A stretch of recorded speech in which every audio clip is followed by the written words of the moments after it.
Just to let you know, we have seating up on balcony, no standing room in the chamber for security reasons. Thank you.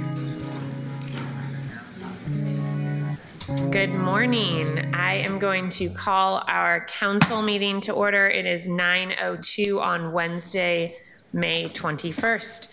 We have a very long day ahead of us. My guess is that some of you in the room are here for our budget meeting, which will start in a couple of hours, but we do have what I hope will be a relatively short council meeting that we need to get through first. Starting with, we were supposed to start with pre-gavel before I gavelled in, and then I gavelled in. Can we do pre-gavel before we take roll, so it's almost like a pre-gavel? Okay, let's do that. So councilors, we do have a pre-roll call this morning. I am going to turn it over to Vice President Koyama Lane and Councilor Dunphy to share some information with us about Older American Month and Age-Friendly Portland. Great. I'll start us off. Thank you. Colleagues, May is Older Americans Month, and Mayor Wilson has officially issued a proclamation celebrating this fact. Ooh, ah. Ooh, wow. In 2002, the World Health Organization declared Portland as the first age-friendly city in the United States. And this morning, as a pre-gavel, we've invited our friends from AARP to come talk a bit about the goal of age-friendly cities movement, what the city of Portland used to do as a leader, and what we've lost in the years since COVID. And as a preview, Councilors Koyama Lane and I intend to bring this city back to being a leader in the age-friendly movement. Before I hand it over to our friends from AARP, I'd like to give my colleague, Councilor Koyama Lane, an opportunity to give a few opening remarks. Good morning. As a mom, a teacher, a Japanese American, Yonsei, deeply connected to my heritage built upon honoring my elders, I bear witness to the journey of growing older every day. As a city council member, my leadership is informed by my values of community service and social justice and a commitment to making Portland a place where neighbors of all ages can thrive, upholding Portland both as an age-friendly city and a great place to raise a family. When our elders have the resources and support to continue living vibrant and connected lives, we all benefit from that. I'm very happy to join my wonderful colleague, Councillor Dunphy, as we take a moment to celebrate, honor Older Americans Month, and most importantly, commit ourselves to creating a truly age-friendly Portland. I'm honored to welcome our speakers to the table here to share some quick remarks. Vandana from the State Director of AARP and Portland's very own Poison Waters.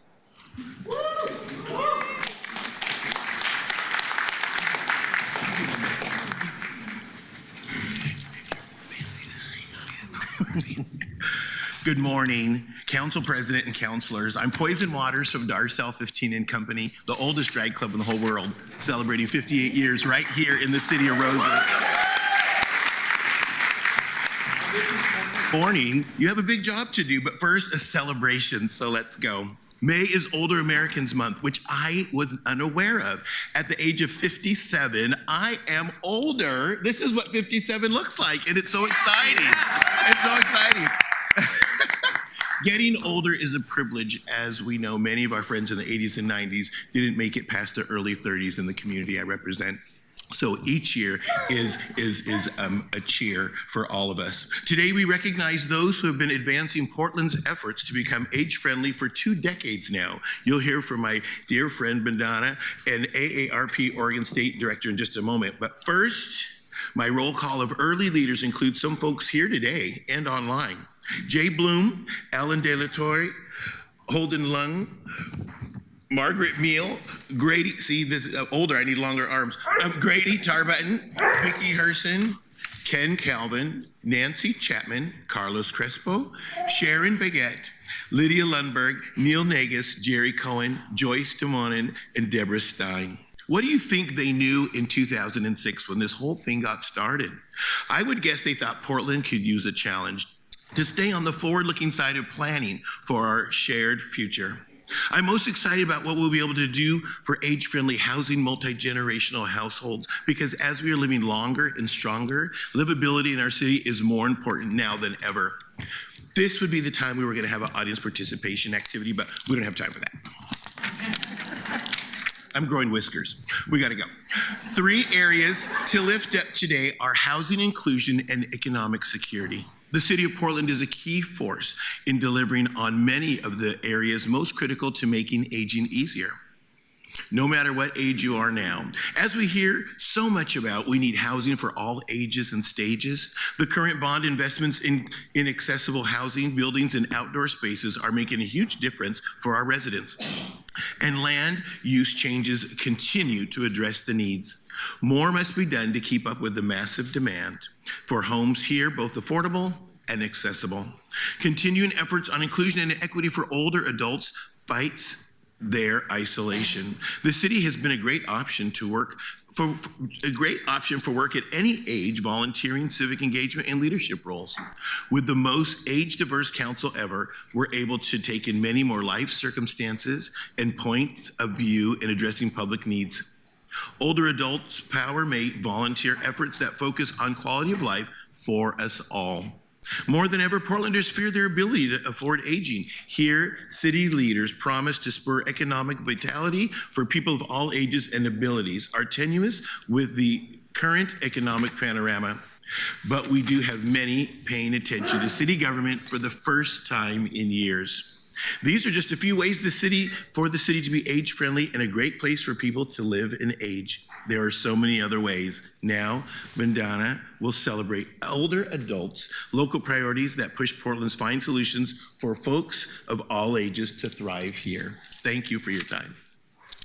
Thank you so much, Poison Waters.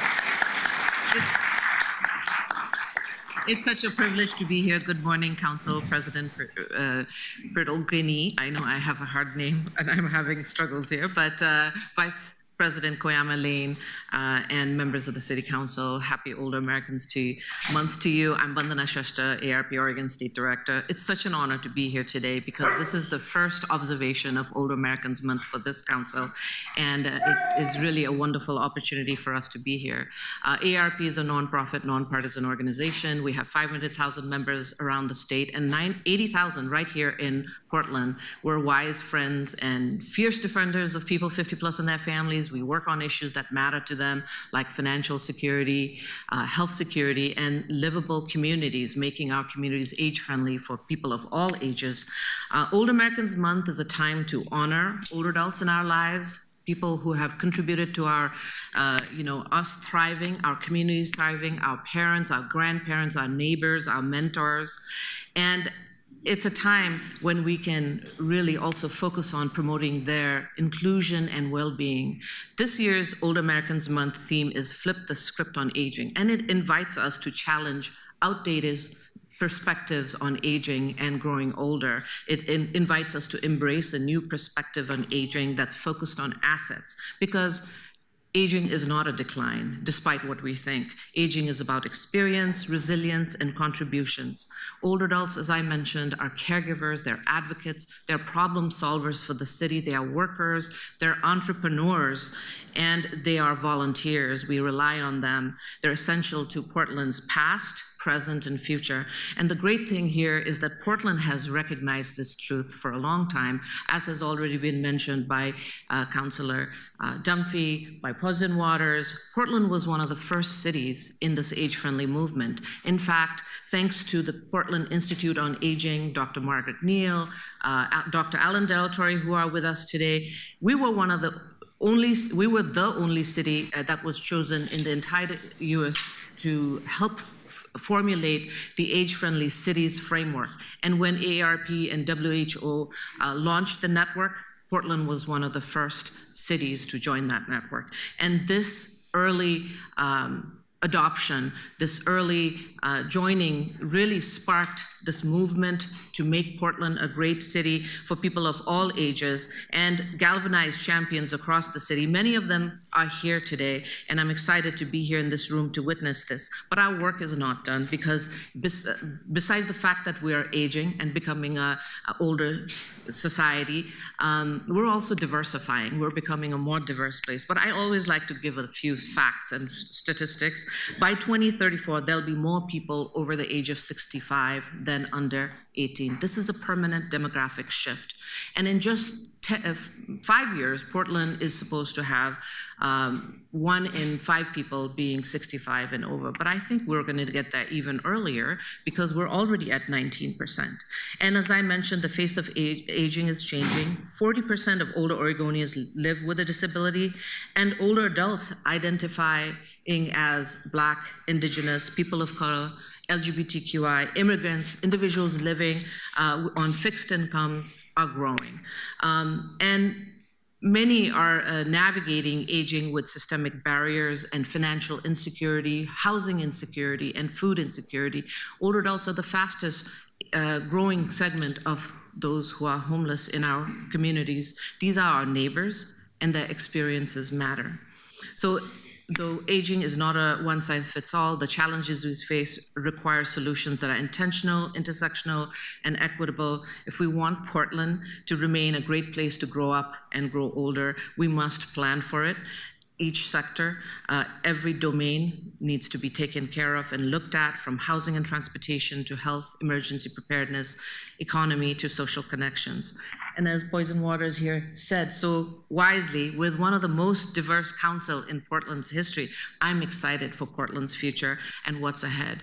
I want to thank Councillor Dunphy and Vice Chair Koyama Lane for being vocal, for early advocates in this council for age-friendly Portland. And I invite the other councillors to also take on that mantle of being champions for all generations in Portland. As I close, I say, let's celebrate Older Americans Month, let's flip the script on aging, and let's work towards an age-friendly future for our city. Thank you so much.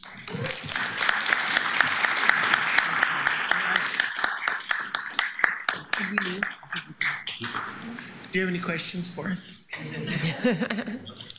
Thank you both for being here and starting us off like that. Any closing remarks, counselors?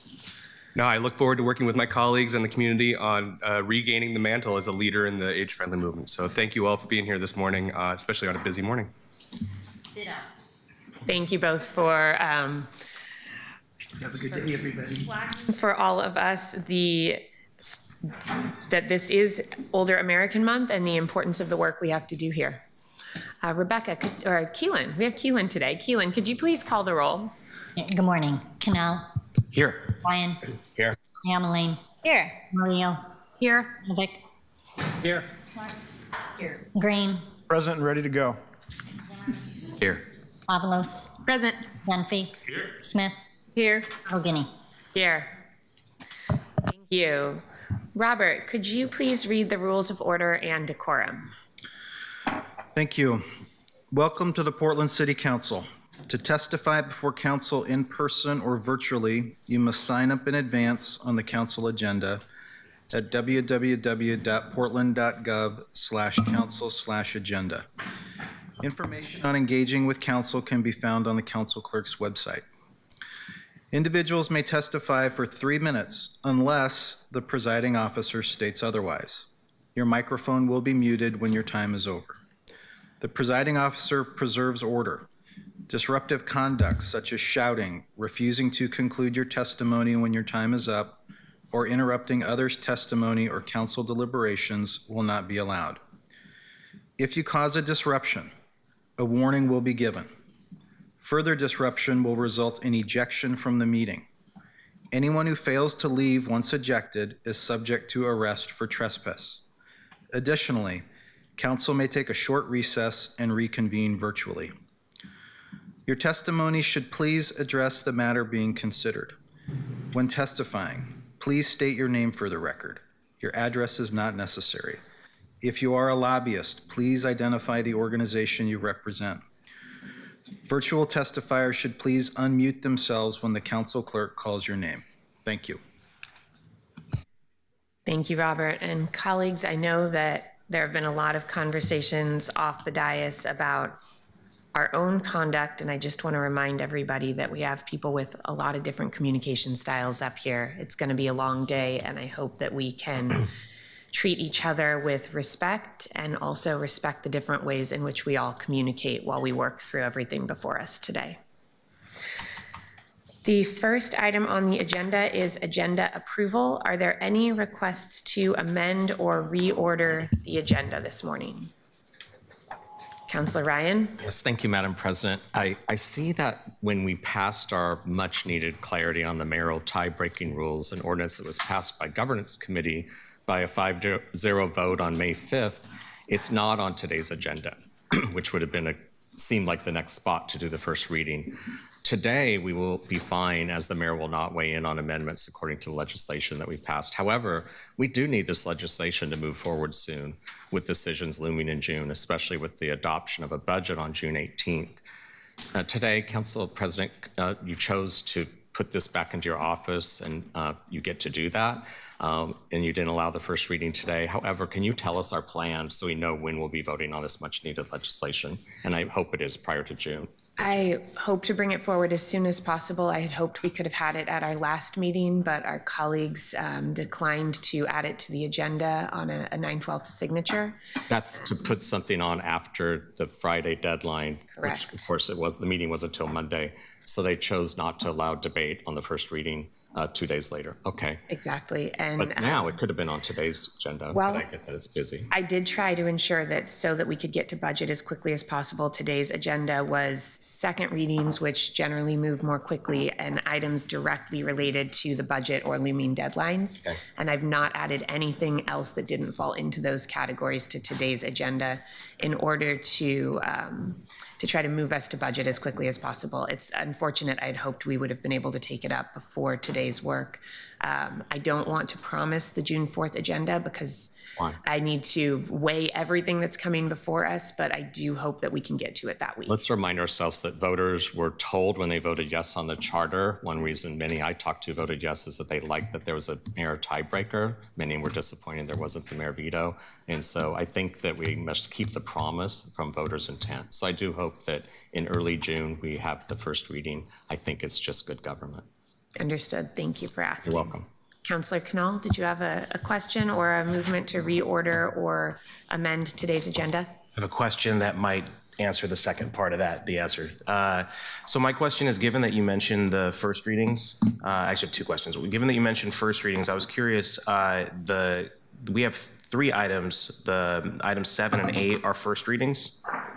And then item 5, I'm not sure if that's required to get done before the budget is done. So I was just curious if you could speak to why those need to be done today, because I'm seeing a total of an hour and a half, which could be, depending on how many minutes we give each person, 45 to 60 people's testimony today. Item 5 does need to move today in order to be passed in time for the grants to be allocated. Item 7 was posted with today's date by the administration. Because this is an eminent domain issue, they have to post information about it, and unfortunately that posting was for today, and we were not able to pull that back in time to move this agenda item. Item 8 is a resolution, so it only requires 1 reading, and this item will be taken up at JPACT, I believe, later this week, and we need to pass the resolution before it can be considered at JPACT. Okay, so then I'll take this opportunity to say I think it's ridiculous that the administration can put out a notice that requires us to schedule something on their calendar instead of a calendar dictated by the council president as per the charter and our code. The JPAC thing, I'm not sure enough about to make any comment there, but I would like to ask, just to clarify Councilor Ryan's question, are we following the rules that are in an ordinance which has not been approved by the full council yet? The implication, I think maybe I'm inferring incorrectly here, is that we're following what governance passed on the tie break. Why would you think that? The words you said. Why would you think that? I sent out a memo a week or 2 ago from Robert Taylor, our lead attorney, on his interpretation of the current state of the rules and law around the mayor's tie-breaking authority, and that is the guidance that I will be using today. Thank you. That's based on current law, not based on the resolution coming out of governance. Great, thank you for clarifying. I will not make a motion. Councillor Smith. Yes, I think that's based on current interpretation of law, and we disagree with the interpretation that our current city attorney has, and I just want to make that point on record. Understood. And I will be operating under the legal guidance I have been given, but I do know that there are disagreements on council about that, and we will have ample opportunity to discuss that when the measure comes forward for us to provide some additional clarity there. Seeing no requests to amend or reorder the agenda, do I have unanimous consent to approve today's agenda? Okay, seeing no objections, we will move on. I believe the next item on our agenda, Keelan, is public comment. Could you please call up our guests? Yes, thank you. First up, we have Remember Watts.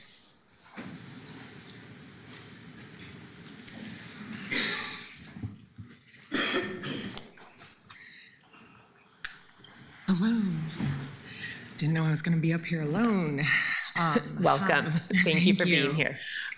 Thank you. For the record, my name is Remember Watts. I go by Remy. It's a lot easier. I was coming here today to share not only my experience, but the experience of several of my close friends and colleagues, which is going to sound very trite, and I want to acknowledge that to some of the people in this room, but also it is our experience of being harassed on a daily basis by our next door neighbors, and how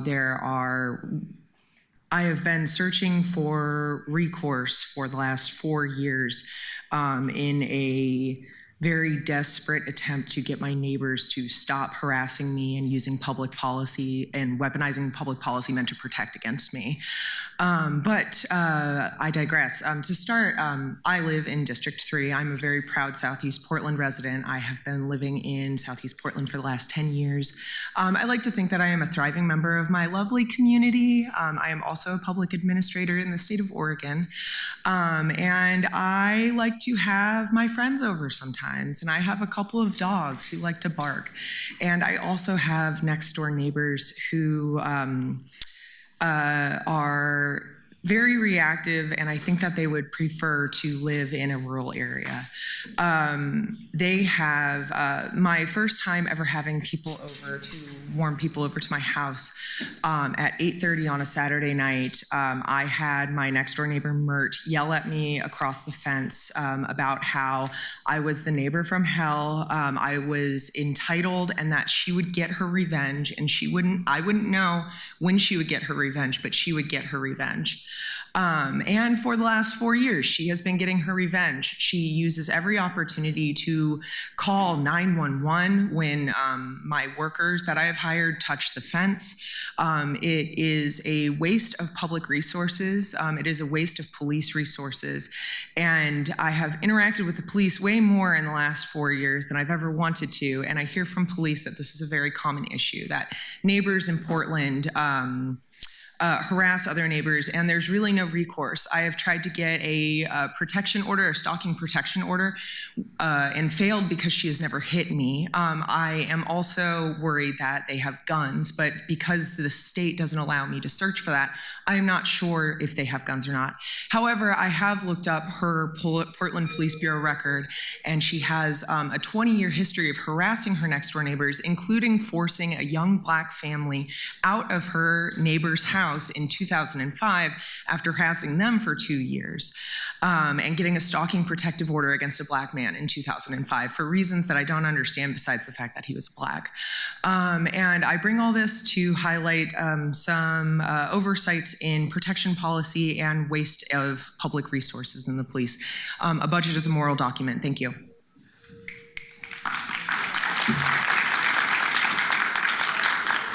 I want to remind everybody during our pre-gavel, we're a little looser with the rules, but during our council meeting and our budget hearing, if you can please keep your support to silent support, jazz hands, thumbs up, thumbs down if you don't like something. That'll help us move through the agenda today so that we can hear from as many people as possible.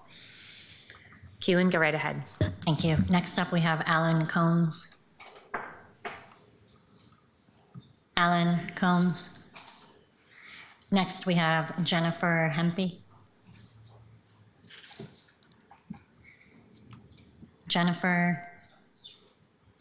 Next, Pedro Anglada Cordero.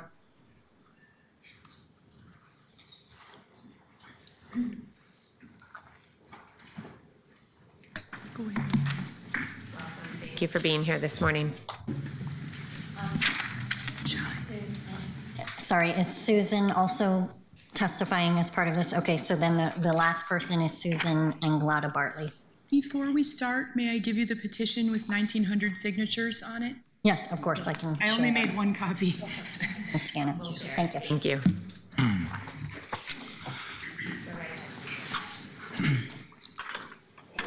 So my name is Pedro Anglada Cordero, Pedro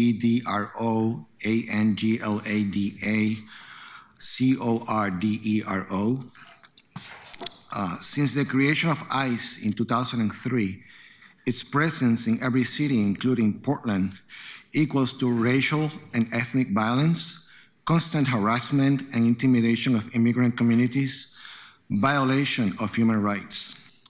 Since the City Council of the City of Portland issued a permit in 2011 allowing ICE to operate a detention facility in Southwest Macadam, its record of human rights abuses as an agency includes raids in workplaces, shifting unaccompanied minors through multiple states violating the Flores Act, separation of families through a zero-tolerance policy, targeting of students because of their activism, and expedited deportations without due legal process. The violence that characterizes ICE makes it a danger to the people of this city. There is no debate about the role of immigrant communities in this and in every country. But let's focus on those who are most vulnerable to ICE due to their circumstances, and how many are set up to serve the privilege without being reciprocated with at least safety and dignity. People like to have access to high quality foods. People like to afford cleaning services. People and the city like to afford construction services. But all of these things are connected to the work of immigrant communities. There must be a reckoning of how complacent we are with ICE violence as it operates in this town. So being Portland, so-called sanctuary city, I wonder, what is a sanctuary city when we have a detention facility mistreating our communities and make them feeling unsafe? Since the permit was issued in 2011, I think it is time that this council does not allow that to remain unchecked, and that this permit, that we can actually start a process to have this permit revoked, and that at least we, the people in this city, have a process, a course to contest that and make it go away. So I hope that with my participation here, we coming here with our petition, the council can actually provide with what does it take for this permit to be revoked. Thank you. So for clarity, we submitted a petition with more than 1,900 signatures. The petition is asking that you pull the permit. Just clarifying that before I start. In 2011, my name is Susan Anglada Bartley.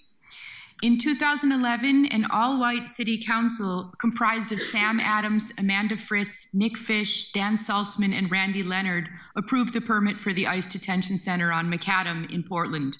Since then, the center has continued to be the source of major protests, including the 2018 Occupy ICE protests, which were the first to cause the closing of an ICE detention center in the United States. As I discuss these details in retrospect, I ask you to consider the detention center as the clear nuisance and the protests as sacred acts of a public standing for human rights. Protests have never stopped at the ICE detention center, and they never will stop until it is closed. In addition to protests by multiple organizations, members of the school community next door have raised complaints over multiple years. We know you may have been told there's no way to legally revoke this permit, but we know that an appeal is allowed to the original decision in situations where there is a pattern of violations of the original decision. We argue that the original decision was a violation of human rights and of public trust, and that the ICE detention center on city property continues to create a nuisance, to create a public health threat, and to create unsafe conditions for the public and adjacent school community. For those of you who came into public office with the goal of dismantling white supremacist systems, and I don't say this to be rude, so I say this to bring truth, you cannot stop where they want you to stop. If you believe you would be against detainment based on race, ethnicity, and language in, say, Nazi Germany, but look the other way and downplay your responsibility as a city leader when it is happening miles from here, then your human rights record must come into question. When this epic in human history is over and it's time to prosecute the war criminals who facilitated illegal activity by ICE, the names of people who authorized this center and did not vote to pull the permit should be on the list. If you say you are for immigrant rights, you cannot also facilitate the operation of ICE in your own community. You do have the power to call for an appeal. You do have the public backing to revoke the permit. We have done everything in our power to protest ICE. Now we are using your suggested channels by organizing the petition with more than 1,900 signatures and bringing our collective power to you. If you want our trust, if you want to claim a legacy of acting in power against ICE and neo-fascism, you must use the power to pull the permit. Is there any answering here? Or is anybody going to go ahead? Can you motion here? Can we get an answer to how the process? What is the next step? What's the next step? Do 1,900 people go ahead and sign that? And we will all look at that petition that you've brought forward. I know that there's only one copy, but I'll ask that our clerk get us a copy at least of the cover letter that tells us the information in the petition that folks signed, even if we don't photocopy all 1,900 signatures. So we'll make sure that everybody sees that.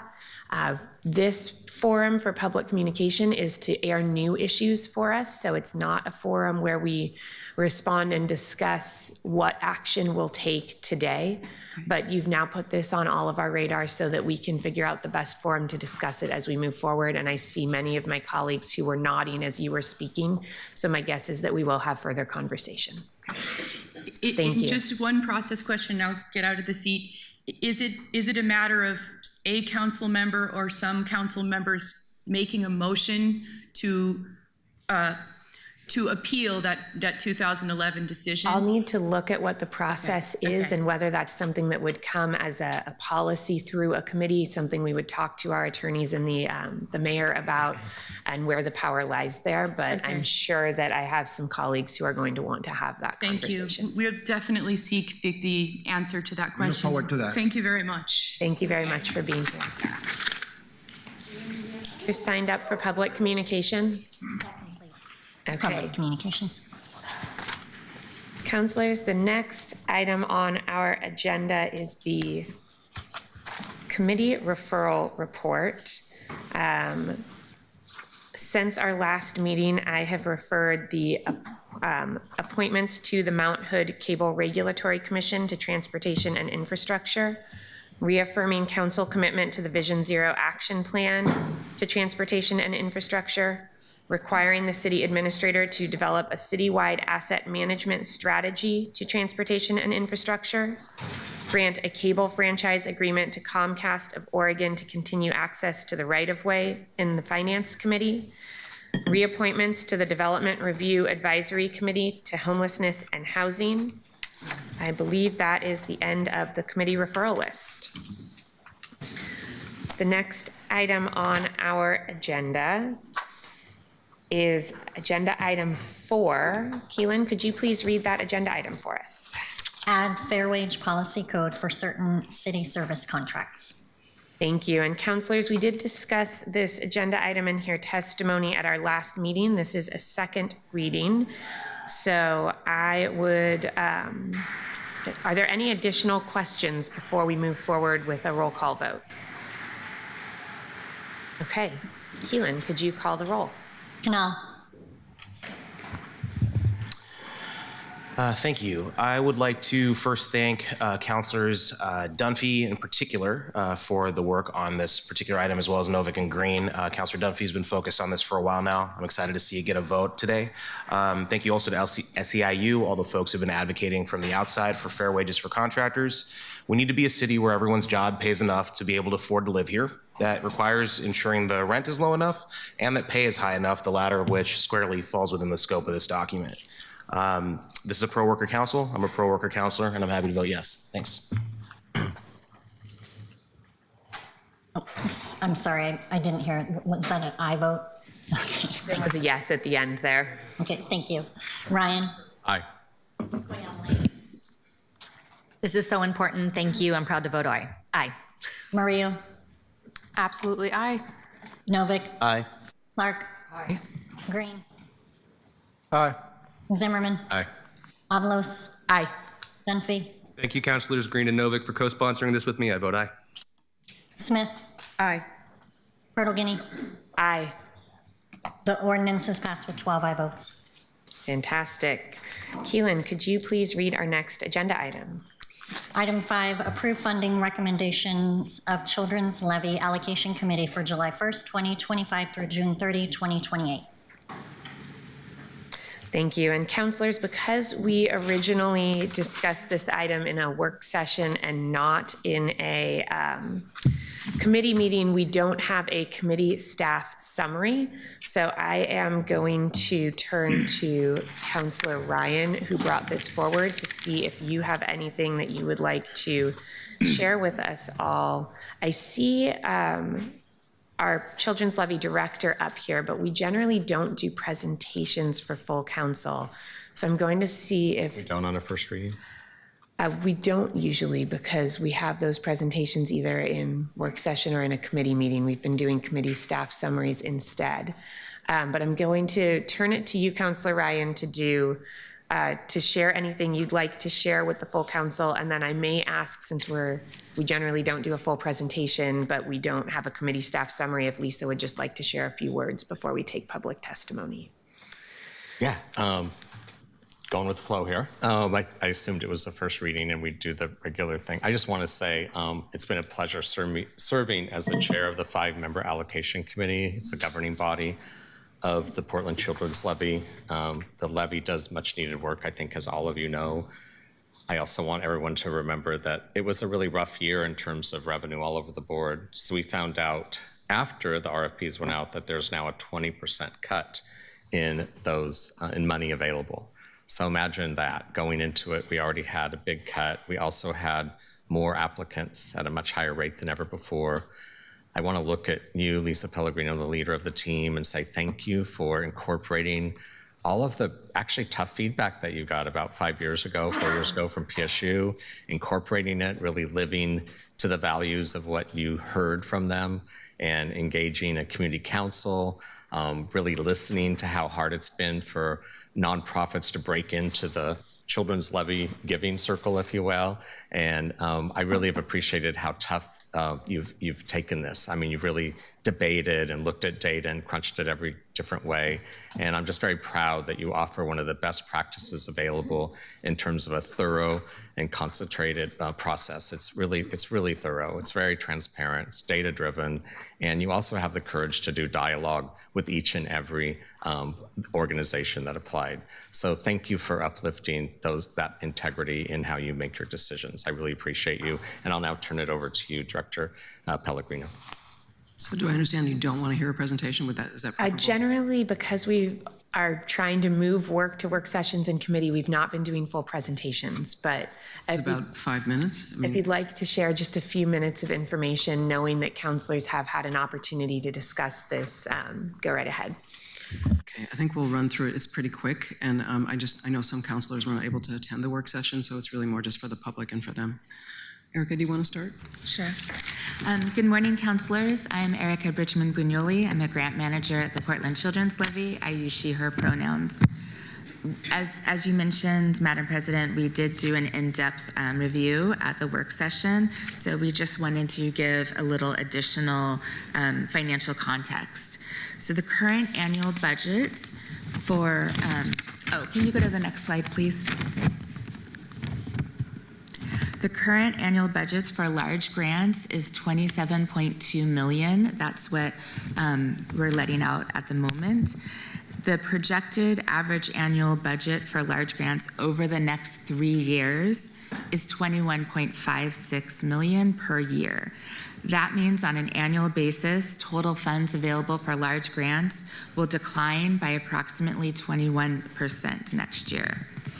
This decline is the result of PCL spending down a fund balance plus a decrease in property tax revenue over the past 2 years, which is projected to continue for the next 3 years. Can we go to the next slide? At the same time that PCL has declining funds, we saw an increase demand.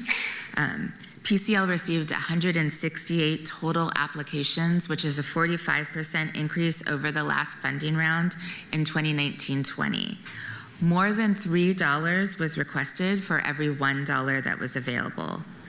The number of applications from organizations without current PCL grants tripled compared to 2019, and the combination of declining resources and increased demand for PCL funding made for really difficult decisions by the allocation committee, which is PCL's governing body. Next slide. So this slide provides an overview of the 2-year process to plan and implement the large grant funding round. The process began with launching. I'm so sorry. I would like to make sure that we have a chance to hear from you all, but okay. We have a very packed agenda, and these are things that were shared with the public and council at our work session. So if you can run through these to the things that we need to make sure we hear today as we start our discussion, that would be very helpful. Okay, maybe we can go to the next slide then, just to do the final piece about the allocations. This one shows the number of applications received by program area, the 3-year funding amount requested, the range of funds originally allocated per program area. I just want to point out that, as you can see, the allocation committee ultimately approved grants totaling more than the high end of the range in mentoring and below the low end of the range in child abuse prevention and intervention. And this approach helped us to address the relative demand, because we had community council priorities for small organizations and programs that currently do not receive levy funding, and those were concentrated in mentoring and after-school areas. All right, I'm gonna pass it to Lisa to see if there's anything else she wants to add before you go to public testimony and discussion. I will quickly run through the summary of the decisions, so they're pretty fast slides. I'm not sure if it's, can you go to the next slide? Okay. So most of the applications that the committee approved for funding, 73% scored at median or higher in their program areas, 27% scored under median. They were approved because they met community council priorities and they balanced the types of services and the populations to be served in each program area. Next slide. This gives a quick overview of the 94 applications approved by the allocation committee, and it shows the different focus populations that would be served by the multiple priority populations. Next slide. So this is the distribution of applications according to their current status as a grantee with PCL and the size of the organization. As you can see, 2/3 of the approved applications are for organizations that currently have a PCL grant, about 1/3 from organizations without PCL funding. Approved applications from organizations with a current PCL grant are generally medium to larger sized organizations. By comparison, the applications for organizations without PCL funds currently are generally smaller organizations. Next slide. We can skip this because we went over the role last time. That's fine. I think the council president's clear on what the role is. If there's any questions, we're happy to take them. Otherwise, we can move to testimony. Thanks for hearing. Thank you so much for being here. Counselors, I see a few people in the queue. Are these clarifying questions before we hear from public testimony, Councilor Canal, or would you like to wait until after testimony? Okay, Councilor Smith. I have a clarifying question. I noticed on one of the tables, it said that there were 69 organizations that served Black youth and children. I don't even know of 69 organizations in this city that serve Black youth. So I'm curious to who those folks were. Can I clarify that that's applications, not organizations? So many organizations put in more than one application. So for instance, SEI put in 4 applications. POIC put in 5 applications. So there are multiple applications and fewer organizations. Okay. That was the clarifying thing that I needed to find out, because I was taken aback to look at the number of organizations or applications that served Black families in the city. Thank you. Thank you for the clarification. I believe we have a number of folks signed up for public testimony. Keelan, could you call up our first panel of speakers? Yes, we have 16 people signed up. I'm going to call up people in groups of 5, since we have 5 chairs. First up, Dr. Carmen Thompson, followed by Michael Franklin, AJ McCrary. Plugged into our, 12 hours. It seems like somebody just came off mute. There we go. Beth Burns, Jenny Gilmore Robinson. Go ahead, Dr. Carmen Thompson. Thank you. I am Dr. Carmen Thompson, constituent of District 2 and concerned citizen. I ask the City Council to remand the Portland Children's Levy Award decision back to PCL to redirect awards granted to large white-led organizations under the Hunger Relief Program that do not prioritize serving Black people, and award funds to Black-led, Black-serving organizations that prioritize serving Black people. For example, an organization like Meals on Wheels, that does good work, is a large organization that does not prioritize serving Black people, and yet they got one of PCL's largest awards, $2.3 million, even larger than they received last year, which is curious given the 20% reduction in PCL's awards budget this year. Here's the problem. Large white-led organizations like Meals on Wheels can make themselves eligible for million-dollar grants as a BIPOC organization under PCL's Hunger Relief Program by partnering with Black and brown grassroots organizations. It's like a white-owned general contractor who hires a white woman as a subcontractor so they can qualify for minority contract awards. I'm not saying this is Meals on Wheels' intent. Again, I believe they serve a purpose. I only use them as an example to show how PCL awards to so-called BIPOC serving organizations are subject to manipulation by white-led organizations that use BIPOC as an inroad to access equity dollars. In effect, large white-led organizations like Meals on Wheels are able to double dip to access both equity and non-equity pots of money simply by claiming BIPOC, while Black-led and Black-serving organizations, whether because of scale or other institutional biases, do not have the same access to non-equity or white dollars. This is not equity or equitable. I ask the councilors to remand the PCL award decision back to PCL and redirect the awards granted to large white-led organizations under the Hunger Relief Program to smaller Black-led, Black-serving organizations that prioritize Black communities, like the Equitable Giving Circle that feeds 400 Black and brown families a week, and 1,300 people have signed a petition statement in support of their grant application. Make sure we hear, oh, I'm sorry, but we need to make sure we hear from others as well. Yes, and I appreciate that. I like to say that PCL advisors were allowed to have extra time talking about their plan that was already done in a work group session. So I wanted to finish my statement since they had extra time to do something that was already done in a work group. Good morning. My name is Michael Franklin. I'm going to speak on the Hunger Relief Program area of the PCL. From what I understand, 2 anonymous portfolios of grant applications were created, and 1 portfolio was selected for PCL funding. For hunger relief during the PCL funding cycle, the prior PCL funding cycle, a total of 11 organizations received funding for hunger relief. During this current funding cycle, 10 of those 11 organizations again received PCL grant funding for hunger relief. That would seem to indicate those 10 organizations were all included in the same anonymous portfolio, which seems odd to me. If organizations can only be a part of 1 portfolio, then a situation was created which would result in either nearly 100% continuity or 0% continuity with regards to providing hunger relief services, depending upon which portfolio was chosen. Or since grantee organizations could submit multiple applications for the same PCL program area, theoretically, it's possible that the same organizations could have been included in both anonymous portfolios under different grant applications. If that happened, I think that's unfair, and that's a way to rig the process to ensure that certain organizations receive PCL funding. At some of the meetings I've attended, I've heard it stated by PCL staff that it is a priority to add hunger relief services focused on Black children and their families. If that's the case, why did Oregon Food Bank receive the second highest PCL grant in the amount of more than $1.6 million for hunger relief, despite the fact that only 3% of the population that is served during the prior grant cycle were African-American children?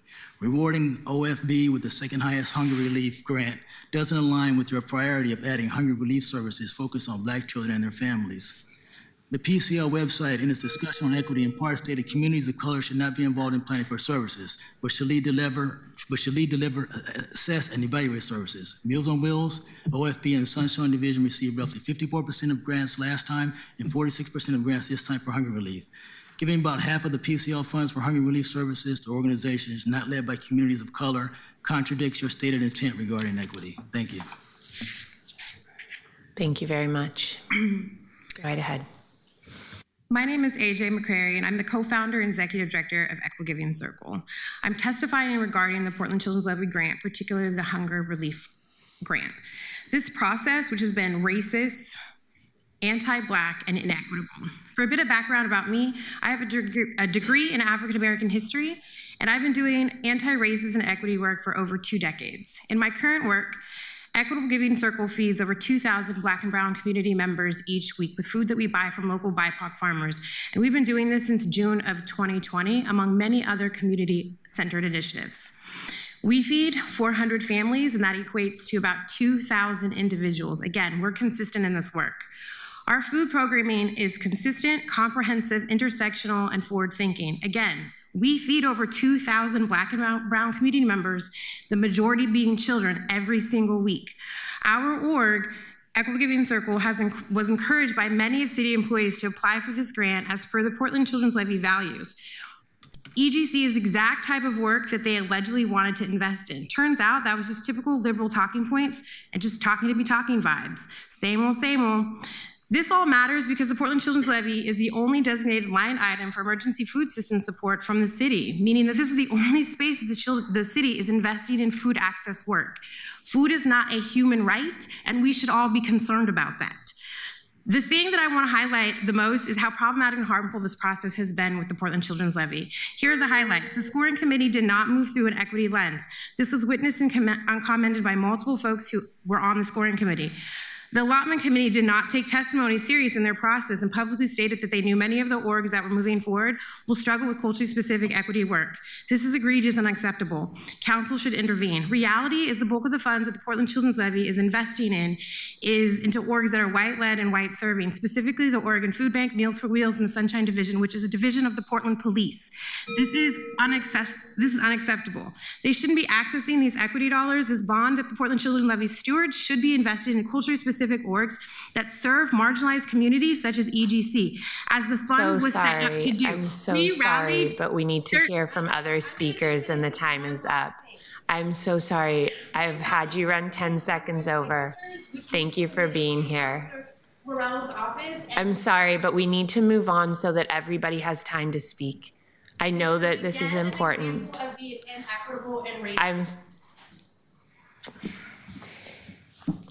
Please go right ahead. I just want to say thanks to the work of the EGC. My name is Beth Burns. Thanks for having me. For the last 23 years, I've been the executive director of PAIR. PAIR provides education, art, wilderness recreation, and job training programs for homeless youth.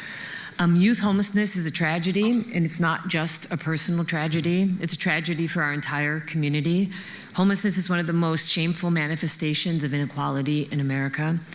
When I think about what helps people thrive, I think about the steady presence of others, family, mentors, community.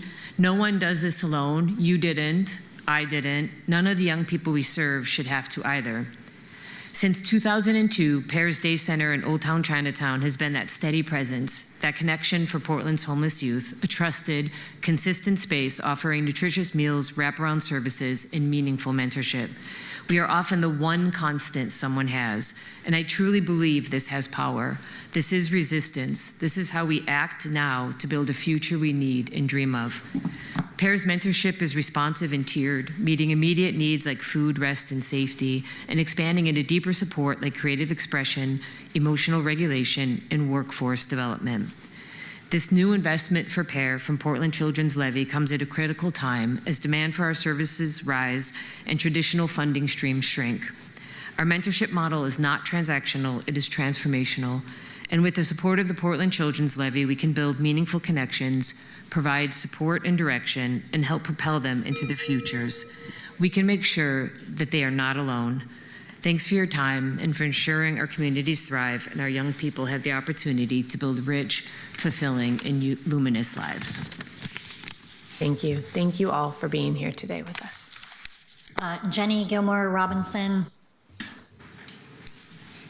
Heather Martin is joining us online, followed by Sahan McKelvey, Eric Knox, Mercedes Elizalde.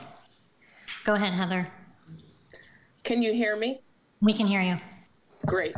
My name is Heather Martin. I'm Executive Director of Foundations at Legacy Health. Thank you for this opportunity to provide testimony on behalf of CARES Northwest. CARES Northwest is passionate about ending child abuse through expert, compassionate child abuse evaluation and support services for children and their families. We are Oregon's oldest children's advocacy center, serving children, youth, and families in Multnomah and Washington counties. Over the last 38 years, we have served more than 47,000 survivors of child abuse. Our primary clinic is in North Portland on the Randall Children's Hospital campus. We have requested PCL funding to continue providing therapy to children who have experienced significant trauma, such as physical abuse, sexual abuse, and other forms of maltreatment. Trauma-focused therapy has been shown to improve emotional self-regulation and decreases depression, anxiety, shame, PTSD symptoms, and other trauma-related emotions and behavioral responses. Helping families heal from violence is a central component of the therapy we provide.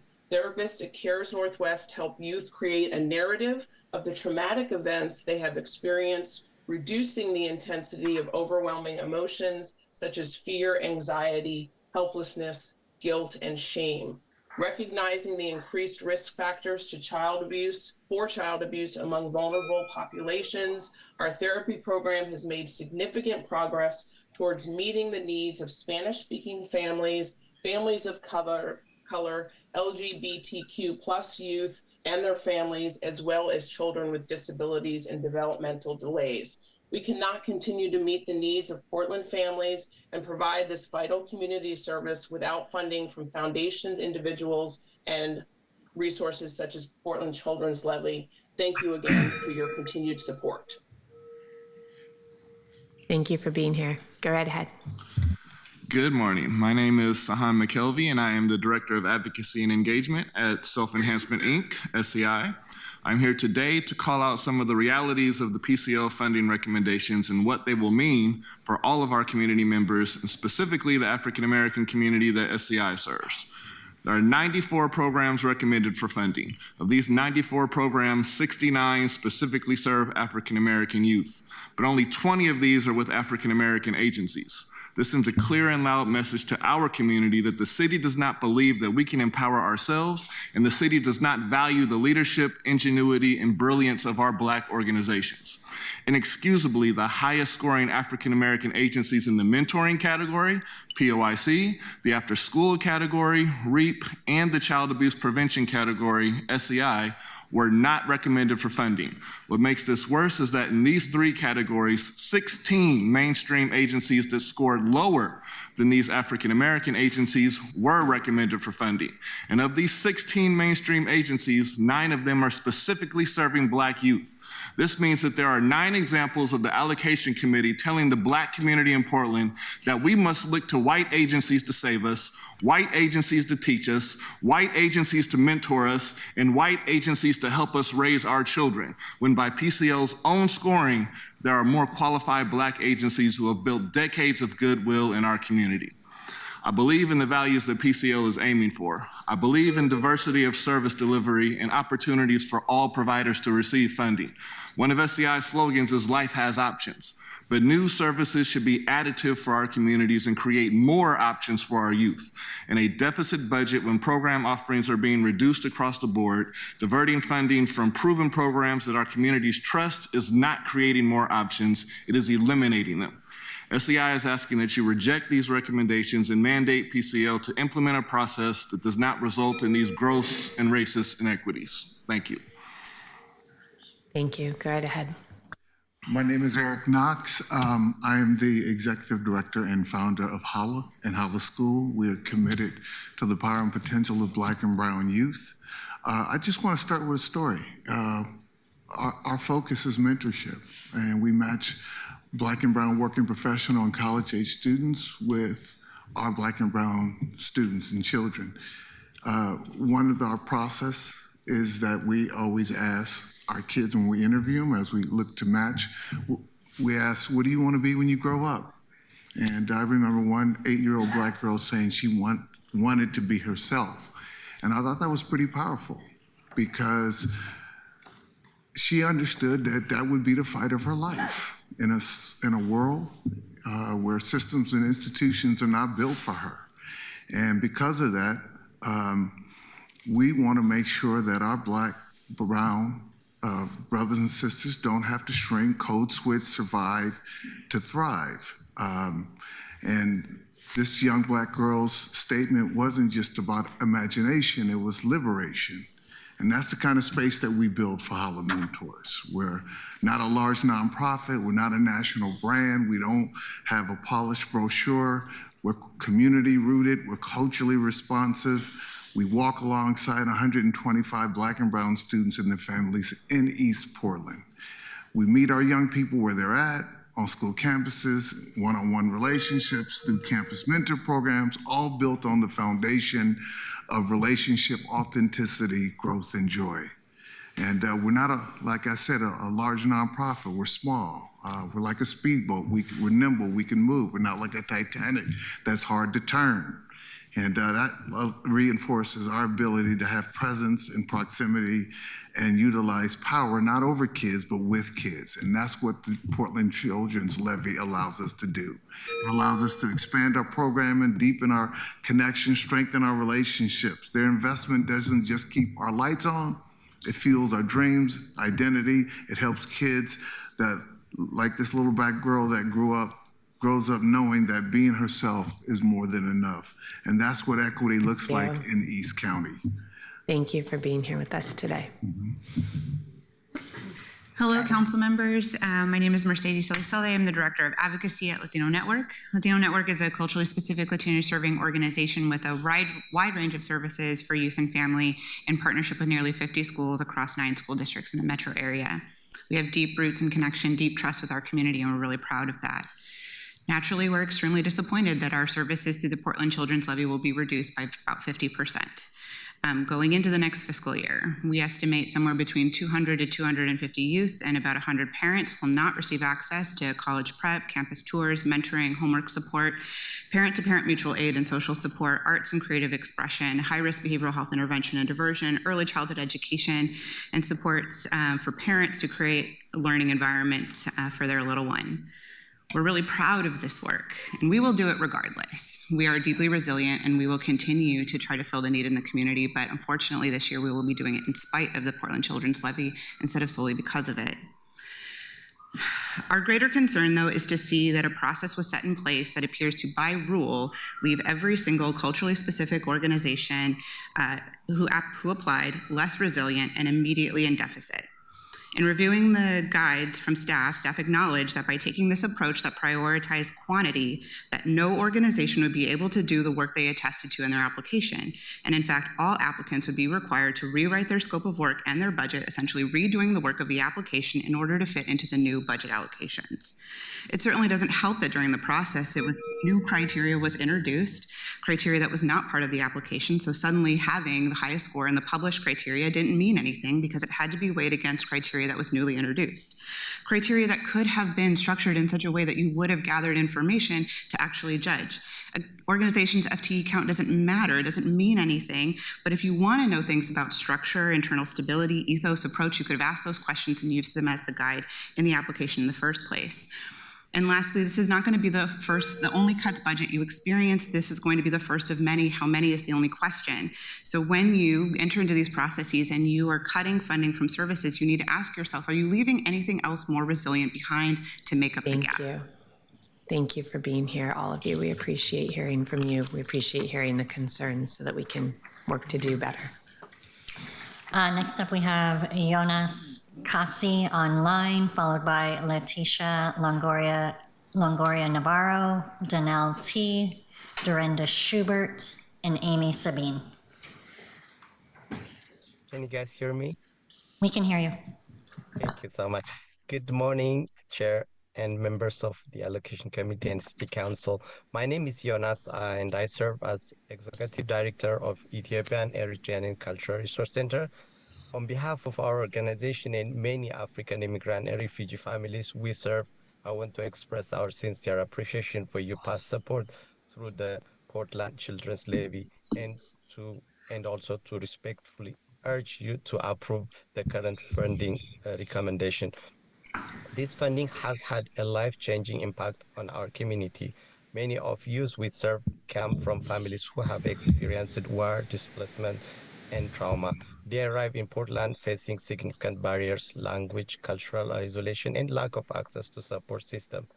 With the help of the Children's Levy, we have been able to create a cultural-specific youth mentoring program that meets that meets these young people where they are, providing mentorship, skill development, and a vital sense of connection.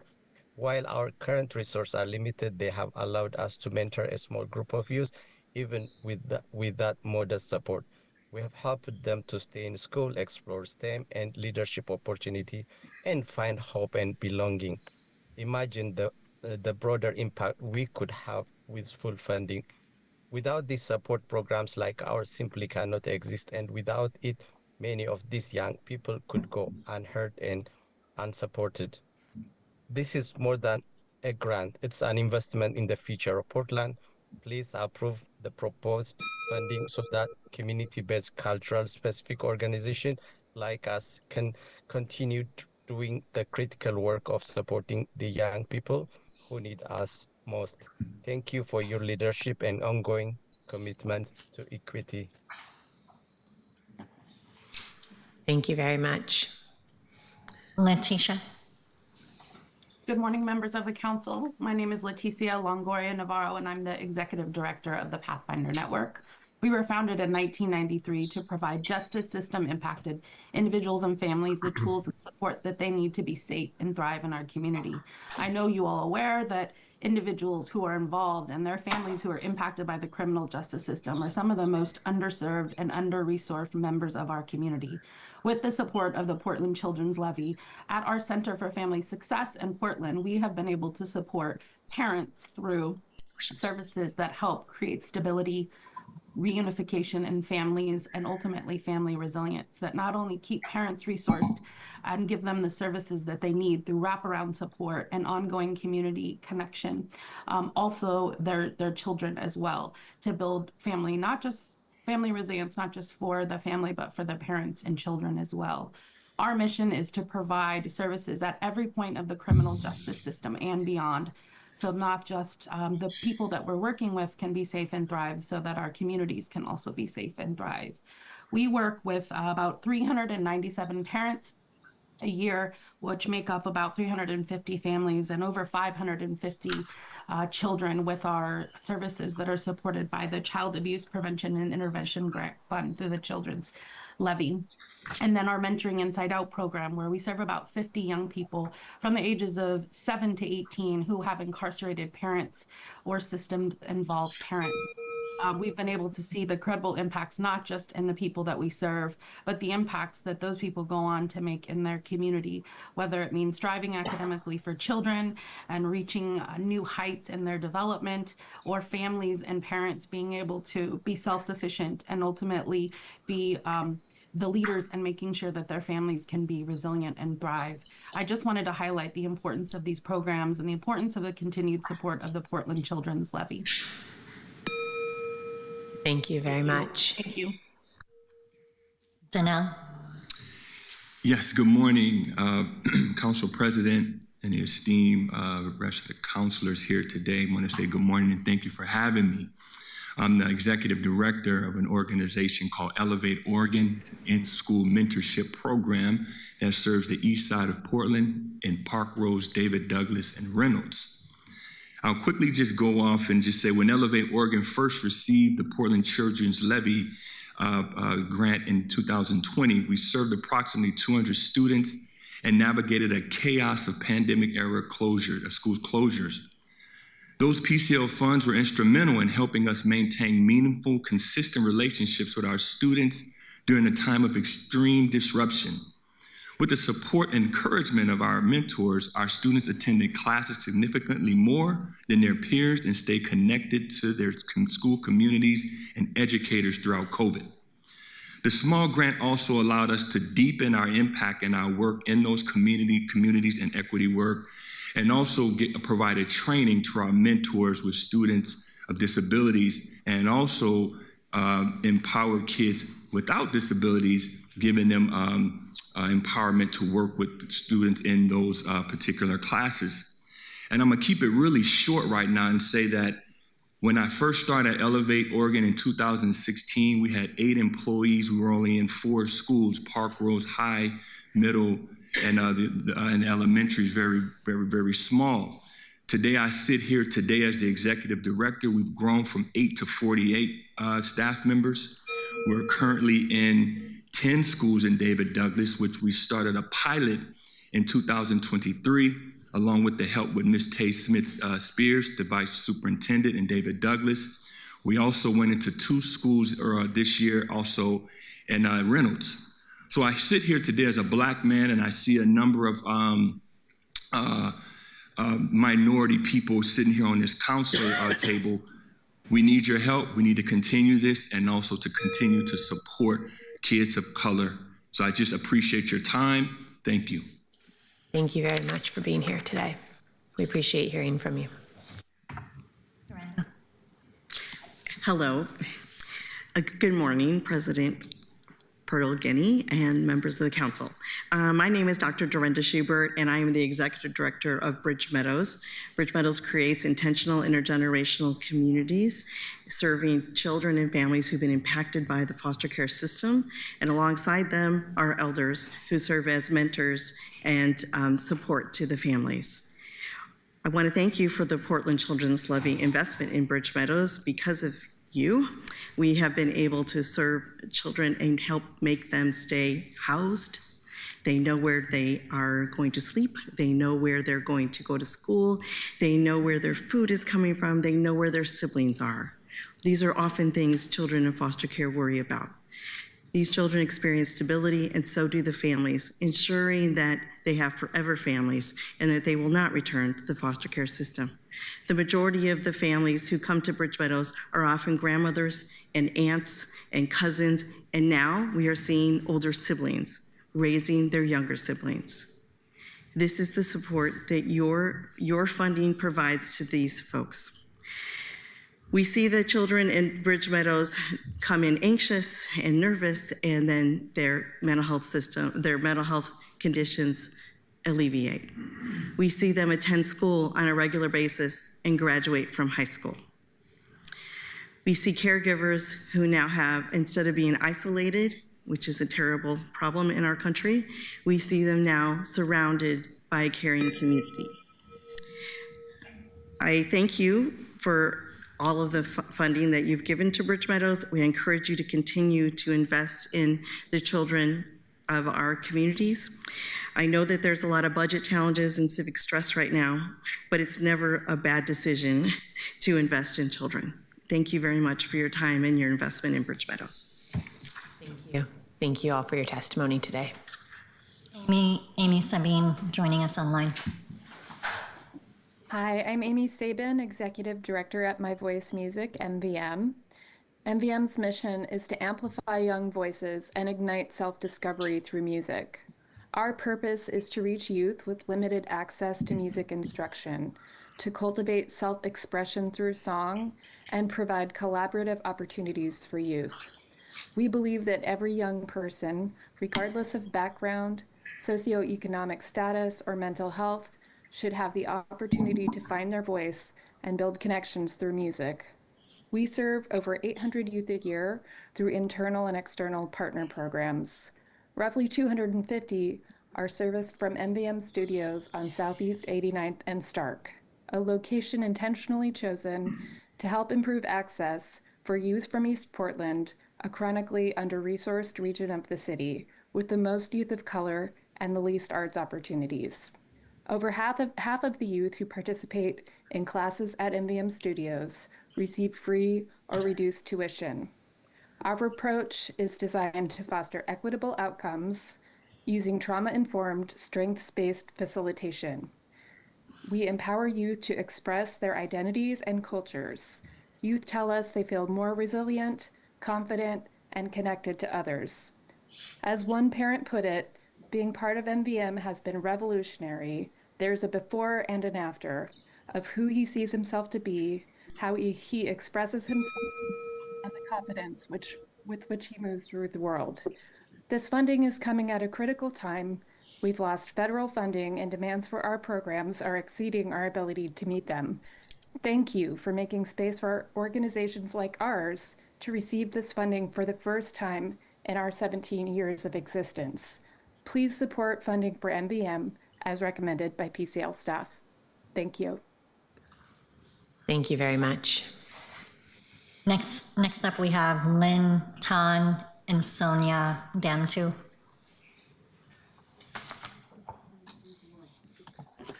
Lynn is joining us online. Federal funding and demands for our programs are exceeding our ability to meet them. Lynn, go right ahead. Lynn, can you hear us? To receive this funding for the first time in our 17 years of existence. Please support funds for NDM as recommended. Lynn, can you hear us? You'll need to mute your meeting. Good morning, City Council members. My name is Lynn Tan, and I'm the Director of Youth Services at the Immigrant and Refugee Community Organization, IRCO, which is a culturally specific organization. On behalf of my IRCO colleagues who support youth and families through the Portland Children's Levy, we are requesting that the recent funding recommendations provided by the PCL Allocation Committee move forward without delay. We are currently facing so many funding uncertainties on city, county, state, and federal levels. For example, for refugees, which is an identified PCL prioritized community, there is an indefinite suspension of all federal funding for refugee support services. All the more, therefore, refugees and newcomer immigrants are now relying on local supports from PCL for critical services. IRCO is a long-standing partner with PCL. Last service year, in our hunger relief project, we distributed over 196,000 pounds of food through 301 separate food distributions. Our weekend food backpack program, we sent home 15,000 pounds of food for food insecure youth. In our mentoring program, 94 immigrant and refugee youth were served through individual and group mentoring activities. And in our after-school programs, over 400 students participated in our after-school activities at 2 of our South community schools. And we also operated Inspire, a culturally specific program that supported 160 immigrant and refugee children and their parents across 8 schools. We respectfully request that the City Council approve the PCL funding recommendations without delay. This will ensure service continuity and stability for our children and families receiving services. Thank you for your consideration. IRCO looks forward to a continued partnership with PCL to support the many children, youth, and families who rely on PCL services. Thank you very much. Sonia. Good morning. My name is Sonia Damtu, and I am here and honored to share the powerful impact the Portland Children Levy has had on the Ethiopian and Eritrean Community Resource Center and the African refugees that we serve. Over the past 3 years, PCL support has been nothing short of transformative. This investment has provided consistent, culturally responsive tutoring and mentoring to children and their families. This project has been a lifeline to help them learn to navigate the social, educational, health, and employment systems. Through mentoring, 90% of the refugee youth we've served have improved their grades and school attendance. 8 students have graduated high school, and 7 are now in college and university on full scholarships. The rest of them are on positive trajectory to success and graduate from high school and beyond. These are young people who arrived in the US just before and since the pandemic, many with limited English and facing trauma from war and displacement. Their success speaks to their resilience and what becomes possible when a community is given real support. But this program is more than about academics. Our youth build leadership skills, explore career path, and develop stronger sense of identity and cultural pride. They led civic projects with the City Portland Bureau of Transportation, engaged in environmental justice work, and participated in life-changing workshops on conflict resolution and substance abuse prevention. And perhaps just as importantly, they got to be kids. They laughed, played, and made memories visiting the zoo, skating, watching movies for the first time. These joyful moments help them heal trauma and show our youth that their future can be bright, safe, and full of hope. These are only a few of hundreds who need support.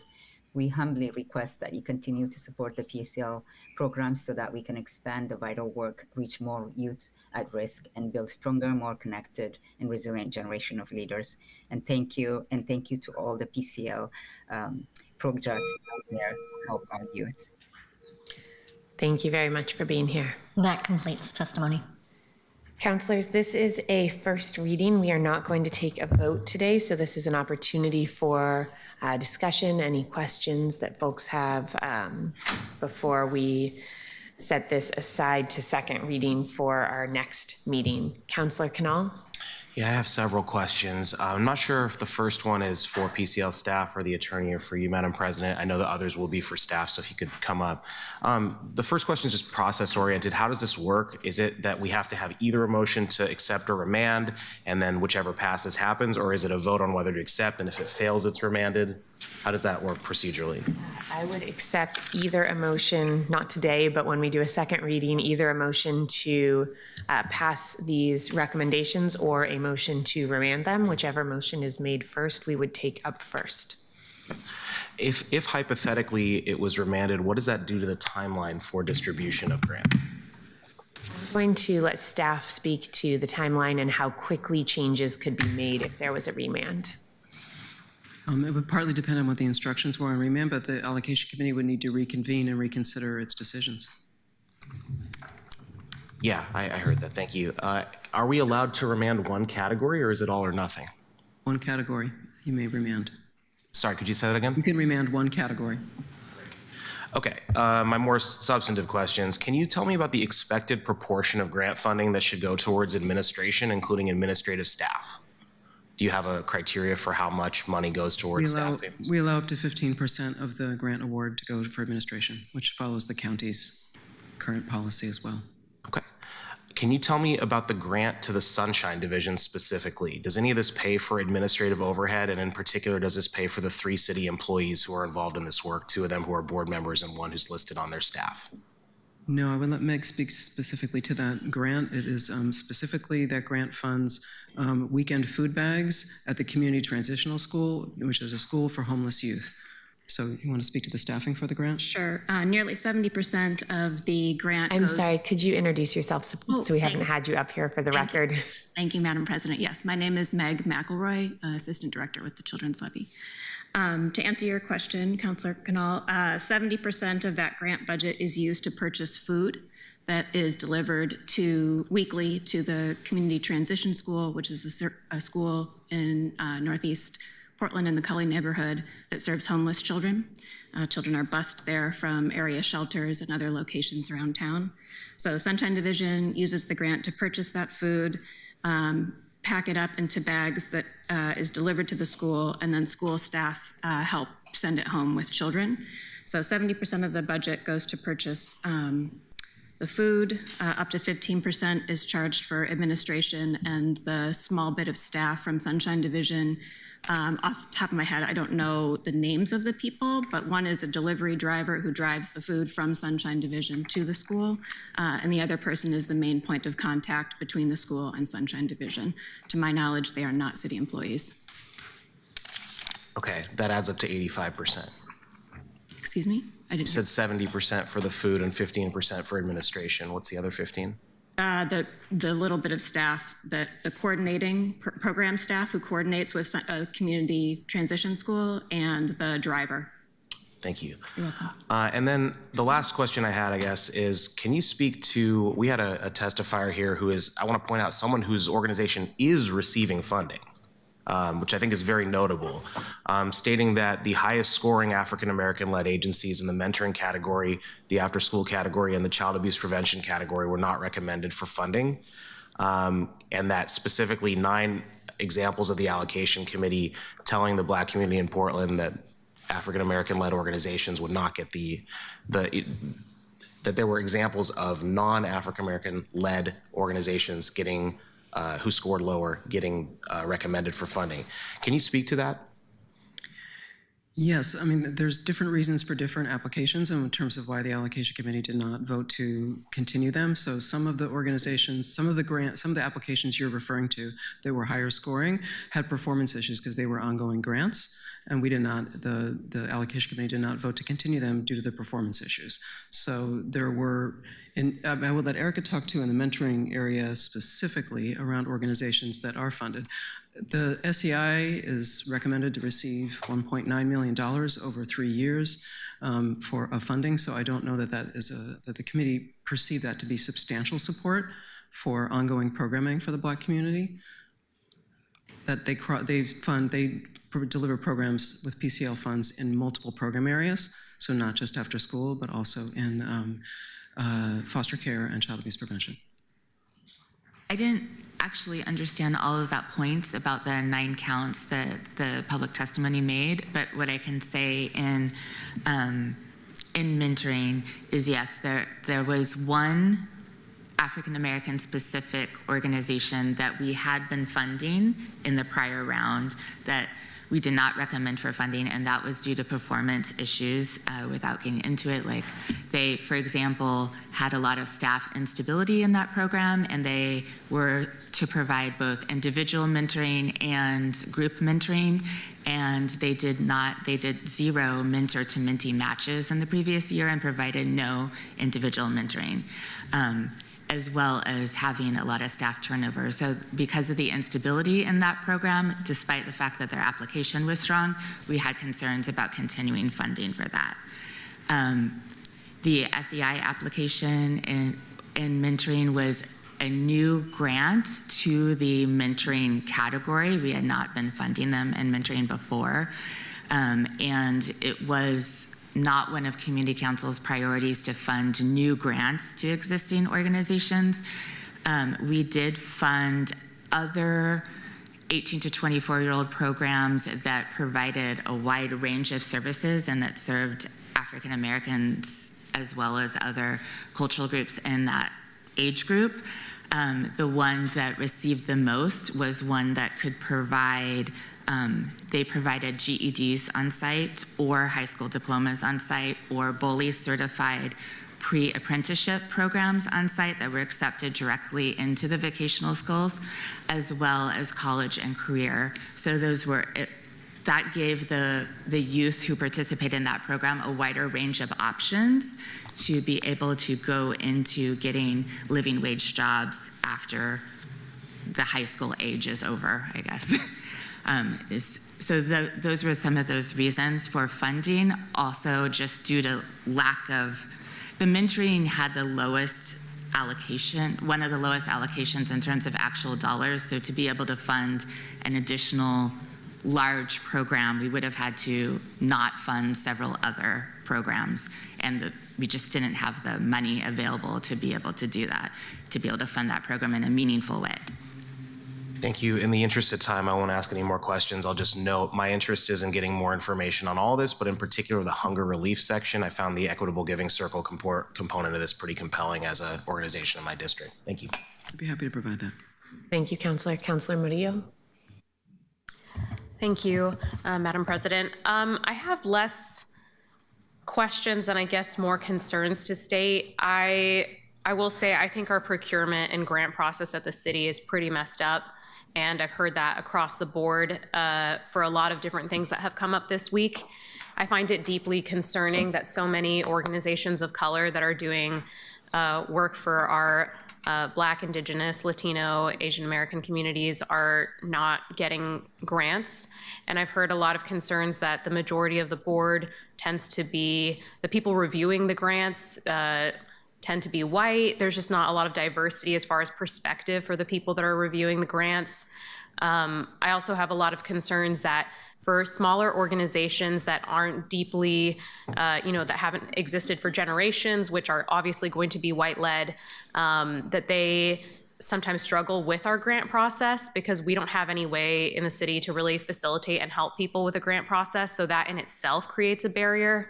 There's just a lot of barriers that I see here. And we know that outreach works best when it's people within your own community doing outreach to you because you understand each other, you have bonds already. And so I will say that I don't feel comfortable with moving this forward. I understand we're in a first reading and it'll go to a second reading, but I would like to see this maybe remanded and reviewed. And I understand if that's not possible for this process. But overall, I guess I would urge my colleagues that if we can't change this right now, then we definitely need to assess this process as a whole going forward. Because things can't continue on like this with having community organizations being surprised that they're not getting grants or procurement processes that they find out about things last minute that And overall, I've just seen in a lot of these systems as well that it is inconsistent. Sometimes people who are doing the review, they don't even follow the template that we have, or different organizations are measured differently than others, and those happen to be Black-led organizations. So, yeah, I guess I have to say I can't in good conscience really push this forward today, and I would push to remand it. Thank you, Counselor. Counselor Koyama-Lane. Thank you, Madam President. Thank you for being here with us today. To be honest, the testimony about the awards to non-Black and African-American organizations to mentor and serve Black African-American children, families, and communities is concerning, especially that piece, the assertion of scoring inequity. I share the concerns that were just shared from my colleagues, Councilor Canal, Councilor Murillo. Would love further information before the vote to adopt. And my question is about how these performance issues were addressed, if you can share that with us, with these organizations. We do an annual performance review of all organizations, and we give that to them at the end of each year. And the performance assessments are based on whether they meet their grant agreement goals. So the goals are set for the number of children to serve, the amount of service to provide, and the participation goal that they have for the families or the children to come to the program, and the outcomes that they achieve with the families or the children, depending on who they're serving primarily. So those are the grant agreement goals that we have. We are assessing whether they meet those goals or not. And we work with people, typically people get funding for 5 years, so we are working with them over a period of time. If they're not making their goals, we're working with them to try to figure out how we could adjust things or do things differently so they can make goals. And we adjust goals for people if needed. So the situation, by the time we are not recommending something because of performance, it has usually had significant issues over time. So that's kind of our standard, I would say, and that was what was published in the application, that we would look at performance over time to make recommendations. So those were criteria that were available to all applicants. May I add a point of clarification? Because when I heard Councilor Murillo, I realized there was something that I left out, as well as listening to Councilor Koyama-Lane. And just that in the mentoring category, when we, most of the smaller organizations that were funded, the reason that smaller organizations were a priority in this round because they had been facing barriers. And so two of the people who gave public testimony, Hala and Elevate, are culturally specific African-American organizations who were funded through having that, or recommended for funding by the allocation committee through that process of trying to reduce barriers for smaller organizations. So there are a lot of smaller culturally specific organizations who have not had access to funds before that through this new process have been able to gain entry. Thank you. Councilor Koyama-Lane, any follow-up? Okay. Councilor Green. Thank you, Madam President. I was in the queue to say things that have already been said by colleagues, so I'll just echo what Councilors Murillo and Koyama-Lane have raised, but I do have a process question. So if someone were to make a motion to remand, would that be appropriate in this space? And what would the impact be, I guess, is my question. I'm going to look to our attorney, but I believe because this is a first reading that would be an appropriate motion at our second reading. I'm not sure, though. Sarah Ames is also in, Sarah has been advising. I appreciate that. If it's the sense of council today that they would like to remand a category, you can remand by category. So if council would like to remand a category, I think it would be appropriate today for, and then proceed with the allocation on the remaining categories so they could proceed through the grant making process. I think it would be appropriate today for there to be a motion to amend the ordinance to remove the categories that you want to remand. And then so motion to amend to strike those categories and remand those categories to the committee. And then that would allow the remaining ordinance with the other categories to proceed to second reading and approval. And then council would get those remanded decisions would come back to council later. Okay. Councilor, does that fulfill your question? Okay. Counselor Smith? Thank you, Madam President. I too am concerned. I'm concerned at the prioritization of new and small organizations and the use of the scoring process where lower scoring grantees are prioritized over some higher scoring grantees. It's almost like a Deion Sanders effect, where effective, long-term, large, Black-serving, Black-led organization, they were impacted negatively. And I want to address a comment about one of the groups. You mentioned SEI got 1.9 million. That is true. However, if you look at the allocation they received from the previous past years, they lost $1.2 million in this grant process. So that doesn't make up for an organization who has been in operation for over 40 years, and mentoring is their book of business, and they were not even considered. I don't know what the percentages were, how far they were down from the other, but I do know it is very troubling, and I'm not entirely convinced that the selection criteria in the large grants round will lead to effective and equitable outcomes. So I understand what the consequences are if we remand this back. I'm just taking the temperature because I am too really troubled by this. Thank you, Counselor. Counselor Knoll, I'm going to move on to our colleagues who haven't spoken yet. Counselor Zimmerman. Thank you. I appreciated, our last work session where we asked some tough questions. I appreciated everybody's responses and the work. So I am appreciating this dialogue as well, and I'll just be really clear. I'm definitely looking to the direction setting by Councilors Ryan and Smith, given their history with PCL, their involvement with a lot of these groups, and so I am in an area where I am trying to interpret what we're hearing. I also want to make sure that we don't overemphasize just those who came to testify, but that we look at the full list of everybody who was awarded. And there are some groups who didn't come here today and maybe didn't feel like their allocation was also in jeopardy. If we take a movement or we move in a direction where we're not going to go forward, I guess what I would hope is that we fully post all of the grading and criteria sheets, and I mean the handwritten notes.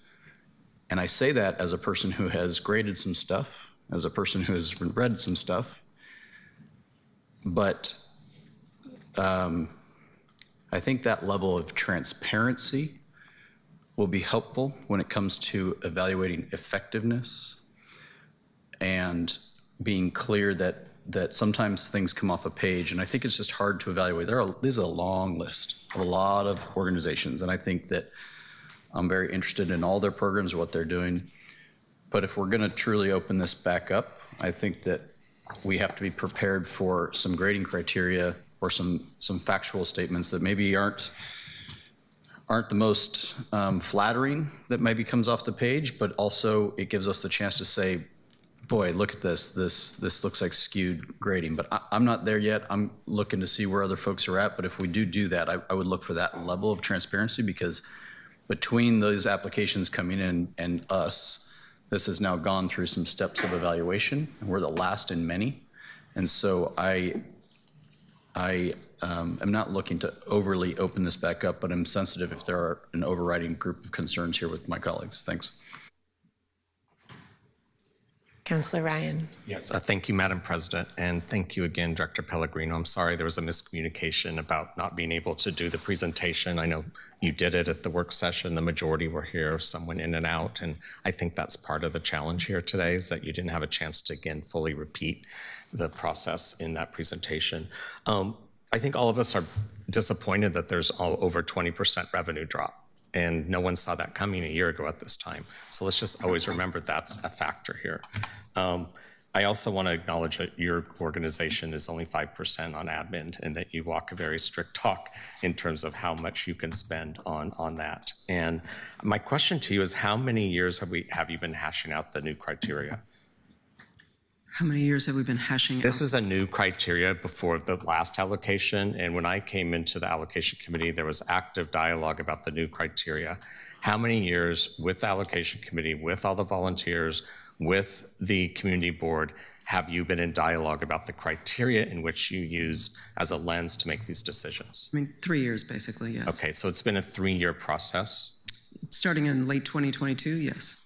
Okay, thank you. And how many volunteer readers, again, looked at each application, and did they look at 4 anonymously? There's 4 readers that read each application. For each application, 4 different people read it, and they didn't know who the organization was. They did know who the organization was. The readers see the full application. Okay. So what is anonymous was the community council. So the community council doesn't have any. The community council did not review any actual applications. They looked at the high level. So their prioritization. So the community council specifically prioritized new organizations that are not funded by PCL currently, and smaller organizations, because those organizations were perceived to have barriers in our process. So they specifically recommended we give extra priority to those organizations. So that was the process of the community council. So that's 13 community members who are coming together to give advice on policy and process. And how would you describe the process of recruiting the community council and the demographic makeup of the community council? Meg, do you have stats on demographic makeup? Because I'm not sure I do have my fingertips. Yes, can you speak to recruitment while I pull that up? What's Yes. Bear with me, I have it. And this is new, correct? We didn't have a community council last time these decisions came to. The community council was advised, was community feedback, basically community engagement feedback that advised us to create a council. So we did that in preparation for this funding round so they could be actively engaged from the very beginning. So they helped design the community engagement, they helped design the funding application, they helped design the priorities for funding at the end of the process. So they were with us for the ride. Go ahead. There are 13 members of our community council, and 77% of them have professional or lived experience in one or more of our 6 program areas. So that's after school, mentoring, child abuse prevention, intervention, foster care, early childhood, and hunger relief.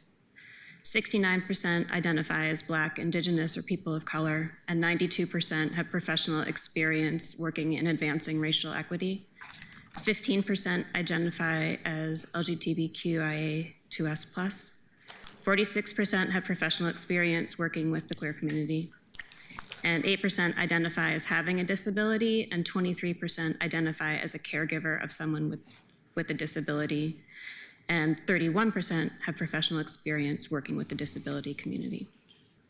Thank you for that. And when it came to the council, the allocation committee, the council's recommendation, that was very helpful for me as an allocation committee member, knowing that that was a new part of our system. And my point is, this was so thoroughly vetted in a very transparent process over the last few years that I experienced when I've been on this allocation committee. And I just want to remind my colleagues about how much work has gone into this. And I know it's not easy when you just get the information at the work session, which I hope that you were able to engage with and then repeat that here. I've also found all of the staff to be very helpful in terms of honestly answering questions. I found watching the testimony from the applicants to also be successful in terms of forming an opinion. So I just urge my colleagues to go through some of that step if you want to challenge these very difficult decisions at a time where there's just not enough resources. Thank you so much, staff, for your professionalism today. Councillor Canal. Just wanted a quick clarification. No, this is not something that we get to do annually, right? This is a 4-year decision. Is the intention that this would be revisited annually or in 4 years? The grants are for 3-year periods initially, and then people can request a renewal if they want to renew their grant. And so then the council would then come in again at renewal time to approve grants. Okay. That are recommended by the committee for renewal. So once this document is acted upon or accepted, whether it's amended, remanded, and then comes back, or whether it's accepted as is, we would not see something about this again for 3 years. Correct. Thank you. Counselor Smith. Thank you. Counselor Zimmerman, I appreciate your asking for direction. I understand. I support the Portland Children's Levy. I think the work that's being done by the organizations and the dollars that we have spent over the years and have supported it through their levies on the ballot. I am particularly concerned that if we stop this now, that will hinder the folks who need the money starting July 1st. I'm concerned about that and how this process will prolong not just the folks who are reduced, but the folks who are even smaller organizations who can't absorb a hit like that. So this is very, like I said, it is concerning to me. And knowing that we won't be able to come back for another 3 years to be able to course correct. I don't like to Monday morning quarterback. And I believe that folks that we have worked with at PCL, they're professionals. And sometimes you have to swallow a hard pill, but it's still very concerning. And I'm not sure if the unintended consequence will create more harm by opening this up. Really.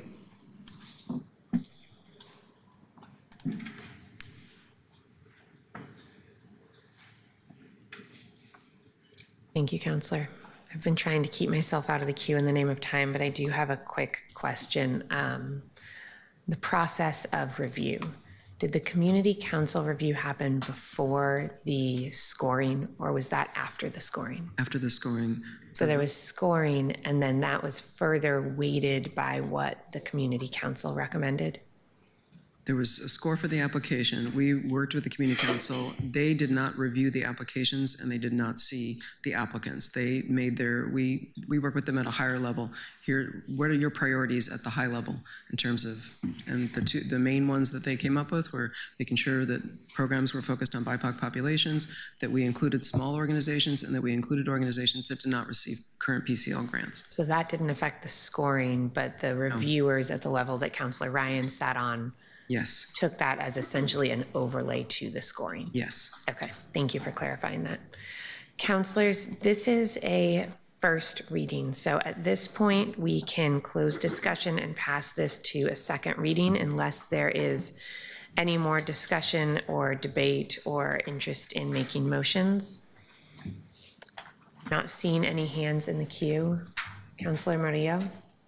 So I think the questions that Councilor Smith posed are really important as far as what happens if these dollars don't get out the door, even if there are big structural issues that we need to address.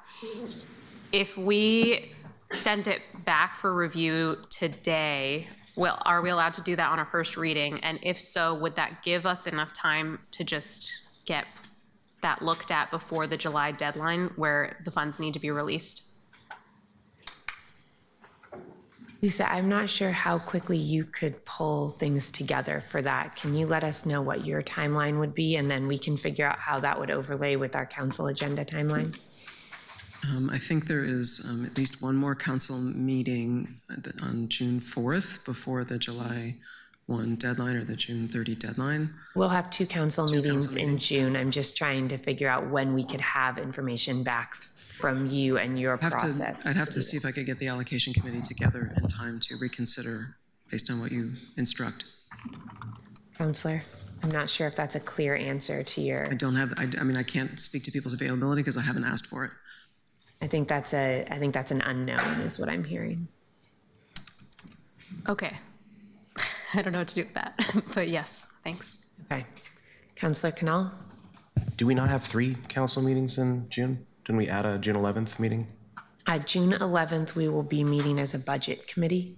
We don't have a full council meeting, though I will flag that I believe we will be coming in on June 5th, the Thursday after our June 4th meeting for some specific agenda items, and I suspect that we'll need to use the Thursday time after our June 18th meeting as well, just to catch up a little bit. The Friday time? Oh, good gracious, you're right. That is the Thursday that we don't have.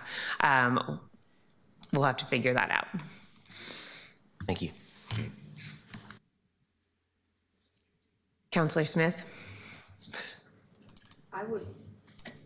I would consider if it's the 20th of May now, if we could expedite some sort of process with your reviewers so that we could meet the June 30th deadline.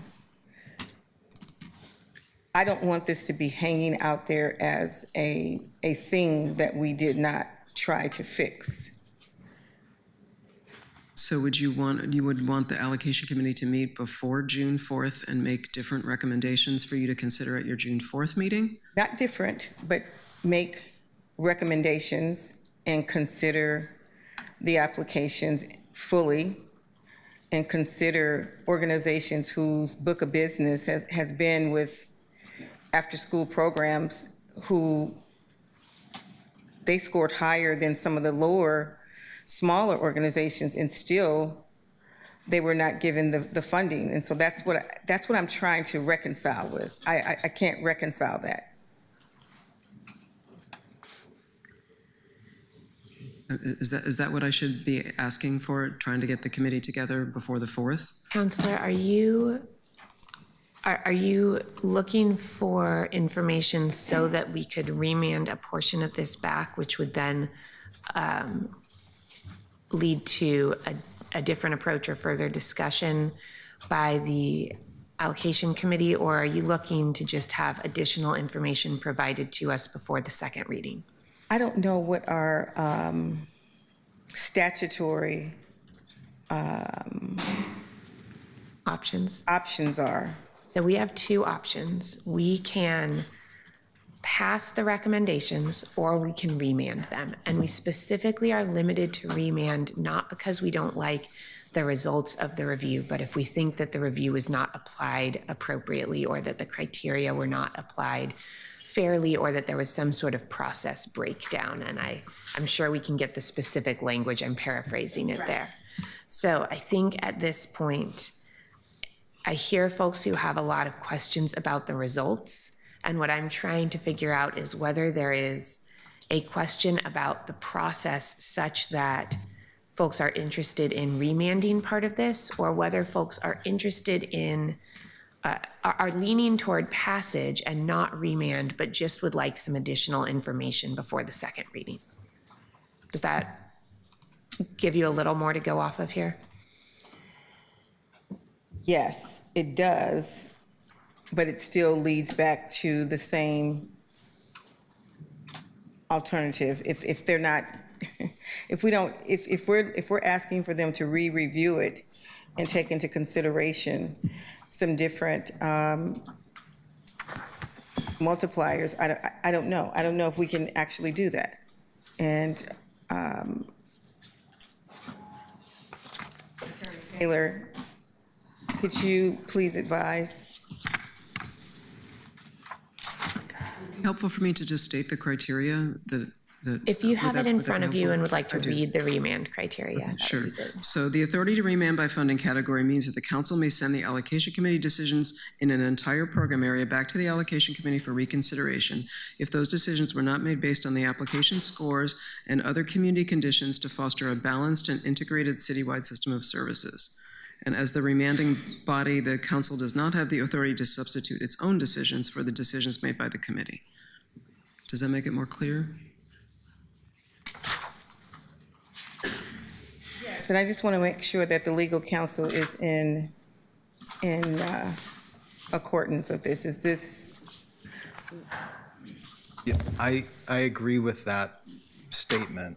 If it is, you can remand by funding category, and then the children's levy can reassess to make sure that the decision was based on the application scores and other community conditions to foster a balanced and integrated citywide system of services. So that would be their remand to go reassess to make sure that criteria was met. Okay.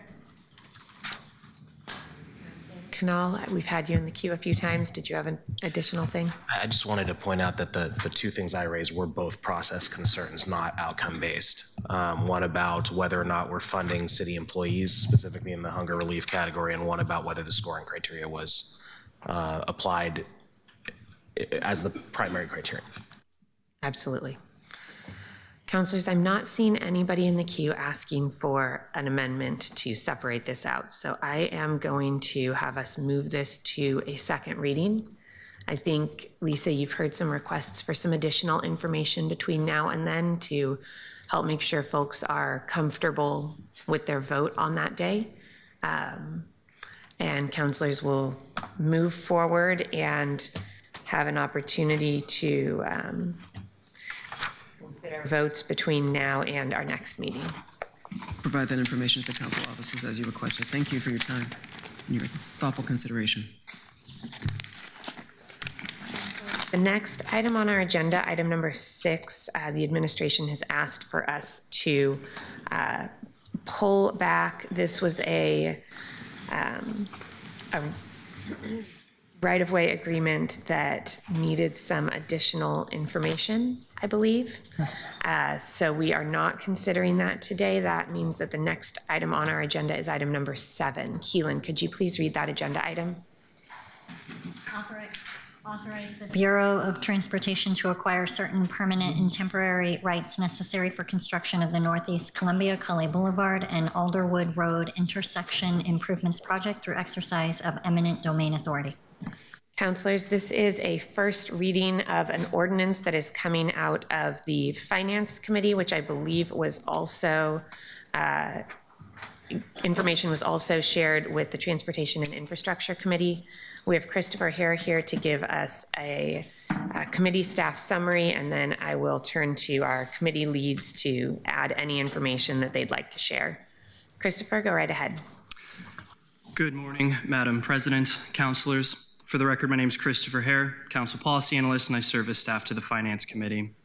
The ordinance before you, document number 2025-184, was considered in the Finance Committee on May 5th, where it was referred to Council with a recommendation to pass. The ordinance authorizes the Portland Bureau of Transportation to acquire specific permanent and temporary property rights necessary for the implementation of the Northeast Columbia Intersection Improvements Project through exercise of eminent domain. The ordinance grants the Bureau of Transportation and the City Attorney's Office the authority to negotiate and offer just compensation for the required property interests. If negotiations are unsuccessful, the ordinance authorizes the initiation of condemnation proceedings to determine just compensation through the judicial process. This authority does not extend or alter the jurisdiction of the courts beyond what is appropriate or reserved for City Council determination. The ordinance further authorizes the creation of a subfund in the amount estimated to be the just compensation for each interest property, which, if necessary, shall be deposited with the clerk of the court where an action is commenced. The full impact statement on this item includes a financial and budgets impact and analysis and information on potential community impacts and community involvement. There was no verbal or written testimony on this ordinance prior to committee action. This concludes the committee staff summary. Thank you. Thank you, Christopher. Councilor Zimmerman, anything you'd like to add? Just that this item received a support across finance and that members of this district were present for that and appreciated the way that the staff approached it and kind of walked us through this process. So no concerns from my chair. And councilors, I'd just clarify, in Christopher's report, he said there was no testimony. There was an opportunity for testimony, but there was no testimony submitted. Any questions for either Christopher or Councilor Zimmerman? Okay. Because this is an eminent domain item in District 2, I want to see if anybody from District 2 has any comments that you'd like to add first before we go to general discussion and public testimony. Not seeing either of my colleagues jumping forward. Keelan, is there any public testimony on this agenda item? No one signed up. Okay. Counselors, is there any discussion on this agenda item?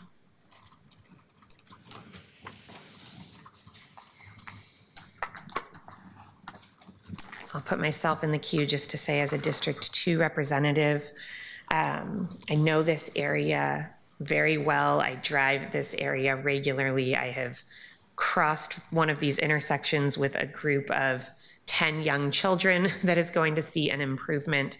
These are predominantly industrial properties. I, as a representative of this district, haven't received any concerns or complaints from any of those property holders. And this does seem to me to be an important project. Councilors, if there is no other comment or discussion, we will move this to second reading and move to the next item on our agenda. Keelan, could you please read agenda item 8? Adopt the locally preferred alternative for the 82nd Avenue Transit Project and conditions for approval. Thank you. Colleagues, this is a resolution. That means that we do vote on it today. The reason this is on our agenda today is it will be before JPACT, our regional transportation body, I believe later this week, and they try to have input from all of the affected communities before they take up an issue. This did come through the Transportation Committee, and Claire is here with the committee staff summary for us. Good morning, Madam President and councilors. For the record, Claire Adamsick, Policy Analyst and staff to the Transportation and Infrastructure Committee. The resolution before you, document number 2025-93, was heard in the Transportation and Infrastructure Committee on March 24th, where it was referred to council with the recommendation it be adopted. The resolution confirms the city's adoption of a locally preferred alternative, or LPA, for the 82nd Avenue Transit Project as non-binding city policy. The LPA recommendation proposed by the 82nd Avenue Transit Project Steering Committee is for frequent express, or FX, bus rapid transit along 82nd Avenue between Clackamas Town Center Transit Center and Northeast Cully Boulevard and Northeast Killingsworth Street.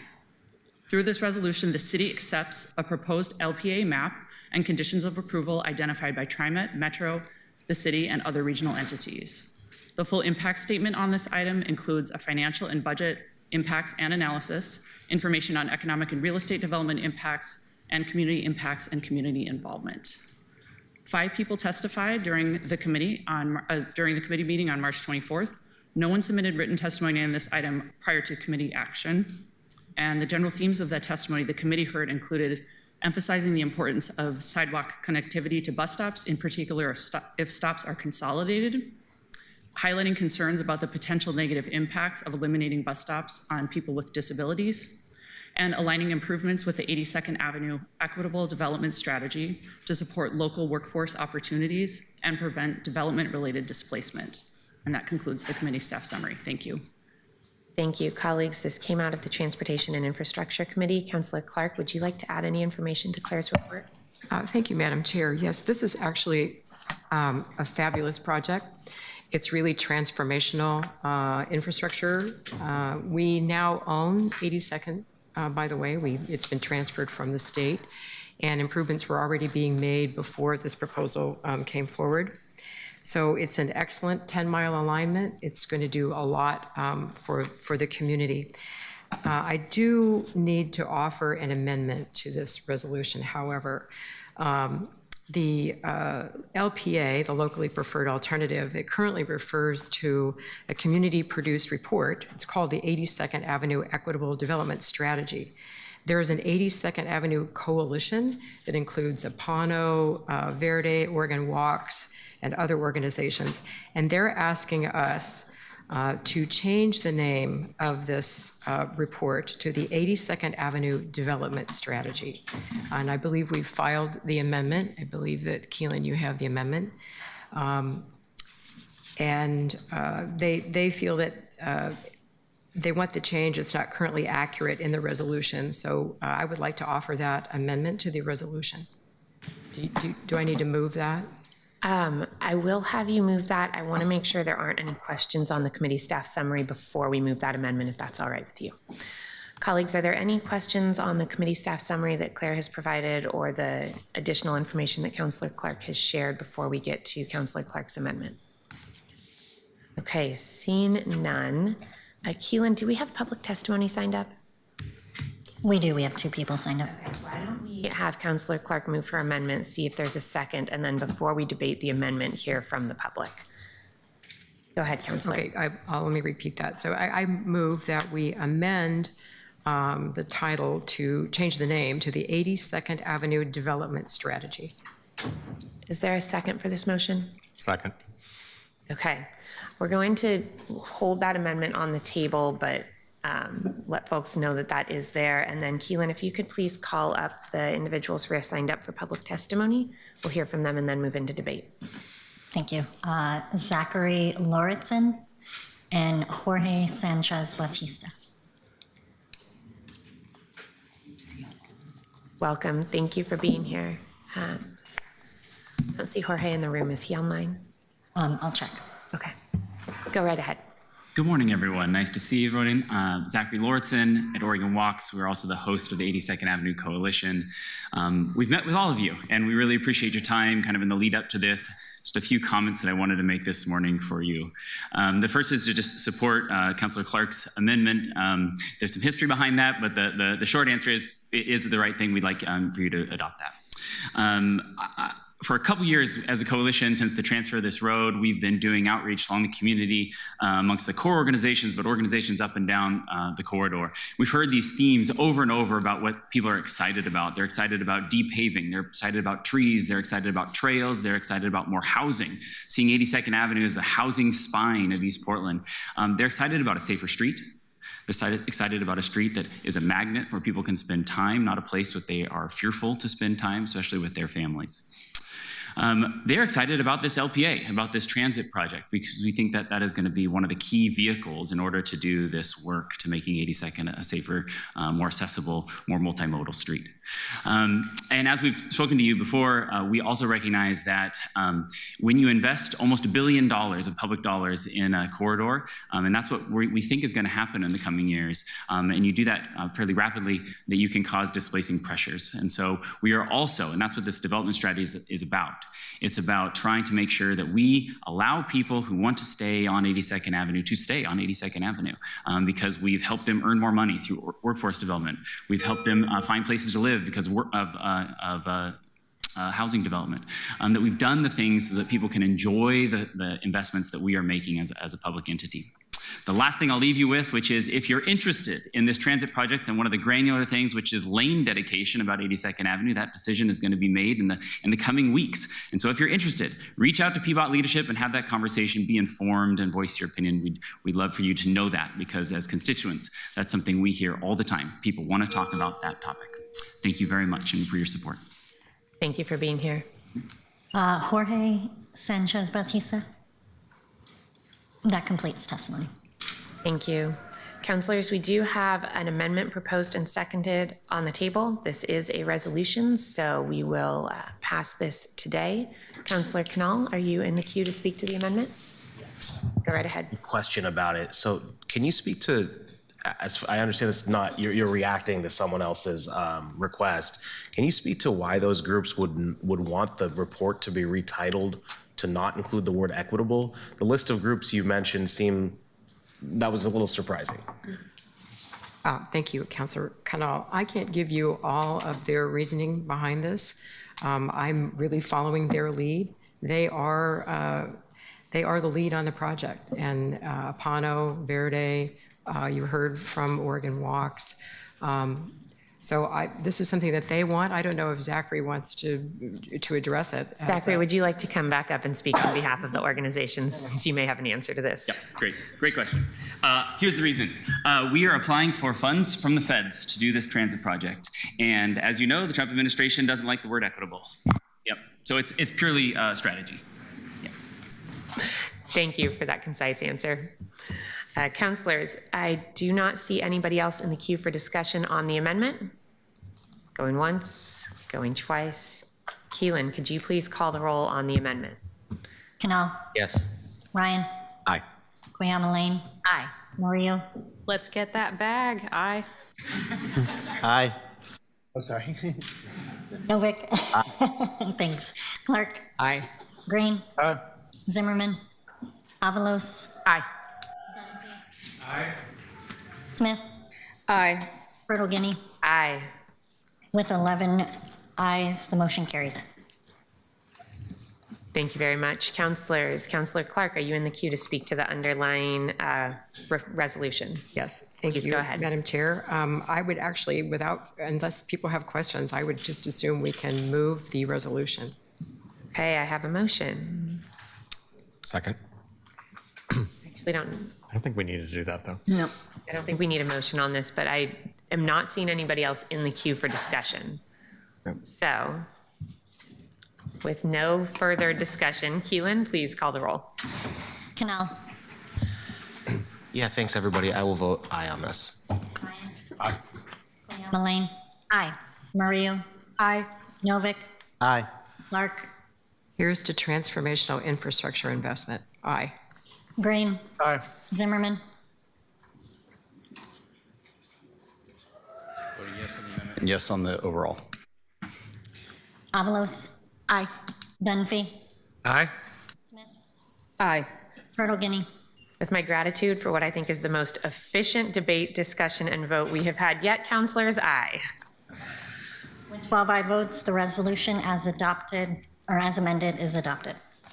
Thank you. Councilors, the remaining items on our agenda are a series of fee bills, which we first read at our previous meeting. We were able to have deep discussions on some, but not all of them.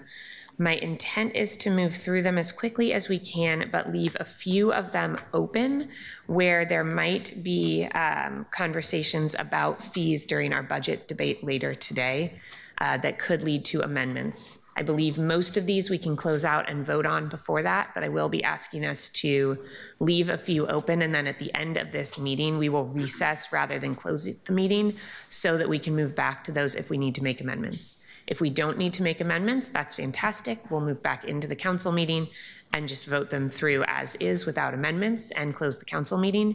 But where I have heard you all bring up potential fee discussions, we'll leave things open so that we have that, that opportunity to align everything today. Keelan, could you please read the first fee bill, item 9? Amend fee schedule for tree permits.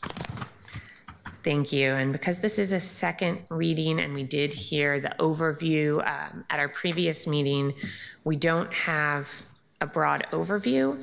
But Councilor Zimmerman, this came out of your Finance Committee. Do you want to give folks just a 30-second reminder of which fee bill this is?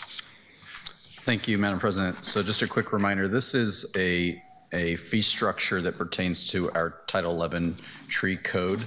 The Finance Committee adopted 2 changes to that, and those came forward to you in what we heard in the first reading. And I think I'll keep it there. Councilors, I don't believe I've heard any proposals for fee changes that would affect this ordinance. So I am hoping we can complete our discussion and then take a vote on this morning. Councilor Green? I was actually in the queue to see if we need to take a bio recess. I don't know how long this chunk is going to go, and I don't want to miss the vote. If you think we can move fast, I'll hold it. But councilors, you have a request from your colleague to move quickly. Councilor Smith? I'm getting some head shaking, so I'll motion for a 7-minute recess. Okay. I was hoping to move us through, but councilors, if folks would like to take a recess, let's take a 7-minute recess. That would put us back here at 11:24. I will start right at 11:24. Thank you, councilor, for letting us know your needs, and I will see you all in a few minutes.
I believe 1, 2, 3, 4, 5, 6, we are now at a quorum, so we are going to re-enter debate on agenda item 9, amending the fee schedule for tree permits. Councillor Smith is not here. Councillor Canal, you are first present in the queue. As I take a bite of apple. Thanks. Sorry about the timing. Was there any additional update? I had asked earlier if there was conversation with PSEF, sorry, about the 400,000, I think it was. And I just wanted to see if there was any new information on that from those who talked to the PSEF committee. But I don't know if anyone's here to answer. Do you remember who you asked that of and who was going to have that conversation with the PSEF committee? I will get my notes. Okay. And is that something that you had taken on? A conversation with the PSEF committee about some of their funding as it relates to the tree permit fee schedule. I believe there's 400,000 that was being, this document would transfer $400,000 from PSEF to urban forestry, and I just wanted to see if they had thoughts on it that subsequent to our last meeting that you or anyone else was aware of. It wasn't specifically directed at you. Hey, Councillor Green is on that committee, which is why I looked to him. I have not had any additional and gotten any additional information there, Councillor. Councillor Smith, were you? Oh, you are out of the queue now. Okay. Councillors, is there any additional discussion on agenda item 9, amending the fee schedule for tree permits? Councillor Smith? Thank you. So I just have a couple statements about the permits between 9 through 15. Is this the appropriate place? Statements about the agenda items generally? Items 9 through 15? Yeah, just concerns. Go right ahead. And I think I've made my feelings known about the fee increases on East Portland residents. I think it's so important that I speak on the inequity in the service areas Portlanders depend on. And our constituents in District 1, for those of you who may not know, are economically vulnerable, and we must acknowledge this at every opportunity and keep this front of mind with every decision that we make. And I have to vote to support these items because the prospect of firing even more critical civil service staff, it would wreak havoc on our infrastructure and the services that provide quality of life to our neighbors would have a huge impact. But we haven't been given another good option in terms of how to balance our budget.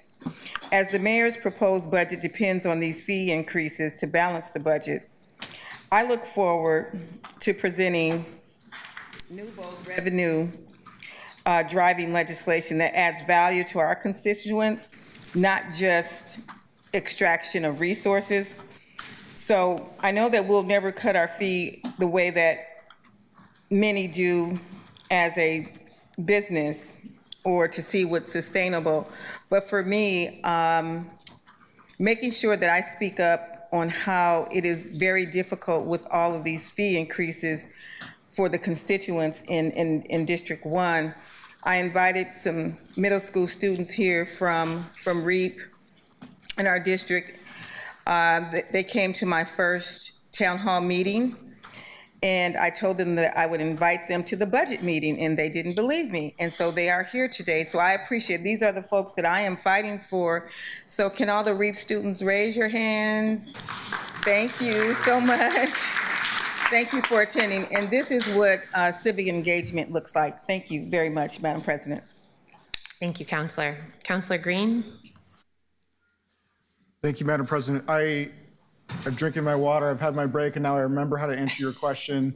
The PSEF aspect of this, when we talked about this in the Finance Committee, there was some discussion, and my takeaway from that was that I supported them using the $400,000 to sort of offset the loss of application fees, compliance fees. I think it shows an attempt to sort of recognize that there is a balance between the regulatory barriers in terms of cost for compliance, and that PSEF funds would be a good use of that because you do want people to comply with this program. So that was the nature of that discussion. That's why I supported the fee package in terms of that. There was amendments that were not related to the PSEF aspects, but I just wanted to share that back. And counselors, I'm going to pause for a minute because I was remiss in not giving our students a warmer welcome after Counselor Smith introduced them. I had written down to do a welcome at the beginning of our budget committee meeting, but you're here now. So thank you all for being here. This is some interesting work that we're taking on today, and it's great to have you here to see it. I hope you'll be able to stay as we get into the budget work so that you can see the process as we hear from community members about some of the most important decisions we'll make. I'm glad that you joined us at City Hall. I know we sometimes hear about the distance between East Portland and City Hall, and everyone here is committed to doing more to come to you and make sure we hear from you in your community, and we are so happy to have you here with us in City Hall today. So thank you for joining us. Councilors. Councilor Smith, are you back in the queue, or is that previous hand? Okay. Seeing no other discussion, Keelan, could you please call the roll on agenda item 9? Canal. Aye. Ryan. Yeah, I really appreciate the fee burden and the less permitting on Portlanders due to the continued reforms here and the use of PSEF dollars to help with these, one of our greatest climate assets, trees. I'm a big proponent of simplifying the code and making it easier for the public to engage with the city. And I do think these changes proposed by the Finance Committee are a step towards achieving this. I'm grateful for their work. At the same time, I had a little bit of challenge with anything over 2%. That will come up later. But on this one, I vote aye. Koyama. Aye. Mario. Aye. Novik. Aye. Clark. Aye. Green. Zimmerman. Thank you to the finance colleagues for adopting my amendment and sending this forward. The era of having to pay your government to prove you did nothing wrong is over when this passes. Thank you. Aye. Avalos. Aye. Dunphy. Aye. Smith. Aye. Rogini. With 12 aye votes, the ordinance is passed. Thank you. Keelan, could you please read agenda item 10? Adopt rates and charges for water and water-related services for fiscal year beginning July 1st, 2025 and ending June 30th, 2026. Councilors, this is one of a series of water, sewer, and storm water fees that we did have an opportunity to have some more significant discussion on at our last meeting. It is here before us on second reading, and I don't believe any of our conversations later today will affect it. So I will be looking for us to pass this agenda item after our discussion. Councilor Zimmerman, same courtesy if you'd like to say anything introductory on this agenda item. Otherwise, we can move to discussion. Councilors, any further discussion before we move to a vote? Okay, Keelan, could you please call the roll? Canal. Aye. Aye. Ryan. Yeah, I'll be voting no on many of these, anything that went over 2%. So I vote, I think there's just too much burden right now on working class people in Portland. I vote no. Koyama. Aye. Mario. Aye. Novik. Aye. Clark. Green. Zimmerman. Aye. Avalos. Dunphy. Aye. Smith. Aye. Fertogini. The ordinance is passed with 11 yes votes and 1 no. Thank you. Keelan, could you please read agenda item 11? Revise sewer and stormwater charges and fees for FY 2025 through 26. Councilors, again, this series of agenda items which we were able to discuss previously, and I don't believe this will be affected by any of our discussion later today. Is there any discussion? I'm going to put myself in the queue. I think we have seen some articles, probably heard from some people about increasing costs. I know I've heard about increasing costs specifically around sewer, stormwater, and water rates. And what I also saw in the Finance Committee is that when we don't increase, at least with the the increase in the costs to perform the work, when we don't increase the fees to keep up, what we see is dramatic increases a few years later to make up for that, or decrease in service that leads to failure down the line. And while I share concerns about the increase in costs on our constituents, I don't want to see those dramatic increases down the line, which is why I'll be supporting this entire package. Councillor Green. Thank you, Madam President. Echo, but then I also want to flag that I think we do need to get our rate trajectory under control, and I think that's through cost management. I think that's through asset management, but we don't sacrifice public works to get there. I've introduced a budget note that I hope we can vote on today that calls for a rate design review, and I'm really looking forward to that. I think I've got the partnership of the Public Works Service Area leadership on that, so thanks. Councilors, seeing no one else in the queue, I'll move us to a vote. Keelan, could you please call the roll? Canal. Just clarifying, this is agenda item 11, right? Yes, it is. I want to make sure for the folks following along. Aye. Ryan. Again, listening to my fixed income neighbors, I vote no. Elaine. Aye. Mario. I think just given that everything that the council president laid out, and that when we don't increase these fees right now, it's going to impact future and younger generations, and our lack of infrastructure desperately needs this. I think we have to approve it now, but I look forward to voting in favor of Councillor Green's amendment to revise some of our sewer rates and make sure that we find alternative ways to support our budget. Aye. Novick. Aye. Clark. I just want to remind everyone that we do have a great affordability program in the utilities, and I vote aye. Green. Aye. Zimmerman. Aye. Avalos. Aye. Dunphy. Aye. Smith.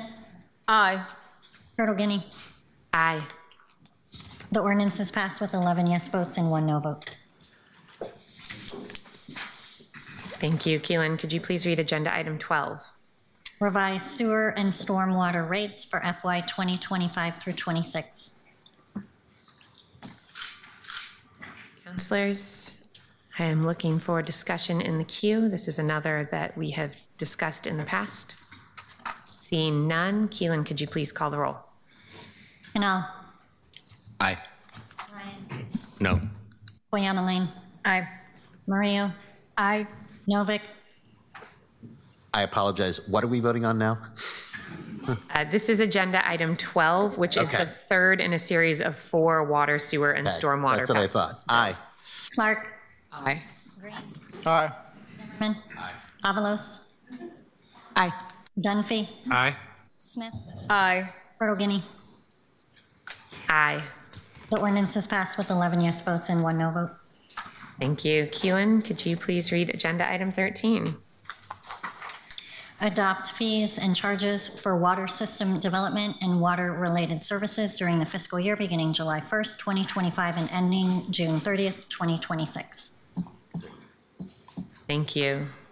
Councilors, this is, I believe, the last of our water and sewer-related agenda items. Seeing no one in the queue for discussion, Keelan, could you please call the roll? Canal. Yeah, I voted aye on all of these. I'll vote aye on this in a moment. I just wanted to note, I also support the budget note to look at this, and just for everyone paying attention here, we're in a situation where we're reactive to context that was set before we got here. I know that not only the council, but also the DCA in Public Works and that entire team are focused on ensuring that we're looking at the rate of rate increases and fee increases as well. And I'm excited to get to that. Unfortunately, we just couldn't have a better result for today's budget. So I vote aye. Ryan. No. Koyama Lane. Aye. Mario. Aye. Novick. Aye. Clark. Aye. Green. Zimmerman. Aye. Avalos. Aye. Dunphy. Aye. Smith. Aye. Turtle Guinea. Aye. The ordinance is passed with 11 yes votes and 1 no vote. Thank you. Keelan, could you please read agenda item 14? revise transportation fees, rates, and charges for FY 2025 through 26, and amend transportation fee schedule and fix an effective date. Colleagues, we did begin discussion on this agenda item at our previous meeting, and this is an agenda item that I think we should leave open just in case our conversations later today affect it. But if there is discussion broadly on what is before us right now, I'd like to have that discussion now so that when we return to this later, it's either to amend or to pass without amendment, and we've had the underlying discussion already. Councillor Novick? I'm withdrawing. Councillor Green? Yes, this is, I want to flag something. It's kind of a question, but the mayor's proposed budget assumes that we pass an amendment to this schedule, right? This includes the T&C fees.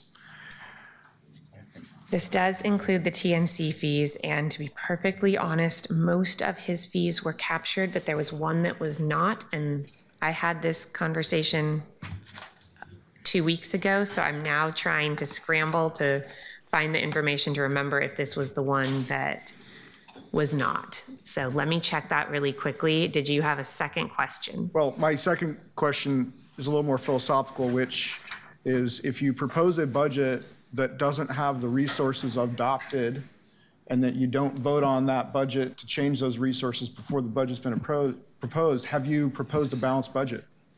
That's a very fair question, and it's one that I have also asked, Councillor. Thank you. Councillors, is there any other discussion in the queue? No. Okay. I am going to have us hold over a vote on this agenda item.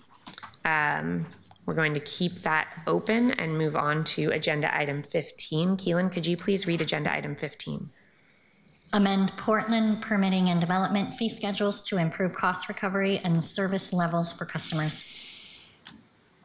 Thank you. And councillors, this is one that we did not get to have significant discussion on previously. We just touched on. I believe that we can pass it before we do our budget work. Is there any discussion on agenda item 15? Councillor Green, are you in the queue for this? Legacy. Okay.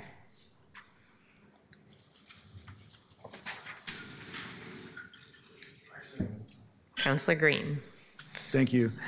I just want to note, I'm going to vote on this today, but we absolutely have to find a different revenue model for permitting.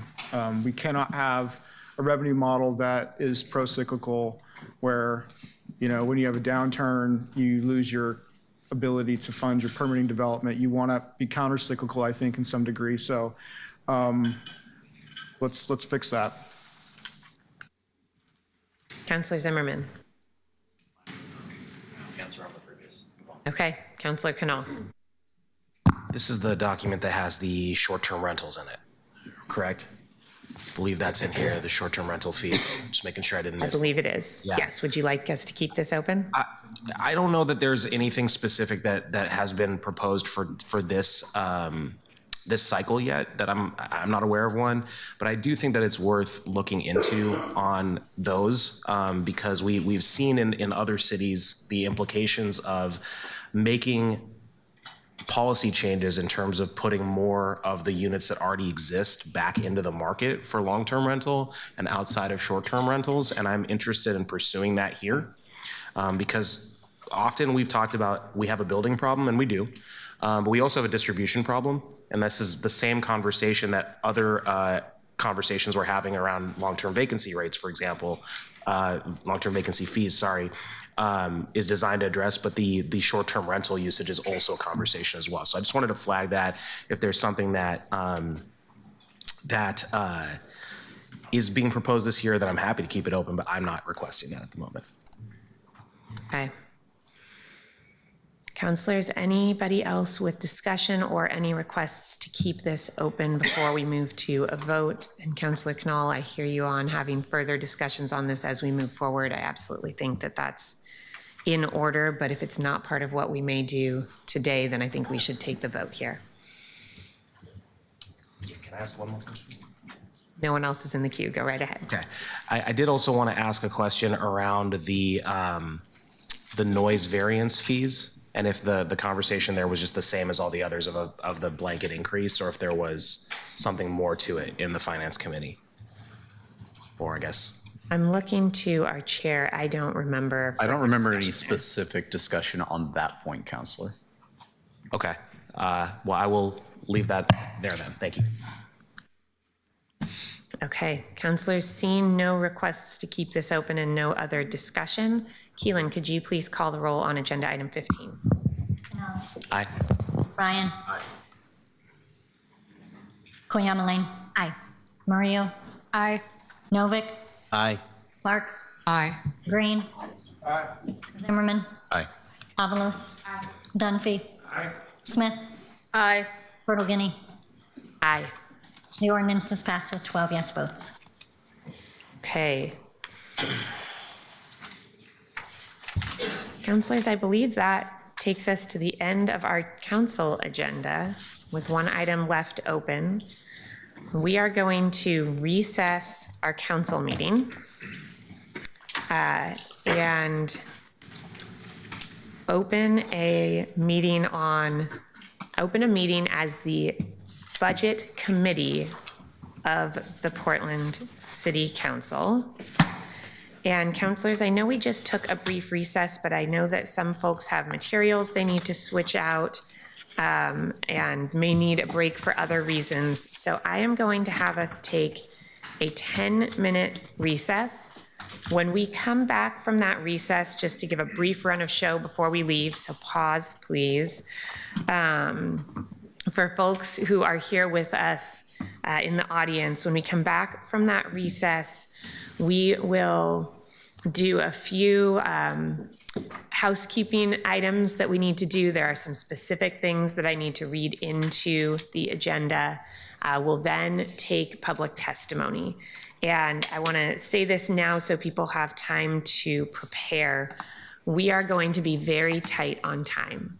We have 7.5 hours of public testimony signed up right now. We do not have 7.5 hours for public testimony if you would also like us to be able to debate some of the amendments that are before us. There are over 120 amendments before us. So I am going to be asking folks to keep their testimony to 90 seconds. I'm going to be asking that if you're here with a group, you choose 1 or 2 representatives from your group to deliver your message. I'm going to be asking that if you have submitted written testimony and spoken at our budget hearings throughout this process, that perhaps you leave your remarks to those things and make room for other people today. And I'm going to be asking that if other people who you didn't come with as a group have already said what you are planning to say, you perhaps hold back and leave room for others, or come up and say, I agree, and nothing more than that, so that we can get through as many people as possible. We'll be cutting testimony at about 2 hours so that we have time for our debate. My hope is that through those methods, we can get through the bulk of people who are here today. So with that, let's take a 10-minute break. Let's call it an 11-minute break. That would put us back here right at noon, and we will get started with our budget committee work.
you all for your patience with that quick break while we regrouped some things.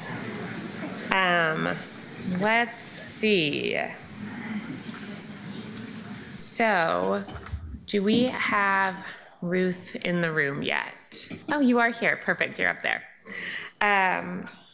So we have called to order. We have convened our meeting of the Portland Budget Committee. I am going to turn it over to our budget director, Director Levine, for an overview of the hearing. And then we will move into a few other technical items before we get to public testimony. Director Levine, go right ahead. Great, thanks. For the record, my name is Ruth Levine. I'm the director of the City Budget Office. So this afternoon, you'll be sitting as the City of Portland Budget Committee to hear and consider changes to the proposed budget and the approved budget as filed, which will then allow us to send the report to the Tax Supervising Conservation Commission tomorrow. And after that point, you'll be considering the actual adopted budget in June. So for the hearing today, you will be doing a few different things. The first piece is you have to have a hearing on the uses of state shared revenue. This is a standard procedure, and Council President will talk you through that. After that, you'll close the hearing on state shared revenue, and you will move into public testimony. Once public testimony has completed, you will first vote on the changes to the proposed as filed, which are, I'll describe once we get there. There are a couple of minor technical changes, and then you will bring further amendments and discuss those after that and the public testimony have concluded. And at the end of that, you will vote on those amendments, and then you will vote on to approve the budget as amended. Finally, before we leave, you will vote to approve tax levies, and then you will adjourn the meeting as the Budget Committee. Thank you, Ruth. And I'm realizing, Keelan, I believe we need to call roll separately for this meeting. Is that correct? Before we move any farther, could you please call the roll? Al. Ryan. Here. Koyamaline. Here. Murillo. Here. Novick. Here. Clark. Here. Green. Here. Zimmerman. Here. Avalos. Dunphy. Here. Smith. Here. O'Guiney. Here.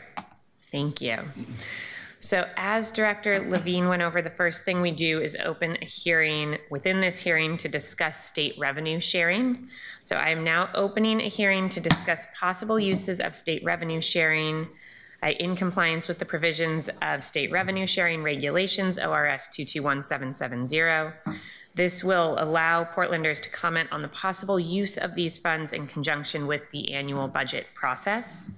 As proposed for council adoption, the fiscal year 2025-26 budget anticipates receipts of $21 million from state revenue sharing. As has been standard in prior years, it's proposed that this revenue be allocated in equal parts to support fire prevention and police patrol services. Keelan, is there anyone here who wishes to provide public testimony on this subject? We didn't have anyone sign up. Okay, so I believe I now close the hearing on possible uses of state revenue sharing. Director Levine, do I hand it back to you now to describe the approved changes as filed? Yes, thank you. Okay. So there's one change in the document as filed. That was to add to the proposed in the approved as filed, which was to add an interfund loan between parks and the Fire Police Disability Retirement Fund. This is a standard thing that we do each year. The amount is about $50 million. And this is a standard thing that we do each year because of the timing of when property taxes come in compared to the payouts that are made out of FPDNR. And so this is technical thing that we need to include at this stage so that it doesn't trigger the 10% rule in the adopted. So that was entered into the approved as filed. Council President, there's also, sorry, just pulling it up, a small amendment that we need you to make.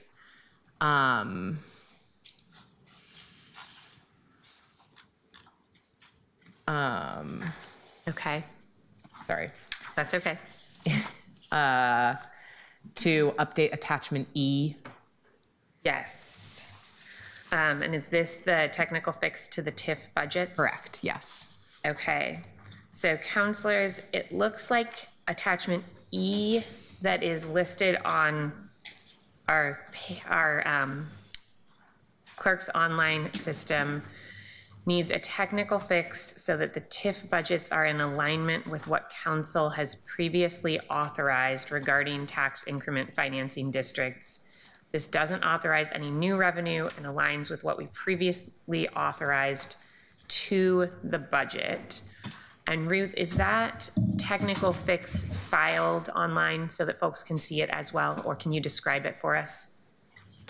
It updates what's called the UR50 Urban Renewal Certification Form. It's listed as attachment E. It just adds the new plan areas in part 5 of that attachment, but it looks exactly the same as the attachment that is filed. So we will send that to the clerk, but we need you to motion and second that and vote on that. Okay, counselors, is there a motion and a second for this technical adjustment? I think folks are trying to find it. Okay, we have a motion from Counselor Novick, a second from Counselor Zimmerman. Any discussion? Counselor, I'm sorry. no, that's okay. I'm looking at my colleagues for the queue because my computer's having issues. Counselor Green, are you in the queue for discussion here? Not on this item, but I am on the interfund loan. Okay, we'll get there. Counselor Canal. I was also on the interfund loan, but while we're here, I just want to understand, what are we, can you repeat, Ruth, please, what this motion was to add to exhibit It's just to, E? sorry, it's just to swap out attachment E.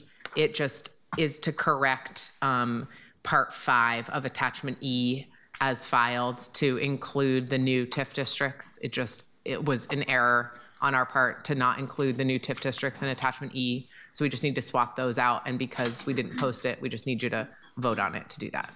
Okay, what's the dollar amounts? Because part 5 has Cully TIF District, 2.575 million. Do the others have numbers associated with them too? Yes, I can read them out, or we can send them to you. They're just, they represent the TIF districts as you all already approved them. It's just a sort of clerical fix. Got it. So I think Thank what you. I'm hearing is that an old document was uploaded that didn't have the numbers that this council has previously approved. Is that accurate, Ruth? Yes. Okay. I want to make sure folks know what they're being asked to vote on. Is there any... Counselor Smith, are you in the queue on this agenda item? Yes. So can we just say what the number is and what it was changed to? Sure, I can read them out for you. Yes. The Cully TIF districts, 2.2575 000, 275, sorry. The 82nd Avenue TIF district is 975,000. The East 205 TIF district is 1,575,000. The Sumner Park Rose TIF district is 625,000. Lloyd Holiday is 325,000. Central East Side Corridor is 210,000, and West Side TIF district is 450,000. And that's the current?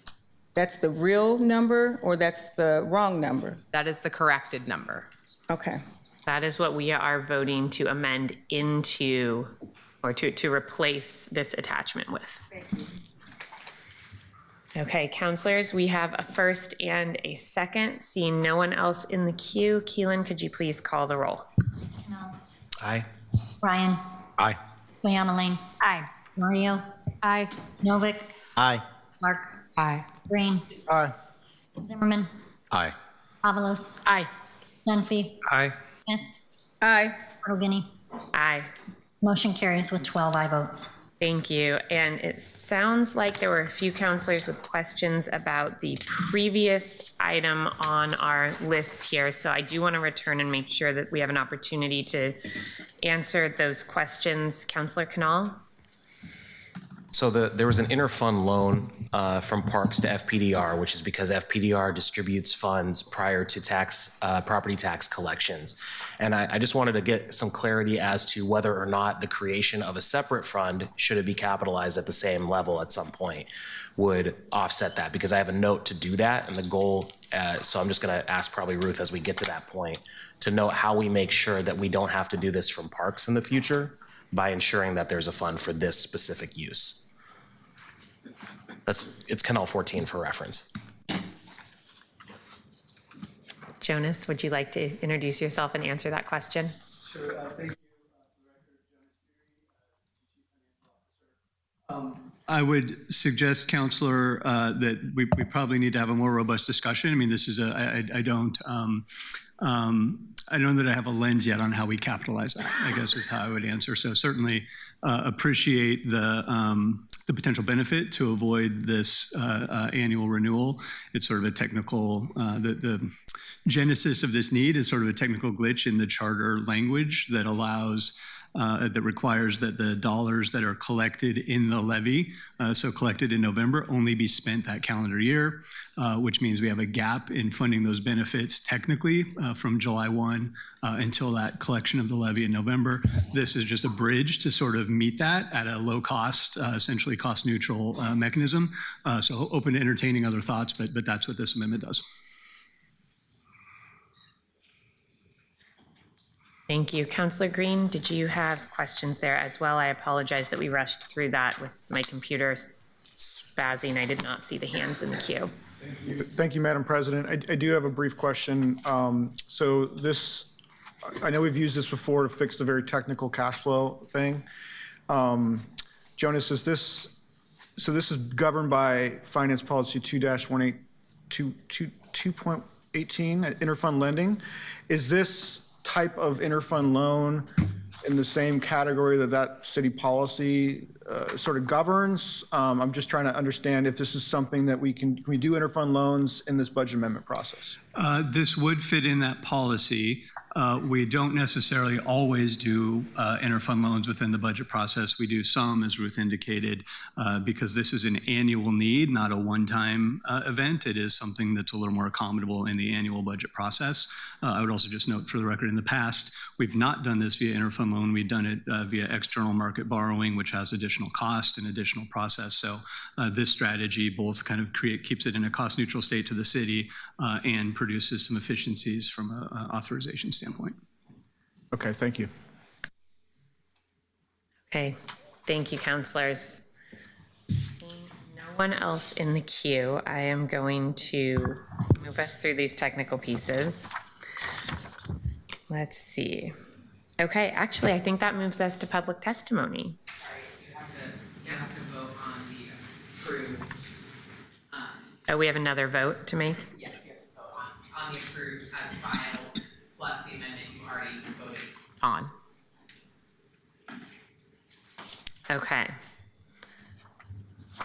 So we are voting on the, I'm sorry, Ruth, can you describe to folks what the action is here that we're taking? You are, you're going to seek a motion to consider changes to the proposed budget as described in the memo titled Approval of the Budget for the City of Portland and those attachments. So that is the approved budget as filed.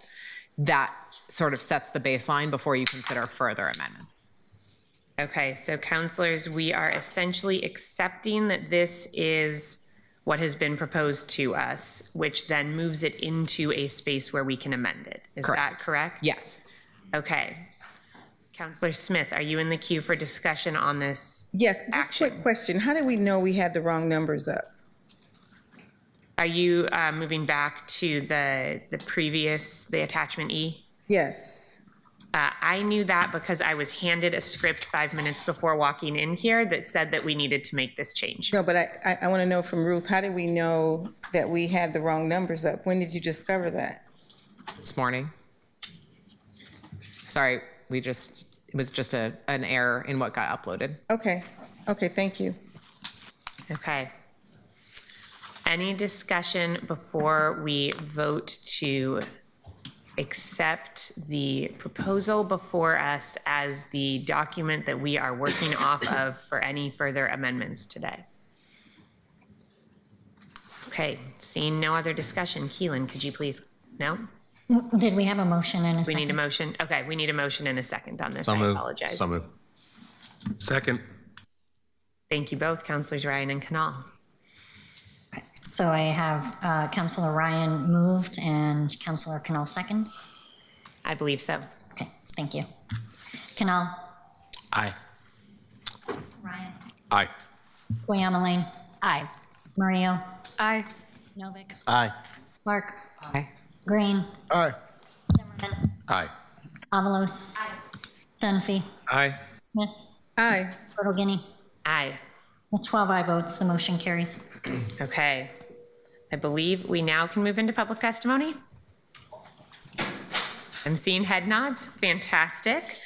So, councilors, we are going to move into public testimony. And as I stated previously, we have enough people signed up that at 2 minutes each, if everybody spoke, it would take 7.5 hours. And while I know there are so many important things that we need to hear from Portlanders today as we go into this work, I don't think that we can spend 7.5 hours doing that. So I am going to have us take 2 hours of testimony. We may run a little bit over if we're in the middle of a panel. And in order to fit as many people as possible into those 2 hours, I'm asking folks to shrink your testimony to 90 seconds. I'm asking that if you are here with a group, you pick 1 or 2 representatives to provide testimony on behalf of your group.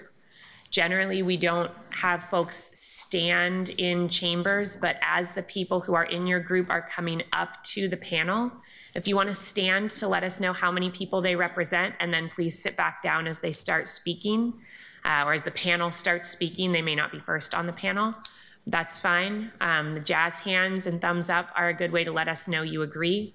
If folks have spoken who have said what you need to say, and you have already shared your voice on those same topics through written testimony or through our budget listening sessions, if you could make space for others to speak today, we would appreciate it, so that in totality, through all of the opportunities we have had to hear from the public, we can hear from as many people, as many distinct voices as possible.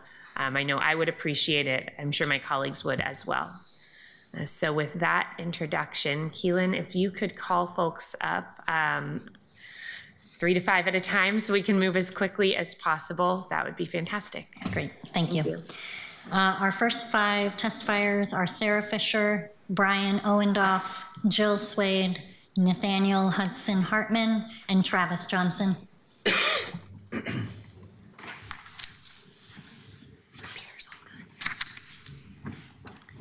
Go ahead. Good afternoon, city councilors, Mr. Mayor. I'm the Reverend Sarah Fisher. I'm an Episcopal priest, and I pastor a street church in District 3 called Hope and Bread, made up of mostly unhoused people. I'm here for them and for their friends. I am a voice crying in the wilderness, asking you to amend this budget to move dollars from overnight shelters to alternative shelters like pods and villages, to continue to fund a congregate shelter system with a known minimal success rate and no place in a street to housing continuum suggests that we care more about cleaning up the streets than about the people who are suffering on those streets. Congregate shelters are not only ineffective, but harmful, especially to our most vulnerable unsheltered citizens, BIPOC women, LGBTQ individuals, and immigrants. People who live unsheltered are not a monolithic them. They are individuals with universal needs for privacy, safety, dignity, and hope. Congregate shelters provide none of these. There are proven evidence-based pathways to housing success. None of these pathways emphasize overnight shelters the way our current budget does. If you want to invest in our city, please invest in solutions to homelessness that actually work.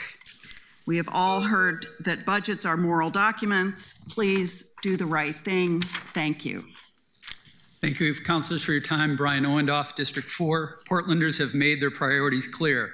They want more effective policing, enhanced public safety, and a meaningful reduction in violent and property crime.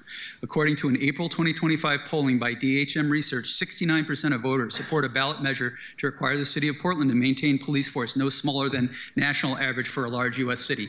That would literally mean doubling the size of our police force today.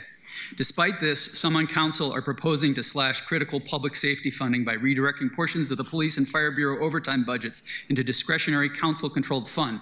This is reckless. It ignores the urgent reality that both departments are critically understaffed and rely heavily on overtime to maintain basic emergency services. Portlanders voted to remove councilors from direct oversight of bureaus. This proposal runs contrary to that decision. Rather than addressing the root problem, chronic understaffing, this proposal would further weaken already overstretched public safety services. The solution is straightforward. Fully support both bureaus with well-trained professionals so that they can serve our community without over-reliance on costly and unsustainable overtime. I urge you to adopt a back to basics. Economic development, we need to retain and attract businesses. Portland's not creating enough living wage jobs to afford our cost of living, largely due to inefficient policies. Defunding $11 million from Prosper Portland, as proposed by the Democratic Socialist Council members seeking to dismantle capitalism, is a grave mistake. It reflects a lack of real-world private sector experience and a misunderstanding of how our constitutional republic operates. Thank you. Thank you. Go ahead, Jill. Oh. Okay, thank you. First of all, I'd like to level set. Councilor Smith was correct last week when she was speaking with our city manager. I'm sorry, can you introduce yourself? Jill Swade, I'm so sorry. We would have $100 million available if the county would do its job and to do public health and safety, which in my estimation also includes Portland Street Response. Why the city is funding Portland Street Response, I understand there was an urgent need and we met it. Now it's time for the county to take over and do what they are supposed to do so that you all can do what you're supposed to do, which is public safety in this city. Instead of drawing 12 individual lines in the sand, please use your power as a collective to demand action from the county to do their job so that you can do your job. This budget is a missed opportunity, plain and simple. It fails to meet the moment with the urgency and clarity our city so desperately needs. Spend 5 minutes in almost any other functioning city and you'll understand what Portland is missing. People return to cities when they feel safe. Businesses invest, families linger, workers commute, and tourists spend when there's a baseline sense of safety and order. In Portland, that trust has been eroded, and it's not perception alone, it's lived reality. Businesses aren't imagining the loss, they're packing up. Entire buildings downtown are going dark.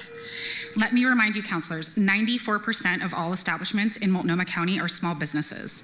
These aren't faceless corporations. These are our neighbors, our friends, our family. Yet some of you persist in treating local business owners as if they're ExxonMobil or Enron, as if they're part of some extractive machine instead of the backbone of our economy and the employers of our friends and neighbors. It's tired, antagonistic rhetoric, and it's harmful. Please stop pitting us against each other and focus and work together to get the job done that you were elected to do. Thank you. Nathaniel. I'd like to start out by wishing a happy heavenly birthday to my sister Heather. I love you, miss you. Salon and greetings, President Purtle Guinea, Vice President Koya Malaim, the rest of the band. I'm Nathaniel Hudson Hartman, proud 8-year rideshare driver and advocate with Drivers Union Oregon, the voice for fairness for thousands of essential mobility providers in the Rose City. Mayor Wilson, also, ciao. You've seen us in PBOT's Drivers Advisory Committee, and last summer when over 100 of us encircled this very building, honking our horns, protesting the injustices of Uber and Lyft against us. Our merry band of rideshare drivers, largely low income and of Black and brown and immigrant communities, provide essential mobility services to people who live, work, and play here. And we're fighting for fairness and equity, for the same rights that all workers deserve: fair pay, protections, benefits, and a voice in the decision-making processes. And we have serious concerns about the negative impacts the proposed increase of the per-trip TNC fee will have on our driver community. Unless the city of Portland also considers ways that support the struggling drivers, whom without there is no rideshare economy. We understand the city has roads to figure out, and not just West Burnside. However, the essential workers shuttling folks around town safely, we've got holes to fill too. We've reached out to all of you, and you too, Mayor Wilson, and we're eager to collaborate, discuss and support solutions that ensure rideshare drivers not only have a seat behind the wheel, but at the table as well. Let's go to work. Gracias por la oportunidad. Buenos tardes, councilors y Mayor Wilson. Thank you. Travis. Hello, my name is Travis Johnson. I'm in District 2, North Portland. I'm a father of 3 young children. I'm here to urge you to vote no on Amendment 45. Amendment 45 would close funding for the Community Music Center. My 7-year-old son, Daniel, has been attending the Community Music Center for the past 2.5 years. He just performed in his 5th concert just 2 weeks ago. And what he's gained there goes far beyond music. He's grown in focus and confidence and joy, and it's become a place where he really feels proud of himself. This is my 4-year-old son, Nicholas. He can't wait to start next fall when he turns 5. And we've already been practicing at home for his orientation in fall. For my family, the Community Music Center is our only path to music education. We can't afford private lessons. You probably know it's very expensive to get private lessons. And so closing these centers, closing Community Music Center would mean closing the door to music, not just for my children, but for countless working families in Portland like mine who have nowhere else to turn for affordable music education. So please vote no on Amendment 45. Please keep the Community Music Center open, and let's keep music alive in Portland. Thank you. Thank you very much. Next up, we have Vadim Mazirski, Todd Littlefield, Tiana Tozer, Robert Lane, Lance Goldenberg.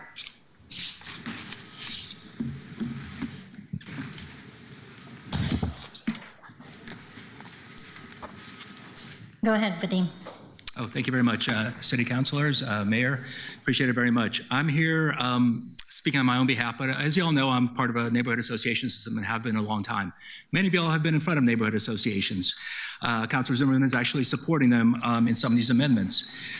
What we do is talk to people, and we sometimes speak with the police. Those sessions are some of the best attended sessions we have. They're both Q&A sessions and unfortunately now have become counseling sessions because so many people come in and talk about how they've been victimized, how their apartments have been broken into, their cars have been broken into, condos, houses, and what they can do, and ask, what can the police do for us? And the answer we get is, we're trying, but there's not enough police out there. So I'm here to support the mayor's budget when it comes to fully funding the police so we can hire the amount of people that we need to support Portlanders and the victims that are here.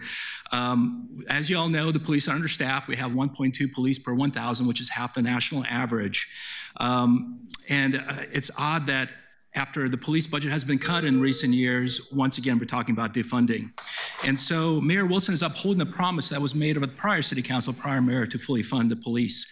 I learned today that 2 businesses are closing because of security concerns. Dutch Brothers on West Burnside, as well as Next Level Burger. Seattle Next Level Burger is doing great. Austin Next Level Burger is doing great. 1.9 police per 1,000 Seattle and Austin, 1.2 here. The quote from Next Level Burger is, we made a difficult decision to close our West Burnside location due to ongoing security concerns in the surrounding area. Let's stop the doom loop here. Let's go forward and not backwards. Thank you very much. Todd, please. First, I want to thank all the counselors who have spent time in the mayor, in the community the last several months engaging with and listening to the people. One counselor has repeatedly asked for a study to ask the people and business who have left Portland, why did you leave? This is the paramount question and must be a front of mind for each of you. Public safety, livability, quality of life, drugs, crime, homelessness, taxes, fees, regulations, the anti-business environment. Your sole focus must be to fix these issues. Do this and the economic doom loop in Portland will end. Bury your head, pretend it doesn't exist, the more difficult it will be to stop. Government's core responsibility, your core responsibility, is public safety. This most important basic service is not being met by any measure. We've seen hundreds of businesses move or close, hundreds more on the brink of closing. If and when interest rates fall below 4%, you will wish we had the current budget shortfall we have now. The exodus will be en masse. Does the city of Portland, the second highest taxed residents in the nation, have a revenue problem or a spending problem? I know you have a long day ahead. Please put your personal biases aside. We need pragmatic, moderate, common sense, nonpartisan solutions to solve and answer this question. Why have people and business left Portland? Thank you. Your 8 seconds. Tiana. Tiana Tozer, District 2. Councilors, Mayor, the Mayor and his staff have put forth a budget that addresses public safety, funds police, and Portland street response, and will move Portland forward. It is pragmatic and rational, and I urge you to adopt it. The Mayor's budget represents all Portlanders, not just the loudest voices. The amendments offered to cut public safety are neither pragmatic nor rational, particularly if we want Portland to recover. Councilor Murillo falsely stated that multiple surveys showed that if they had to choose, Portlanders would cut police to save parks. First, there were only 2 professional surveys. The survey commissioned by Councilors Novick and Pertolgini clearly indicates that Portlanders value both police and parks. However, when forced to choose, the majority of Portlanders surveyed do not want police funding cut, 34%. The second survey found that 69% of Portlanders support maintaining a police force equal to average large cities, which would mean doubling the police force. Most notably, districts 1 and 4, particularly 1, bear the brunt of traffic and gun violence, and they are the districts that pulled the most strongly for not cutting police. Almost all gun violence is in East and North Portland. 41% of shootings happen near or east of 82nd Avenue. 47% of traffic deaths occur in District 1, and East Portland bears the brunt of traffic violence. These are also the most diverse and low-income neighborhoods. The most important things to fund are the police and Portland street response. You asked the question, Portlanders answered. Don't cut police. You said this new form of government was about listening to us, and Portlanders have spoken. No cuts to the police budget. Robert. For the record, my name is Dr. Robert Lane. I'm employed as the Senior Communications Strategist for Humanitarian Operations within Portland Solutions. And in my position, I'm essentially the city's point person for communication on its response to homelessness. I work closely with multiple offices, including the county's Homeless Services Department, the mayor's office, and with many of your staff members to craft messaging strategy, communication assets, as well as engage in media monitoring and response. And I'm speaking today in my capacity as a CPPW member and an interested party in your passage of this budget. Of the 27 FTE in Portland Solutions, 21 of us are CPPW members that do the city's work in coordinating shelter, managing camp removals, conducting outreach, and solving problems that our city faces. All tasks and services that are of substantial importance to this budget, and many of which have been lauded by this very council. If the city were to force CPPW to strike, essential services such as setting up and coordinating the mayor's overnight shelters, responding to unsanctioned camping, as well as engaging in outreach to our city's most vulnerable would be immediately and drastically impacted due to the time-sensitive nature of our work. I urge you to create a budget note directing our mayor to provide financial authorization to the City Labor Relations team to settle CPPW's contract, as our union has been negotiating and bargaining with the city for more than 400 days. It seems that only with your direction that the City Labor Relations team can get our contract settled without catastrophic impacts of the policies, budget, and programs that you are looking to pass.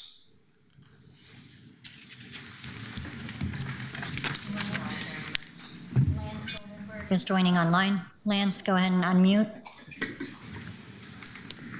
Okay, can you hear me? We can hear you. Great. Okay, good morning. My name is Lance Goldenberg. I live in Southeast Portland, and I stand with the overwhelming majority of community members, which is to say those of us who support increased public safety funding. As others have mentioned here, Portland currently has just 1.2 officers per 1,000 residents. That's half the national average of 2.4 officers. As I hope everyone in this room is now aware, recent DHM research poll found that an overwhelming majority of Portlanders, which is nearly 70%, according to that poll, support a ballot measure to increase public staffing to match the national average. of other large U.S. cities. It's a little mind-boggling to me that this isn't a no-brainer. It's simple cause and effect. And it breaks my heart to see our city repeating variations of the same mistakes over and over again. I hope that the council will do the right thing. We may not have many more chances. Thank you for your time. Thank you. Next up, we have Maya Spencer, Benjamin Gilbert, James Donnelly, Isaac McLennan, and Eric Dewey. And while folks come up, I was remiss to not point earlier to the attachments with our amendments that have been pre-filed online. So for folks who are testifying, we've already heard some people do this, but please know that we are happy to hear not just about the underlying proposal from the mayor, but also any of the amendments and attachments I, J, and K that councilors have pre-filed as well. Great, thank you. For the record, my name is Maya Spencer. I'm a 20-year city employee, a District 2 resident, and a member of the CPPW union. As mentioned, we don't have a contract yet. I'm speaking today on my own behalf. I support the amendments that were filed that reflect the value of CPPW staff and the services we provide. Specifically, under administration, Murillo 9 restores 2 CBO analyst positions. Under community engagement and equity, Canal 1 restoring equity and human rights positions, Koyama Lane 1 and Dunphy 3 restoring LGBTQIA staff position, and Novick 5 restoring 2 ADA positions. These are critical to our community. Also, economic development, Dunphy 7 restoring a noise office coordinator 1, and under public safety, Novick 3 restoring PBEM funding. Additionally, I also recommend combining 3 different budget notes about the city administrator's proposed enterprise efficiencies 20% cuts. Those are under administration, Murillo 10, Purtle Guinea 6, and under community engagement and equity, Avalos 9. These notes demand a clear strategy, oversight, and transparency in these key workforce decisions. You can only have 2 of the 3, good, fast, or cheap, so let's choose good. Finally, I leave you with a CPPW union haiku for your enjoyment today. If we have to strike, the city doesn't work well. Without us, a pause. Thank you for your time, and thank you for this hard job and serving our community. Thank you.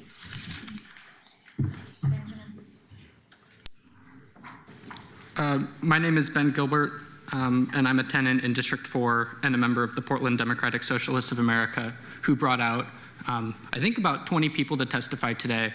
And I just want to say it's a challenge for working class Portlanders to take time off work to come testify, and it's disappointing that we weren't properly informed prior about the limit to testimony, and this is why we need participatory budgeting in the future. I think it's really important that we protect parks, maintenance, and programs beyond summertime, protect and expand Portland Street Response, protect the Portland Clean Energy Fund Climate Investments Plan from cuts or amendments, increase resources for renter protections, activate public spaces downtown, and increase the city's capability for zoning and code changes to expand housing production. I also support the amendment to raise fees for public golf courses, raise fees for Lyft and Uber, and shift how the city funds Prosper Portland. Thank you. James. I'm James Donnelly. I live in East Portland, the Hazelwood District. I'm here just for myself to say I support the mayor's budget, keeping the public safety portion at least stable, though I wish it actually were increased. But if the choice comes between parks and police, I would think the cuts need to fall in the parks. There's little benefit to having parks if parents and their children don't feel safe there. As far as redirecting funds from the public safety budget to, say, public housing, I'm not for that either. There's little benefit to that if there's no jobs because of business closures from vandalism, theft, or just people staying away. I've noticed that when well, actually, I'll just leave it there. Thank you very much. Isaac. Yes, good afternoon. My name is Isaac McLennan, Roseway neighborhood resident in District 3, firefighter District 1. I represent the Portland Firefighter Association. There's 765 members. many of who are working here today and protecting us as we do our job here, and you all. I want to rise to support Mayor Wilson's budget. It was an excellent budget, I think, tackled the big problem. And as firefighters, we definitely need the support of council and the mayor in order to do our jobs effectively and safely. And I understand, I've read through all the amendments last night and this morning, and I really appreciate all the work and dedication you all do to preservation of our community. There was, one particular troubling amendment from Commissioner Avalos regarding overtime, and I'm concerned about that ability to restrict overtime, specifically so our ability to staff fire stations effectively. And having council control over that rather than the fire chief is deeply troubling to me, and especially when we just want to do our jobs. That's all we want to do. So with that, the last thing I would add before I go back is I do understand, the need to pass these amendments, and I read through Council President's amendment package, and that looks like a reasonable compromise to the 126 other amendments that were posted. Thank you. Thank you to everyone who was up here for your testimony. Eric Dewey. No.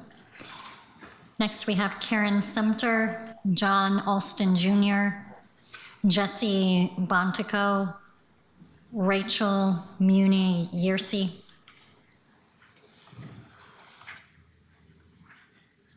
Karen is joining us online. Go ahead, Karen. Hi, my name is Karen Sumter. I am a Portland resident in near Rocky Butte. I'm just here to speak against Councilman Novik's amendment to close down the Multnomah Arts Center. I have been going to that center ever since I came to Portland 8 years ago, and I am aware of what a tremendous benefit it is to the community, especially to a lot of the underserved part of the community. It's a wonderful resource, and I very much hope you can find some way to keep it open. Arts are as important as other factors in this city, and it is, as I said, a wonderful resource for the community. It's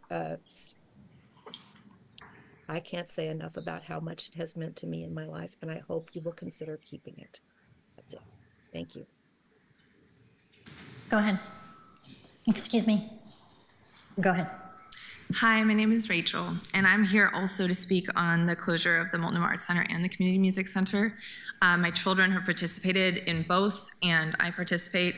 I was not able to find any arts programming, especially in the ceramics field, that was under $350 to $500 a class. I looked for 10 years.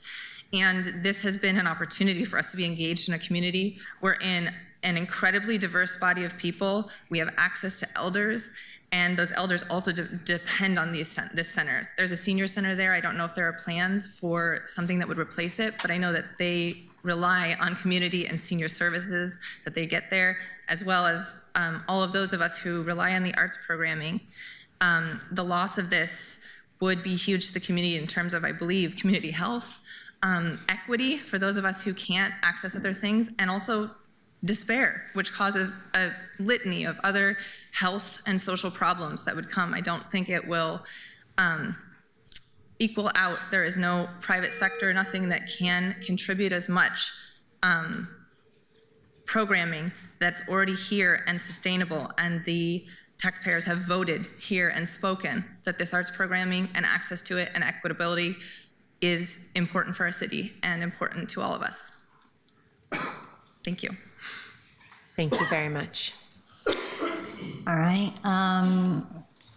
Double checking. John Alston Jr., Jesse Bontico. Next, we'll move on to James O'Loughlin, Dana Grigsby, Time, Jessica Green.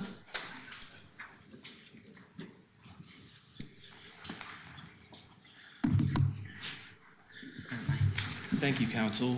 My name is James O'Loughlin. I'm a city worker and laborers representative. I'm here to encourage Council to pass Councilor Novik's CEO corporate tax and restore funding for parks maintenance and recreation programming. I also recommend the Council restores funding for PBOT's essential sewer maintenance. For just $800,000, we could retain the sewer specialists who prevent raw sewage from overflowing into our streets and homes. That money could easily be pulled from Environmental Services' $312 million contingency fund. Finally, I want to talk about an amendment that proposes cuts to urban forestry. Those cuts would undermine the city's values as established in the Clean Energy Fund. We won't save the environment by firing the Lorax. I'm happy to speak with council and staff in detail about these topics whenever you're available. Thank you. Go ahead. I'm Dana Grigsby. I live in District 4. I want to also rise to oppose Amendment 45, which would close the Multnomah Arts Center and the Community Music Center. My family has found so much value there. My son went to preschool there. My older child took their first ceramics class there and now has a partial scholarship for university because of that art background that was nurtured. I myself do drawing and ceramics now as well. There is no other resource in Portland that can meet the needs of the community that has built up around the MAC. It is so intergenerational and so intersectional in so many ways. The elders who I make ceramics with share on a daily basis. The community is so strong. And for that to be just disposed of with what felt like so little notice. Only a few of us were able to come today to testify because this news only actually got out on Friday. So I suspect there's a lot of written testimony about this. I encourage you, I implore you to visit the MAC before you make a decision like this. It is not something that can be replaced easily or casually, and if you don't have a plan to support the arts in Portland, it will cost in so many ways. Thank you. Good afternoon, Council President Bertle Guinea, Vice President Kalma Lane, members of the council. My name is Phil Keim. I live in District 2 and testifying on my own behalf today as a cannabis advocate for the last 15 years. For the last 2 years, I've served as a policy coordinator in the cannabis program, coordinator 2 position with CPPW that's going to be eliminated in this budget cycle. It's concerning that my position is being eliminated and that fees are increased every year. Community members have expressed these concerns to me, but today I'm not here to talk about my position. I am here to advocate for greater city support of Portland's cannabis community. With Representative Blumenauer's retirement last year, we lost a national cannabis advocate, and we need Portland leaders to step up and fill those big shoes. We legalized cannabis for adults 10 years ago, but we still have a lot of reforms that need to be made. 2 immediate asks on this budget that community members have expressed to me. Public safety is a big concern for cannabis businesses, so please reflect public safety resources of all kinds in this budget, and also support Prosper Portland's funding for small business assistance. Their Inclusive Business Resource Network already does great work helping cannabis businesses, so we need to build on that work. We have 353 licensed cannabis businesses in the city of Portland. They're targeted for crime disproportionately, and we need a lot of support from City Council. Thank you. Jessica. Thank you, Council President, councilors, Mayor Wilson. My name is Jessica Green. I'm the Executive Director of the Portland Parks Foundation. I understand this is a difficult budget year, and we recognize that we are going to have to work together to find solutions in order to keep our parks system healthy. That's why the Portland Parks Foundation raises funds day in and day out, why we have thousands of volunteers in our parks and over 200 partner organizations working in our parks.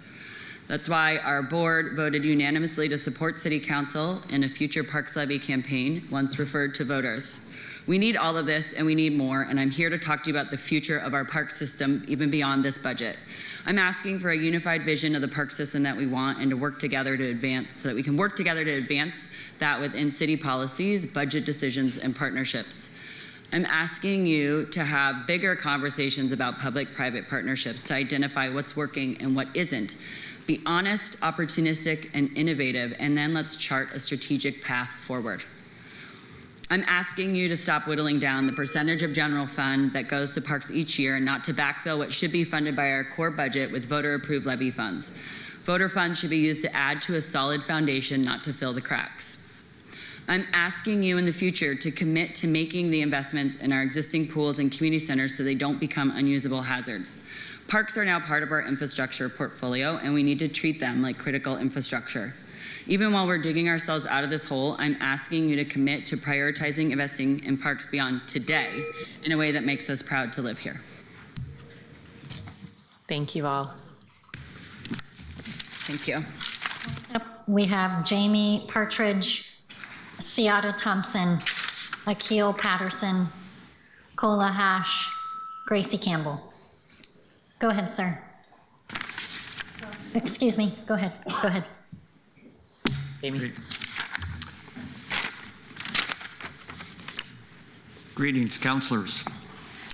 I'm Jamie Partridge. I'm a retired letter carrier in Northeast Portland, District 2. I speak in favor of Councilor Green and Dunphy's amendment to reallocate Prosper Portland funding. Public dollars require public control. I've lived on the inner east side of Portland for the last 57 years, and I've seen Prosper Portland, formerly Portland Development Commission, use tax dollars to fund urban removal programs that have displaced Black and low-income communities. Since its rebrand in 2017, it has presented itself as a champion of equity and wealth creation for underserved communities, but it continues to operate without meaningful public oversight and prioritizes wealthy interests over the common good. The Council Green and Dunphy's amendment eliminates the city's annual allocation of general fund dollars to Prosper Portland, roughly $13 million, and redirects those resources to community priorities like maintaining parks programs. It also directs Prosper Portland to use a portion of its $50 million strategic investment fund to fully fund all of its ongoing programs for the next year. This amendment does not cut any programs Prosper is currently offering. It simply directs Prosper to tap into its own slush fund rather than relying on general fund dollars needed to shore up critical city services. Thank you. My name is Akil Patterson. For the record, I am an employee with the Prosper Portland, and I oversee the cannabis business liaison, and that is my job. But today I'm not here as part of my job. I am here as just a community member and a District 4 resident. And it is a little fearful of me at times to be sitting here, but I do know that it must be done. Mr. Mayor, I want to point out that I'm very excited that you used Coach Pittman's response. And honestly, Coach Pittman reaches across the United States. I'm from Baltimore, and I met him when I was 14 years old. So that tells you how much Coach Pittman can mean to a lot of people. I want to thank you all for your continued leadership and your advancing and thoughtful approach. But we're moving too fast. This budget, hearings, and committees, and for you all to get through $8.5 billion in just a few short days is not reasonable. And we must reevaluate how our system is done. I don't think Mr. Green is wrong about having a participatory budget, but what does a participatory budget look like? What would that mean? I think that we should be investing in our communities, and we do invest in our communities, sir. We do. Most of the nonprofits that we help support are for the marginalized over at Prosper, but I'm not just talking about me. I'm talking about us. And we have to find a better system, one in which management, city leaders, and those practitioners who understand the industries are in front of you so you have a better and complete understanding of how we operate. Thank you. Hello, my name is Gracie Campbell, and I am here in response to the potential closure of MAC and the Community Music Center. I'm here today to urge you to sustain the programs at MAC and CMC, no matter what you do with the buildings. I understand the buildings are a budget drain. I'm a student at MAC, and I'm keenly aware of how profoundly my life has been uplifted as a direct result of the classes there. These two facilities house incubators for hundreds of people from toddler to senior to congregate, to participate in artistic expression. The arts programming at these centers fulfills important functions for all of us. Engaging with art is a safe and supportive environment, stimulates the brain's ability to adapt and form new connectors, and is absolutely crucial to mental health. Mental health is no less important than physical health. Good mental health is currently a crisis in our society, including Multnomah County. These Centers Arts program enable us to learn new ways to express ourselves, to slow down, experiment, and to share our individual perspectives and to understand others' perspectives. We learn to look and listen at others' unique ways of expressing themselves. This brings us to a greater understanding, compassion, and cooperation. No matter what our differences through the arts at MAC and CMC, we are building a broader sense of community in challenging times. I urge you with my heart not to put them in jeopardy. Thank you. Thank you all for your testimony today. Let's try to keep support to jazz hands, thumbs up, thumbs down, not clapping. Thank you. Just checking, Seata Thompson, Kola Hash. We'll move on to Ian Wood, Lydia Kiesling, Micah Meskel, Vivian Solomon, Ruben Lawrence. Micah's joining us online. Go ahead, Michael, or Micah. Council, my name is Micah Meskel, and I'm representing the Bird Alliance of Oregon and our 10,000 local members. I want to acknowledge and appreciate how difficult your task is today and into the future. And I really appreciate the collective effort in finding innovative ways to maintain services, especially in the Parks Department, which provides so many services to the community and the collective environment. Many of your amendment proposals center on the continuation of important park services and the necessary maintenance that will benefit all of the community. Today, I really want to draw attention to a very problematic amendment proposal that, if passed, would have huge negative implications on the city's efforts to protect and equitably grow the city's urban forest. Councilor Zimmerman's Amendment 2 and 3 would have a catastrophic impact on the city's effort to protect and plant trees across the city's entire tree program. It puts implementation of programs at risk that would increase tree plantings in East Portland, as well as efforts to reduce the cost burden of tree maintenance on all of Portlanders. It also significantly reduces the city's tool to protect the existing tree canopy. I urge you to vote no on Zimmerman 2 and 3, and you'll hear from many other tree advocates. Alternatively, I want you all to instead consider concepts like Avalos 1 and 2, Green Dunphy 4, Dunphy 8, Canal 4, Maria 1, Novick 1. And lastly, with Councilor Novick's Amendment 8, I'd like you all to consider that as a last resort to fill the parks budget and to really follow the PSEF committee's lead in co-drafting that ordinance. Thank you. Go ahead. My name is Lydia Kiesling, and I'm a District 3 resident, mom of 2 young kids in PPS, and a member of Portland DSA. I'm also a writer, and last year reported on Measure 110 for The Nation magazine. I had the privilege of speaking with many experts on the issues of homelessness, substance use disorder, and mental illness. I learned a lot from them about the ways Oregonians have been set up to fail by decades of underinvestment in programs that build healthy communities. The suffering on our streets that has led to Portland's doom loop discourse is rooted in problems that the mere presence of police cannot solve. Police cannot solve our housing affordability crisis. Luxury apartments sit vacant while people languish on waiting lists for affordable housing. Police cannot change the fact that Oregon was number 49 and 50 in the nation for substance use and mental health treatment access. Police cannot answer phones for the overworked case managers juggling 3 agencies to get their clients into housing. Police can't open a spot in a treatment program or give traumatized people therapy after years of sleeping outside. Police also can't watch your kids when the school day ends at 2:30 or 11:50 today, and after-school programs can cost hundreds of dollars a month. Police can't run summer camps, which can cost $300 a week and still don't cover a workday. Police can't unlock the bathrooms in a public park or clean them. Police can't give swim lessons. They can't staff our community centers. They can't make a sidewalk safer for a wheelchair or a stroller, and they can't fill a pothole. It is a fairy tale that policing combined with crowded temporary shelters can fill the void where a strong social safety net and affordable housing should be.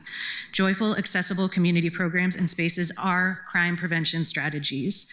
Please reject quick and brutal fixes disguised as safety and save the fairy tales for story time in a fully funded community center. Thank you. Thank you. Joining us online. Go ahead, Ruben. Oh, you're muted. Will you please unmute? I'm here today in support of most of the mayor's proposed budget for fiscal year 2025-26.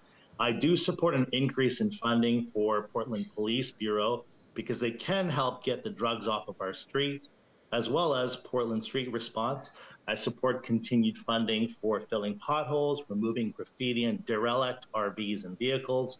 I'm concerned about reduction in funding for park maintenance, particularly cleaning bathrooms and removing trash.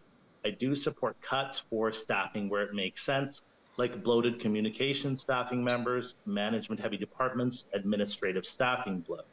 I would support Councillor Zimmerman and or Councillor Green's proposals to fund parks and maintenance. I do not support those councillors who want to cut the police budget to do this, nor do I support council having this kind of control over a bureau, a power we voted to remove in our new form of government. Thank you.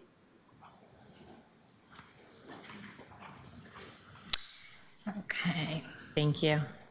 all right, just a second. Okay, checking for Ian Wood, Vivian Solomon.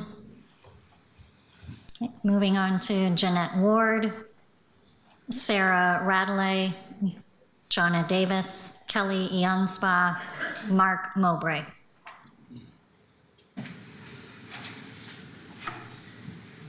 And Jonna's online. I don't know if we want to start online. Thank you. Yeah, go ahead, Jonna. Good afternoon, councilors. For the record, my name is Jonna Davis. I serve as the Executive Director of the Northeast Coalition of Neighborhoods, your District 2 Coalition office. And I am here, and for full disclosure, I also serve as the second Vice President of the NAACP and the Vice Chair of Multnomah County's Advisory Committee to Sustainability and Innovation. I'm here before you today to speak to you and to encourage you to make sure that in all of your debating that you are considering an equity lens and that the funding be restored as recommended in Zimmerman, the amendment, Zimmerman 6, the motion to amend and restore not only the DCOR program, but also the diversity and civic leadership funding, as well as the motion to restore Avalos 6, the amendment to the budget to restore us to the budget, and 9. Critical to our future would be making sure that community members have a seat at the table in the process to decide the future of civic engagement. And so I would recommend taking a strong look at the motion put forth by Clark, amendment number 3, to have civic engagement as one of the things that you look towards community to help plan for the future. Thank you so very much. Yeah. Sarah Radley is joining us online. Sarah, go ahead. Hello, my name is Sarah Radley. I live in District 3. I'm a land use planner with more than 25 years of experience. I'm testifying today about the negative impacts to building permit timelines with proposed cuts to land use planning staff in PP&D. I understand 6 land use planning positions are proposed to be cut from PP&D even after recent extensive layoffs. And I recommend that the City Council reconsider these cuts for the following reasons. The current land use planning staffing levels in PP&D are at historic lows after recent layoffs, and project review and permit issuance are consistently delayed because there is not enough staff to meet timelines and cumulatively can result in months of delays. The city and state officials have expressed desire to spur development, especially housing development. Programs such as SDC waivers are exciting and could help to encourage more housing. However, if land use planning staffing is further reduced, there will be even more of a slowdown in review times and permit issuance. This is particularly important if more projects are expected to be submitted, spurred by the SDC waiver program. An effective way to encourage housing development is to have a well-staffed planning section of PP&D that can review permits and land use reviews quickly and effectively so that we can achieve housing goals with timely issuance of permits. In summary, to encourage and facilitate development, especially housing in the city, PP&D needs to be adequately staffed to enable prompt review and permit issuance so that our city can achieve the housing that we so need. I encourage you to retain the land use planners that are currently on staff so that at least the timelines to permit issuance will be maintained as they are now and delays will not get worse. Thank you for your time. Okay, checking Jeanette Ward, Kelly Janspa, Mark Mowbray. Okay, followed by Ann Kirkpatrick, Meg Goldberg, Jessica Elkin, Allie Berman.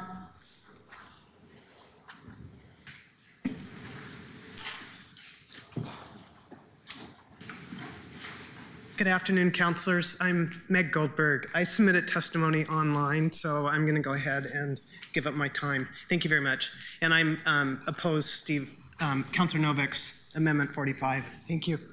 Thank you. Go ahead, Allie. Good afternoon. My name is Allie Berman, and I'm the Vice Chair of the Portland Parks and Recreation Board. However, today I'll be speaking on my own behalf. Portland Parks and Recreation manages and cares for 15% of Portland's land. That's more than 18 square miles of property, including green spaces, baseball fields, skate parks, community gardens, hiking trails, pools, and dog parks. Parks are Portland's backyard, an immense source of pride for the community. So when I saw that the mayor's proposed budget aimed to gut PP&R's already thin maintenance budget, I saw the future degradation of a massive swath of our city. These cuts include the elimination of the swing shift crew, reduction in hours for cleaning, trash removal, bathroom cleaning, turf renovations, and garbage pickup. I'm heartened by the amendments that attempt to right that wrong. Reducing the park's maintenance budget is going to cause more problems than it will solve, especially around safety and cleanliness. Please find a way to protect our parks. I also want to adamantly oppose Councilor Zimmerman's Amendments 2 and 3, which propose an 86% staff reduction to the tree code regulatory team of Portland's urban forestry program. This would throw the city's tree programs into chaos, dismantling decades of work to protect and equitably grow its urban forest. Portland has spent years expanding its tree program, knowing that trees help lower temperatures. In the era of climate change, I can't fathom a reason Portland would back away from our urban forestry goals now. Thank you. Go ahead. Jessica, go ahead. Yes, go ahead. Okay, great. Good afternoon, city councilors. My name is Jessica Elkin, and I'm the executive director of the James Beard Public Market, a soon-to-be 7-day-a-week public market that will celebrate Oregon's agricultural bounty, foster small business growth, and draw international, national, and regional visitors to our downtown city center. Thank you to Council President for adding $500,000 to the amendment package. We appreciate your support and urgency. However, it is critical that the city invest the full $1.5 million requested in the budget. Public markets are proven engines of economic development. Pike Place Market in Seattle draws more than 20 million visitors a year, creates thousands of jobs, and creates hundreds of millions in economic development. The James Beard Market can do the same for our city.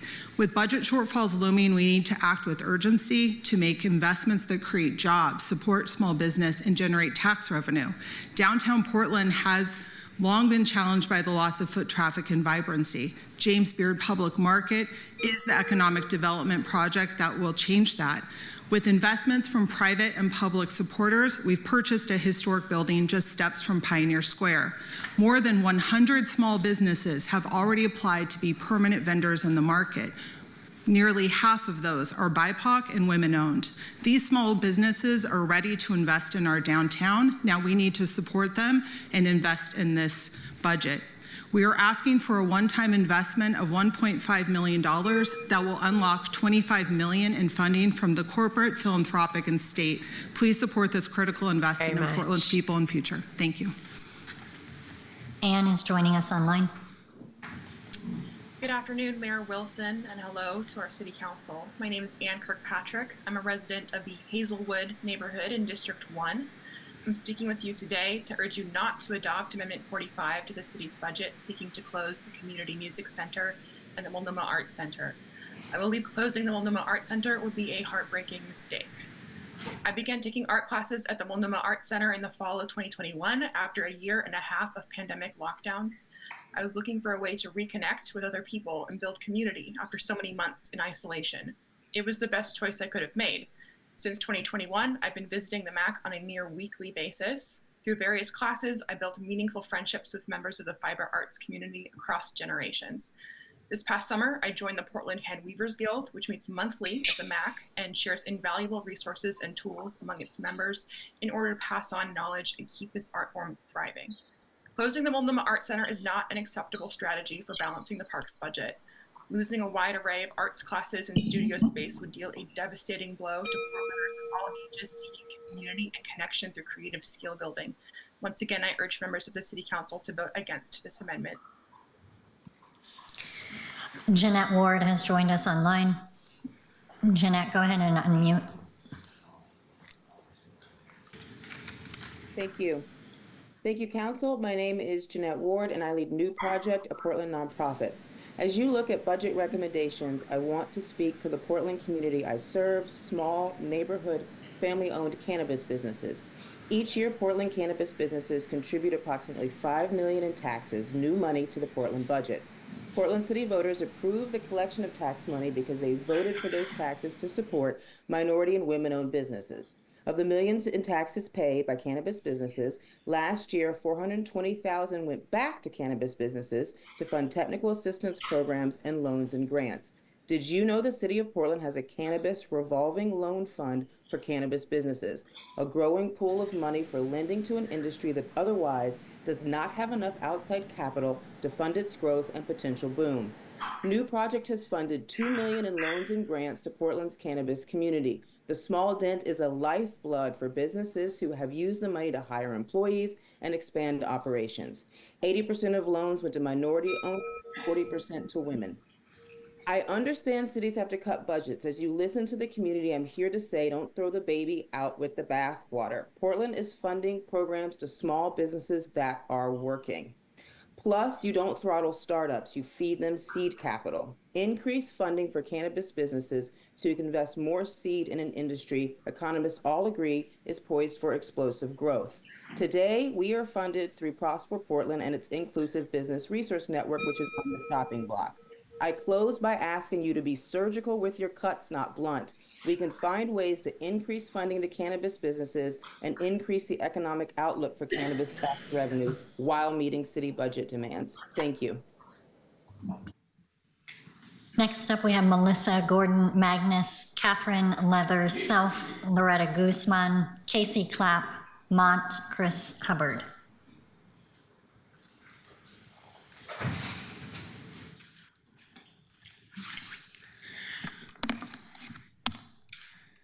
Good afternoon, everybody. My name is Casey Clapp, and I am representing the Urban Forestry Commission that I sit on. It's a volunteer group. The Urban Forestry Commission is deeply concerned by Councilor Zimmerman's proposed amendment to reduce urban forestry permitting and regulation staff from their current 37 positions to 5. If implemented, the additional reductions would have an immense negative impact on Portlanders today, and more importantly, Portlanders tomorrow. It would hobble the critical infrastructure services that urban forestry provides. The Urban Forestry Commission is a community advisory group that serves Portlanders by advising City Council on matters relating to urban forestry and trees. We're advising you now to reject this amendment and retain this critical work group so that core functions of the urban forestry program continue to serve Portlanders. Our urban forest, Portland's tree canopy, is widely seen across the nation as a hallmark of our city. Our tree code, Title 11, is often seen by other jurisdictions as the gold standard in municipal tree regulations. The praise and our nationwide reputation as an arboricultural leader were not earned by accident, and they do not persist without the efforts of the work group that is proposed to be cut. Briefings have been provided for each of you that explain the functions of each specialized team within this group, and I expect that those have helped make clear their importance to the healthy and efficient functioning of our city's urban forestry program. So again, we strongly urge you to vote against the proposed amendment to remove urban forestry's regulatory work group. This reduction will create frustration and unresponsiveness when Portlanders try to reach out to the city about a tree issue. It will damage our urban forestry and affect the livability of our city for decades. Thank you. Go ahead, Loretta.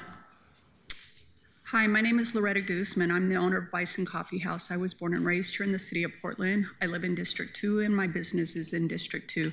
I am speaking because I do want public safety as well as the need for property damages to cease. Our police force is small for a city our size, that there's not much presence, that crimes are taking place with no accountability.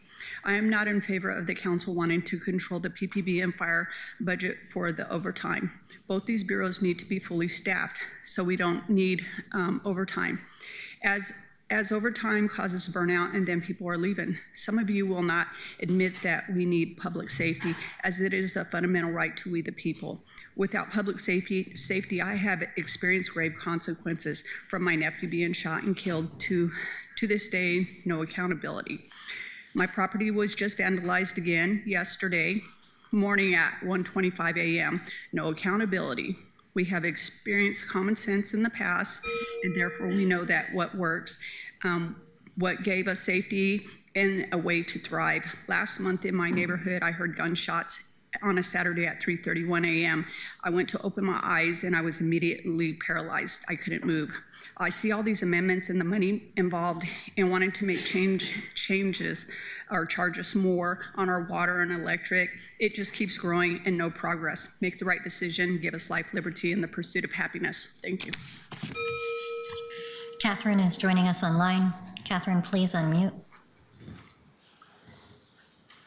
Hi, my name is Catherine Leather-Self. I was born in Portland. I'm a resident of District 2 and own a business in District 2. I have a cannabis business with 2 retail shops, a wholesale license, and a processing license. I'm not very different from many people in my industry who've been facing organized and armed crime. Recently, there's been a ring of organized crime that's been targeting cannabis businesses. One of my close friends has been robbed so many times he's been considering closing his doors. At our site, we were rammed into our building with 6 cars. They took product and they tried to return multiple times. These aren't isolated incidents. I was recently at a public safety meeting for cannabis businesses on Friday, and while I was in that meeting, I received a call that one of my workers was attacked, one of our staff, while they were leaving the building. That was at 2:30 in the afternoon, and the person that had attacked them had just been released 10 minutes earlier. This person is, you know, I worry a lot about my staff, and I think that public safety is really important, and I hope that you'll keep that in mind before cutting funds for public safety. Thank you. Chris Hubbard. Good afternoon, councilors and Mayor Wilson. My name is Chris Hubbard. I'm a resident of District 2, and I'm the Secretary Treasurer of the Musicians Union Local 99. I'm speaking to express our support for 3 specific proposed amendments. First is Dunphy 2, which would fund much needed arts economic development. The second is Dunphy 7, which would restore the position of noise office coordinator, a position that is crucial to the equitable application of noise regulations. The third is Green 6, which would provide a grant to Portland Center Stage, our largest theater company and one of only a few in town that have committed to providing union wages to all of its artistic professionals. And I'm speaking against the proposed amendment to shutter the Community Music Center and the Multnomah Arts Center, which are both jewels of our Parks and Rec program. I do want to express our appreciation to all the city councilors for your openness and commitment to creative and collaborative problem solving, and best of luck today. Next up, just checking, Melissa Gordon-Magnus. Okay, Jared Bowe, Herbert Beauclair, Matthew Warren, LeJune Thorson, Carlene Jackson. While folks make their way up, I will flag that we are about 50 people into a list of 220 with about an hour left. Go ahead, sir. Go ahead. Hello, my name is Herbert Beauclair. I'm a small business owner here in Portland, Oregon, and I relocated here about 15 years ago in efforts to get closer to the footwear industry. I found my way here by joining the Athletic and Outdoor Young Professionals at Prosper Portland, in which led me to an opportunity to work for Pensole Academy. During my time there, we had placed over 500 aspiring professionals into the footwear industry, free of charge, free of tuition. And Pensole received some great resources from Prosper. Some of those resources were cut and they relocated to Detroit. I later then started my own business called Sneaker Week PDX, in which we continue to amplify the opportunities here within the footwear industry in hopes to bring folks like myself that wanted to get closer to the industry, closer to those jobs. And I've received some support from Prosper, and with that support have been able to connect over 10,000 career connections for aspiring professionals. We've also been able to help launch 13 footwear-related businesses, and I believe reducing resources to Prosper would potentially eliminate similar stories to my own. Thank you. Hi, I'm LaJune Thorson. As president, I'm president of the Downtown Neighborhood Association, and I'm speaking on behalf of the DNA and the District 4 Coalition today. I'm here to support Councilor Zimmerman's amendment regarding neighborhood associations. You get a big return on your investment in neighborhood associations when you want volunteers to step up and help with public events, pick up trash, look out for the well-being of our neighbors. We're there to help. We educate our neighbors about city government and how to participate. We put eyes and ears on our local streets, and we keep our neighbors informed about what's happening in our neighborhoods. And additionally, and very importantly, we want to help each of you, mayor and councilors, meet our shared goals for our neighborhoods and the city we love. Please make the district coalitions and neighborhood associations whole by maintaining our budgets. And if you can, please find $80,000 to provide insurance for our volunteers to help us continue our work. Please support Councilor Zimmerman's amendment to support the district coalitions and the neighborhood associations. Thank you. Matthew Warren is joining us online. Thank you, council members. My name is Matthew Warren, and I serve as the Executive Director of the United States Tennis Association Pacific Northwest. I am speaking today in support of Councilor Ryan's motion number 5, adding a budget note regarding Portland Parks Tennis Partnership. The United States Tennis Association Pacific Northwest is an Oregon-based 501c3 nonprofit organization with the mission of growing tennis to inspire healthier people and communities everywhere. We serve as a governing body of the sport of tennis in Oregon, Washington, Alaska, and Idaho. With a lens focused on accessibility, we serve over 1.1 million tennis players and support 500 partners, including cities, schools, and the private sector.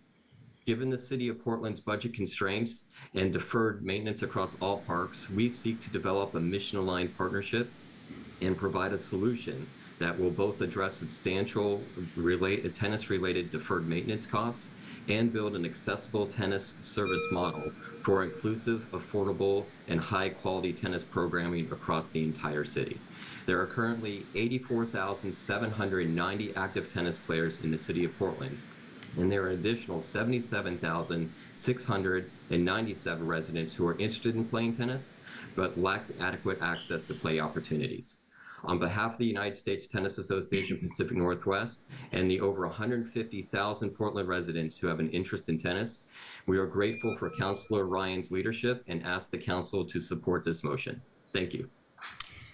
Carlene Jackson is joining us online.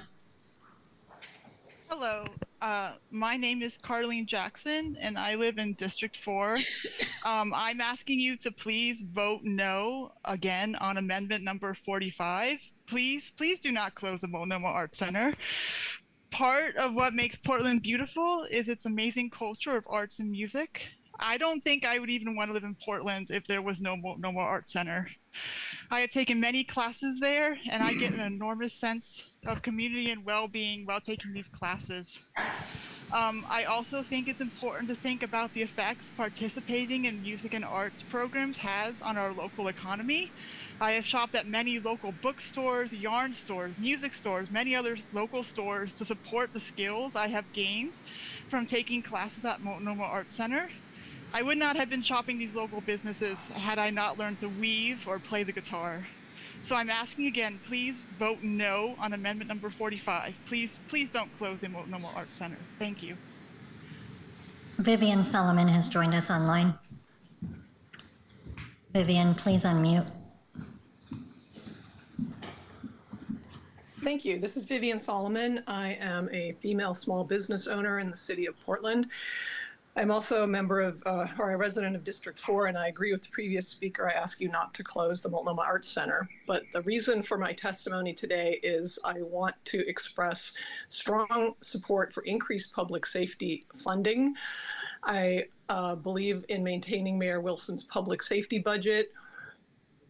I think there's an urgent need to address rising crime and to support struggling small businesses. I used to work downtown a couple decades ago, and it was a lot different feeling than it is now, and I would like everyone now to experience what I experienced there in the 90s and early 2000s. I also support the pro-safety and pro-prosperity amendments from Councilors Ryan, Smith, Clark, and Zimmerman. Please listen to those of us who are not special interests. Thank you for your time. Checking Jared Bowe. Next up, we have Madeline Polane, Jen Kearns, Marjorie Hutzel, Jay Amachi, Noel Studer-Spivak.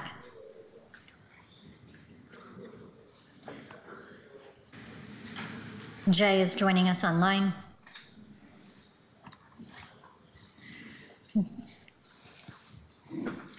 Go ahead, Jay. Thank you. Hello, my name's Jay Amachi. I'm organizing director at Unite Oregon, and I live in District 2, but I work in all the districts. So Portland is at a crossroads, as you know, and while millions are funneled into expanding the Portland police budget, our parks are crumbling from neglect, traffic fatalities rise due to outdated infrastructure, and thousands of neighbors remain unhoused or housing insecure. True safety cannot exist when we underfund the very programs that create thriving, resilient communities. So Councilor Murillo's amendment number 1 could offer a transformative path forward. By redirecting police resources toward restoring park maintenance, we invest in green spaces that unite neighbors, provide respite, and reduce violence through community connection. And by exploring evidence-based interventions, we can design public spaces to deter violence through accessibility and communal care, not surveillance. I also support Avalos's Amendment 3, which would reduce overtime funding for police.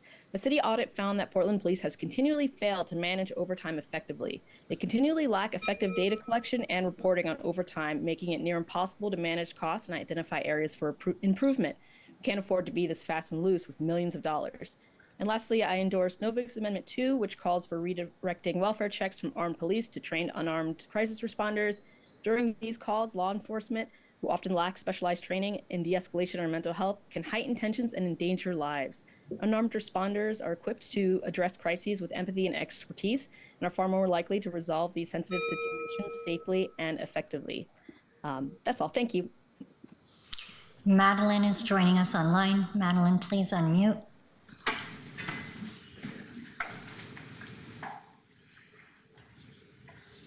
My name is Madeline. Can you hear me? We can hear you. Okay.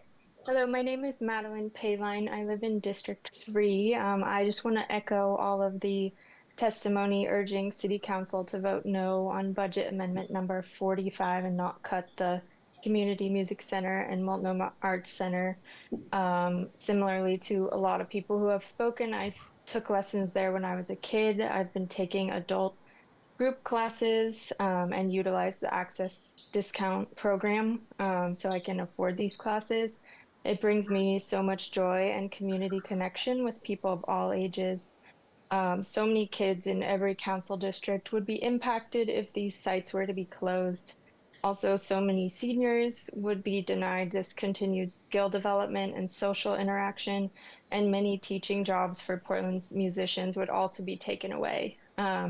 So yes, again, I urge you to vote no on Amendment 45 and not cut the CMC and the MAC. Thank you.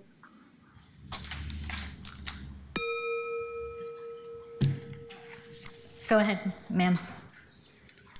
Mayor Wilson, Chair Pertolgini, and councilors, my name is Noel Studer-Spivak. I live in Cully. Today, I'm speaking on behalf of over a dozen health, climate, watershed, and livability organizations. The Shade Equity Coalition came together after the deadly 2021 heat dome. It was no accident that dozens of Portlanders died. We had maps predicting where the deaths would happen, primarily in districts 1 and 2. We're determined to overcome the systemic injustice. Portland leaves public street tree maintenance up to private individuals. This is rare among American cities of Portland's size. For over 80 years, Portland has been searching for a way to fund street tree care. This is a list of everything from the city archives. Finally, last year, PSEF funds were approved to start maintaining vital street infrastructure. Our coalition urges council to reject Councillor Zimmerman's amendments 2 and 3, which will hobble the central nervous system of urban forestry that's essential for infrastructure maintenance. We are on the brink of finally resolving a long-term injustice for Portlanders of today and tomorrow. Please vote with care. Thank you for your time. Thank you. Okay, checking for Jen Kearns, Marjorie Hutzel. Okay, moving on, Stepan Simic, Jeffrey Wren, Ernie Munch, Carolyn Landsberg, Kristen DeZono.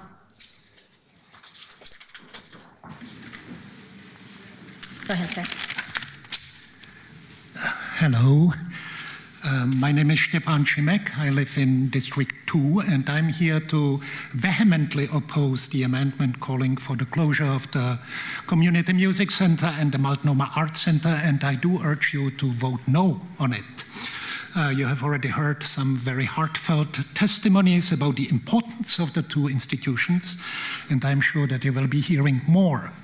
However, I would like to talk about a larger issue as well and remind you that closing the Community Music Center and the Multnomah Arts Center would be really no different from cutting the funding from PBS, NPR, the National Endowment of the Arts, the dictatorial overtake of the Kennedy Center, and other anti-arts and anti-education crusades that are led by the barbaric hordes of ignorant Philistines that are currently living our country.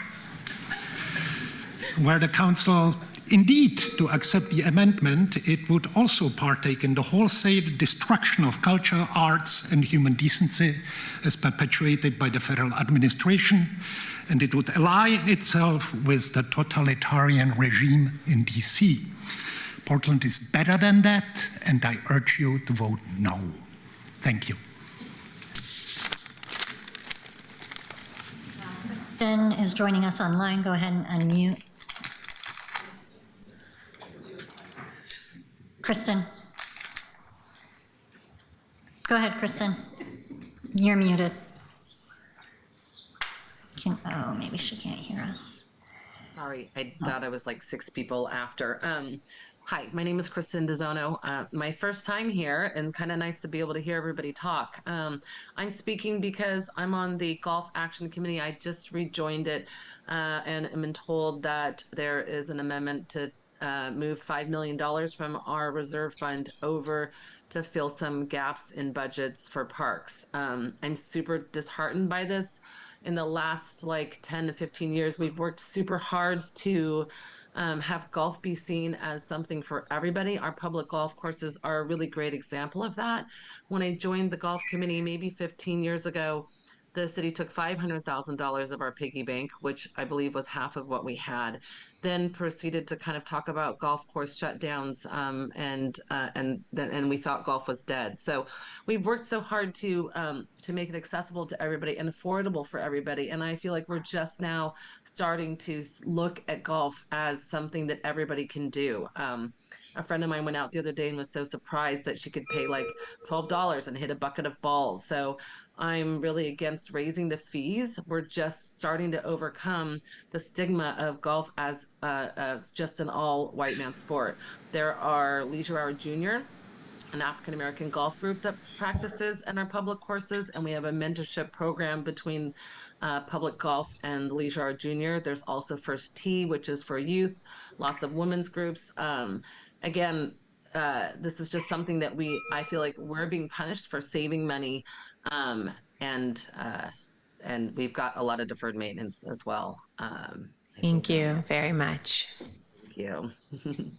Ernie Munch is joining online. Ernie Munch? Yes. Here. Are you? Oh, okay, great. My name is Ernie Munch, District 4. I'm here to support the mayor's public safety budget, and I personally think that they should be given resources. the mayor and the chief of police to go out and recruit another 200 officers, train them, and get them on the streets. We're way below where we should be. And to that, supporting the amendments offered by Commissioners Zimmerman, Clark, Smith, and Ryan. I also want to speak in terms of, in support of maintenance, not only of our parks, which are essential to Portland's brand and neighborhood livability, but also the street maintenance, which is the infrastructure really needs a lot of attention. Patching potholes doesn't work, really. It just literally moves the pothole down the street. We have to be more aggressive and deal with that in terms of need. And I think I think what needs to be done when you see proposals, that you have to look at the broader range, unintended consequences that might occur, fun things that attack problems, solving more than one problem, and aren't just neat ideas that somebody has that they've read about or want to compete with another city. Thank you for your time. Okay, checking Jeffrey Wren, Carolyn Landsberg. Next we have Andrew Schenker, Kathleen Madden, Adam Levy, Lydia Koo, Kristen Shiga.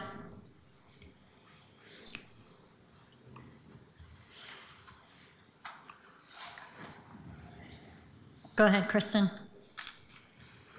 Thank you for hearing testimony on this important topic. My name is Kristen Shiga, and I'm a longtime homeowner in District 2. I'm here to urge you to vote no on Councilor Novik's proposal to close Multnomah Arts Center. I've been teaching in various programs at MAC since 2001, but today I'm here testifying as a concerned citizen. Others have already cited the importance of the arts in Portland, but the list of services provided for thousands of Portland families by MAC over the years also includes exposure to visual and performing arts for all ages, accessible family programming, community building and rental space for local guilds, food assistance programs, and more, child and elder care, professional skills development, as in the metalsmithing and jewelry program I established in 2001 at MAC, exhibition and sales opportunities for entrepreneurial artists, and much more. MAC's unique services contribute to Portland's status as a desirable place to live. There is no question about the need for its programs, as all of our classes are full with a wait list days after the registration goes live. MAC also has provided hundreds of jobs to teaching artists over the years, who with the Portland Parks and Recreation administrative staff that run the center will be jobless if the amendment passes. Lastly, the proposal to permanently close MAC as a cost-saving measure is extreme. Problem-solving skills are at the foundation of arts education, and any one of our students can tell you there are creative ways to increase revenue and decrease expenses that would not eliminate MAC completely. At a time when the country's executive leadership is characterized by destabilizing unilateral cuts, it's even more crucial for state and local leadership to remain measured in their response to unprecedented budget challenges. Thank you. Okay, checking Andrew Schenker, Kathleen Madden, Adam Levy, Lydia Koo. Moving on to Isabel Damon. Oh, wait, I think I see. Oh, go ahead, Kathleen. Thank you. I'm Kathleen Madden, here to challenge proposed budget amendment 45 to close the Multnomah Arts Center and the Community Music Center. For years, MAC's been a beloved parks asset in Southwest Portland. What you may not realize is that over the last several years, we've developed 15 partnerships throughout the city in communities' park centers as underserved and vulnerable. An example is the Rosewood Initiative in outer Southeast Portland. Thanks to financial support from MACA, MAC's Friends Group, of which I'm a member, they now house a piano lab where music lessons are taught by both CMC and MAC teachers. This is an example of how MAC's outreach program works to serve all Portlanders. Partners ask for the art services they need. MAC staff provides them at their sites. Think of MAC as a hub and partners as the spokes on a bicycle wheel. Last summer, MAC provided art projects to over 4,000 children as part of Park's free lunch and play program. During COVID times, children got take-home art kits, an example of the creative way MAC brings art and fun times to Portlanders. MAC staff created free First Friday Family Arts for All on site. Not only is it a no-barrier program, but free food is provided with board support. Stop by sometime. Yes. Thank you very much. I'm sorry, but we need to make sure we have time for everybody. Lydia Koo is joining us online.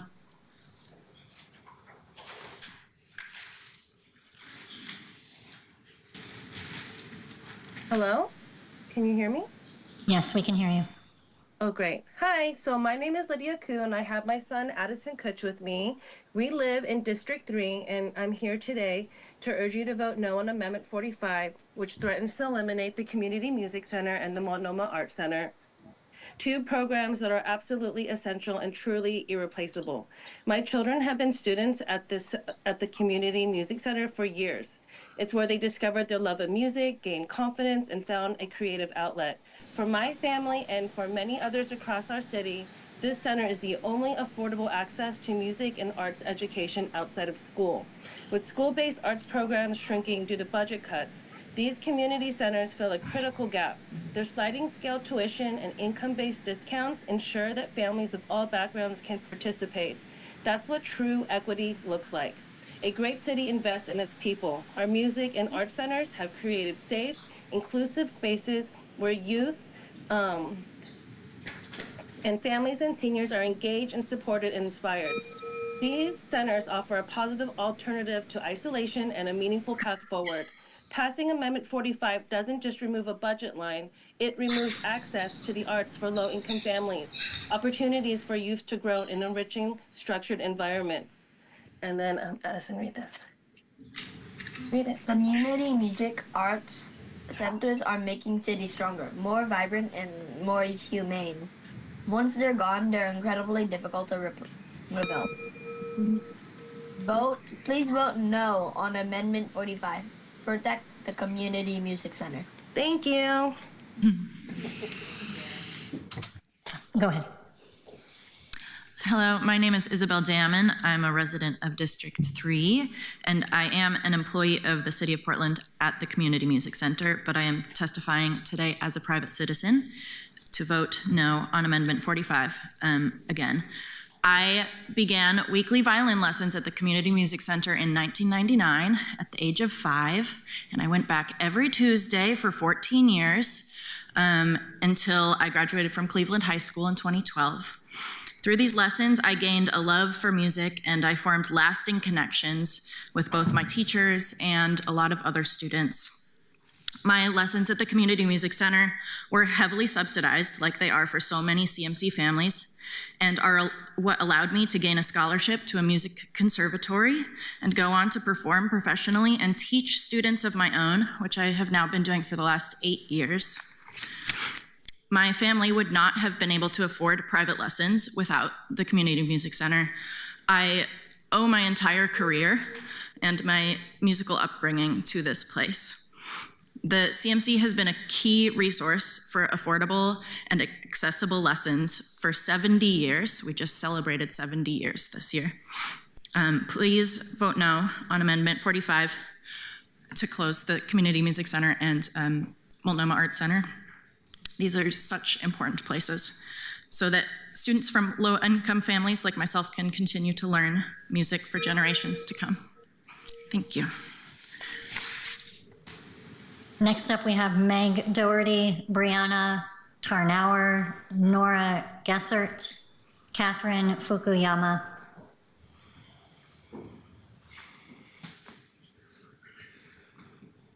Nora is joining us online. Go ahead.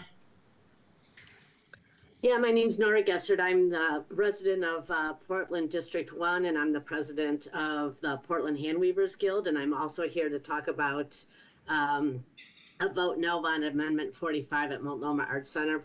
Portland Handweavers has over 250 members, and we hold all of our meetings events and workshops and classes at Multnomah Arts Center. We also rent space for our library. And as you heard from several people, that we've really been a kind of a gateway into other arts and programs at Multnomah Arts Center. I'm not really clear what the reasoning behind closing MAC is. Some people said they heard last week. We got notice yesterday that it'll close as of September 1. I do understand the need to save money, but I also think that it's, need to be really clear that if we close MAC, there's programs that are going to impact children and adults of all ages and the elderly. A lot of our members are elderly, and MAC is accessible. So I really want to make sure that you keep that open and really see it as an asset to the community that you all are supposed to serve. So thank you for your time. Catherine Fukuyama is joining us online. Hi, my name's Kathy. Can you hear me? We can hear you. Great. Thank you for listening to all of us. My name is Kathy. I live in District 4, and I'm here to speak on behalf of our beloved Multnomah Arts Center. I have been active at the center for 47 years, attending classes, teaching classes. Our two children have attended preschool, which rented space from MAC. I've been to numerous performances and parties and recitals in their auditorium. What I believe MAC is, it provides a safe and welcoming place for us to connect and create. I agree with so many of the others who have spoken on behalf of it, and I urge the council to vote no on Amendment 45. Thank you.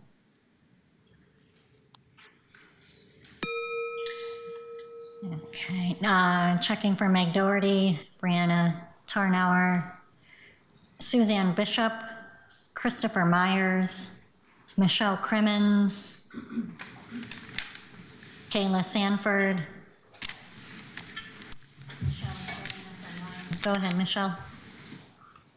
Good afternoon. My name is Michelle Crimmins, and I've been a resident of the city and an active voter for 25 years. I live in District 4 and am testifying against Amendment 25 that would close the Multnomah Arts Center and the Community Music Center. This would be a very short-sighted decision that would significantly damage arts, culture, and community life in Portland. I've been a user of the MAC for more than 2 decades and many phases of life. I attended classes with my kids together when they were little. They went to classes all throughout their youth, and I've taken many accessible and reasonably priced classes of various types as an adult, just for fun and just to connect with my fellow citizens doing something creative. I didn't need to buy any special tools. I could share the ones available. The space offers excellent and high quality learning opportunities, instruction that you simply can't get anywhere else. And they'll just disappear as long, with the jobs of the people who provide them and associated small businesses.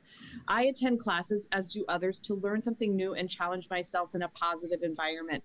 There are so few opportunities to do that in modern society anymore. This is one of the last remaining places. And it truly is a community center. It's not just for people in District 4. People come from all over our city to take these popular, engaging classes. They dance, they sing, they act, they work together, they build empathy, and it's safe for kids after school and a great place for our elders to connect. In my last class, I sat next to a college student, a retiree, a person from the Safe Rest Village, and many others. Please keep it open. Go ahead. Good afternoon. My name is Chris Myers. I live in Southeast Portland, and I'm a lifelong Portland resident.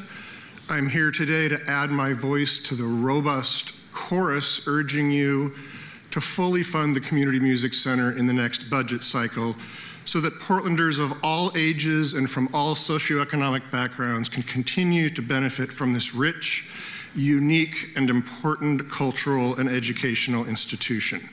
I attended classes and performances at the CMC as a child in the 1970s. In this century, my 3 children, now ages 27, 25, and 23, took group classes and individual violin lessons, played in various ensembles, and attended countless concerts and recitals at CMC from their toddlerhood through high school. The services that the Community Music Center provides are invaluable and very cost-effective. That beautiful old firehouse has been the launching pad for hundreds of careers in music. But more important is what the center does for those like me and my sons who don't become career musicians. It instills and fosters an appreciation of music, and music in turn expands minds, enriches lives, and makes hearts stronger. Now is not the time to disinvest in the arts. Thank you. Go ahead, ma'am. Go ahead. Go ahead. Me? Yeah. Hello, Council. My name is Suzanne Bishop. I'm here representing the Portland Parks Alliance, and I'm testifying to support Dan Ryan's budget note number 2, outlining a path to explore a public-private partnership with the Pacific Northwest Tennis Association to run the Portland Tennis Center. While the Alliance is not in a position to comment on the specifics of this proposal, we encourage Council to aggressively pursue this and other efforts where citizens and nonprofits are willing and eager to provide capital maintenance repairs and programming opportunities in lieu of the Parks Department. Thank you very much. Next up, we have Kayla Sanford, Ruslana Nizo-Midanova, Dr. Dennis Scullard, Judith Wilding, Ibrahim Riyad.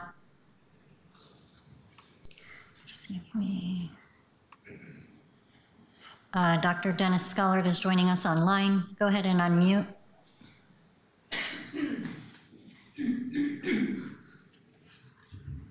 Let's go. Can you hear me okay now? Yeah, we can hear you. Oh, great. Thank you so much. I'm going to be part of the chorus. The Community Music Center and the Multnomah County Arts Center are known throughout the nation for being really outstanding and unusual in what it provides to the members. The Community Music Center has been going on for 70 years. It provides 8,000 hours of classes and events and opportunities for people to delve in music throughout the year. The Multnomah County Multnomah Arts Center serves 150 students per week. That's not a small member. Councilor Novick, I know you've talked about the importance of the Portland Parks Recreation. I've met you several times, and I really respect you. I just don't understand this one. It doesn't make sense to me. And I would say, please both visit these centers so you really find out what they provide.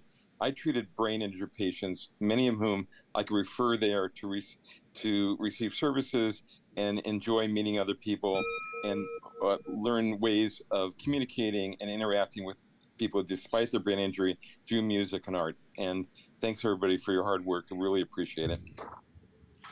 Judith Wilding. Judith, go ahead and unmute. Hello. Thanks for hearing me today. I'm Judith Wilding. I live in District 3. From 2010 to 2016, I worked at the MAC as a customer service representative, a writing teacher, and an administrator. And during that time, I met thousands of diverse community members. As people have said, MAC is not only for artists, but it's one of the few affordable rental venues in Portland. I saw Diwali celebrations, quinceañeras, Easter, weddings, celebrations of life, Ramadan celebrations, birthdays. And after leaving MAC, I worked at a Title I school in Southwest Washington, where my kids had little to no access to incredible art programming like we had in Southwest Portland. I saw my kids struggle from time to time, and I had a kid die of fentanyl. And in my heart of hearts, I do believe that arts and vibrant arts education would have provided another lifeline to the kids. In 2023, I joined the MACA board to shut down a community for artists and makers, as well as an affordable community hub that serves thousands of folks each year, not just at MAC, but across the city, all the way to far out East Portland, is short-sighted. Please vote no on Amendment 45 and protect our vital arts culture that makes Portland special. Thank you. Ibrahim Riyad is joining us online. Yeah, hello. My name is Ibrahim Riyad. I live in District 4. I'm a parent, neighbor, and I'm the president of the Maplewood Elementary School PTA. I'm here today to testify as a private citizen, and I'm incredibly frustrated and upset that the city's considering closing the Multnomah Arts Center. The center is a cornerstone of the Maplewood and Multnomah Village communities. My kids have taken classes there over the years. It's where they've learned new skills, they built confidence, connected with other kids outside of their school. This last year, our PTA even rented out the space to host our school auction, where we raised essential funds to support our students, teachers, and families, including the direct support for families in need in our community. This center made that possible, and it's more than just a building. It's a place that brings people together and provides a sense of connection for people from all ages. The fact that this proposal was only made public less than a week ago feels incredibly reckless. It's hard to believe that the full impact of this decision has been thought through. Communities that rely on the space would have a hard time weighing in and preparing, and this is not how responsible public process should work. I honestly don't know if this proposal is real or if it's just a tactic to stir up public outrage. But if in any case, it's a dangerous game to play, and in the meantime, our kids and communities are the ones who are losing. Cuts like this degrade the quality of life in Portland and erode our sense of community. I understand there's a budget crisis, but cutting something that works and strengthens our community is not the answer. I urge the council to vote no on Amendment 45. Thank you. Checking for Kayla Sanford, Ruslana Nizo-Medinova. Moving on to Mackenzie Godso, Jessica Dupree, Brian Kavanaugh, Miriam Weiser, Esther Sull. And with less than a half an hour and more than 100 people still signed up, I really do want to ask folks if what you are going to say has already been said, to please make sure that you make space for folks who have not had an opportunity to have their concerns aired. All right, looks like Miriam is joining us online. Hello, my name is Miriam Weiser. I live in Multnomah Village. I'm testing today in opposition to Amendment 45 to close Multnomah Arts Center and the Community Music Center. I'm begging you all, please save the MAC.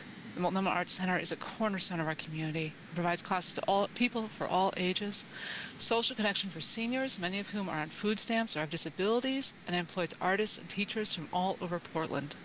It directly supports our local businesses as parents shop or eat in our restaurants while their kids are in class or summer camp there.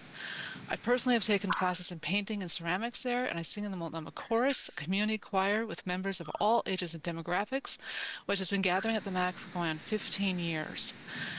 I hosted my wedding reception in a rented ballroom there. My synagogue held services there when we were between buildings. Closing the Multnomah Arts Center would be devastating to our community and to me personally. Please vote no on Amendment 45 and save the MAC.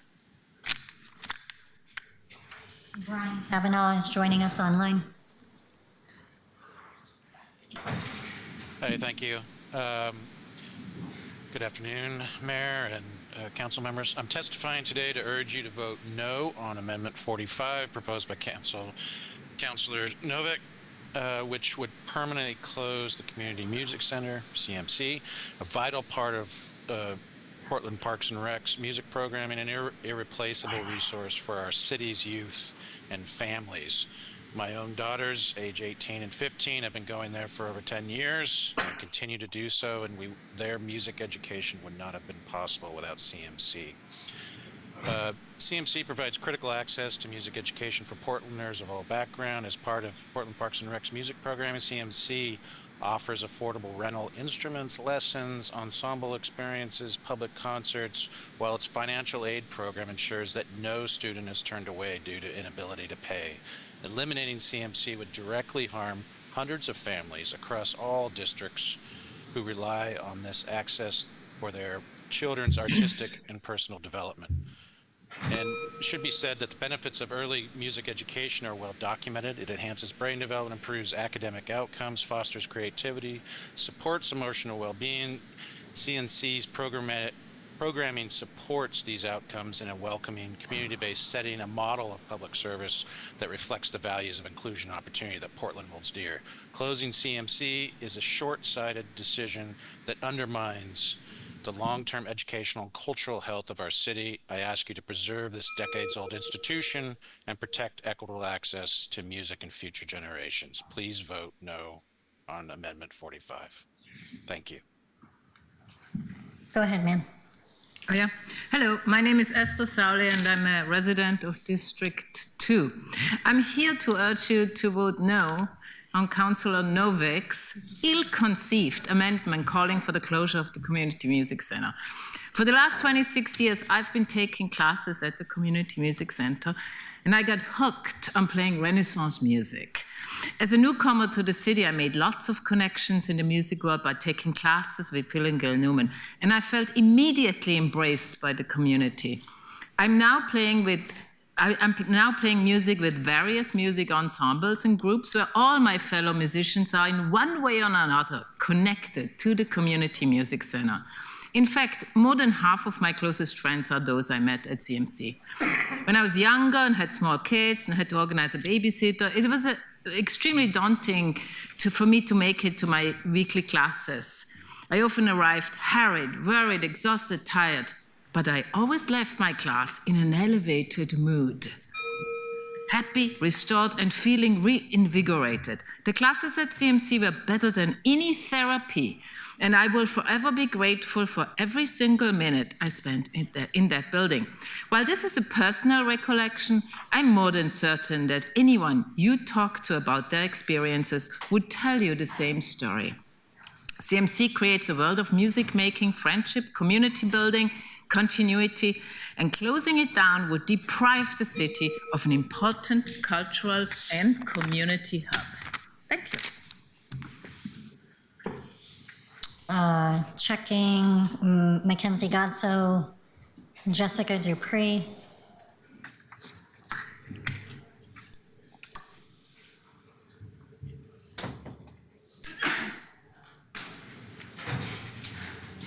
I'm Carolyn Landsberg, District 4, and I urge you to vote no on Amendment 45. The Community Music Center and the Multnomah Arts Center are true gems in the city of Portland. They must not close. The Community Music Center is a unique resource. Where else can students get music education, music instruction from top-notch professional musicians, many of whom perform with the Oregon Symphony and other professional groups? And this is all affordable. No one is turned away by inability to pay. And CMC is accessible and welcoming to all. I know that because our youngest son, who is now 39, is on the autism spectrum and has learning differences. Since preschool, he's benefited from classes at the Community Music Center. He still participates weekly. In fact, a member of our family has been taking classes at the Community Music Center for 41 years without a break. Multnomah Arts Center is also a gem, a valued resource to Portlanders. In addition to its many other programs, it is home to Voices Unlimited, a choir and theater troupe of 50 adults who are neurodivergent or have learning differences such as Down syndrome. We founded this nonprofit 14 years ago, and the Multnomah Arts Center has been our home ever since. Every Saturday afternoon, the 50 members of Voices Unlimited gather to rehearse at MACA. They come by TriMet lift, standard TriMet, or rides from providers and family. I'm very sorry, but we need to make sure we have time for everybody. Okay. Thank you. All right, vote no. Next up, we have Jana Ryu, Madeline Carroll, Otis Rubottom, Soraya Hapana, Diana Sellers. Jana is joining us online. Thank you very much, Mayor Wilson, commissioners, for the opportunity to speak today. My name is Jana Rue. I'm a resident of District 4. I'm here, as many others are, to urge you to vote no on amendment number 45. My husband, Paul, and I have two kids, Eliana, age 10, and Nico, age 7, who have enjoyed diverse programming at MAC, including music classes, art, and pottery, and my daughter was really interested in signing up for improv theater classes this fall. As a Portland resident and a parent whose children have flourished through the classes at Multnomah Arts Center, I urge you to reconsider the proposal to permanently close this vital community resource. The MAC Center is a place where families from all backgrounds come together to learn, create, and build the kind of strong community fabric that makes Portland unique. It's a source of pride for our family, and I've mentioned it to many friends and family members who live in cities around the US and in other countries as a beacon of what good community support looks like in practice. In addition to being a parent, I'm a senior director of product for a national nonprofit that builds government capacity to implement technology solutions. As such, I deeply understand the value of technology, as well as the critical importance of encouraging creativity and critical thinking. In an age where technology and artificial intelligence are rapidly transforming our world, it's more important than ever to invest in spaces that nurture creativity, critical thinking, and human connection. I definitely understand needing to be fiscally responsible, and I'm well versed in making tough decisions to balance goals, budget resources, and I'm happy that you all are carefully considering all the options. As you've heard from many others today, amendment number 45 is not the right answer. This isn't just about art and music classes, it's about ensuring that every Portlander has a place to grow, express themselves. Please vote no on 45. Thank you. Thank you. Madam Carroll is joining us online. Hello, my name is Madeline Carroll, and I live in the Woodlawn neighborhood in District 2. I'm a member of Showing Up for Racial Justice, Surge PDX.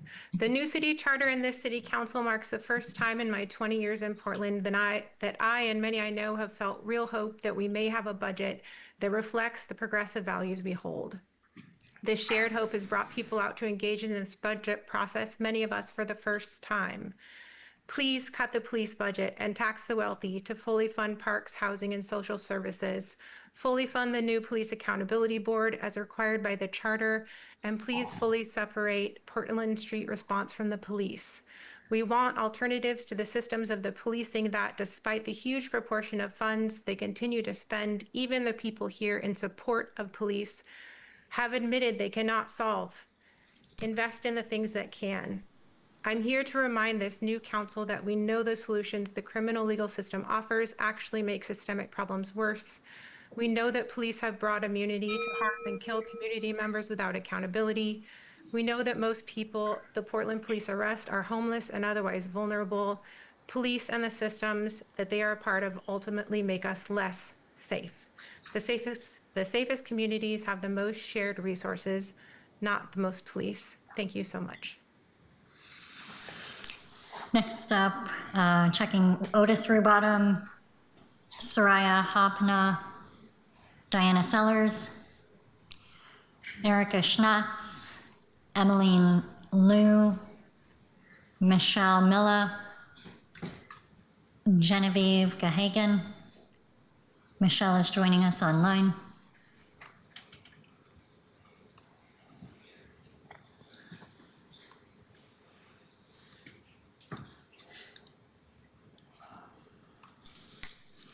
Go ahead, Michelle. Hi, me, sorry about that. Good afternoon, councilors and mayor. My name is Michelle Milla. I live in the D4 Stadium neighborhood. We're holding our breath over here.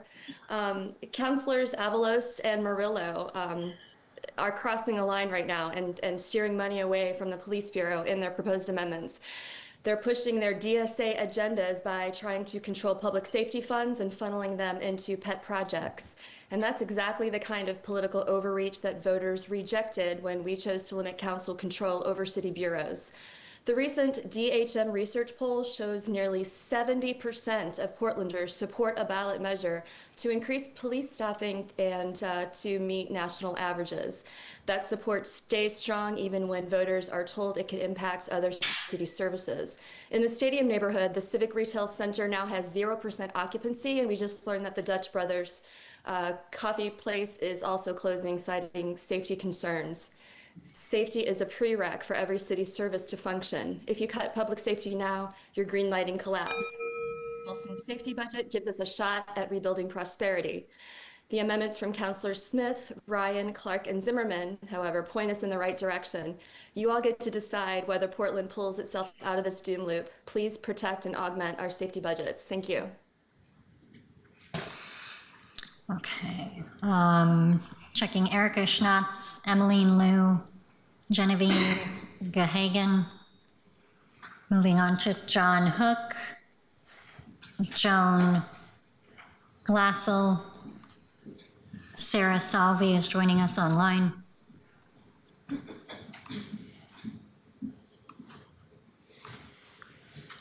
Go.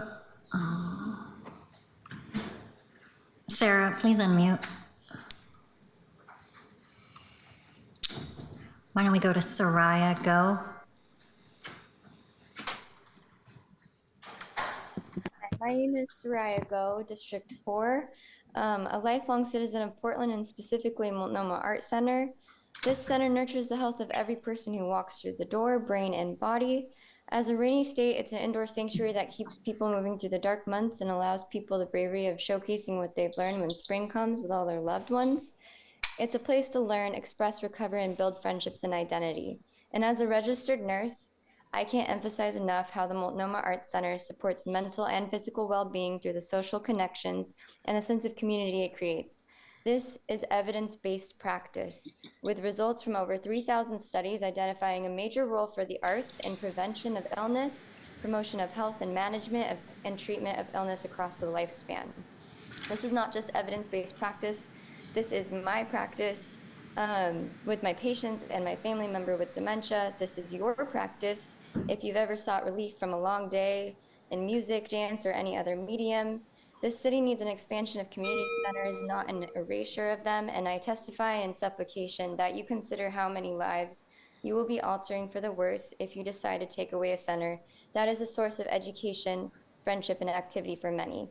This issue we are voting on today is a microcosm of one that faces the entire country, and we must fight to promote the arts on an individual and local level in order to contribute to national difference. Multnomah Art Center keeps Portland vibrant and lively and does its job in taking care of her people, and I implore you to do the same and vote no and save our precious MAC. Thank you so much. Sarah Salvi is joining us online. Sarah, please unmute. Hello, can you hear me? We can hear you. Thank you. Thank you, councilors and mayor. Regarding the proposal to close the Multnomah Arts Center, I believe this is a terrible, short-sighted idea that would close a wonderful, very successful nonprofit community center in the area. It is the heartbeat of Multnomah. And yes, our city faces fierce budget shortfall, but closing this vital, thriving arts program that serves so many people of all ages does not seem to be the right answer. In addition, it shares space with a number of important other nonprofits. Already the arts have been under assault from our national government. Is the city of Portland really anxious to pile on to the disregard of the importance of arts in our lives? Our adult son lives with us and his mental illness. The arts provide a wonderful outlet for him to express himself. He has taken many classes at Multnomah Arts Center that have enriched his life. He has always been treated with the utmost kindness and dignity. I can tell many stories of the way people there and his experience in various classes have been meaningful to him. The arts are important for all people, regardless of age and even talent. Their pursuit offers intrinsic rewards in a non-judgmental way. We must try to preserve this for places like the Multnomah Arts Centers that build community around them. Thank you. Checking John Hook, Joan Glassell. Next up we have Tim Hahn, Alexandra Beebe, Pearl Shapiro, Asianique Savage, Karen Lee.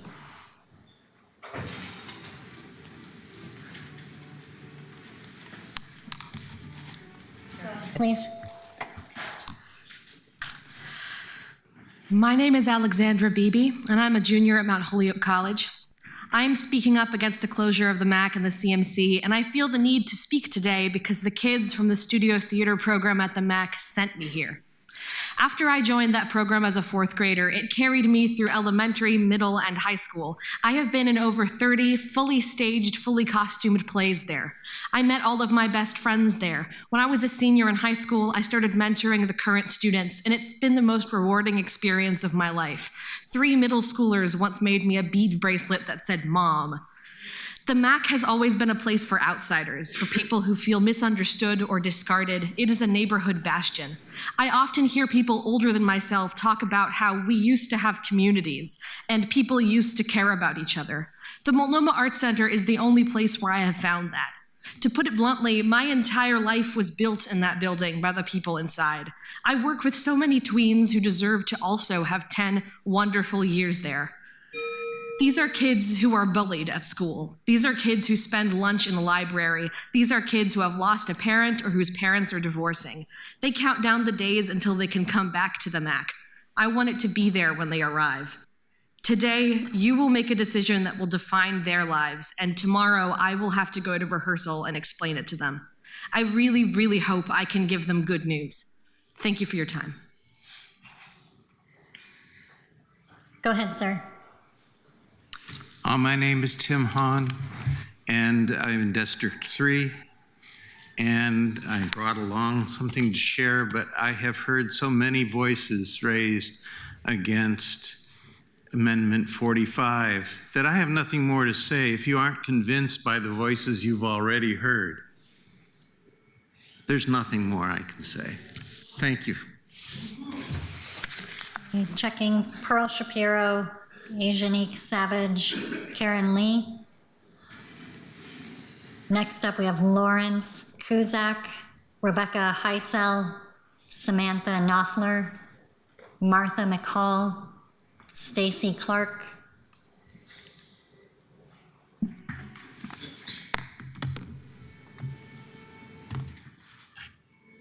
Go ahead. Good afternoon, council members. My name is Samantha Knopfler, and I'm a rising senior at Lewis and Clark College, here to speak on the proposed closure of the Community Music Center and Multnomah Arts Center. I've been going to the Multnomah Arts Center since before I can remember.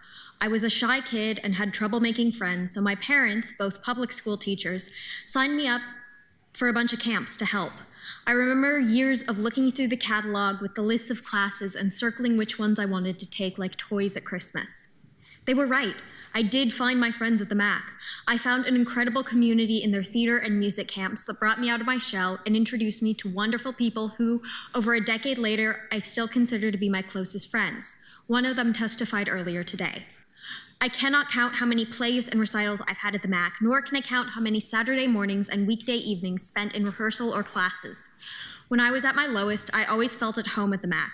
The Multnomah Arts Center and the people inside it have made me who I am as a person and helped inspire and cultivate my passions. In our current world, community is hard to come by, and shutting down the MAC would be taking community away not only from the people who use its classes and resources, but the community at large. The MAC is the heart of Multnomah Village and brings together people from all over the city that share that sense of community and appreciation for the arts that are often overlooked. Today, I am a double theater and computer science major at Lewis and Clark College and will be acting in and co-directing Euripides' Medea with the Art Collective in Building 5 later this summer. Though I do not take classes as often as I used to, I carry the lessons the Multnomah Arts Center taught me in my personal, educational, and professional life. The arts are so important as a means of community and expression of humanity. Thank you so much for being here with us today. Martha McCall is joining us online. Hello, I'm also, I'm Marty McCall. I'm from District 4, and I'm also speaking against Amendment 45. I wanted to talk a little bit about the facilities because the state of the assets is stated as a reason for the closure of the MAC and the CMC. At the MAC, there are facilities for jewelry making, metalsmithing, ceramics, spinning, weaving, etching and printing, and dance and performance. It's not like you can just move these somewhere else. They're all active and they're well maintained. So I did want to, I urge you to visit the facility and to take a tour of all these things, but also to be aware of if there is an issue with structural information, the building planning committee and the people that are working on these, this has been so sudden that there hasn't been time to say, well, what are the issues and how can we solve them?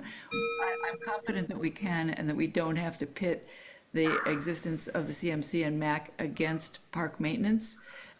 So I thank you, and that's the extent of my time. Thank you. Thank you all very much. Unfortunately, we are at a little over 2 hours, and while I would love to hear from everybody who has signed up to testify, I also want to make sure that we have time to robustly debate some of the issues before us, and unfortunately, we won't have time to have meaningful discussion if we don't take a bit of a lunch break and then start to enter the amendment portion of our day. If you did not get a chance to testify today, first of all, my apologies that we didn't have time to get to everybody. It is important to hear from as many community members as possible. That's something that I take seriously, and I know my colleagues do as well. We will be looking over the written testimony that was submitted. While many of our opinions will be made clear today, we don't take a final vote until next week, and I think we can keep the written testimony open until the end of the day today. Is that, Keelan, possible?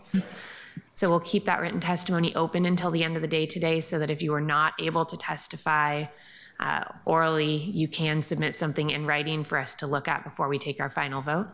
Yeah, and I will add to that. I believe the City Budget Office has provided a form for folks to be able to submit written testimony throughout the process. So I think that is available to folks even after today. Perfect. So even after we close the testimony on the clerk's webpage, there is the form that's available on the Budget Office webpage where folks can continue to submit testimony as well. We hope that you let us know what your concerns are or what items in the budget that you support, even if we weren't able to hear from you today. Counselors, we are going to take a half-hour break so that folks can get some food. Our support team can get a little bit more of a break than just the 5 and 10-minute breaks, and we will meet back here at 5 minutes to 3. I will see you all then.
Everybody who showed up on time. I think that we have adopted all of the amendments that we need to. Are we ready to move forward? Just kidding. I'm just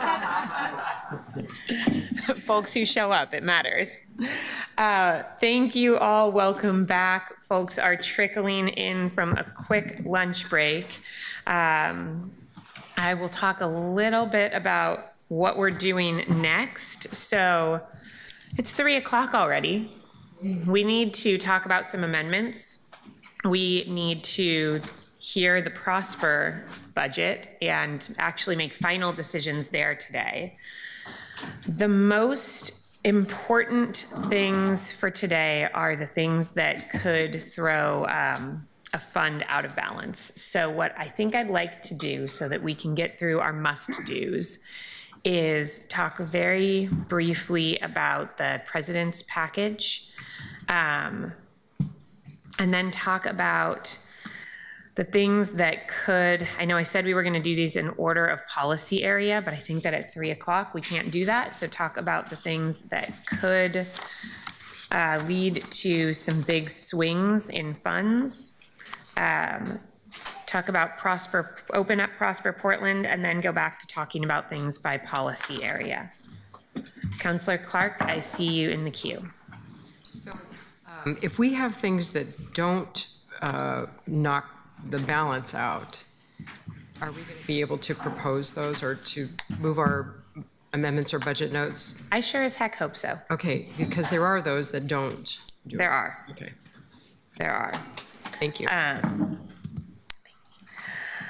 So colleagues who just came in, I was saying that because of the time, and we actually have to make our final decisions about Prosper today, and we have to make any final decision that could change a fund balance by more than 10% today, that I believe we need to change up our order a little bit.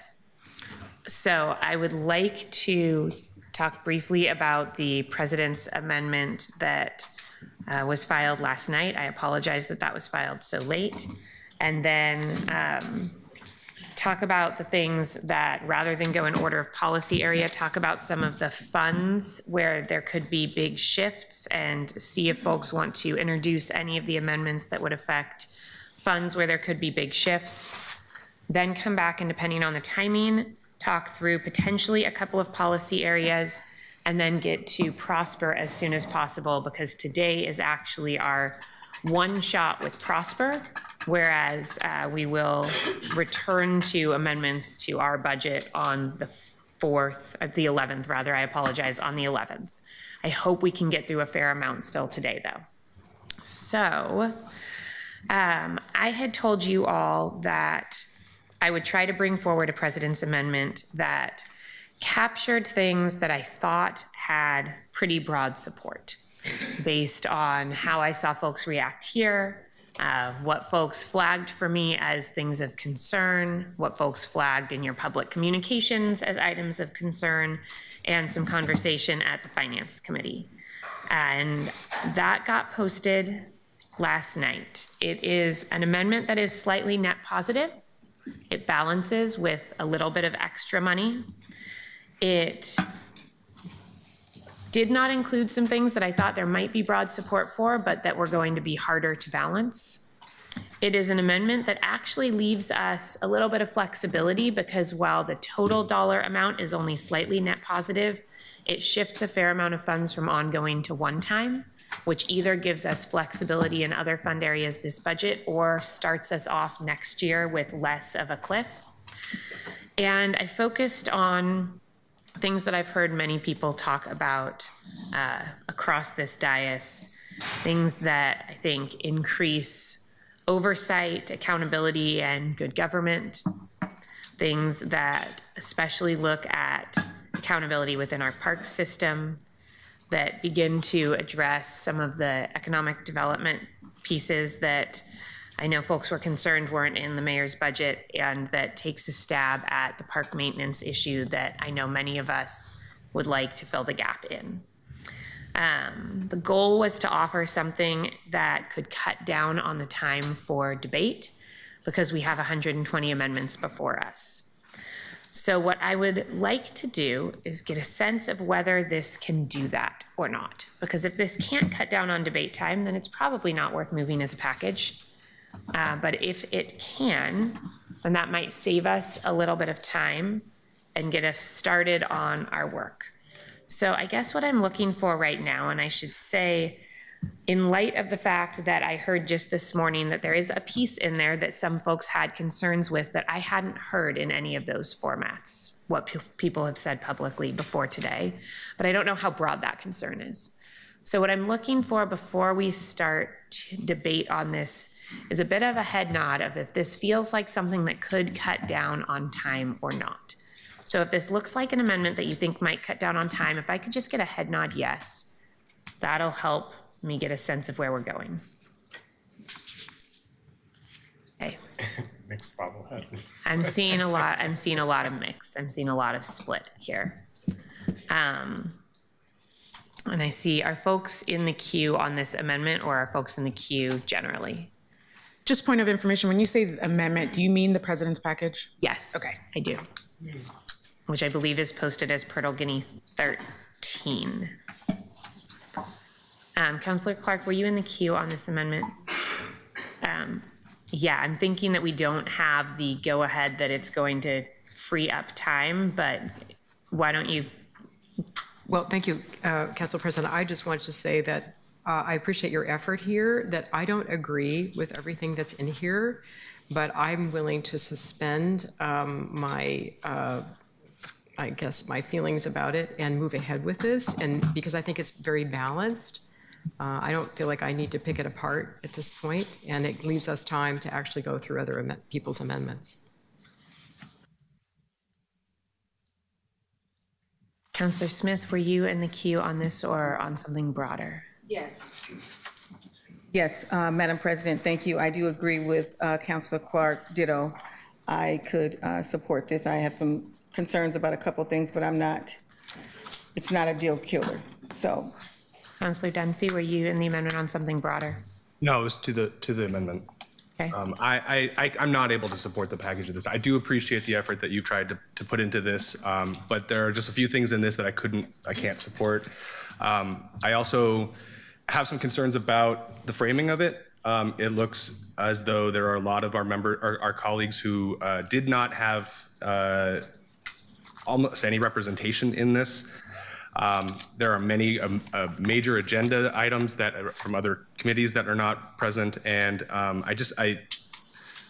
yeah, there are major agenda items not present because I was trying to look at things that we had spoken to. I do think it is worth noting, though, that 90% of the amendments in this did come from white members of council, and 75% of it came from male councilors. And there's no representation of any of the amendments from Districts 3, and only 10% are coming from District 1 councilors. I would like to have a broader conversation. And like I said, Totally. If this doesn't help us move quickly, we won't. I do just want to flag that there's language in here from at least 7 councilors, and at least 2 of the ideas in here were put forward by multiple other councilors as well. So I'm not sure where those numbers came from. Councilors, I'm going to move us forward with some other things, I think, because I don't want us to get in a debate over something that is supposed to save time if it won't save time. So we have a few funds. I'm sorry, Councilor Ryan is. No, Is it dead?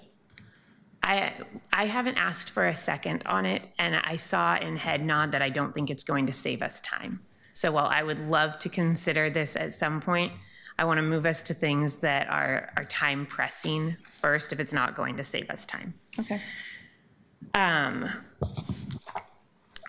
We have a few funds that folks have raised amendments on that I think we just need to knock out whether we're going to get seconds and move those forward or not, because they could adjust funds by more than 10%.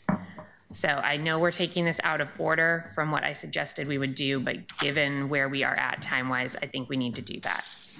I want to start with I'm going in order of fund number, so that would put us after general fund talking about the transportation operating fund.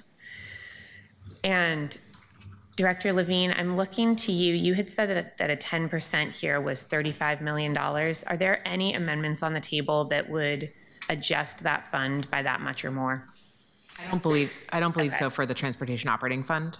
I'm going to skip us past that one. 214 Public Election Fund. Do we have any amendments on the table that would address the public election fund by more than $130,000? Okay. Yes. Is that the Murillo amendment? I believe there's 2 public election fund amendments. Okay. So councilors, if you have an amendment that would adjust the public election fund, now is an opportunity to put that forward and ask for seconds on it so that we can see if this is a fund that could be adjusted significantly, which means it's something we would have to address today and could not wait on. Point of information, I'm sorry, I'm unclear what we're doing. Could I get an? So I had said, as folks, twice as people were walking in, that because it is already 3 o'clock and there are 2 things that we have to do today, I was going to adjust the order some. I had said we would take things in order of policy area, but instead, because there are 2 things we have to do today, we have to make sure that if there are funds that are going to be adjusted by more than 10%, that happens before we send this to TSCC tomorrow. And we have to do our work on the Prosper budget. Those 2 things can't wait. So I've asked us to reorder and do those 2 things first. So right now what I'm doing is looking at the list of funds, which our budget director has generously flagged for me what funds we have budget amendments proposed that would address, so that we can see if there is any interest in amendments which would adjust funds by more than 10%, which is one of the things we have to do today. We cannot do after we go to TSCC unless we want to go to TSCC a second time. So right now I'm asking if there is anybody who had pre-filed an amendment on or was planning to bring forward an amendment today that would affect the public election fund who is interested in introducing and asking for a second on those amendments so that we can consider those at this time. Are you saying the public election fund because that is over the 10%? And also, I don't know, do we have a list of what the 10% things are? Sorry. I have a list of funds that I asked our budget director for. And it is also, if you look at your budget documents, there's a list of all of the funds, I believe, there. Many of those funds, there are no amendments proposed that would address the funds. There are amendments proposed which would address the public election fund, and Director Levine just said that some of those could adjust up that fund, could increase that fund by more than 10%.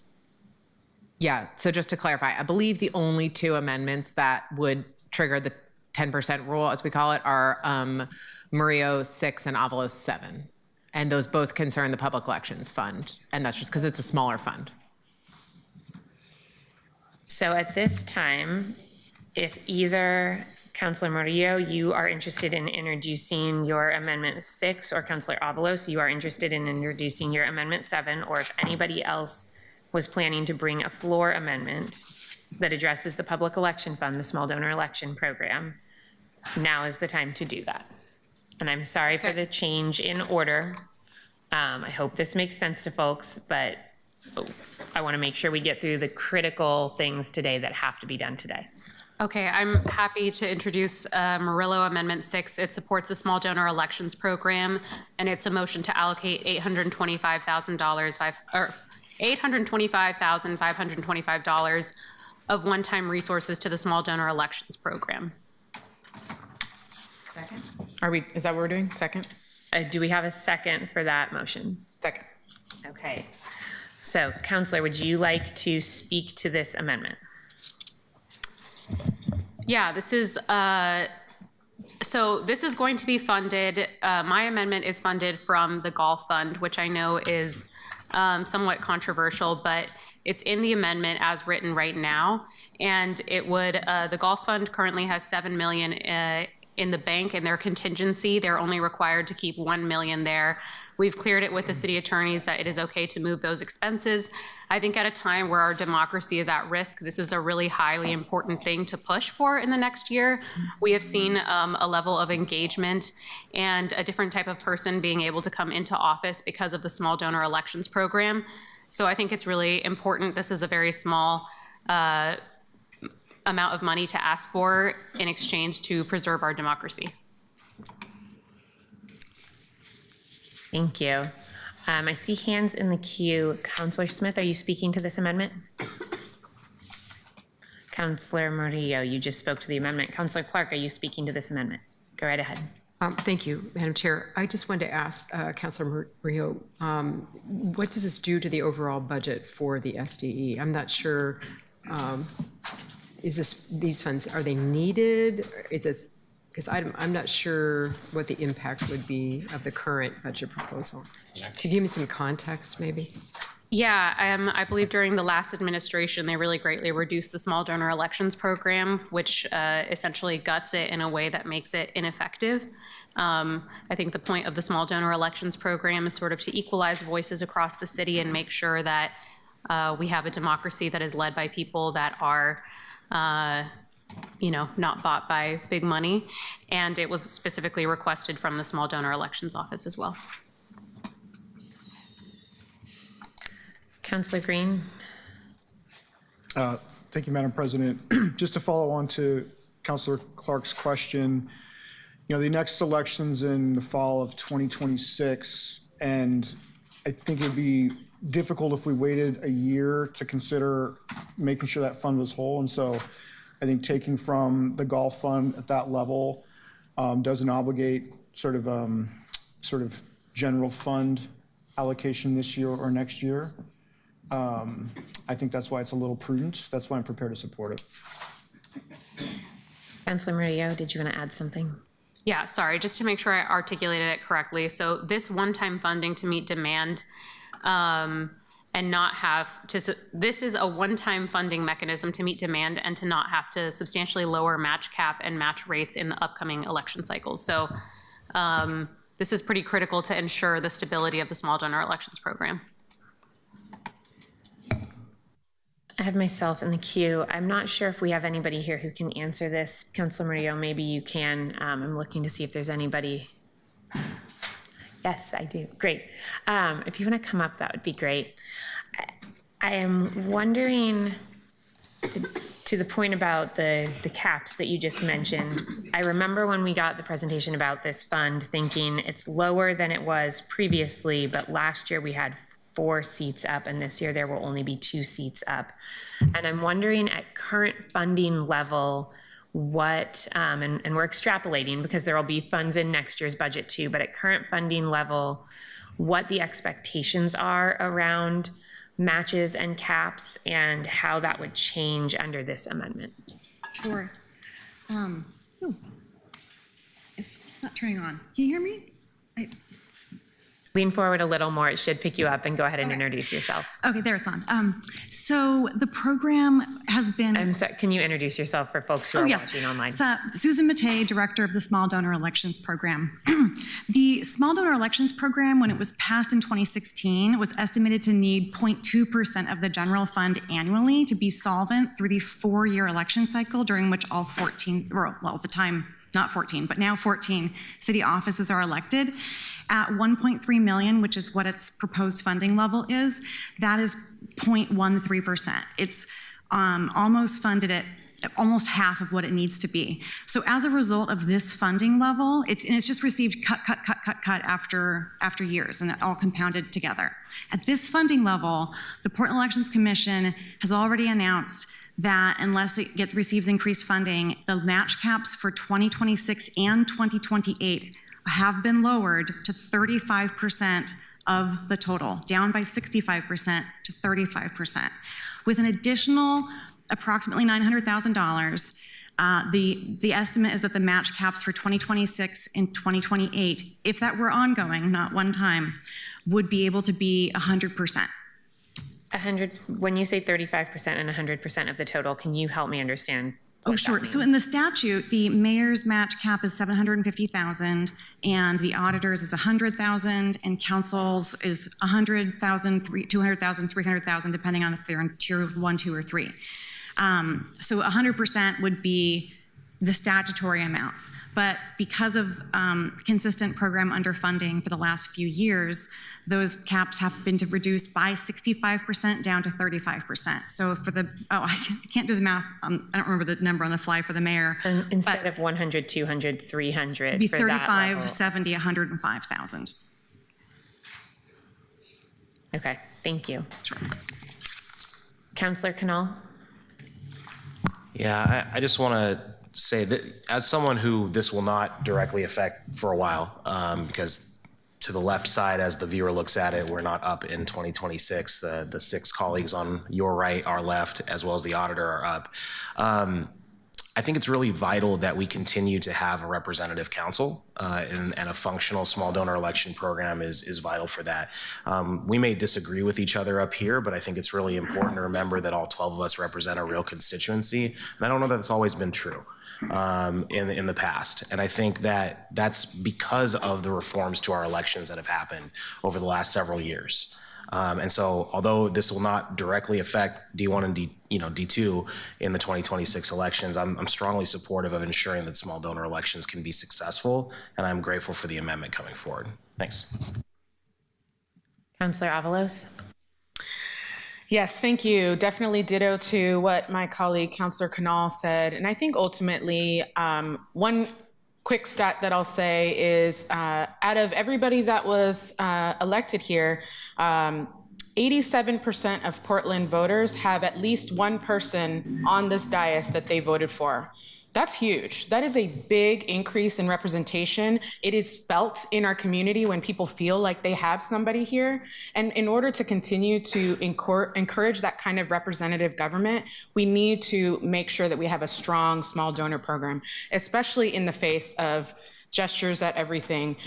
In Portland, I think we need to really double down on making sure that our ballot box is accessible, that folks can see their dollars maximized in trying to advocate for their voice. And in this new form of government, it's meant to go hand in hand with exactly what the small donor program does. So if we cut down that program, I think it really hinders our ability to continue this structure that we have been championing, because again, it really represents a lot of Portlanders. So I am fully in support. And I think that and the last thing I'll say is the reason why it's important to do this now and not next year is that if we wait until the next cycle, let's talk next May, next June, those candidates, all of you on that side of the dais, are gonna be up in a few months, and that is a really unstable place for you guys to be as far as what the funding availability is. So I think it's important that we invest now and we invest next year, because what I'm also understanding is that we are so under invested in that it's going to take time for us to build out that fund. And so I think we need to start now so that we're not putting our colleagues in a really hard spot during what will likely be another budget shortfall, so that they can have a successful election, and not just them, but just anybody who wants to represent districts 3 and 4. Thanks. Thank you. Councillor Smith. Yes, thank you, Madam President. And I just want to say ditto, ditto, ditto to what everyone has said. We have to do this. There's no sense in starting something that you can't finish. And it is helpful when we make sure that all of our residents in the city of Portland, that they participate. District 1 had the lowest voter turnout, period. Now, if you go in District 1, people know that they have 3 people representing them. They know that. We've been out to neighborhood associations. We've been to small group meetings, large group meetings, business association meetings. They know who we are now. And so I guarantee you that folks are going to come out and do their civic duty. And I think we need to do it now. But I have a question. Is Jonas here? Jonas is here, and we do, I'm not sure if you can see her from where you are, but we do have Director Levine up with us. I'm sorry, Ruth, but that's okay. Okay, so we're attempting to take this out of the golf fund. In 2017, the golf fund had to be bailed out by city general fund. So you may know this, Ruth. I know you probably know this, C.A. Jordan. And I was just wondering, how did the golf fund get $8 million? And they were just bailed out in 2017. What have they done since then to create such a bloated fund in just merely 5 years or Counselor, it's a great question. I don't know that I'm equipped to answer what's happened, but I believe that that's an intentional plan to plan ahead for capital investment needs within the Gulf system. So I believe, and if there's Parks folks in the room who can help us support or deny that, that's part of the intent to avoid that longer. So their budget went up in the last couple of years, and I'm trying to figure out where that money came from. Was that from former Mayor Ted Wheeler? He put money in there and stashed it away. I don't understand how they. Okay, that's a different story. But anyway, I have no problem with taking the money out of the golf fund, because whatever they're doing, they need to keep doing it because they have $8 million in such a short period of time. Thank you, Counselor. Counselor Zimmerman? I'm a little disappointed, and it's not the counselor's fault, just in terms of order, that the first thing that we're debating is about our own election pot. I find that quite uncomfortable, and it's not the counselor's fault, it's just the order of things. But given that, I've got the mayor's proposed budget here. I'm trying really hard to find your line item so I can understand the number that's in it today and why this is so necessary today. And I cannot find it. Please direct me in the mayor's budget where your line item is. Do you know where? So I don't have I just hustled up here and don't have my laptop in front of me, but it should be within, in this budget, the city operations service area, I believe, under the small donor elections program. And if I recall correctly, the total budget for the program was around 1.2 million as proposed. The 800-ish increase, I believe, increases the amount to 2.2 million, which is the amount recommended by the Portland Election Commission to fully fund the program in their estimation. So I've looked in there, I'm not seeing it. I'd love it if you could tell me, but I think that the 1.3 seems enough to me. This is a very representative council that was elected in an amount of time with a reduced amount of match, and it worked. And in the next election, we expect at least half of the number of people running. So I'm not inclined. I'll just also say golf is funded by the people who play golf, right? We have increased the fees for our public courses over the previous years by a significant amount, and there are more people who are going to try and do that today. But it is paid for by the people, the kids, the adults, the grandfathers like mine who took me to learn on Portland-owned golf courses. And they pay that fee without moaning about it because they know that that fee goes to maintenance of that asset. And we are now going to rob that asset to pay our own election coffers, and I think that's wrong. I also think that, and because I am in support and will support a funding package that makes sure small donor is alive and well, and it can be. But in a world where a number of people have said we shouldn't hit someone else's contingency fund to pay for another unintended group, citing PSEF, we're now going to do it against this group. And PSEF is not paid for by the people who play PSEF, but golf is paid for by the people who play golf. I don't know that they're going to enjoy a golf increase if we then say your increase is going to pay for other things, particularly city councilors' election funds. I'll vote no on this, and I also think with a $4 million ask in this budget package of amendments and additional increases to golf, that I'm concerned that this is just the first of 100 amendments to increase this budget and put us more out of balance. Thank you, Counselor. Well, I don't believe you've spoken to this issue yet. I have. You have. I apologize. Counselor Ryan. Thank you, Madam President.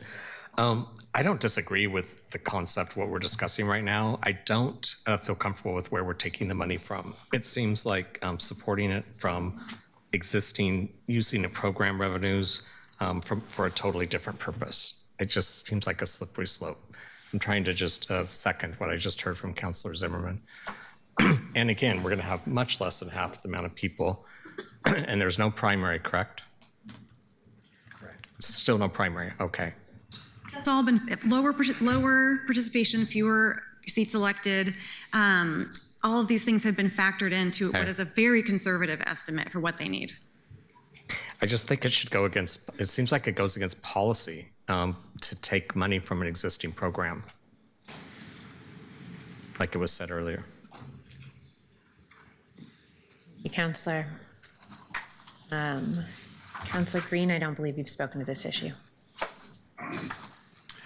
Thank you, Madam President. I'll just note for the record that in 2017, the City of Portland, the City Council approved a transfer from the general fund to the golf fund of $800,000.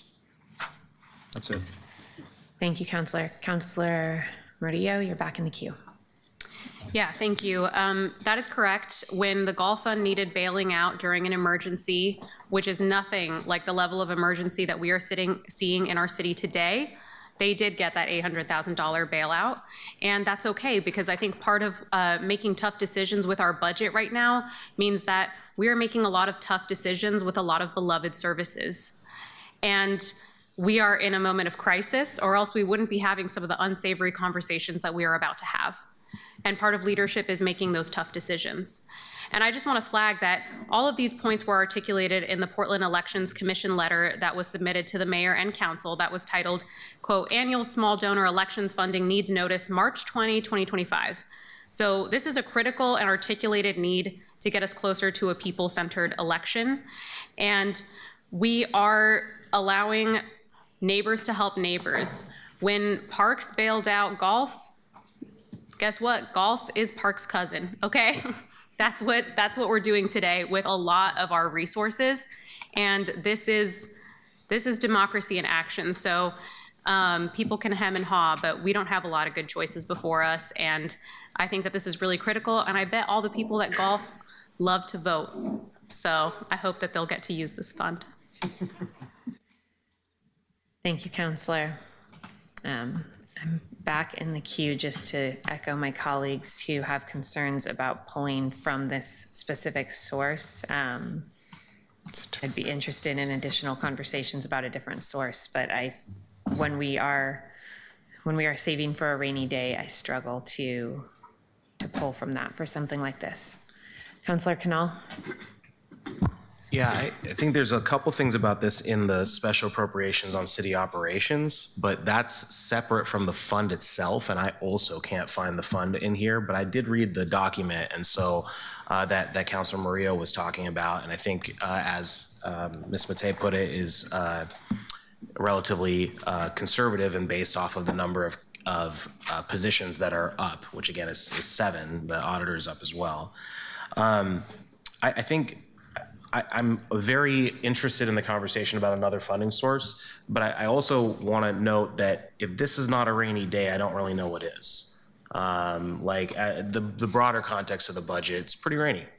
So I think like we've had a lot of conversations about these funds that are just kind of there around the city, and I'm not necessarily saying this is the best one. I'm gonna vote for this, but I'd love to hear if anyone has another idea. But my point is broadly that we should be looking at these funds, the ones that are not voter approved, to look and see, is there a better use of some of this? Thanks.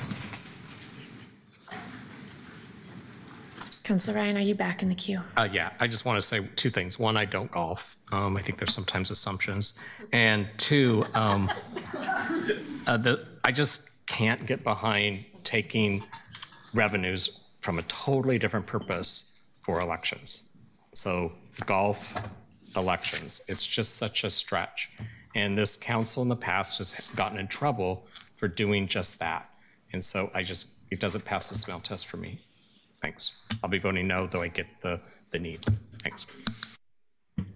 Councilor Clark. Chair, if this is not a rainy day, I don't know what is, but next year it's going to be pouring. I mean, it's going to be pouring buckets, I think. So, buckle up. I'm less concerned about the source than I am how much money we really need. And the 1.3 million, let me see if I understand, Susan. It's, I think there's going to be fewer candidates. There's only 2 city council districts up. So if we keep it at 1.3, the fund, are we pretty much staying at the same match rate, the same levels? What changes if we don't do this? The matching funds are less available. There's going to be less available. It was brought down to 40% for 2024 for council, and even less for the mayor's race. But that was building off of some carryover funds from prior years. The program typically carries over funds from multiple years in order to be able to afford an election year. Because the program was so underfunded for 2024, it spent its carryover funds down to almost 0, hoping that it could get sufficient funding in the next few election cycles to be able to afford 2026 and 2028. I'm not sure you answered my question. Oh. So Yeah, so I mean, if we only have 1.3 in the next cycle, are we at the same level in terms of match or? lower. Okay. Not the match rate, but the match caps. That's the match caps help us manage fiscal exposure of the program. The match rate doesn't affect that as clearly. Can you specific example? Sure. If we lower the match rate instead of the match caps, similarly, then it would be, instead of a 9-to-1 match on the first 20, it might be a 3-to-1 match on the first 20. But we don't know how much that will save us if candidates will just hustle harder. So what we do is we lower the match caps, and then we know that as soon as the candidates hit a certain amount, we're not going to pay them more, no matter how hard they hustle. So that's why the Portland Elections Commission lowers the match caps instead of the match rates. Okay, thanks. And councilors, I had hoped that we would do a bit more of a debate style, but there weren't many hands in the queue for this one, so I'm going to mix this up a little bit when we get to the next thing. I'm just flagging that now.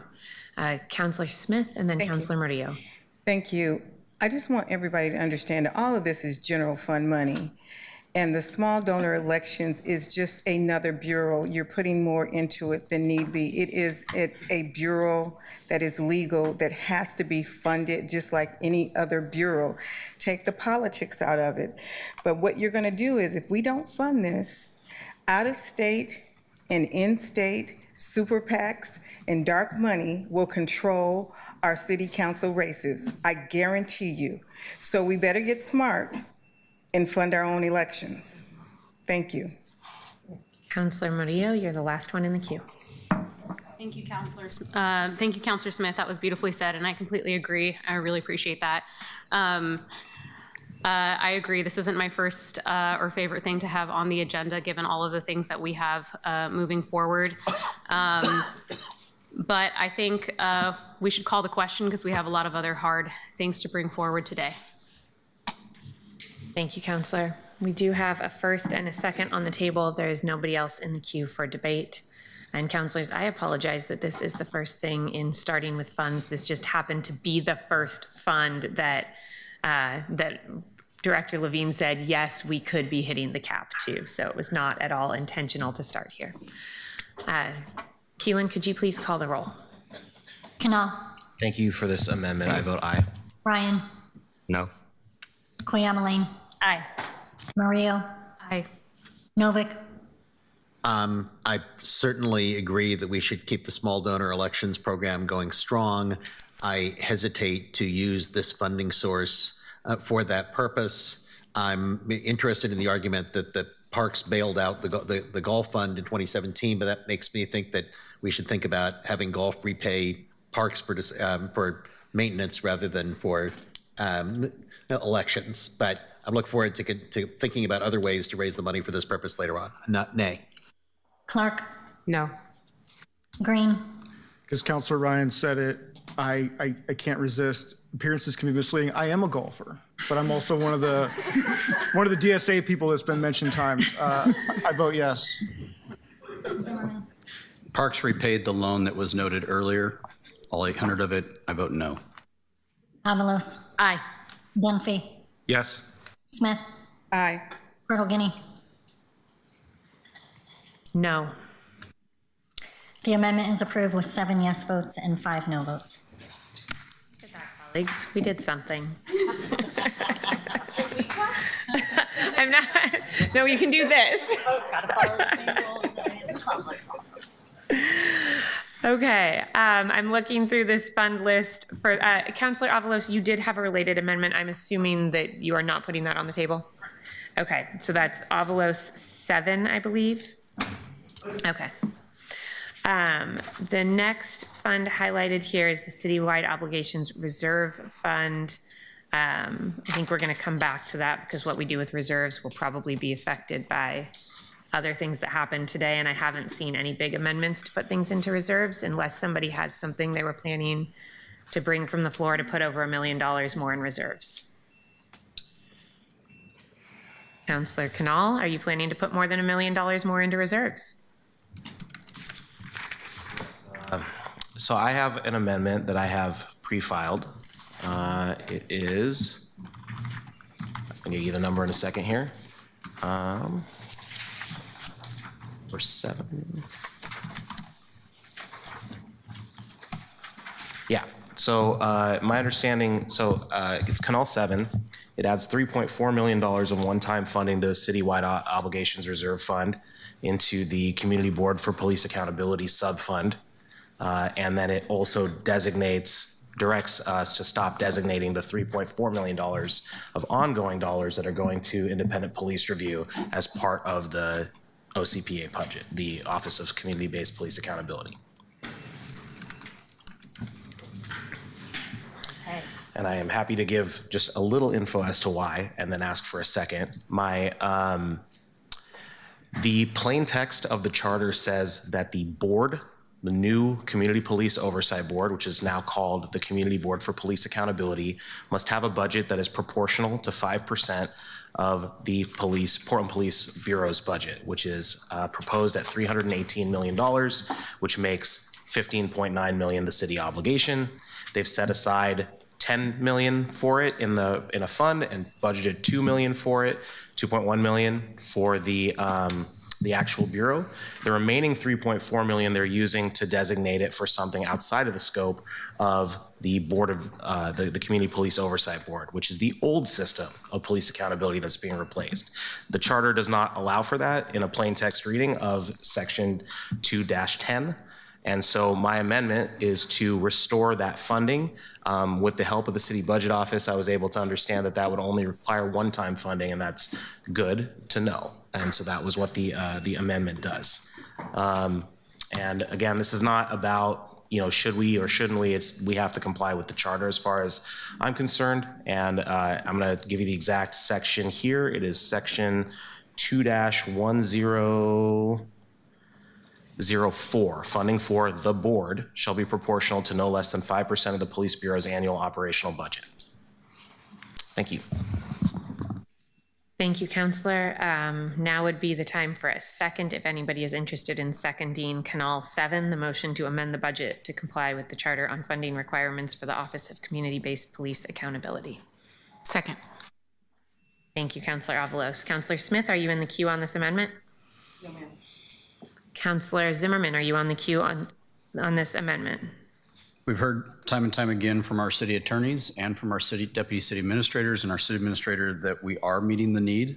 This is a rejection of their legal opinion, a rejection of their professional opinion about how this fund has been organized. I think we are meeting the letter of it, and I encourage us to move on quickly and vote no. Thank you, Councillor. Seeing no other debate in the queue. Keelan, could you, hold on. Yeah. Councillor Ryan. Yeah, I'm just curious, based on what I just heard, Councillor Canal, have you spoke to Robert Taylor? Does this concur with his understanding?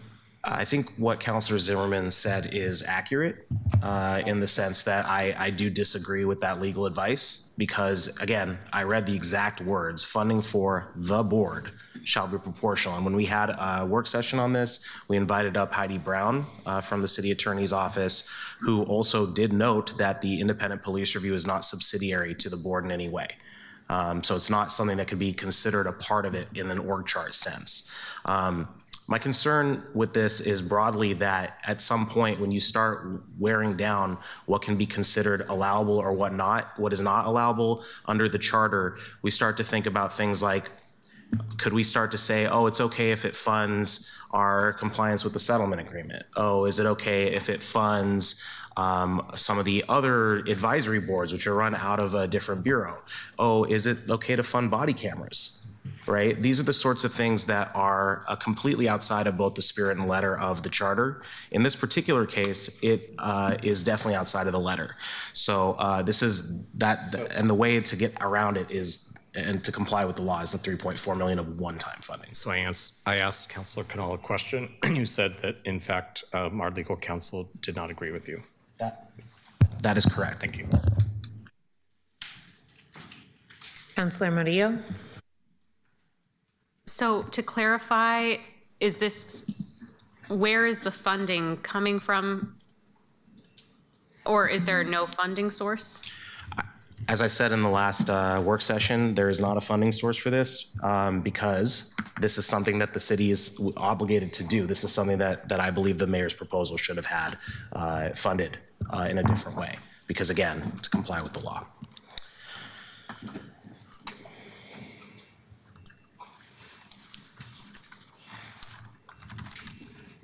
Just want to reiterate that we do have a legal opinion saying that the mayor's budget did do this in an allowable way. I don't say that to counter what you're saying, but just to make sure that we have it on the record that we do have that legal opinion. I think in part because in this first year, in this transition year, there were interpretations that we are doing that oversight work in a different way in the first part of the year. I'm looking to Robert Taylor, who's nodding yes as I say that. So, thank you. Okay. Can I ask a clarifying question on what that means exactly from Robert Taylor? Mr. Taylor? A little more clarity. Yes, thank you, Councilor. As you correctly recalled, we did have a discussion here at a work session around the legality of the mayor's budget and how it's been budgeted. Be happy to go through that analysis again. But you and I have an honest disagreement about this. I think the way the mayor has it budgeted is legal. I think what you have proposed to do in your amendment is legal. Council can choose between those two legal options. Sorry, could I clarify? Just you mentioned that we're doing it in a different way. That's the question. I was trying to clarify what you meant by in a different way. In this first year, we haven't started that new board yet. Got it. Thank you. Councilor Ryan, are you back in the queue? I am. Just a quick, it's more of a process question as we do this long day, evening. Is there an expectation that we'll have a funding source when we bring such amendments to the table? You know, if there is not a funding source, we will need to identify one later. And if we are not able to identify a funding source, we will have to have a very hard conversation about taking out an amendment that we put in without a funding source.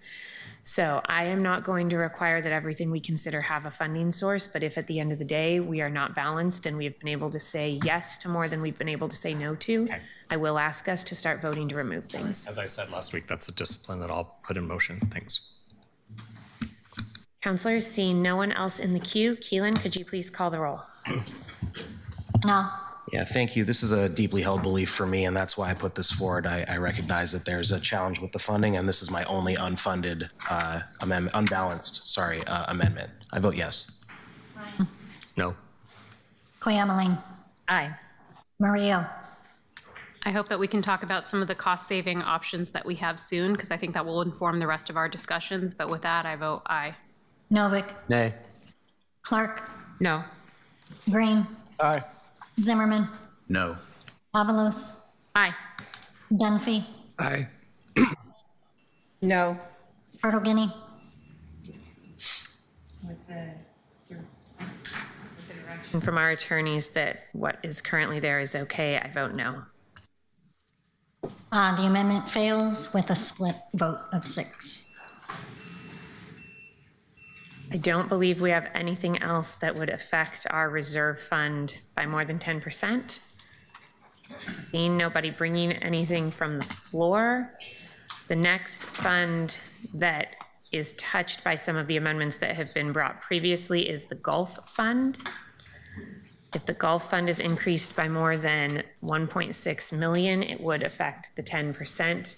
We have a couple of proposals to increase golf fees, increase the Gulf Fund, and then transfer those funds to other purposes. Does anybody want to bring any of those proposals to the floor? Madam President, I'd like to bring a proposal with Councilor Dunphy and I forget the name of it, but it is the raise the golf fees proposal. I'm pulling it up here. Councilor Green, do you know if it's under your name or under Councilor Dunphy's name in our list of amendments? I think it's Dunphy. Dunphy. Okay. Is this Green Dunphy for motion to amend the budget to increase golf tee fees to $5 to support parks investments? It is, yes. Okay. Go right ahead. Why don't you describe this to us, for us? Thank you. When we received the guidance from the mayor and the mayor's proposed budget, that had a $1 increase, which, and I think was necessary in this period where we're facing a very tough fiscal space, and we need to think about how we're going to fund the broad set of priorities. And as a golfer, I thought, if you can afford $1, you can afford $5 for this. So I thought, let's raise it an additional $4, create some incremental resources. It looks like the city budget office has estimated that will increase another $1 million relative to the mayor's proposed. I don't think that there is a specific use of those funds attached to this amendment, so it's a net add. Thank you, Counselor. Miss anything, Counselor? Okay. Counselor Dunphy, anything to add? Excellent job, Counselor Green. Colleagues, I am looking to the queue for debate, and what I would like to do when the queue gets busy is go support and oppose on these, but so far the queue hasn't gotten busy all at once. Okay. A question from our clerk. Was there a motion and a second for this one, or? I believe we had a motion from Green. Second. Okay, thank you. Second from Dunphy. There we go. Apologies. I apologize. I had just assumed that you were there. I forgot to say it. Thank you. Okay. Keelan, could you please call the roll? Canal. This is on Green and Dunphy 4, correct? I believe so. Thank you. Aye. And I'm flagging that on one of the spreadsheets, it was misnamed Canal 4. Apologies, Canal 4 is just below this one. Sure. Yeah, on Green and Dunphy 4, I vote aye. Green, Dunphy 4. Ryan. No. Elaine. Aye. Mario. Aye. Novick. Aye. Clark. No. Green. Aye. Zimmerman. This is shaping up to be the greatest increase on the individual Portlanders any budget passed in the last 30 years. We should vote this down, no. Avalos. I'm going to vote aye. Dunphy. Aye. Smith. No. Purtle-Guinea.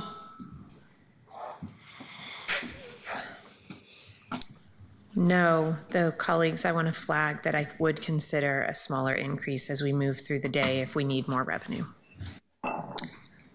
The amendment is approved with 7 yes votes and 5 no votes.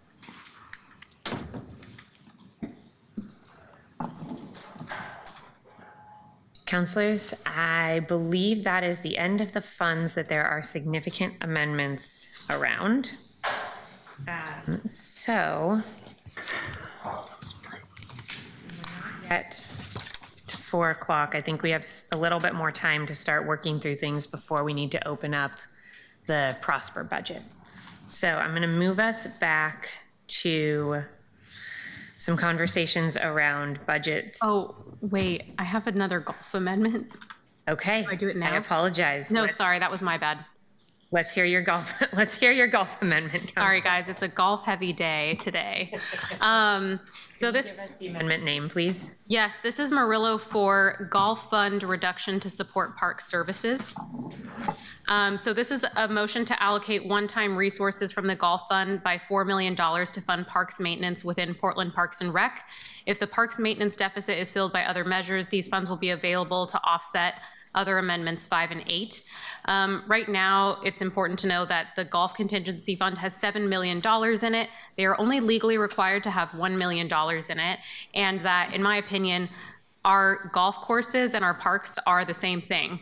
They are natural spaces that the public gets to enjoy, and we're desperate times call for desperate measures, so I'm really interested in freeing up some money to ensure that we can save our parks so that we can save our parks employees and offer this up as an option. And Councilor, this is Murillo 4, is that correct? That's correct. Okay.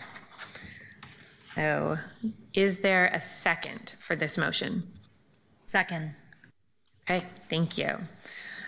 Councilor Smith, are you in the queue for debate? Yes, ma'am. Go right ahead. Ruth, I need someone to tell me, how did the golf fund get so high? Because it's important, because if they can actually raise that kind of money and that kind of income comes through that fund, I would make some different choices. But I'm concerned that they were in a negative in 2017, and I don't know how they got $7 million. Especially, we were over COVID, so I don't know, nobody was out there golfing for 3 or 4 years. Well, maybe they were. Up. I think actually a lot of people golfed during COVID, which is part of why they raised so much money. That apparently it snowed a lot one year, so they lost a bunch of money, and then we got COVID, and everyone played golf. And that's over. So that's the story. And that's over. Claudio Campuzano, Finance Property Technology Please Manager. go ahead, Claudia. Yeah, so that's actually pretty much the story. COVID brought out golfers in droves. The weather was great during that time. Okay. Weather's a real big factor. And I'll note that during that time, it was also recognized that the program did need to do a lot of capital maintenance on its assets. And because it is an enterprise fund, it needs to rely on its own resources in order to do that capital work. And so it started to build up that fund. And I think we've provided some information about the capital maintenance plans associated with that. Yeah, and I think that was a once-in-a-generation kind of health pandemic that we're not looking forward to having again anytime soon. And so to be able to have that kind of cushion again, and I think it would be reckless for us to, just because by law they're only really required to have $1 million, you will never get this again. And I did support the $800,000 coming out because I wasn't aware that this was going to be an issue. And I know you all borrowed from the general fund, and Commissioner Fritz was not happy about it. And she said that that would never happen again. But while we do have this money, I'm not in the mind to take you all the way down to $1 million. It's just ridiculous just because it is there. I appreciate the pandemic that was able to give you a cush. And I can imagine if there's a lot of deferred maintenance in our other public works, I imagine there are a lot of deferred maintenance in the golf courses. And so that is so important. I'm a big supporter of Leisure Hour. It's African American Golf Club that really supports the junior leisure hour to bring young people into the sport and to make it affordable. And I think you need to have that push to continue to make golfing affordable to communities of color in a way that we haven't been able to. And if we start raising the golf fund, taking and raiding from a small fund, I mean, I know where there's several other multi-$100 million reserves that you can take from, but this seems a little bit much just because. And I think golf has done more than enough. You've paid back the $800,000 to the general fund with the elections, and I don't think you need to pay any more. So I will not be supporting this. Councilors, I'd like as much as possible when we have multiple people in the queue to hear from somebody supporting and then somebody opposed so that we can hear multiple opinions and not just a rush to the queue. Councilor Murillo, I know you want to respond. You've already spoken, so I just want to see, Councilor Zimmerman, are you in the queue in support? Okay, then let's go to Councilor Murillo. Colleagues, I am not making assumptions today. Councilor Murillo, let's go to you then for a response. Okay, thank you. Really, Zimmerman? But we have our matching Barbie outfits today. What's going on? All right, we'll go on around a golf It'll cost us $5 more. It'll cost us $5 more. We'll split it, $2.50 each. So I think something to point out with this amendment is that we're still leaving the golf fund with $2 million, which is double what they're required to have in their contingency. It's not like we're robbing them blind. And on top of that, they have this is essentially just going to stop them from having, instead of 3 construction projects, they're going to have 2. That is the number that we were given when we asked what the impacts of that would be. And I think at a time where we are struggling with maintenance of our parks and our services, we shouldn't be creating new construction projects that we don't have maintenance funding for anyways. So I think the real question is that the council needs to decide at this time is, what is more of an emergency to you? Parks having to lay off staff and to stop cleaning playgrounds, or the golf fund doing 2 construction projects instead of 3? That is the question that is before us. And to me, again, golf is Parks' cousin. We are all part of the same unit, and we are in a dire emergency, and we're having to lay off employees at the City of Portland that do critical work for us. So whatever it takes, we have to make sure that we get that done. Councilor Zimmerman? So obviously, you know I disagree with rating this fund, since we have other contingencies who some of you are willing to just lay yourself out on the dais for. But I will also say we have other proposals in this package to fund park maintenance at a higher rate. And so I don't think it's necessary, because I believe in the park maintenance aspect of that. I think we can agree on that. But the need to raid the golf fund is unnecessary given the other park maintenance restore packages that exist. So I hope that we can consider that, where there is more broad support, and I think we can be just fine. But reducing this by $4.8 million is a real affront to a lot of people who are just doing a little bit of recreation. And I think that it's good that they're solvent. Councilor Koyama-Lane, are you in the queue in support? Yes. Go right ahead. Some of you might know that in addition to the outreach that we have done to our constituents around the budget, my office also has done door-to-door canvassing in order to hear directly from our constituents about their budget priorities, and parks and green spaces are a really high priority.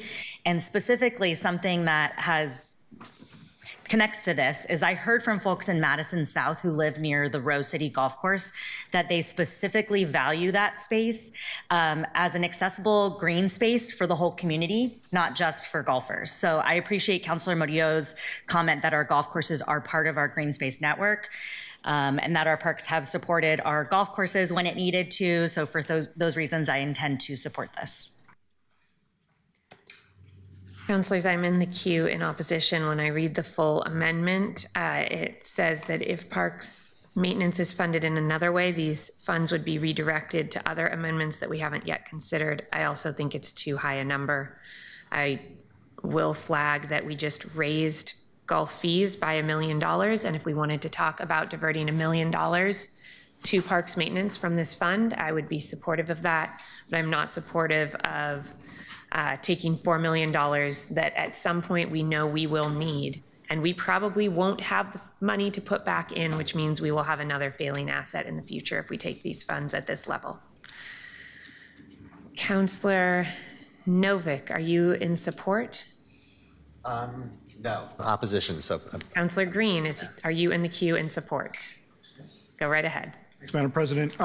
Just in response to your last comment, the increase in the golf fees won't be instantaneous resources for today. They will accumulate over the course of a year.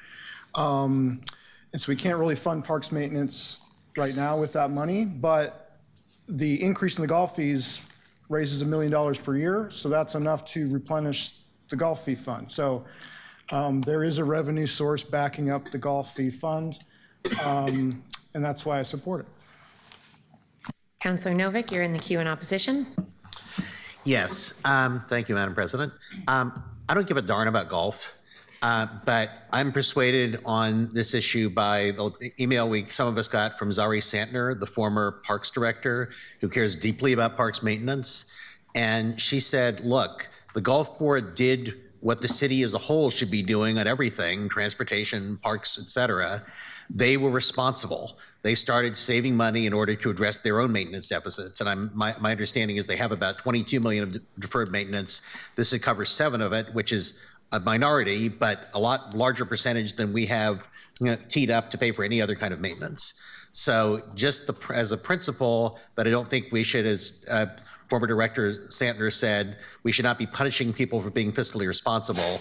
I'm compelled to vote no, even though I don't give a damn about golf. Councilor Murillo, are you in the queue? I am, because I just want to respond to a few things. So for one thing, one of the few amendments that is laid out today to save parks, which we have not completed yet, would be Councilor Zimmerman's urban forestry amendment, which is highly controversial and unclear if it's going to get votes. No offense. And so we still have a big parks budget gap to fill. And I would say that this is not punishing people for good financial stewardship. We are giving golf a chance to save parks, and this is something that has been highly requested of our community at this time. We can amend out the point on these funds covering other amendments in the events that the parks maintenance is funded, but at this time it's not. And some of the other amendments that I have forward to try to save parks are going to get us potentially another $2 million if possible, but that's not guaranteed that it'll pass. I'll also say that Councilor Zimmerman's tree code enforcement amendment, I've gotten very mixed information about how much it actually saves us in the general fund. So that means that I've heard anything as low as like 200,000 to then 2 million. That's not going to be enough for us to save parks. So I understand that these aren't savory choices for people. I'm not a golf lover. Councilor Green is, though. There are a few of us here that are, and these are the choices before us. So I just want to say, that's what we have to work with today. Councilor Clark, are you in the queue opposed? Yes, Madam Chair. Go right ahead. I used to golf, but I got rid of my clubs. I think golfing is a way to really ruin a nice walk. But I have to say that I really agree with my counselor to my right that this is really a disincentive to be prudent. It's a disincentive for people to care for their assets. And I think we actually had a witness, if not two today, who said that they're being very responsible. They've been building up the fund to deal with their asset management. And so I hate the thought that we're penalizing them, particularly to this degree. I mean, $4 million out of their fund, I'm a no vote. Seeing no one else in the queue, Keelan, could you please call the roll? Cannell. Aye. Ryan. There's a 16 to 22 million deferred maintenance at our city's golf courses? No. Aye. Murillo. Aye. Novick.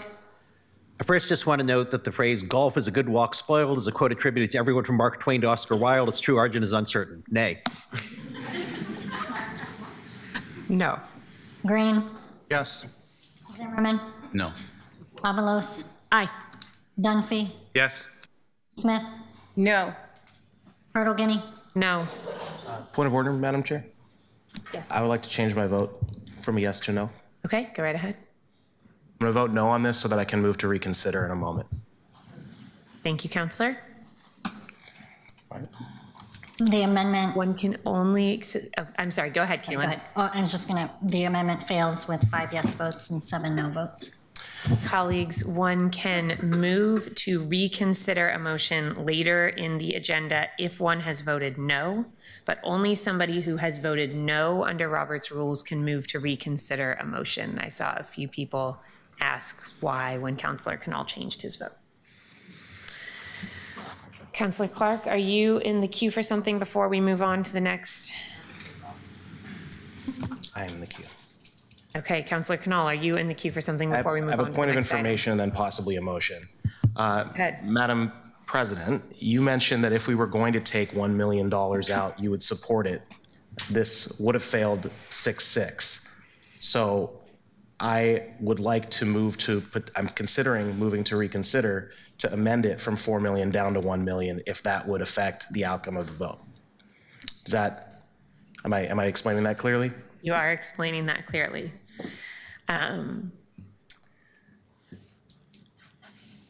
Because we just voted to increase the amount of money going into the fund over the course of the year, not immediately, that is something that I mentioned I would consider, yes.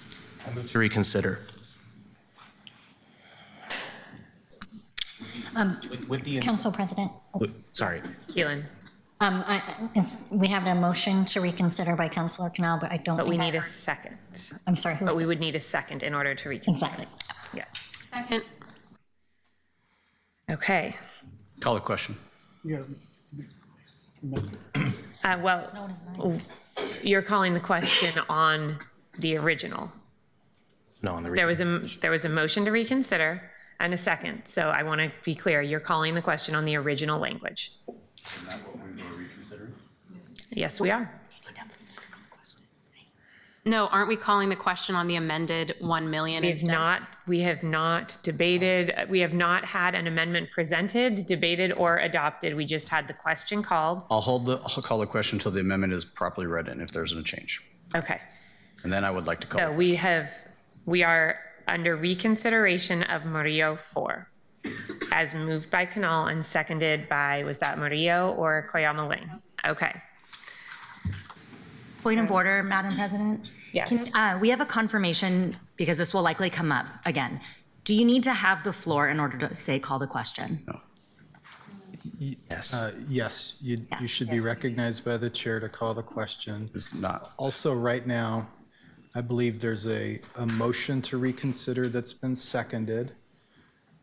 You can vote on the motion to reconsider. If that receives sufficient report, then the amendment will be back in front of the body in its original form.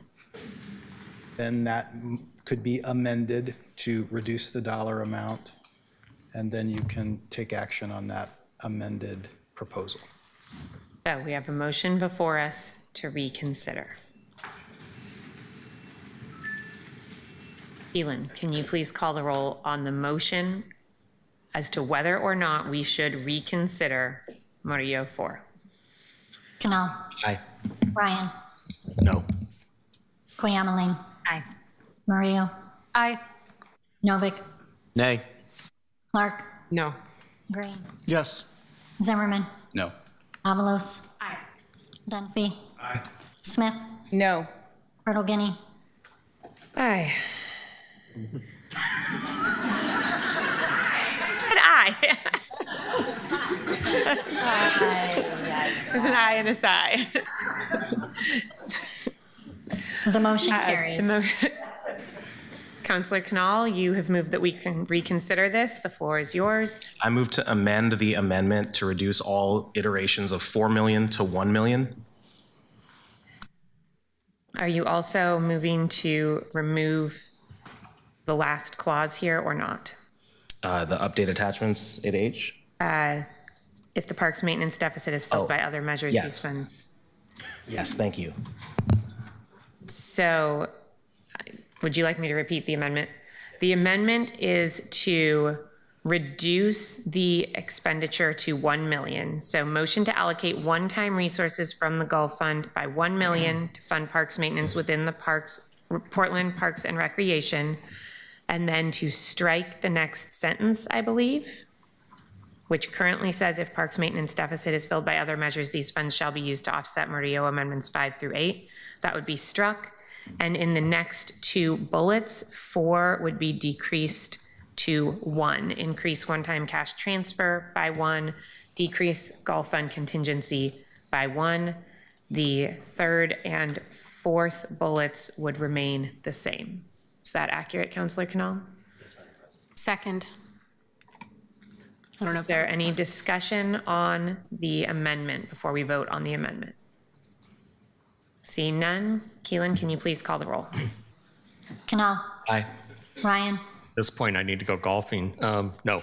Koyama Ling. Aye. Murillo. Aye. Novick.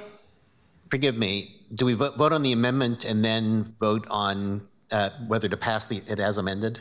Or is If the amendment passes, then yes, we would vote on whether to pass it as amended. This is just to vote on whether to add the amendment to the amendment. Aye. Clark. No. Green. Aye. Zimmerman. No. Avalos. Aye. Dunphy. Aye. Smith. No. Myrtle Guinea. Aye. The motion carries. Colleagues, we now have before us an amended version of Murillo 4. Councillor Zimmerman, you're in the queue. like a legal opinion about whether or not enterprise funds can be used for other city general fund operations. Robert, I believe that you have answered some questions from the budget office on this already. Could you address this for us? We have advised that the Gulf Fund could be used for this purpose. Go right ahead, Counselor. What then, Robert, is the purpose of enterprise funds in local government? The policy purpose behind an enterprise fund is to have a self-sustaining source of funding to run an ongoing operation.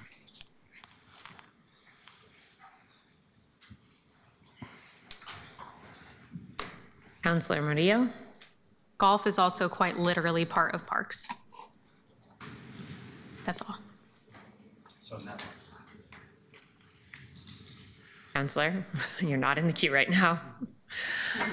I see no one else in the queue. So Keelan, could you please call the roll? And counselors, we are voting on the amended Murillo 4 amendment and whether or not to add it to our budget package.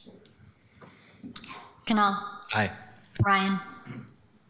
Again, 16 to 22 million in deferred maintenance. I vote no. Toyama Lane. Aye. Murillo. Aye. Novick. I like it. They're running up front on one of the big revenue possibilities, and I'd love it if we just moved ahead and voted all the rest of them next too. Nay. Clark. No. Green. Aye. Zimmerman. No? Avalos. Aye. Dunphy. Aye. Smith. No. Purtle Guinea. Aye. The amendment is approved with 7 yes votes and 5 no votes, as amended. Counselors, do we have anything else on the table which would affect the Gulf Fund? Okay. Counselors, I don't have any other funds identified from our budget office that would be significantly affected by amendments on the table other than the general fund. So I am going to move us back to the order that we were going to take things in. And we're going to need to break in a little bit to discuss Prosper, but I want to move us through a little bit more of our budget first. So we are picking up in the administration portion of the budget.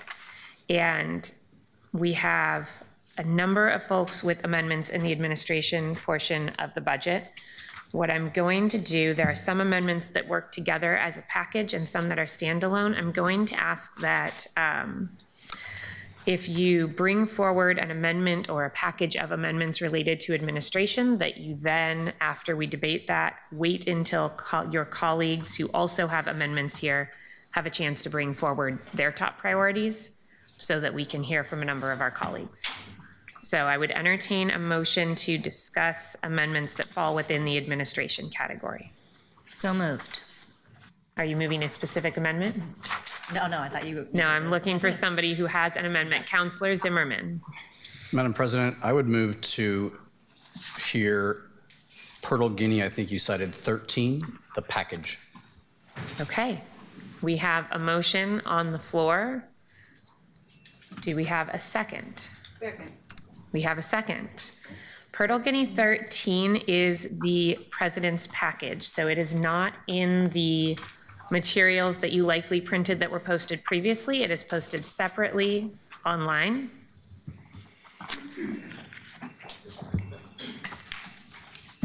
I believe it is under attachment I.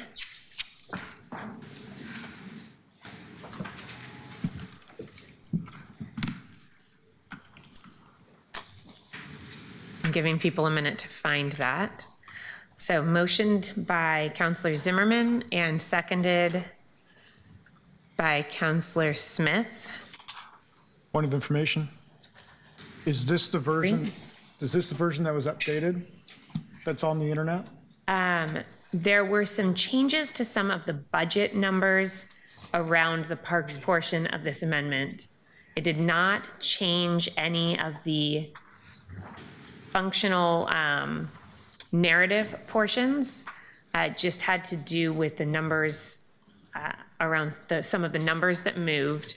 And Director Levine, I believe what's posted does not have those updates. So could you share with folks, because counselors have all been emailed the updates, but folks who are following along online don't have that. Could you share with folks what those updates are?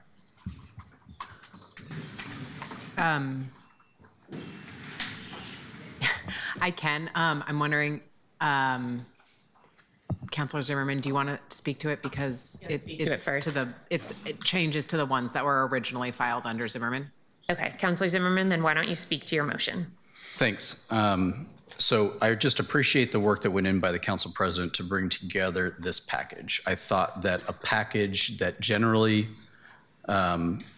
paid for a number of initiatives that were put in here by a lot of members of this group, in particular the things where multiple people mentioned it, like neighborhoods, the diversity and leadership office. There was a version that went out that, by just a mistake of how some interpretation was happening. And so I just want to make sure that folks understand two important parts, and I'm going to speak to them because they came from mine. The reduction of the tree regulation and the urban forestry funds, I want to be very clear that the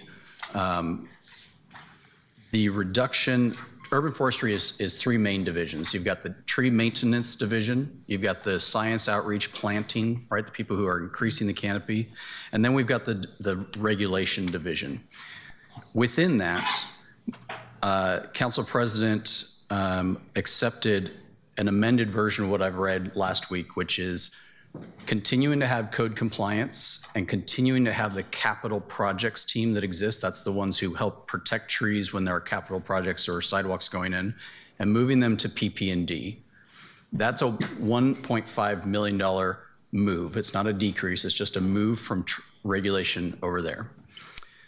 The remaining $5 million in that fund, which is general fund and parks levy, would move in this package to the parks maintenance, and they could rehire up to 30 of the FTE that they are laying off currently in the mayor's package. What that does is it preserves all of the PSEF dollars that urban forestry currently has, and it allows those dollars to still be used in their same way, and puts the general fund and the levy dollars in maintenance, which is a perfectly acceptable use. There was a version out here that had 7.4, and if that's the one you're holding in your hand, that's what I'm saying is erroneous. That was just a mistake by some, back of office stuff.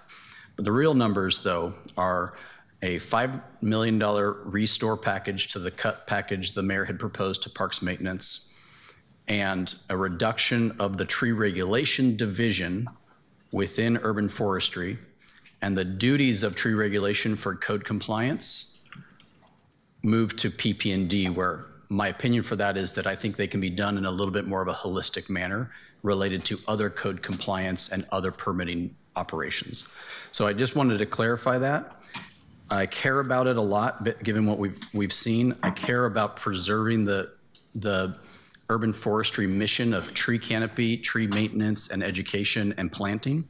And I think this can do that while backfilling the deep cuts to park maintenance and those line employees there.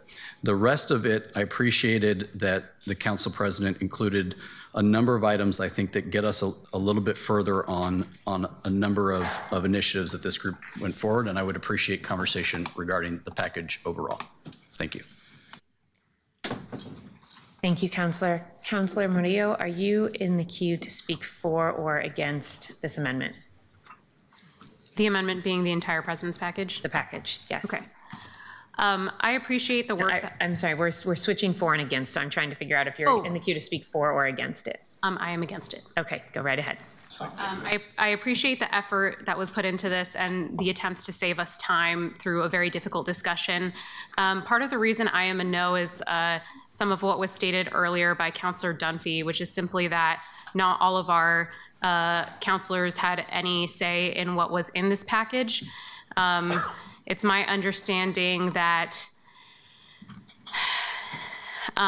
me, councilors Novick, Koyama Lane, And Avalos didn't have any of our amendments represented here.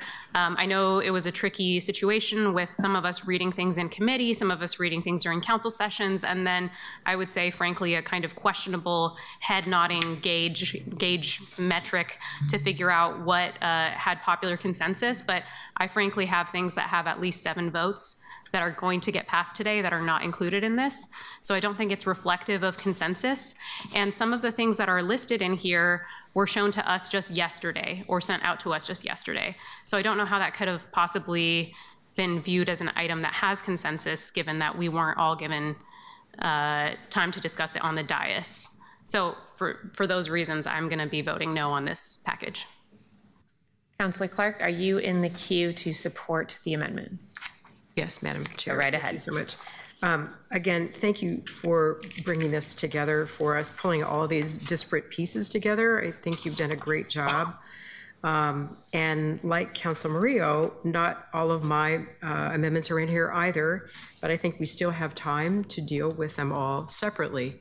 I do have a question for Councilor Zimmerman. On number 5, the tree regulation piece, is that a 5.8 million or is there a different figure? Did it come to 5.8? It's number 5, I think. Yeah. Okay, it is, thanks. So I definitely support this, and like I said earlier, there are things in here that I would not vote for, but as a package, I can go. Correction, Counselor, I'm sorry. Sorry? 6.5. 6.5 is the size of the tree regulation division in budget right now. Sorry. Then what goes to parks? 5 million of that in the designation, 5 million of that goes there. And 1.5 retains the tree code enforcement officers Just moves it. and the permitting specialists for capital projects into PP&D. Got it, okay. Thank you. I appreciate the clarification. But I'll just conclude by saying that, again, there are things in here that I do not support, that I would not vote for if it weren't in a package. I'll just leave it at that. I do support the package. Thank you, Councillor. Councillor Novick, are you in the queue to oppose this amendment? Yes. Okay, go right ahead. First of all, similar to Councilor Murillo, the only item here that I am particularly inclined to support as a priority is the restored noise office coordinator position.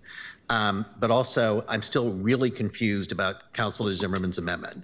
I thought I heard the other day that there's actually only 2 million of levy in general fund in the tree code regulatory office. And also, I have no idea what the implications will be for the customer service aspects, for how quickly permits get processed. It's just, this is something which actually I'm willing to keep on learning about, and I understand that Councilor Zimmerman has some frustration with getting good information from parks about it, but it's something that I'm a no on today, so if I'm a no on this, then I have to be a no on the whole package. But I'm interested in continuing to talk about it, and we do have another shot at this on the 11th. I see that we have some folks from Parks up here. Do you have specific questions that you would like to ask them, or should we move forward in our debate? I would like to ask if it's how much general fund and levy is in the tree code regulatory office. Is it 5.8 million or is it 2?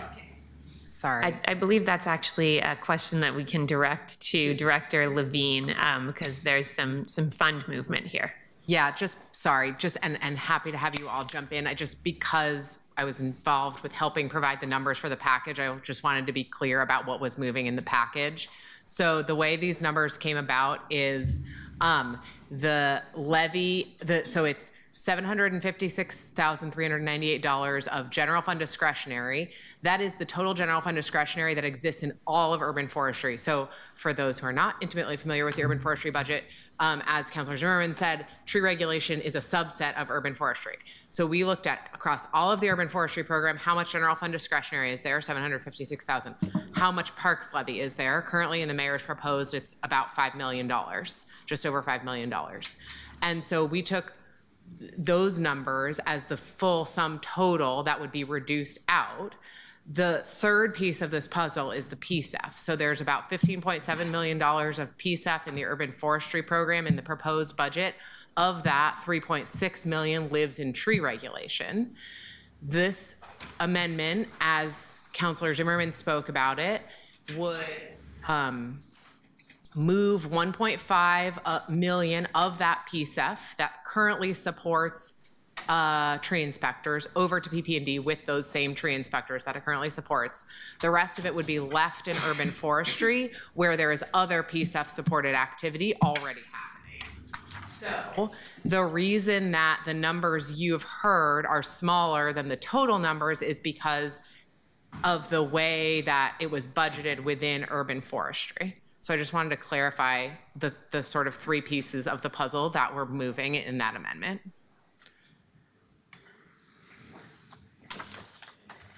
Thank you, Director Levine. Does that mean that we'd be taking a bunch of money out of, levy money out of urban forestry that has nothing to do with tree code regulation? Yes, but then it would be backfilled in part by PSEF, which is already supporting urban forestry. But it would be new PSEF money additionally supporting urban forestry. No, it's the same PSEF money that's already in urban forestry, just moving from tree regulation to other urban forestry work within parks.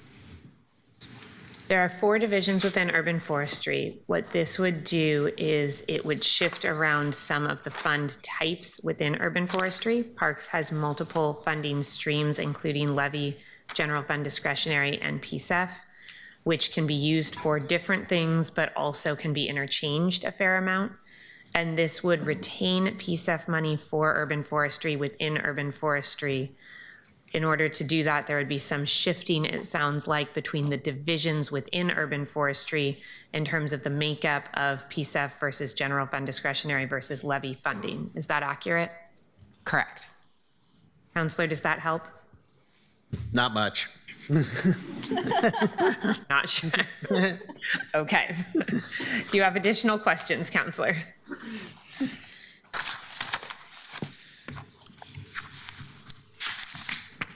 Counselor Novick, should we move on? Or Can I ask questions of the parks people that are here or just of Director Levine? that was a very good attempt at getting away, but I think you may need to stay. Director Long, could you quickly describe what you think the implication of this amendment would be? I can, and I also have Casey Jogurst, who is the program manager of permitting and regulation, and Jen Cairo is the city forester, who could probably do a much better job, but I will say a few words. So permitting and regulation essentially is what's implementing the Title 11 tree code. That's preserving and protecting and growing our tree canopy. But in addition to that, they're also doing work related to, I'll say customer service, but it's really not. It's a single point of contact. So anytime anybody has any question, request, etc., they can call or email what we call SPOC, that's our acronym, and they will get a response within days, usually within 1 business day. And so that's included in the permitting and regulation team. Also, this team is paramount to our emergency response, so 24/7 tree emergency response for storms and other emergencies. What am I missing? Jump in. Casey Jogurst, Urban Forestry Permitting and Regulation Manager. I'm not sure I completely and fully understand the amendment, but what I haven't heard being discussed, Director Long talked about our single point of contact, but also we have a non-development team that does all of our permitting for all of the residents. So any property owner that needs to remove a tree, wants to plant a tree, prune a tree, that team hasn't been discussed. And so I can only assume that means that that's a team that would be cut along with that customer service team. I also just want to mention that the capital projects component of it, that would be the only bureau that would have capital review happening within PP&D. Each of the infrastructure bureaus have capital teams that do their capital projects within the infrastructure bureau. What PP&D does is primarily private property development. And so it's been a little bit difficult to follow. The code compliance team that we have is specific to that. So they aren't issuing permits in any way. They are only responding to compliance. So alleged violations, illegal removals, dangerous tree situations, they aren't issuing permits. And so that's the component of the team that I haven't really heard much discussed as to what would happen and who would be issuing those permits. And councilors, I can add Jen Cairo, City Forester. Title 11 trees, which was first passed by then council in 2012 and implementation began in 2015, provides for an integrated approach to the forest of Portland. And it sought to put the elements of regulation, maintenance, planting, the science behind those, the public interaction and communication in one place, so that those could all be consistent and linked from beginning to end, from planting to tree decline, removal, and replacement, for example, to use an analogy. And this is similar, whether one feels that green infrastructure is of the same value as gray or not. It's a similar setup as we have in the city of Portland for the Bureau of Transportation in regards to streets, or the Bureau of Environmental Services in the One Water, Water Bureau and Bureau of Environmental Services delivering water-related services to Portlanders. Those are all housed in the same place because it's the same technical knowledge, and the elements of those, whether it's private property, public property, a permit, planting, emergency response, are all very connected. Counselor, are you ready for us to move on? Or do you have additional questions? Ready. That was your questions. Yeah. Okay. Move on. Thank you all. Counselor Zimmerman, you spoke to this, so I'm going to jump over you.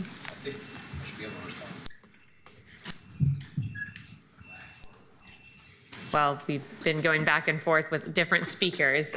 Do you have something specific and technical that you want to respond to on this piece of it? Sure. So I just want to highlight for a second, I think we have to question why Portlanders have to get a permit to trim a tree in their own backyard. This idea of, oh my gosh, the sky is falling, who's going to do that work is exactly the question I'm calling.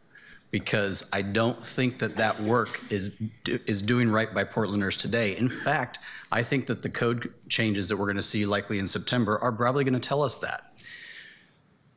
This is the same group who sat up here a few months ago and said they were unaware of the family who asked for a permit and then that tree crushed their home when they said, we know we have a dangerous tree.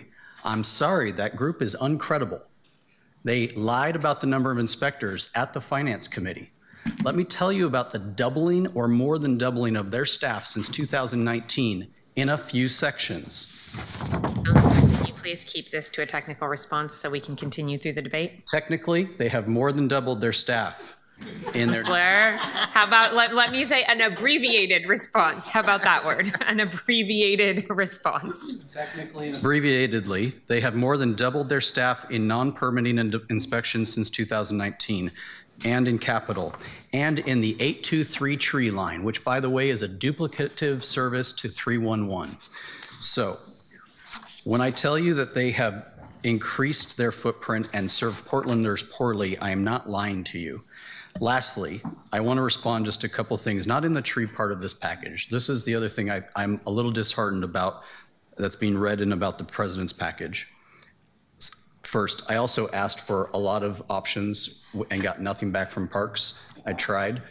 I have increased my hold of their technical programs by double from my original amendment to get closer and preserved all PSEF, which was at the request of many of you on this dais. But lastly, Madam President included $500,000 for the James Beard Public Market. That original proposal at a higher cost was from Councilor Green. I thought that was a smart move. Madam President included, at a smaller amount, but included the restoration of the noise coordinator. That was from Councilor Dunphy. Madam President included $150,000 from Councilor Smith for summer works expansion from what's already in the budget. Madam President included Counselor Avalos's restoration of the Diversity and Civic Leadership Program, and Counselor Avalos's restoration of the $300,000 in grants and operating funds for our neighborhood coalitions and neighborhood associations. And while I know that the big package in this came from me, and that's getting a lot of attention, this package also served a lot of needs of other counselors across this dais. And the cut to the Community and Civic Life Bureau is paying for a lot of those. That is why I want to support this package, because it accomplishes a lot of important things that I want to support, but I don't know how to pay for later on in this budget. That's my response. Thank you, Counselor. Counselors, I usually wait to the end, but I'm next in the queue, and since this has my name on it, I think I need to speak to it. A few folks have said there are things that aren't in here that have broad support, and that's absolutely the case, because there are things that come with complicated funding mechanisms that were part of broader packages that I didn't want to try to put in here. There are things that I thought might have broad support, but I hadn't heard from very many people about them, so I didn't put them in here. There are things that were new that I put in here because they're topics that I know counselors have discussed in other forums not related to the budget, such as the asset management pieces, numbers 1 and 2 in this package. So while we hadn't discussed those two budget amendment and budget note, I suspected that there would be strong support given the strong support I had heard from many of you for other asset management pieces. I put this together to try to save us time and to try to move forward some things that I had not heard concerns on. There clearly are concerns on a couple of pieces of this that were not expressed before today, but I do think that if the plan is for this to be something that could save us time, we should move forward. So I would call the question. Mr. Taylor, you're looking at me. Am I not allowed to do that as the presiding officer? You may. Is there a Okay. second? I believe I heard a second.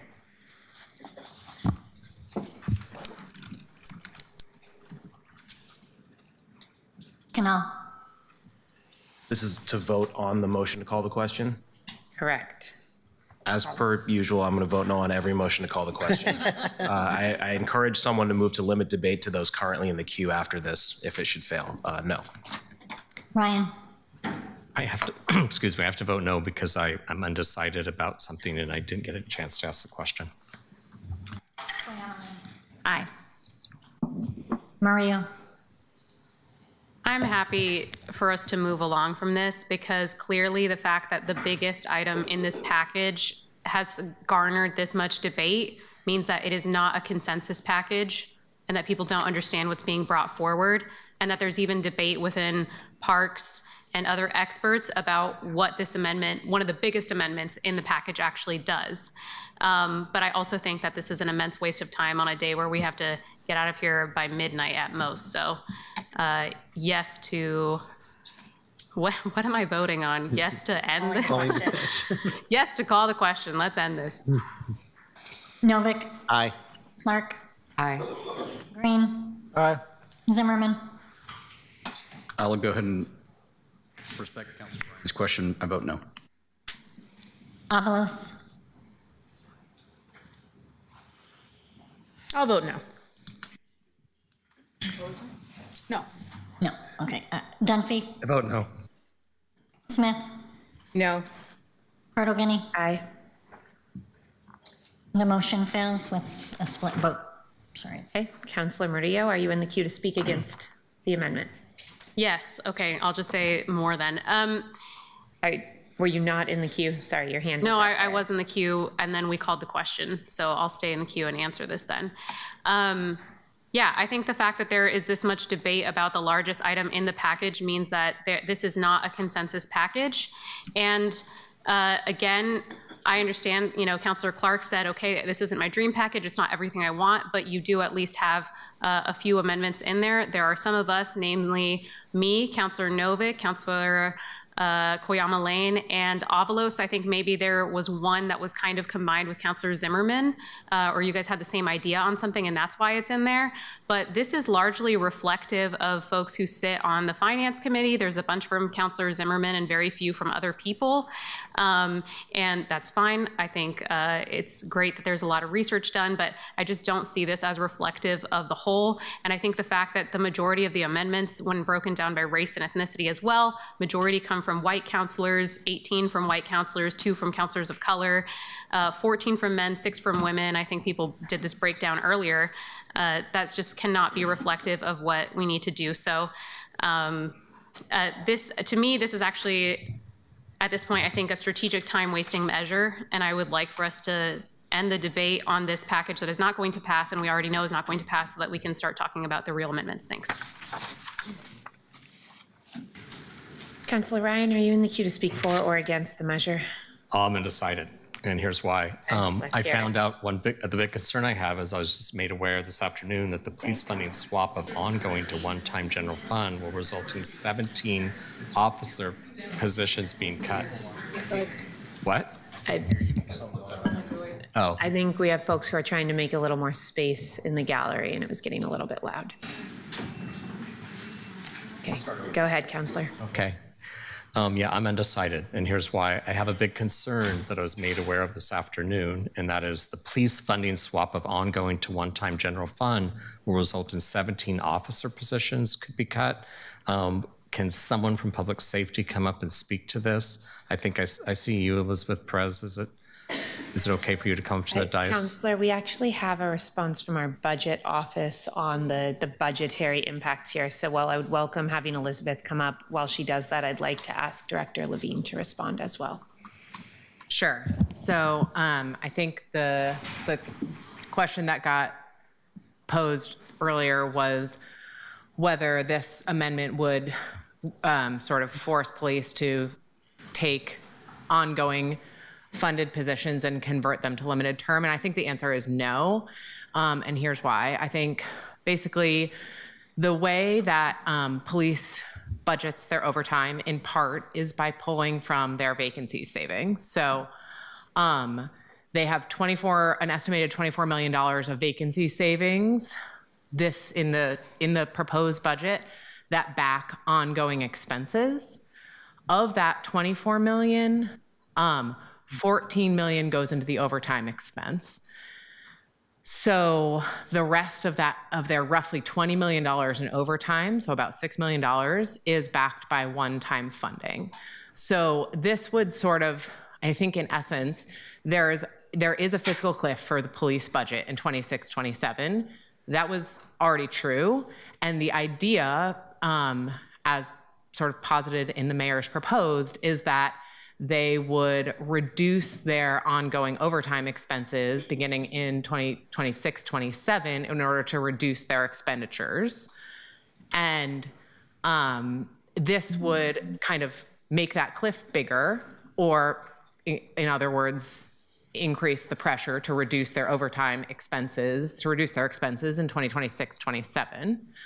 I don't think it would be needed to transfer positions from ongoing to limited term as a result of this amendment. It just, that's as a function of how the public safety budgets, it's not just police, frankly, there are other bureaus that have sort of unfunded vacancies, as it were, that they have to either city council would have to add money to their budget in 26-27, or they would have to reduce their expenditures. So they'll have to have a balanced budget in 26-27, but I don't think it would require them to switch to limited term positions. Council President, we now have people We do have folks from public safety up, and I'm happy to, Chief Day or Mr. King, have you all respond, or I know, Elizabeth, you were up here as well and have been talking to some folks about this. What is it from your perspective that we're looking at here? I think DCA Myers wanted to chime in, and then we'll turn it over to the chief. Maybe if I appreciate that, Elizabeth. Thank you. For the record, my name is Mike Myers, the Deputy City Administrator for the City of Portland for the Public Safety Service Area. Thank you, Madam President, councilors. Thanks for having me here today. So I was just had an opportunity to kind of talk to the chief a few minutes ago about the potential of this amendment coming forward this afternoon. I first want to say, I think this is important to know, we have a lot of deference for all of you, for all of the council members, the amount of work that we know goes into putting amendments of this caliber forward. We know the amount of effort that you put into bringing these ideas and changes to council, and it's not easy. When we put the public safety budgets together, I've been here for about 10 years. We put a lot of fire budgets together. This is, we're now working on some police and fire budgets. They are put together over years and years and years of time. So when we bring a budget together and we're starting to talk with the mayor, it's 90% done. It's the same budget as we had last year because it's operationalized. We just talk about and negotiate and fine tune the last little bit. And it's important that you know that we did all of that work with the mayor's office already to get to the mayor's proposed. We've set the performance expectations with the chief. We've talked about what the demands will be with the chief and what money we will need to accomplish that. That, I think we all know that already. The conversion from ongoing to one-time funding removes the structural stability needed to support permanent staffing levels. Without consistent annual funding, the Bureau would be unable to maintain these positions beyond the current fiscal year, leading to reductions in service capacity, diminished support for public safety programs, and a potential decline in responsiveness to communities' needs. The loss of these positions could also disrupt key initiatives or units that rely on experienced personnel and continuity of operations, ultimately affecting the Bureau's ability to meet its public safety mission. Moving the Portland Police Bureau's $2.5 million in ongoing funding to one-time funding status will have significant operational and staffing impacts. Specifically, this shift could result in the equivalent of approximately 17.5 full-time positions, as Councilor Ryan suggested. The affected positions are likely to include both sworn, non-sworn roles and are currently sustained by ongoing general fund support. I think the chief is in the room. He's just able to make it back from prior meetings. But thank you for allowing me to comment today. Thank you, DCA Myers. Chief, did you have anything to add? Yeah, thank you, Madam President. And every time I see the back of my head, I can't believe how bald I'm getting. Really, really disappointed. I'd like another shot at that. No offense, Councilor Zimmerman. But the question before us is really about our prioritization around public safety, specifically the police department. And we have been talking about this since the 1st of January, and we've been talking about this for almost 35 years of my service in the Police Bureau. And the reckoning is it a priority or is it not? I believe it is. I believe it is based upon not only my experience, but based upon the numbers, the facts, the conversations, the relationships, the sadness I see and hear in the victims' voices at their lack of services, our lack of responsiveness, our inability to engage, our inability to provide the level of service that Portlanders deserve and expect, and that is consistent. And one of the reasons why that is the case, and not just this council, many prior councils have looked at one of the largest, most expensive bureaus in the city and seen it as an opportunity to balance the budget on their backs. And we have been down this so many times that I'm just about done having the same conversation about making a decision. The reality is that any reduction in funding to the Police Bureau will be a reduction of services. I understand the argument that this is one-time funding. The reality is if we take those 17 positions away and the Police Bureau is aggressively attempting to hire and retain, first of all, it impacts the ability to recruit. It sends a message at a time when police services are in high demand and there are many, many agencies attempting to hire that we don't value the Portland Police Bureau. We don't value the work that the men and women are doing in the Portland Police Bureau, and we don't think that you should come and join the Portland Police Bureau. So that's the first message. It makes it more difficult to actually fill the vacancies that we are trying to so desperately do so that we can reduce overtime. The second thing that this does is in fact, we are maybe successful. Maybe we overcome that and we continue to hire. I can assure you, because CBO has done this for many, many years, that as we hire and as we get closer to the new cap, which would be about 860 versus 870, so if we hire 20, 30 people, which we have about, I'm estimating we'll have another 20 plus hires this summer, probably another 20 or 30 by the end of the year. As we get closer to that 850, 860 number, they're gonna tell me to stop hiring. And they're gonna tell me to stop hiring because I've been paying for the work being done on those vacancies. So that money, even though we say it's there, it's not really there because it's one-time funding and I can't hire into one-time funding. So this vote would essentially put us into the position to where we could potentially not be able to hire, which is the antithesis of what I am hearing across the board from community across all of your districts. Now, we can roll the dice. We can say, Chief, I don't think you're going to be able to hire. I don't think you're going to be able to get to that number. That's certainly a possibility. I can't sit here and predict the future. What I can tell you is applications are up, interest is up, hiring is up, and we are seeing progress and success. What I can also tell you is that the overtime strategies that we implemented in January are working, and it's a model that I intend to keep in 25-26 as we right-size the Bureau budget, as we look to see what do things really cost. We haven't done that for years. We haven't seen what does it really cost to do this.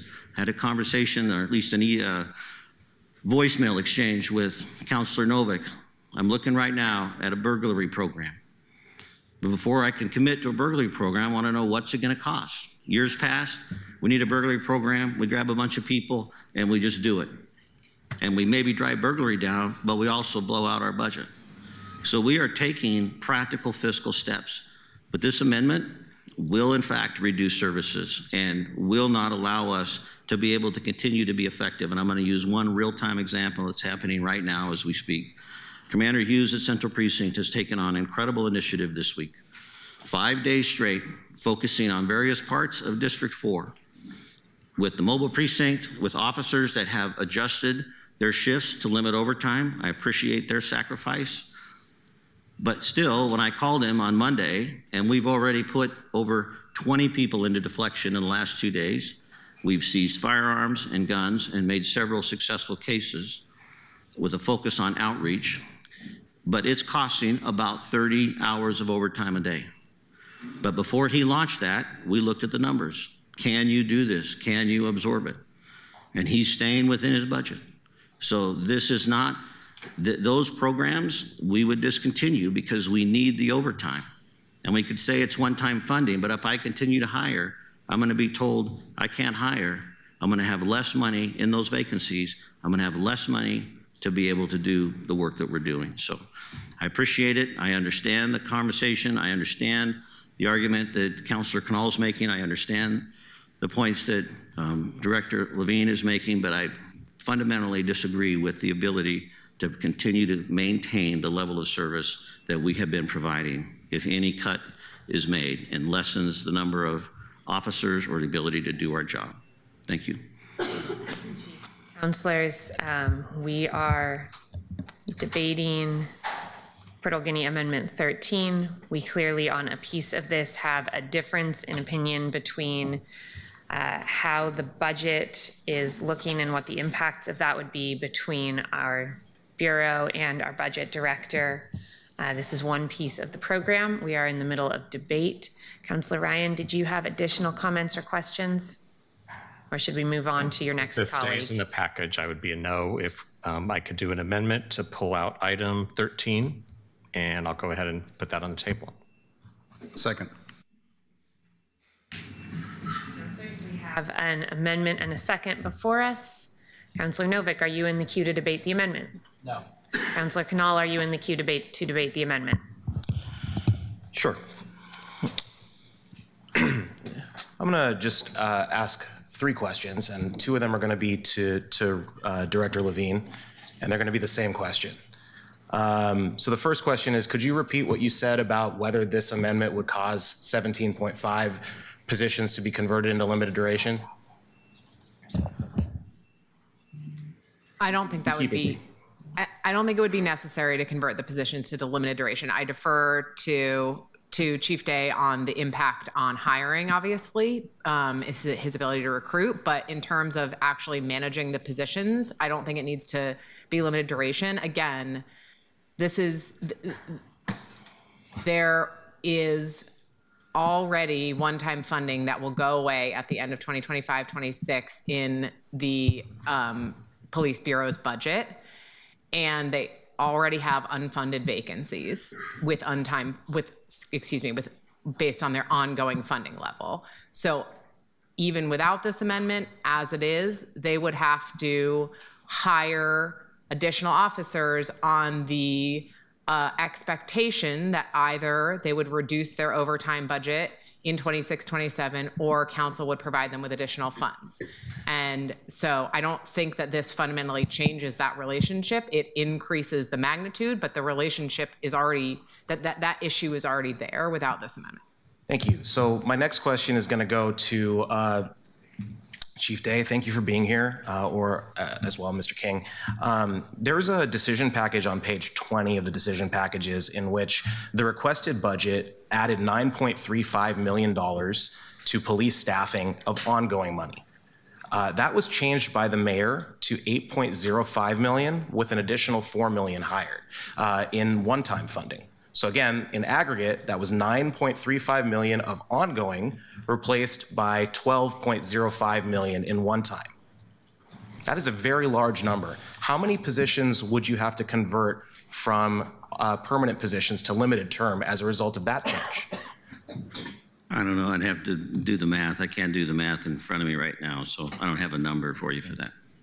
If the number were to be proportional to the 2.5 million, it would be, I'm guessing, so just for purposes of assumption here, in the ballpark of 65 to 68 positions that would do. And I'm profoundly surprised to hear that, because I have been deferring to the CBO analysis this whole time, and it would very much bother me if that was to move 68 positions in addition to possibly 17 more. But what I am actually going to say is I do trust the city budget office. And so I'll ask Ruth again, if you could just answer in one word, please. Would this cause 17.5 positions to have to be converted from ongoing to limited term positions? For the purposes of budget management, no. Thank you very much, Madam President. Councillor Smith, are you in the queue to the amendments? I apologize, to the amendment to remove item number 13 from PG 13. Yes, I'm right ahead. trying to be clear on what the conversion is. Is there a 3-1 conversion rate from limited to ongoing? Or why are they using the word conversion if it's just a 1-to-1 match? Is that a question for Director Levine or for Director Levine? Okay. I'm sorry, could you repeat the question? So I'm not clear when you all are talking about converting, what does conversion mean? I mean, do you get more money for ongoing? Is it 3 times the amount? No, Tell me. Sorry. It's 1-to-1. So basically it would be, so we allocate general fund in 2 different what are called commitment items for general fund ongoing and general fund one time, because we have to track our general fund ongoing budget so that we stick to the number that's in the 5-year balanced forecast. And so, and the mayor's proposed budget fully allocates that general fund ongoing number. Right. So basically,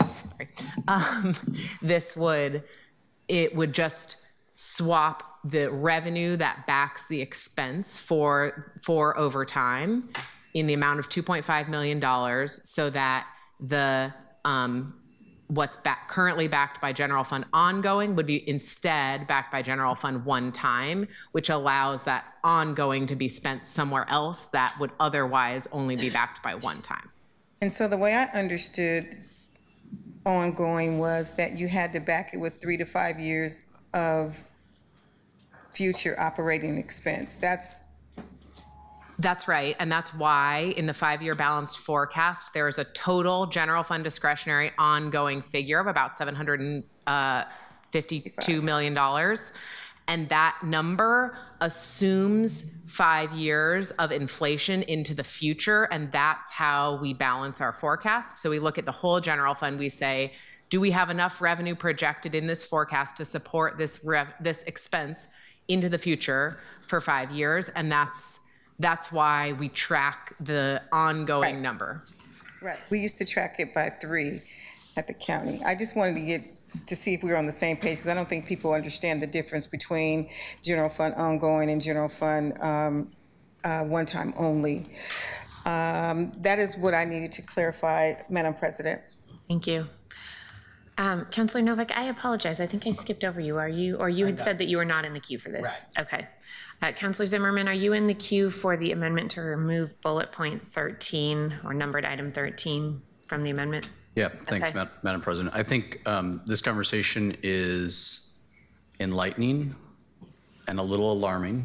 In my career, it's the first time where I've had such disagreement of the impact of a budget amendment within the administration, or different branches within the administration. I came into this, I think, supportive of it being included in the package, and I think of what Councilor Knoll, what you were doing, but now this is quite alarming.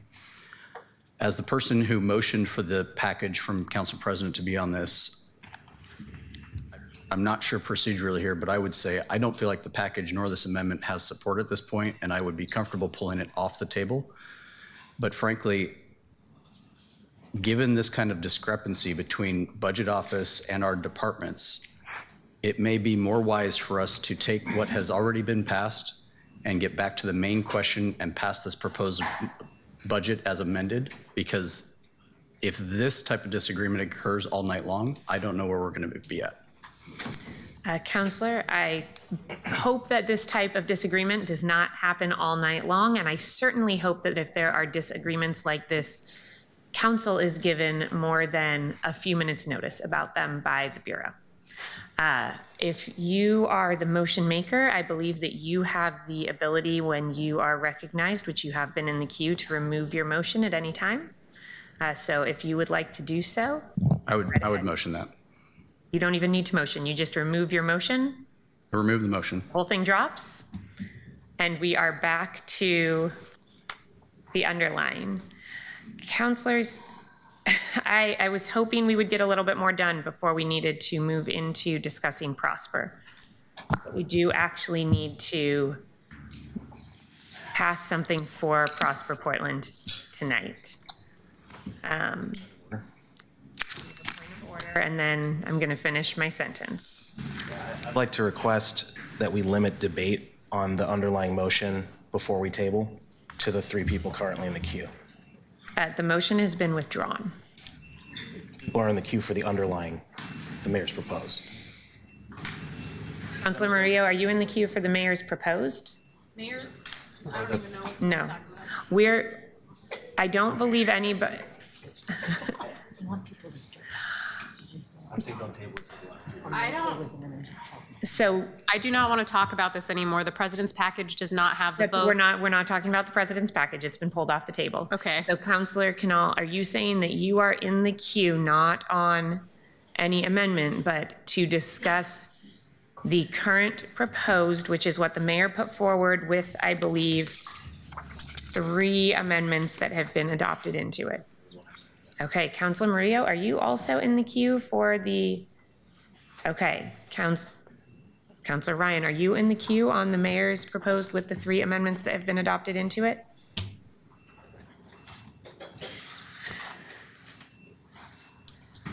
I just want to make a comment that I think is relevant. Is it to the underlying Just amendment? experienced a technical budget matter, and then we heard another opinion that was operational. And in budget development, I'm going to trust the leadership of the Bureau about their operational viewpoints over a technical read by an accountant. I just want to seize the moment because that was a very big contrast in opinion. Councilors, I see the queue lining up, and we need to move to the Prosper budget and then hopefully get back and do some things here. So I am hoping that anybody in the queue is in the queue with comments that are not related to proposing new amendments right now on the mayor's proposed with the 3 things that have been adopted into it. Councilor Canal, is that the case for you? Yes, ma'am. Thank you. Go right ahead. Yeah, thank you. First, I want to just express appreciation for the city budget office. You are much more than just accountants. Thank you so much for the assistance you provide to us.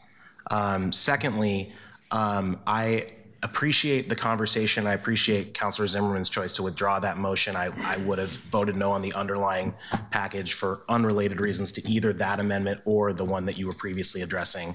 But with relation to the underlying question of where we're at right now, I think the issue is we still haven't provided the certainty to the chat program. We still have the underlying need that half of the chat program is going to be not funded as it would have been with ongoing dollars. And so every April they'd be looking for new jobs. We still have $600-something thousand that could be funded with ongoing dollars for the grant programs at the Office of Violence Prevention and Ceasefire, which would allow for more certainty there, more stability there, and the underlying ability to do longer-term planning. And most egregiously of all, we wouldn't have 8 of our limited-term telecommunicators at 911.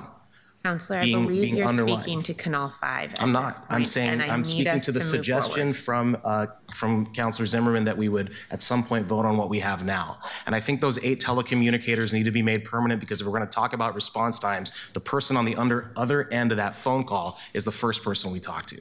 Thank you. Thank you. Councilor Green, are you speaking to the underlying?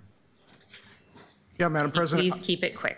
Yeah, if your intention is to move us to the Prosper Portland budget, I would note that there is a significant Prosper Portland budget amendment for the city's budget that would affect adoption of the Prosper Portland budget. I just would like some clarification on that. There sure is. Was hoping we would get that far in these amendments first. Councilor Clark? Thank you, Madam Chair. I'm just trying to understand where we are. And if we do move ahead with the mayor's budget, which I think, but that's what we're talking about. I don't believe we are talking about moving ahead with the mayor's budget. Okay. We have many hours before us. Sorry. Okay. That's okay. Okay, my mistake. I thought, okay, never mind. Okay. Councilor Smith? Thank you. I'm trying to get an understanding on where we are. Are we going to go? I thought we had a time certain of the Prosper budget at 145. Time certain is certainly something it would be nice to stick to, but my goal was to make sure we got to it by about 4 o'clock today. We're well past that, so I'd like to move us there right now. But what I'm saying is, you can't put something on the agenda and say it's time certain and don't bring them up. We should have had this a long time ago. And it really messes up the flow, and it messes up the rhythm. And I know some of this stuff has to be passed in order to pass the mayor's budget as it is written. But I'm going to go back to where we were before. There are a lot of things that we could be paying for if we were not spending all this money on homelessness that we should not be paying for, that Multnomah County should be paying for. Thank you, Councilor. Councilor Green, you raised a very valid point, which is that we do have overlap between our general fund conversations and our Prosper conversation. In order to have that conversation fully, we would need to take up every potential revenue generating matter. And in order to really understand what we're talking about here, we would then need to make sure we talk about the parks maintenance pieces that are on the table. That is a lot to do before we get to Prosper. So I am going to move us into our conversation about Prosper so that we can take. Point of clarification. I'm going to move us into our our budget hearing on Prosper so that we can take that public testimony, because we do have folks signed up for public testimony there. Madam President, And I have a privilege motion. I am going to finish this sentence and then get to you, Counselor. I expect when we are talking about Prosper that there will be some conversation that has some flow between the conversation about Prosper and the conversation about the general fund. And we will need to figure out navigating between those two things, but both hearings will be open. Your point of order. The amendment, the Dunphy-Green amendment on Prosper Portland is just, it has nothing to do with the other subsequent amendments in the general fund. Now, people may respond to that as such with the resources that that may or may not create, but we have to take this up before we move on to the Prosper Portland budget. Because if we do not take this up, then there's no way to address, this would basically close this out and remove it from debate. I think that's wrong. I'm sorry, what would close us out and remove what from debate? If we discuss Prosper's Portland budget and then take a vote on it, then we cannot vote on this amendment. I believe that we could, and I believe that we can go back and forth, given conversations that I have had. However, if we can do this quickly, let's take that amendment up first, and after that, we are going to move directly into the Prosper budget because we have folks who signed up to testify who were told that we would get to that around 4 or 4:30, and it is now 5:20. So, Counselor, I believe you are talking about, I'm looking for the number here, Dunphy, I believe it's under Dunphy, not under Green. It's Dunphy-Green 1. Dunphy-Green 1. Thank you, Counselor. So, Counselor Green, have you made a motion here? I'm going to let my colleague make the motion. Yeah, colleagues, I move that we adopt Dunphy-Green 1, which is to reduce the Prosper Portland General Fund grant to 0 and prioritize Portland economic development through the use of transferring dollars from the Strategic Investment Fund.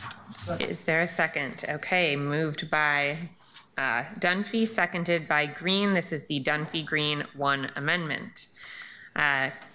Councillor Dunphy, you moved this. Would you like to speak to your amendment? Absolutely. Thank you. Colleagues, the amendment at question zeroes out the general fund allocation to Prosper Portland and directs the Prosper Portland to transfer the 23-24 equivalent funding from the Strategic Investment Fund to their general fund in order to fully fund our economic development efforts within Prosper Portland. As we know, the mayor's budget proposes a cut to those in line with all of the city's amendments.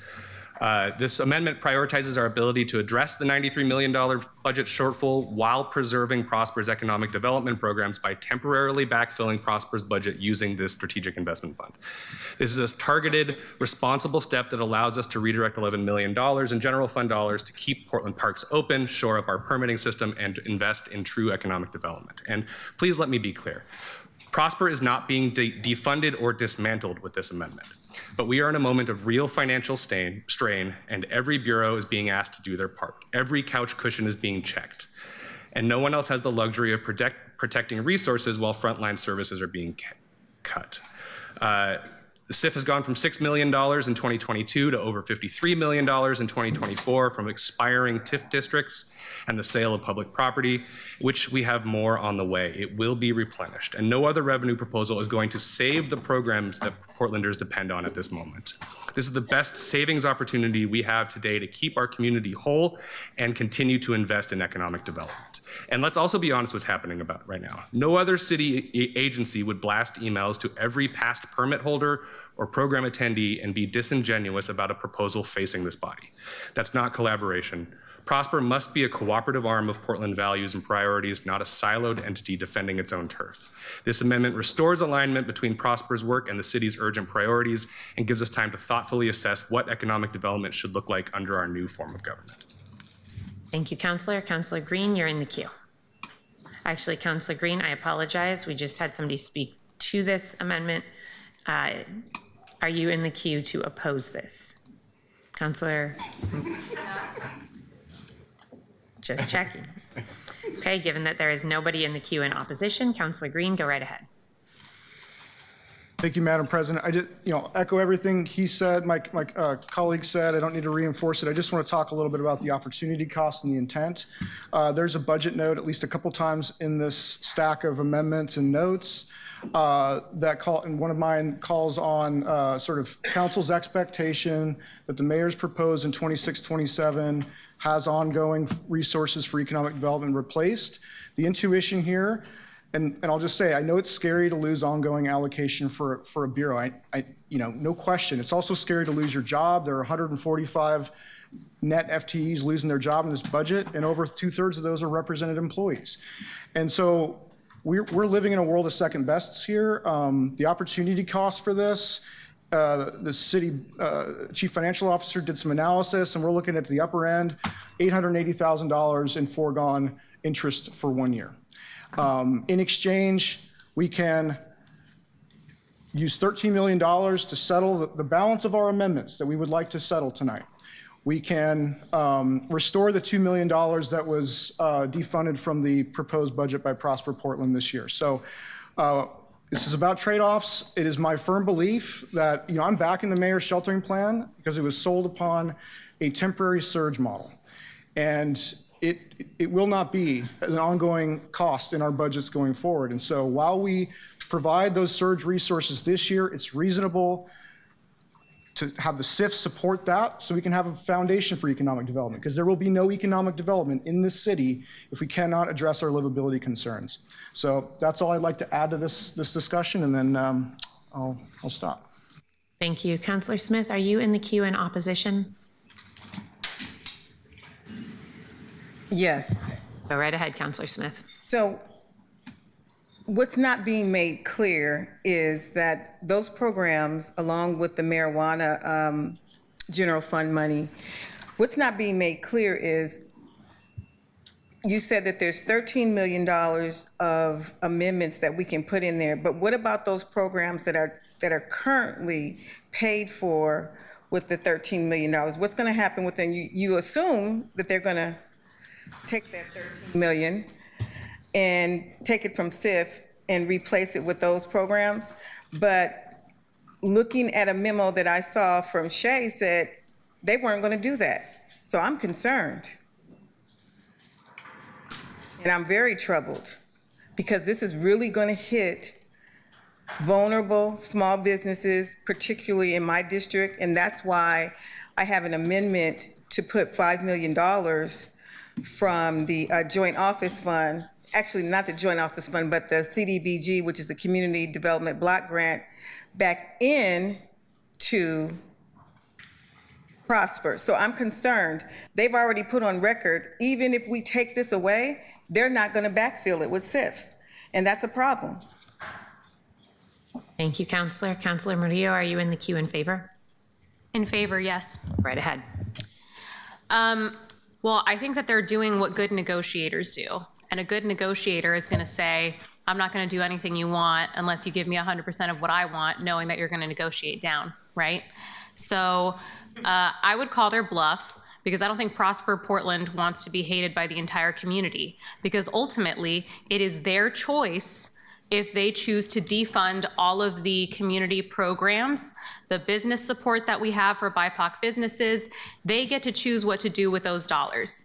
It is my understanding that Councillors Green and Dunphy have provided something that is supported by one-time funding, and that they are using something that has a budget note that explicitly states that we are going to be returning the funding when we have more revenue. And Councillor Green, I will remind everyone, is one of the only people, besides Councillor Novick, who I'm very excited to support his CEO tax, who is actually thinking about revenue-raising measures in this city and trying to address our problems and provide alternatives. So we can hem and haw about the decisions that are before us, but the choices are that we are going to be laying off a lot of city staff. We're going to be cutting off a lot of city resources. Desperate times call for desperate measures, and we are asking this one agency to be treated with kid gloves, much like, I guess it's Prosper and the police get treated with kid gloves, and everywhere else we cut 8%, and we take away our staff, and we take away all of the public support. So I think that this was something that was put together that Councilors Green and Dunphy intend to make good on their word. And it's something that I'm going to be supportive of because my constituents are asking me to defend the programming that supports their day-to-day lives. And that is what is needed right now. Public dollars should be in public hands. And I think that we have a broader question as well about how these funds are going to be used moving forward. Thank you. Councillor Canal, are you in the queue in opposition? Don't take this as more than it is, but yes. Okay, go right ahead.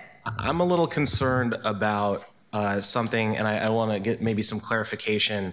Was the implication, or just to clarify what Councilor Smith said, was the implication that the executive director of Prosper Portland was saying that they would violate what we as their budget committee approved? That seems pretty startling. So they can determine what happens with SIF. We determine what happens with the general fund. But there was a memo that was sent out to us that said, you take that money and we're not going to backfill those programs that are being paid for. I am concerned and I'm very troubled by it. So then just to continue this clarification question for Mr. Taylor. My understanding is, can you speak to which parts of this, as the city council sits as the Prosper Budget Committee, you know, that in terms of moving money from the SIF to the Prosper General Fund? Can you speak to that aspect of this? Because this is sort of has to be made in multiple motions because it's in different parts of it. So, but it's helpful to have the context of the other.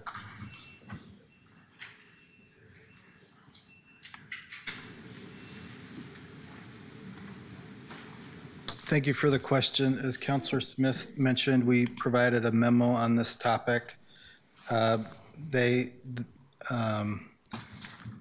Council, as the Prosper Portland Budget Committee, has the authority to revise Prosper's proposed budget before approving it. The Budget Committee may revise the budget by reducing revenue due to elimination of the general fund allocation from the city with a corresponding decrease in expenditures. The Budget Committee may reduce the amount in the Strategic Investment Fund and increase the amount in the Prosper General Fund in a corresponding amount. And the Budget Committee can add notes directing Prosper how to use the money moved from SIF to the Prosper General Fund. Once the Budget Committee transmits the budget back to Prosper as the governing body for that entity, the expenditures within those funds may be decreased so long as they remain in balance, and expenditures may be increased in the funds so long as they do not exceed the greater of 5,000 or 10%. While Prosper's board may only increase a fund in amounts consistent with the state law, there are no limits on Prosper's ability to make changes to the notes specifying specific expenditures of money in the Prosper General Fund. I believe Councilor Smith correctly summarized that memo.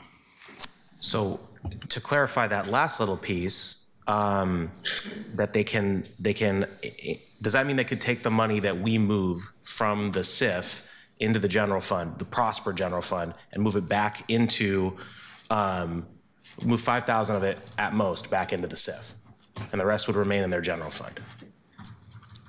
They could adjust the fund balance by 10%, but they do not have to follow council's direction on how you would like them to reprogram the funds. And that's 10% of what it was, what it would be at the start of that conversation. There's two different issues.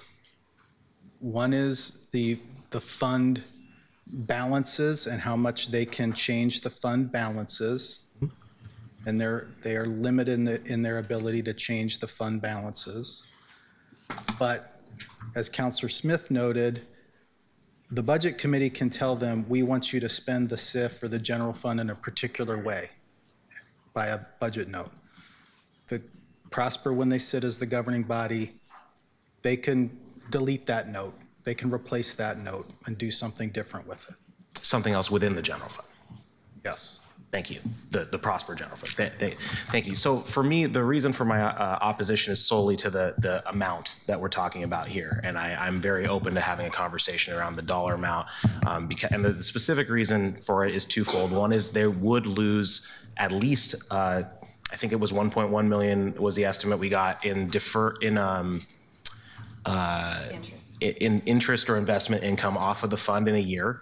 And the other reason is because I am very, very sympathetic to the argument that once something is zeroed out in the ongoing general fund, it is very difficult to come back. So those two things are my concerns. I think there may be somewhere in between zero and all of it that we can hopefully come to. That's a very large range, but that's my rationale, and I'm interested in coming up with an idea with my colleagues. Thank you, Madam President. Councillor Green, I believe you've spoken to this amendment. Councillor Murillo, I believe you have not spoken to the amendment. Are you in the queue in favor? Sorry, Councillor Canal proposed an amendment? Councillor Canal did not propose an amendment. He signaled an interest. Oh, the amendment overall. Sorry, I thought there was an amendment to an amendment situation happening. So I guess what I'm hearing overall, though, and correct me if I'm wrong, but it feels like an unelected board in Prosper Portland is entitled to hold a city government hostage in our efforts to exercise oversight and guidance during what is one of the most brutal and difficult budget discussions we are having currently and will have in the next few years. We are being asked to make drastic cuts to services that impact our constituents' day-to-day lives. We're talking about letting our parks fall in disrepair. We're talking about cutting community programming that feeds school kids. We're talking about cutting a lot of things that are absolutely essential for regular Portlanders. And an unelected board is able to hold us hostage and say, no, we're not going to do what you say. I think regardless of how this ends up tonight, there is a broad and big discussion that needs to happen about how public dollars are used and who has power over them. Because we, as the budget committee, who were actually elected by Portlanders, deserve to have some say over how something as large as this level of funding is used. And I will emphasize again that that also means, I want to make it very, very clear, the decision rests with Prosper Portland about whether or not they use those funds to protect those services ongoing for businesses of color. It rests with them if they choose to do layoffs. It rests with them whatever happens moving forward. Because we have a commitment here from the council that we are going to raise more funding and that we're going to restore those funds. So I just want to be clear about who is responsible for what happens here on out. Colleagues, I think I'm the next person in the queue in opposition. I want to put our work in the context of cuts that were already made. And we're talking a lot about changes we make to the mayor's proposed, but the mayor's proposed already includes cuts in some cases. And in this case, I believe there was a 13% cut in the general fund going to Prosper that was already made. This isn't an entity that is free from cuts. And while it is true that the board at Prosper will decide what to do with any additional cuts that our body makes or transfers to other fund types, it is also true that the budget we have been handed, the proposed budget from the mayor, does very little around economic development at a time when we hear repeatedly that we need investments in good jobs, we need support for small businesses, if we want Portland to look like Portland again. And those are the types of things that are funded at Prosper that I wish we were talking about doing more of, as opposed to just transferring funding types around. It is also true that when you pull money out of SIF, there is less money earning interest, which will lead to further reductions in the future. And so while I wish we were having a conversation about whether it was worth that risk to fund additional programs and do more in economic development, I'm being asked if I would be willing to pull all general fund out, which by the way will mean we have less control over this entity that I believe we all want more control over the programs within. And if we want to have that conversation about more control over economic development programs, I think we need to be having that conversation, not pulling out the one tool, the one point of leverage that we have to have some control over what programs happen within Prosper Portland. For all those reasons, I am going to be a no on this amendment. Councillor Avalos, are you in the queue to speak for or against this amendment? Against. Okay. Councillors Green and Murillo have already spoken, so while it is 2 against in a row, I believe Councillor Avalos, the floor is yours. All right. I'm gonna try to put my thoughts in a cohesive manner, but let me start here. This discussion around, if we direct Prosper to do something and they don't do it and we're wrestling control and, honestly, I hate that, and I agree that that's bad. I don't like that the first reaction from Prosper was something that we're all familiar with, which is, well, we're gonna do this thing you don't like if you do this thing we don't like. I agree that that is tricky, and I have expressed to my friends at Prosper that I didn't like that. Put all of that aside. My issue is really not that. I also, one more caveat to say, I also agree with my colleagues that we need to have a serious discussion about the relationship of the city to Prosper, of where economic development work lives.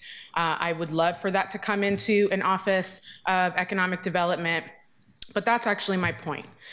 This would be different for me if it was, we're gonna zero out their general fund dollars, putting those programs at risk. I think it's really unfair to say that people are being hysterical when they feel that they are being defunded.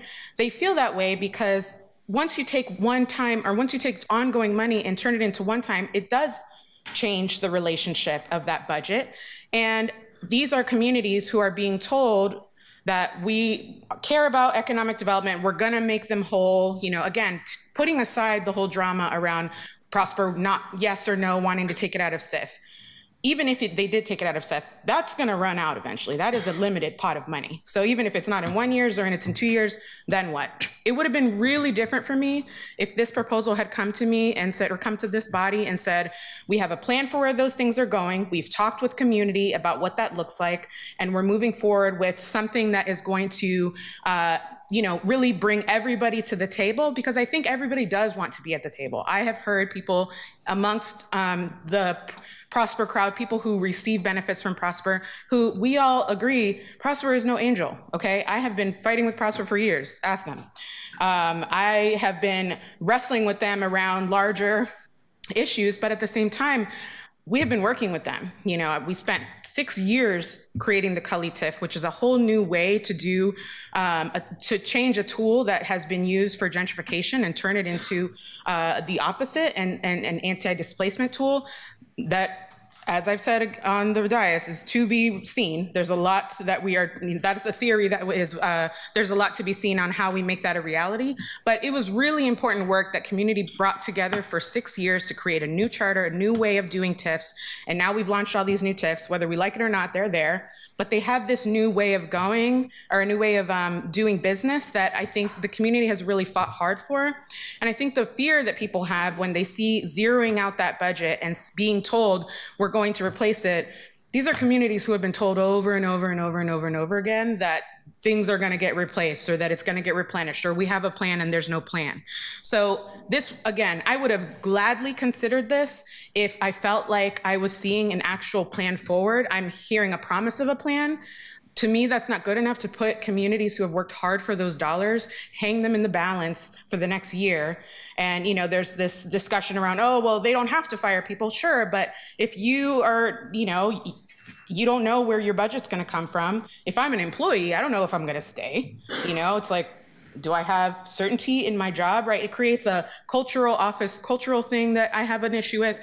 Okay, I'm trying to get all my thoughts in one thought, but I think ultimately the reason I can't support it is just because I don't believe we have fairly offered a partnership, a collaboration, a plan to make sure that those dollars that people fought really hard to put into Prosper's budget, because without those dollars, that general fund money, they're just a development commission. That's it, right? It's just a tool of gentrification. That's what it's been used for in the past.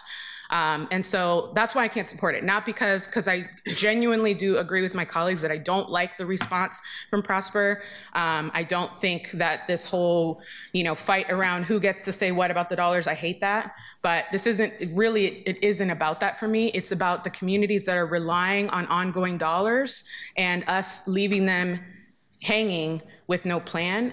And these are people who are used to being left without a plan and those promises not being kept. And so that's what concerns me about doing this. So that's where I'm at. Thank you, Counselor. Counselors Murillo and Canal, you've both spoken to this, so I'm going to ask you to keep your comments short so that we can move to a vote. Counselor Murillo, go right ahead. I really appreciate this discussion, and I would like to move to amend Councilors Dunphy and Green's amendment. Is this an appropriate time to do that? Is an appropriate time to do that, yes. Okay. So I will read it off, and then maybe I can send it to somebody over there. Would that be helpful? Okay, so you'll have the language. I would like to move to amend Dunphy Green 1 to add, quote, accept Venture Portland in the title, change $11,054,195 to $3.5 million, and change $417,954 to $6,263,719. I'd like to further add, use the recovered general fund dollars for these core economic development amendments.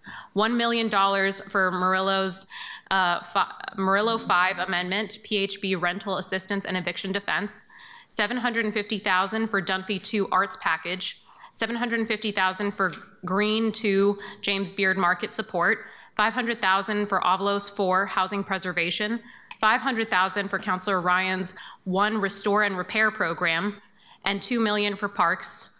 And I added that in the event that parks is fully funded by some other mechanism, that I would like $2 million to go to the permitting department. Counselor, could you read off those numbers and amendments again that you would be folding into this for us? Yes. Murillo 5, PHB rental assistance, $1 million. Dunphy 2, arts package, $750K. Green 2, James Beard Market, $750K. Avalos 4, housing preservation, $500K. Ryan 1, restore and repair program, $500K. And then $2 million for parks. In the event that parks is already fully funded, which I don't believe that it is, but maybe someone out there tracking it can tell us, then we will move that to permitting and development. So I want to emphasize that the dollars that are being moved are also going to help with economic development, and they help a variety of our colleagues with some of their goals. And Counselor, can you please talk through the first part of the amendment, what the money moves are that you are proposing? Yeah, let me chat this to you, because it's written. Can you send it to Haley as well? Haley Blonsley. You can find her on chat too. Okay. And she Haley? will try to get it up for us so that everybody can look at it. Hang on. Okay. Everybody, give me a second to send this. I'm going to send this to Haley, Counselor, okay? Here, I got it to her. Okay. Yeah, I'm adding it in now.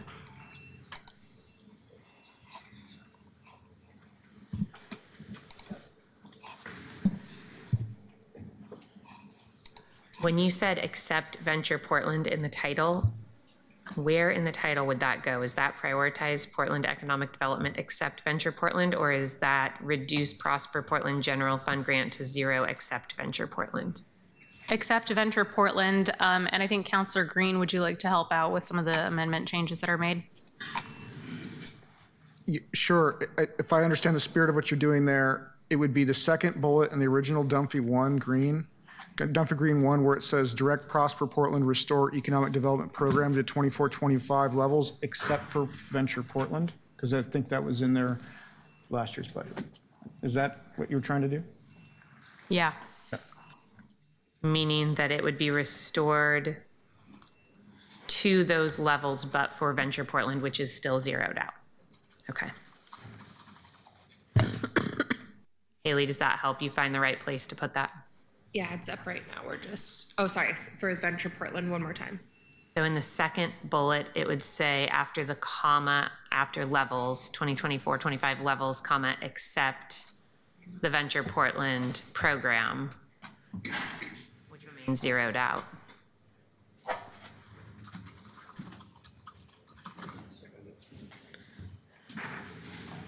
Second?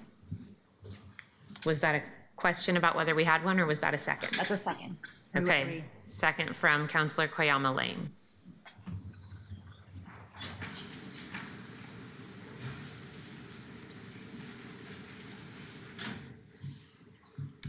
So this is a proposal functionally, councilors, to continue the general fund level to Prosper Portland minus $3.5 million, which would be pulled back from Prosper Portland. Is that correct?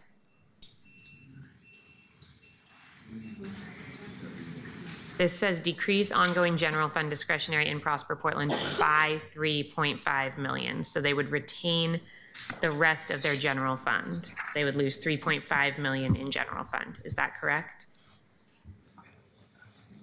Yes. And the one-time, 2 million. And they would be losing the one-time 2 million. So it's a $5.5 million decrease in general fund to Prosper Portland. Correct, so it's considerably less than what was put on the table overall earlier. I'm gonna see if staff can get some exact language to you, Haley, if that's a little bit easier. Councilors, I would like, in order for folks to process this and to not make our guests wait too long, what I'd like to do is take public testimony, open up Prosper, take public testimony. We can move back after taking public testimony to our debate on our city budget so that we can finish this discussion and do any other discussion around economic development that might affect Prosper, and then go back to Prosper to vote. But I would like us to not make our guests wait any longer. I think we're almost done here. Haley, do you need more time, more than about 2 more minutes? No.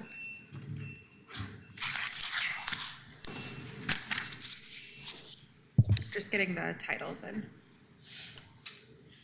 Point of information, but are you suggesting to take testimony so that the people can respond to this? I am suggesting that we have folks who have been waiting to provide testimony for almost 2 hours, and I would like to get to them as soon as possible. So not specifically to this, but we have, I believe, 22 people who are signed up to testify to the Prosper Portland budget, perhaps on these topics and perhaps not. Did you have another question, Counselor?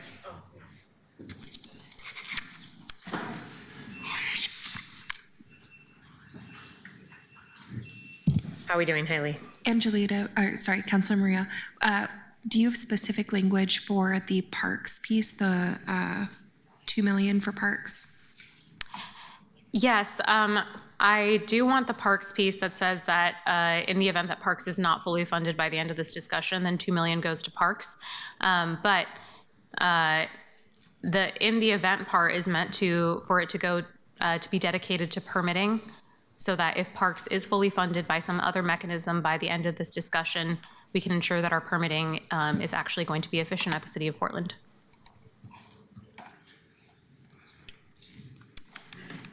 So to clarify what this amendment does, it removes $3,500,000 in general fund support from Prosper Portland and $2 million in one-time support from Prosper Portland. Simultaneously, it replaces it with a one-time $6,263,000 in internal resources, including revenue from the Strategic Investment Fund. Apologies.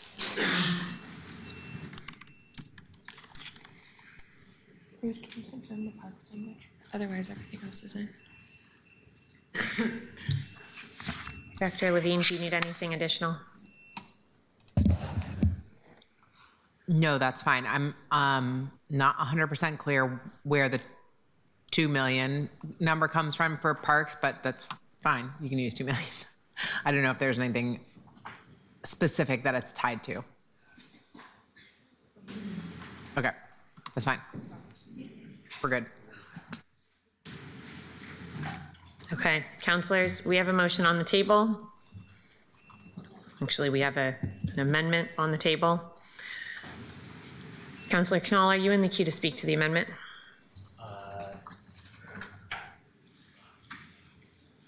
Counselor Smith, are you in the queue to speak to the amendment?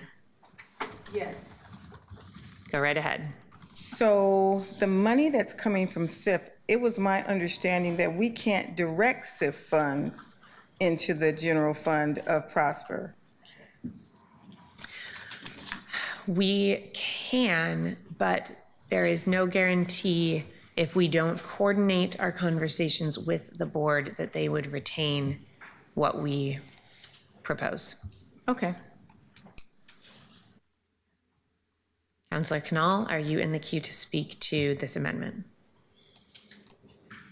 Councillor Knoll is no longer in the queue. Councillor Murillo, are you in the queue to speak again to this? No. Okay, seeing no one else in the queue, Keelan, could you please call the roll? Canal. On the amendment to the amendment, I vote aye. Ryan. Was that no? No. I'm sorry, thanks. Koyamaling. Aye. Mario. Aye. Novick. I'm in no today, but I think it's an interesting amendment, and I think of all of today as being a preview of June 11th. And on both, for example, on Councilor Zimmerman's tree code thing, and on this, I think I need to learn more and I'm willing to have continuing conversations. And as the Council President said, I think the conversations with the Prosper Board are going to be fruitful. So I think that Councilor Murillo's proposal is a good starting point for those discussions. Though I'm a no today, I'm a yes to exploring it. No. Clark. No. Green. Yes. Zimmerman. No. Avalos.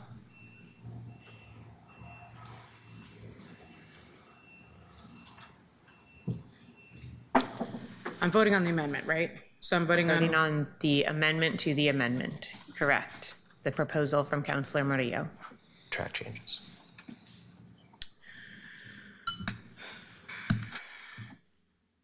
I think the reason I'm struggling with my decision is I don't know where I'm at on either of them, to be honest. And I think because I don't support the larger cut, I'm inclined to say yes to the amendment just so that we can have the discussion about a smaller one, but I'm not sure yet if I'm going to vote for the smaller cut. So I think I will say yes to the amendment so we can have that discussion. I haven't decided yet if I feel that these investments are worth making that cut to Prosper. So I will say yes for now. Have not decided on the rest of it.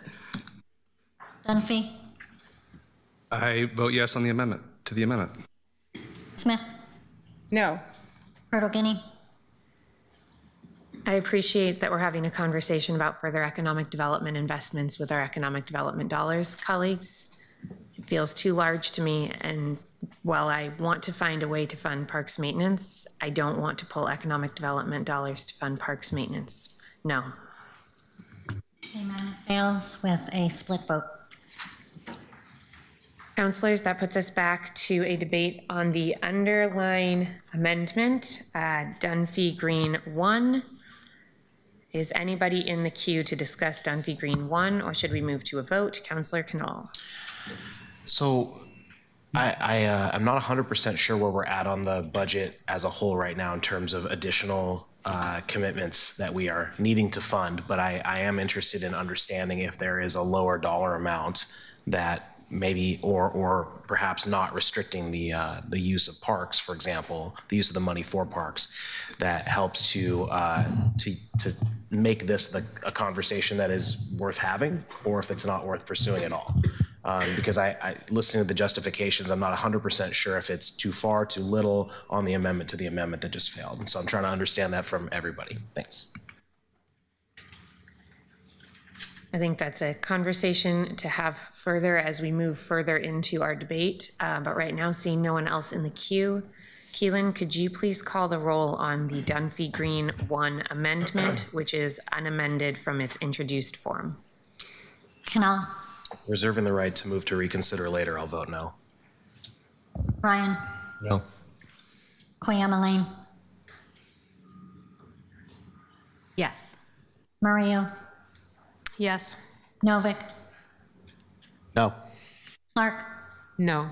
Green, The mayor's proposed budget draws down over $30 million in contingency balances, which is not something that's ideal. There are a number of not ideal situations in this budget because we are in a crisis. We are in a crisis in the city where we're very close to a doom loop, and there can be no sustainable economic development project that is new if we cannot solve our crisis. That is why I backed this and helped draft this amendment. That's why I'm voting yes. Zimmerman, No. Avalos, No. Dunphy, I'd just like to point out to my colleagues that that by rejecting this amendment, we are cutting Venture Portland, we are reducing the staff at the Office of Film and Events, and we are reducing the Inclusive Business Network grants by almost 20%.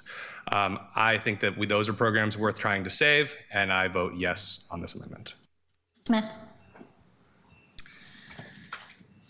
Listening to the conversation, there was no conversation about what was going to happen with the 13 million that we would lose because Prosper has already said that they're not going to backfill it. And that was going to have a definite impact on BIPOC communities, businesses. And do I think we need to have another conversation with Prosper? I do. We need to have a conversation to make sure that we're getting the biggest bang for our economic dollars that we have in our general fund. And I do want to have that conversation. I do think we need to have economic development done out of the city of Portland, because as you see right now, we're at a standoff on whether or not we can direct Prosper to send their SIF over. Now, mind you, I want to keep one thing in mind. Prosper has not had this account but 2 years. Where it came from and how it got there, I have no idea. So this is not a long-standing fund that they've had forever. It just appeared 2 years ago. So for me, I question that. I question how we got here. But I'm still going to vote no for this. Thank you. Fertile Guinea. No. The amendment fails with 4 yes votes and 8 no votes.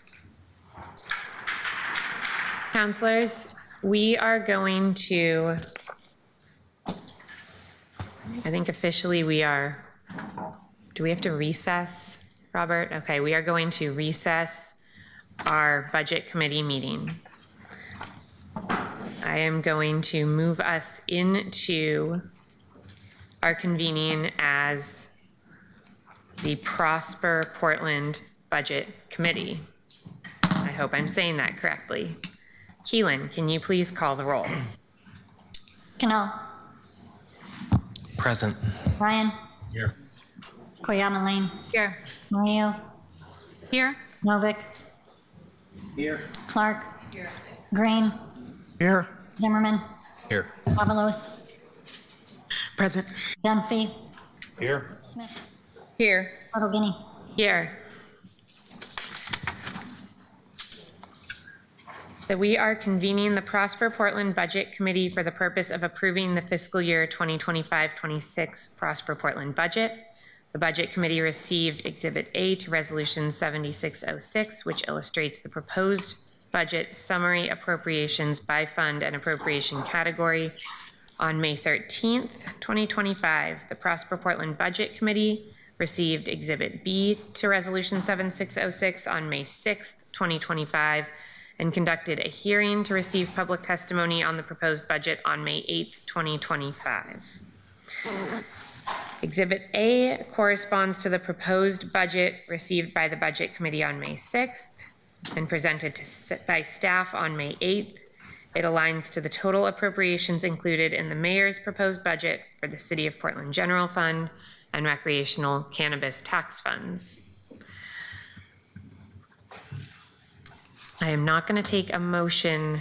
Well, I guess I will take a motion to approve Resolution 7606, including Exhibit A, and a second. We are not taking a vote right now. We are just taking a motion to have it open before us. Do I have a motion? This is a motion so that we can put the Prosper Portland budget on the table. Thank you. Motion by Councilor Ryan, second by Councilor Clark. Thank you. So before we move into discussion on this budget, I know there is work we still need to do in our council budget, our city budget, but I would like us to be able to hear testimony from folks on this budget. For the next couple of hours, I just want to lay out the plan so folks can make their plans for dinner. I plan on us hearing testimony on the Prosper budget. We will then take a quick, let's say 7-minute break so that folks can have a chance to stretch your legs, refill your drinks, use the restroom. I'm hoping we can then come back and reconvene as the City Budget Committee, work through some more amendments, and take a dinner break sometime around 8 o'clock. We'll break for about a half an hour then, and then come back, do a little more work on amendments for the city budget. Then we can move back in, address anything else we need to in the Prosper budget. Actually, we need to do that last. We'll need to pass our last, we'll move back into a council meeting after we finish our amendments for the city budget to pass our final rate item, then move back to a city budget meeting to pass our city budget, then move back into the Prosper budget meeting to adopt any conforming amendments we need to in the Prosper budget and pass the Prosper budget. So, Keelan, could you please call up any guests who are still hanging on here to testify on the Prosper Portland budget?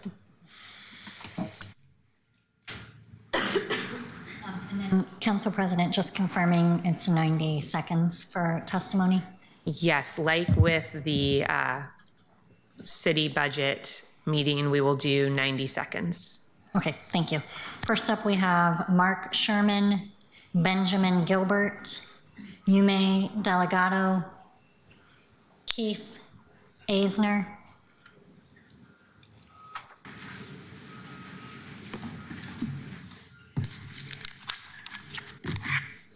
Welcome, Yume. Should I go or should Mark go? I guess it'll be me. Go ahead. Council President, councilors, for the record, my name is Yume Delgado. I'm here in my capacity as Vice President of AFSCME 3769, which represents the employees of Prosper Portland.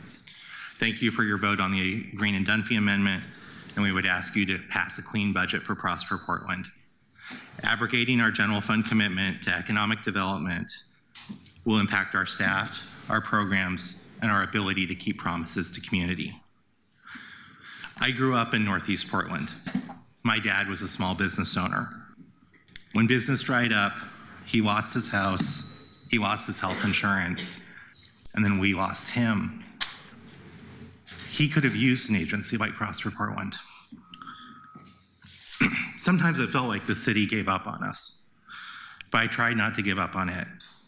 I've tried to step up when the city has asked me, as a volunteer, as an employee, and as the leader of a union that I feel wildly unqualified to lead.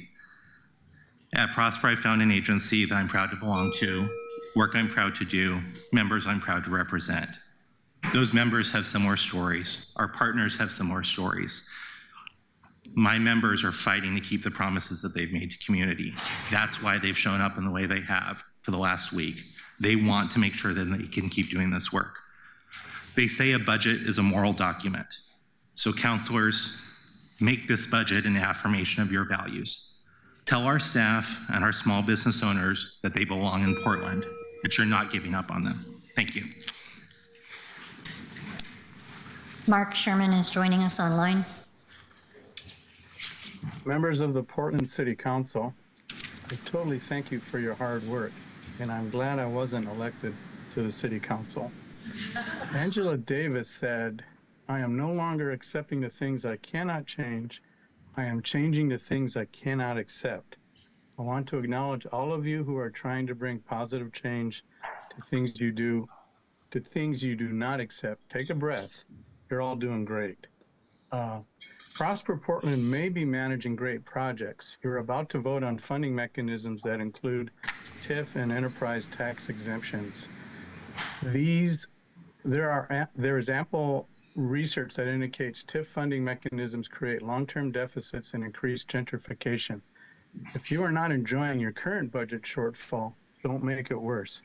If you are unfamiliar with the negative short and long-term impacts of this type of funding, then perhaps you are not ready to make an informed decision.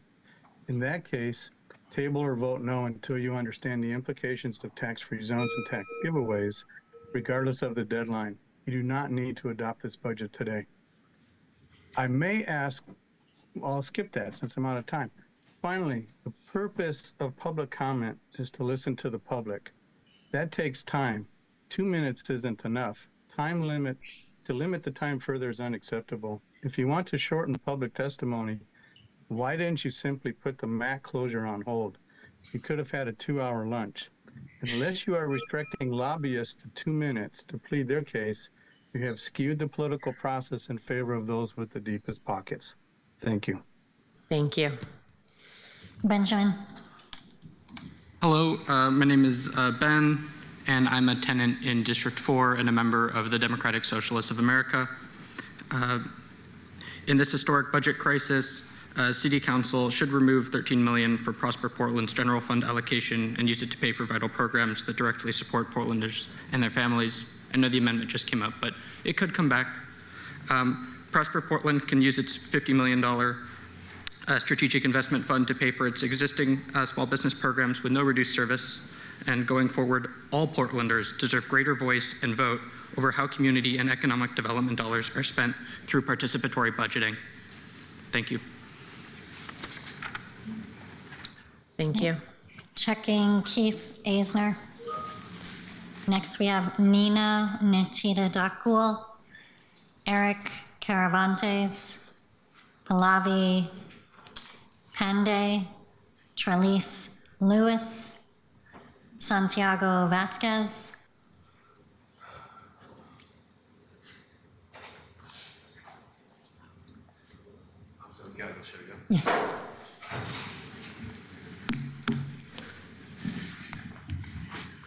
Good evening, Mr. Mayor, Council, and members of the public. My name is Santiago Vasquez. I'm the Business Development Coordinator at Native American Youth and Family Center, aka NAYA. I'm a resident of District 4 as well. And I fiercely oppose Amendment 1, Dumpy Green, to slash $11 million from the fund. You've heard from NAYA and from scores of our entrepreneurs and community members already on this, and I'm here to back them up. People are livid at even the whiff of this amendment passing. When I started 9 years ago, you could count Native American-owned storefronts in Portland on one hand, and through this programming made possible by the General Fund, we now have Bison Coffee House, Tattoo 34, Bulbous Life, Cultural Blends, Heavily Indigenous 90, Black Pearl Acupuncture, Somaflow Wellness and Healing. I could go on, but time. I personally supported all of them. In the large scheme, $11 million is a modest, I'd say very modest, but very wise investment in our small businesses, which are the beating heart of our city. All these businesses I named give scores of employees great living wage jobs. Those wages are then reinvested into our local economy. That's easy math. I work with dozens of clients who are working on their own dreams to further fuel the economic engine that moves our fair city forward. And I have faith that this council will not throw sand into the gears of our local economy in this way and crush those dreams. The effect of what you're doing is what counts, and you're voting to rob the city's hardest workers of the ability to produce tens or hundreds of millions of dollars of revenue to the city, depending on how you note that. I'm out of time, so I just am here to vehemently ask you that you please vote no on this amendment. Thank you. Nina Netita Dakul, Eric Caravantes, Pallavi Pandey, Trelise Lewis, Jay Amaichi, Holly Ong, Shelley Hack. Jay is joining us online. Hello again. So Portland is suffering. Rapidly rising inflation is causing families to choose between medical needs and groceries. Parks are in disrepair. Housing insecurity is surging. And in this time of crisis, we've all had to make some really hard choices.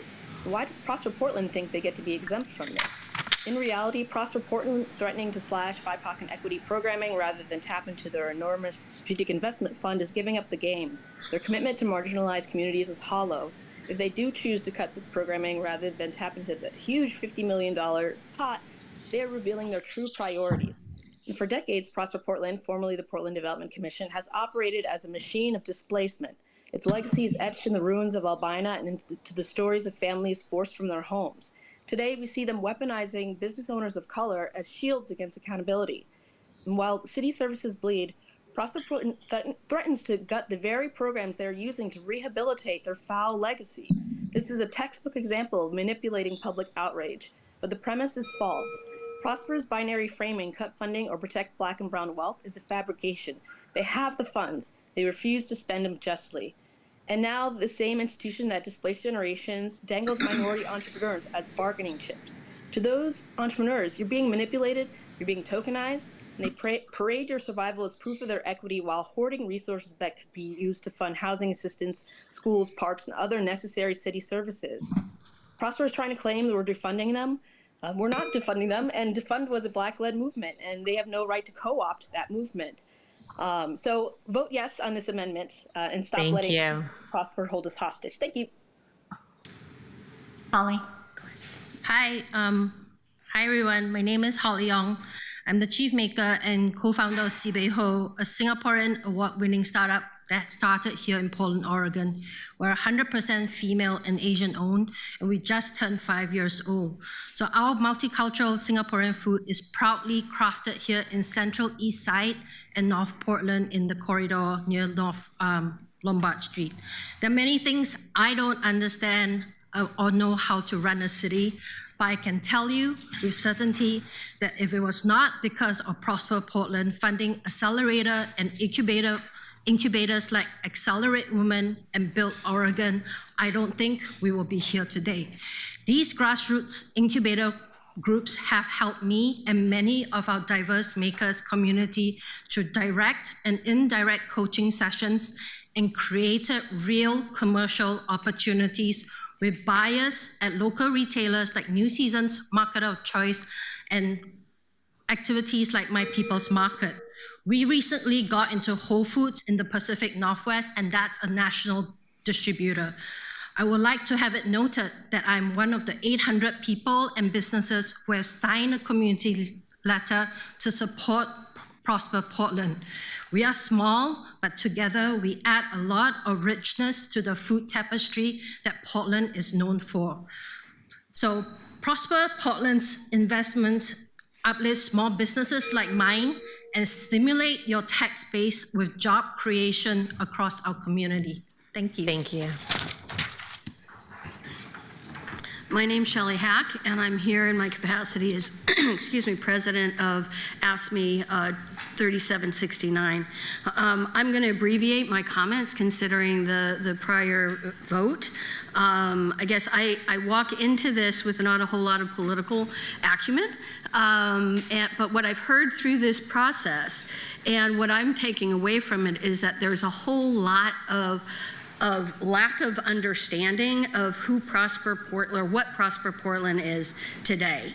That there's this image of a bunch of, out of touch rich people that are controlling the organization, and that's just wrong. We have one of the most diverse boards in a public agency. We also have one of the most diverse program staff that are highly skilled in economic development. And so I ask you to take the time to learn more about what we are, what programs we're operating now, and how we engage with the community to do so. And then one last thing is I believe that there's a misunderstanding about what the SIF fund is, fundamentally. That fund was established with resources that came through expiring TIF districts to fund an investment fund that is specifically reserved for investing in small business development as well as strategic real estate development projects such as Short Stack. And so to take those funds and move them somewhere else is to take those away from investments in those businesses. Thank you. Next up, we have Jana Tessman, Jolma Wren, Mohammed Akbar Chisti, Gavin Gentry. Jana's joining us online. Hi, I'm Jana Tessman for the record. So quoting from the Willamette Week article from February this year, the city's Economic Development Agency approved a $7 million loan to an ambitious athletic apparel incubator in Old Town. In approving the loan, Prosper Portland flouted its own guidelines for commercial loans written just 11 months before. The loan is bigger for a longer duration and at a lower interest rate than the agency's guidelines would suggest is prudent. In March 2024, Prosper established new commercial loan guidelines. The maximum loan should be $5 million. The interest rate should be 10-year construction payback period should not exceed 5 years. But the loan, instead, it's like 15 years long. The loan exceeds the maximum commercial amount, and it has a 3% interest rate callback. But the most alarming part was that this paid $7.4 million for 2 buildings that were appraised at $3.8 million. Who the hell did I just bail out with my tax dollars? Whose real estate investment portfolio now looks better so that people are dying in the streets to pay for that? Like, what is going on? It is not fair for Prosper to get the best of both worlds. They get subsidies from the public sector to assure their functioning without the public oversight, and then they get the profits of the private sector without the risk. Why are we bailing out business owners? Why can't they bail out themselves with their millions of dollars? $50 million. Thank you. Checking Jolma Wren, Mohammed Akbar Chisti, Gavin Gentry. Next up, Jordan Lewis, Karen Chire, Babs Vanelli,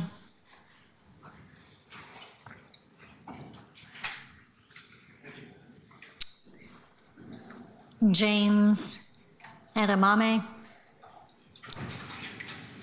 Catherine Townsend,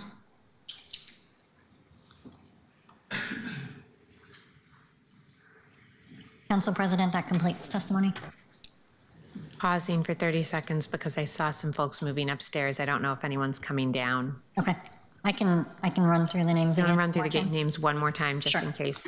Yep, Jolma Wren, Mohammed Akbar Chisti, Gavin Gentry, Jordan Lewis, Karen Chire, Babs Vanelli, James Edamame, Catherine Townsend,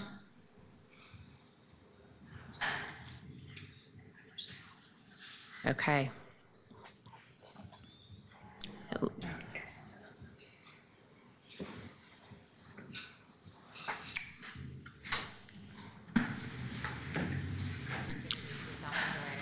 Hello, City Council. My name is Jordan Lewis, and I'm a Goose Hollow resident and member of Portland Democratic Socialists of America. As a socialist, I don't like to cut programs or believe in austerity.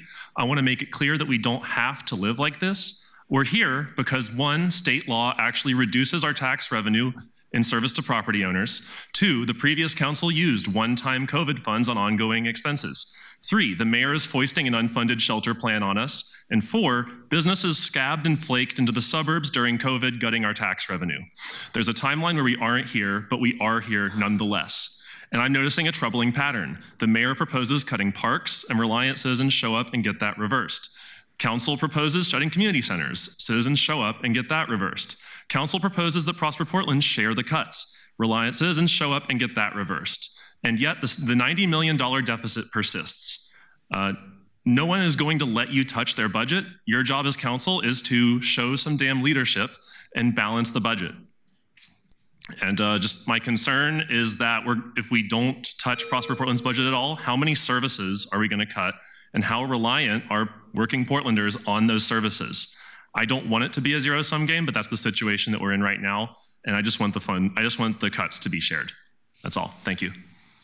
Thank you very much. We had Trelise Lewis join online. Shirley's, go ahead and unmute. Hello, hi. Can you guys hear me? We can hear you. Hello, hi. Well, thank you, and I appreciate you. I'm sorry that I couldn't attend in person. I couldn't find anybody to cover my store, but I appreciate you guys for hearing me out. And I just want to say it is really important for, as you can see, small businesses like mine. I am the only Black-owned wig store here in the Pacific Northwest. And I, myself, and so many other small businesses rely on my people's market. And it is so important to the community to have these markets. And this funding is so important. It helps to my business to cover the rent. It brings together community. It helps people, my small business, to just sustain. It helps market my business and so many other businesses. So if you guys take away this funding, it's going not, we're dealing with enough already with the pressure of what already is going on in the world. So I'm going to ask to you, whatever, as you go to bed tonight with this on your hearts, that you really consider, that we as small businesses and trying to grow and everything that's happening, that you do not cut these budgets. Keep us on your hearts and help us. Don't take away the funds. Thank you very much. Sorry, Council President, we have someone who said they might be online. Babs Vanelli, if you're online, please raise your hand.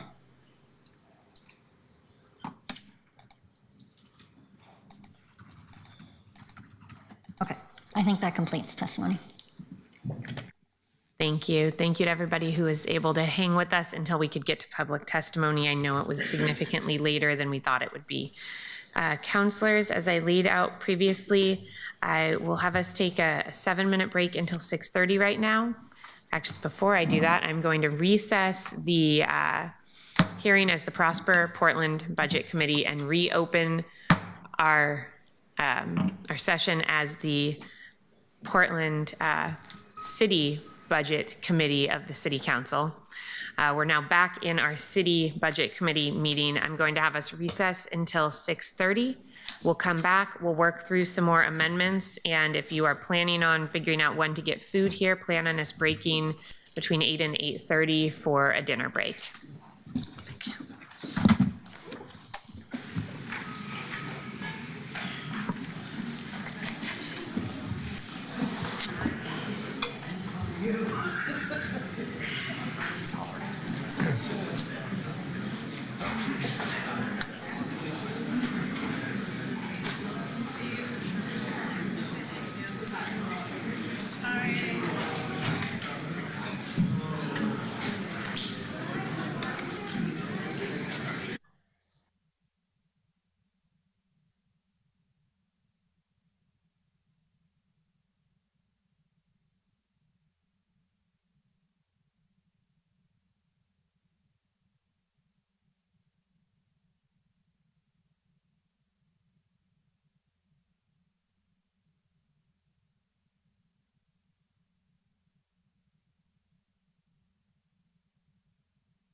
So whatever I say, I'm going to have to repeat, I'm sure.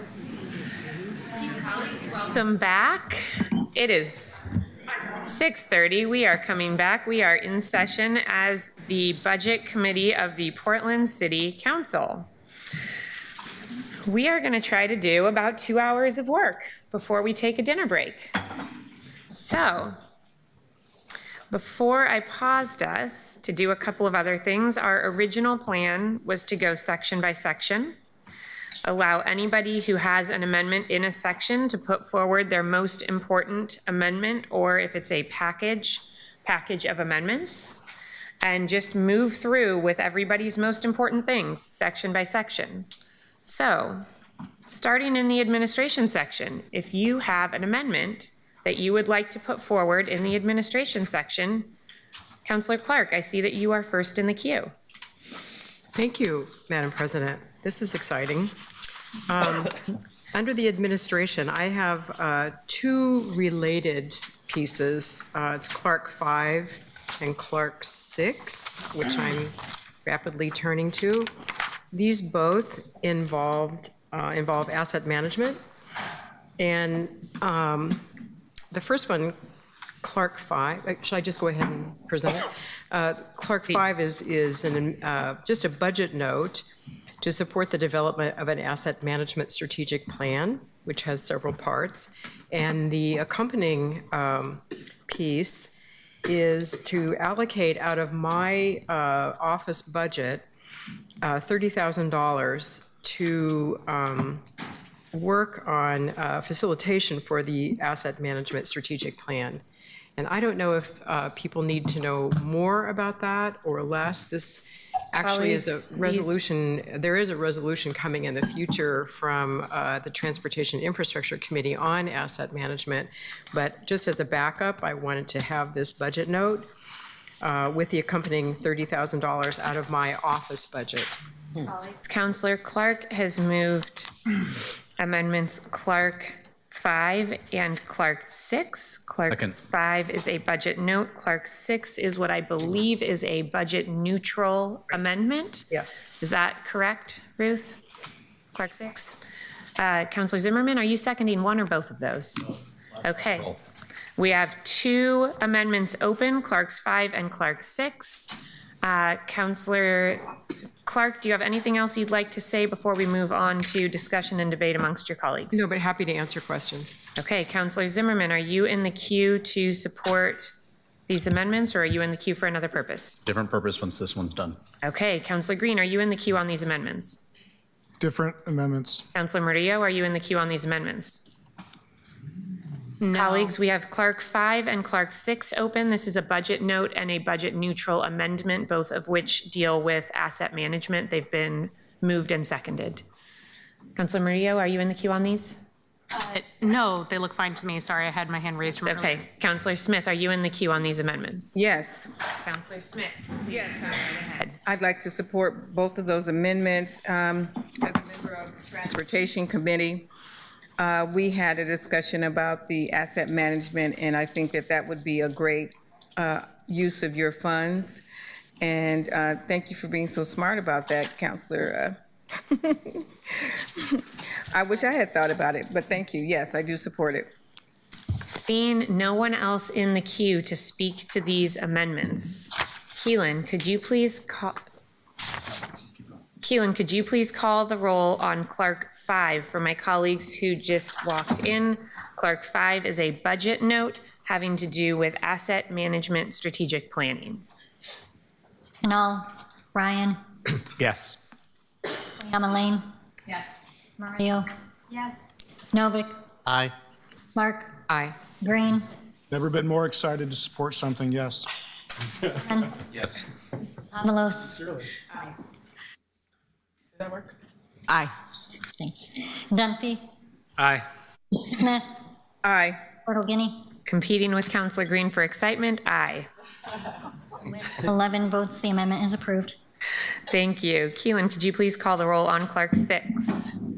Canal, Councilor, we are voting on Clark 6, which is a budget amendment to fund facilitation of an asset management strategic plan. It is budget neutral because Councillor Clark is paying for it from her current year's budget. Yes.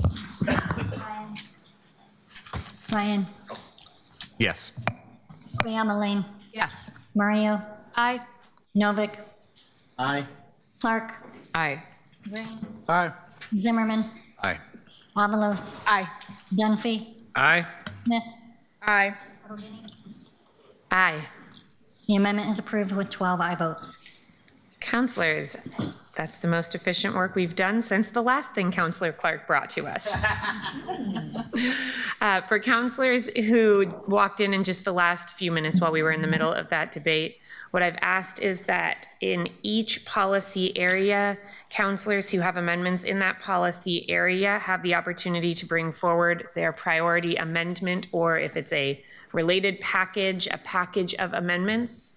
We are beginning with administration, so we have colleagues in the queue to bring forward their priority amendment or package, not everything you've put forward that's unrelated, but priority amendment or package within the administration policy area of the work that we're looking at tonight. We're going to try to get through a few things in the next 2 hours, making sure that everybody has a chance to bring forward your priorities in any given policy area. Councillor Zimmerman, are you in the queue Yes. for an amendment in the administration policy area? Move Zimmerman 4, the title of which is Motion to Amend the Budget to Eliminate the Assistant City Administrator. This frees up an additional $147,000 in the general fund. Second. That has been moved by Councillor Zimmerman and seconded by Councillor Green. Councillor Zimmerman, would you like to speak to your amendment? Yes, thank you. What it does is it reclassifies the position to the equivalent of a mayor's chief of staff instead of being an assistant city administrator. Thank you. Thank you, Councillor. Councillor Green, you just seconded that, so you are not in opposition. Councillor Murillo, are you in the queue to speak to this amendment? No, should I just put my hand down for, I'm in the It's queue okay, for- it's okay. You're in the queue for an amendment that you have. And Councillor Smith, are you in the queue on this amendment? Yes. Okay, go right ahead. To say I support this amendment, and thank you for being efficient, Councillor Zimmerman. Councillor Canal, are you in the queue on this amendment? Councillor Avalos, are you in the queue on this amendment? Yeah, Are you speaking for or against? I just have a question. Okay, go right ahead. I guess I just wanted to learn more about the logic for this.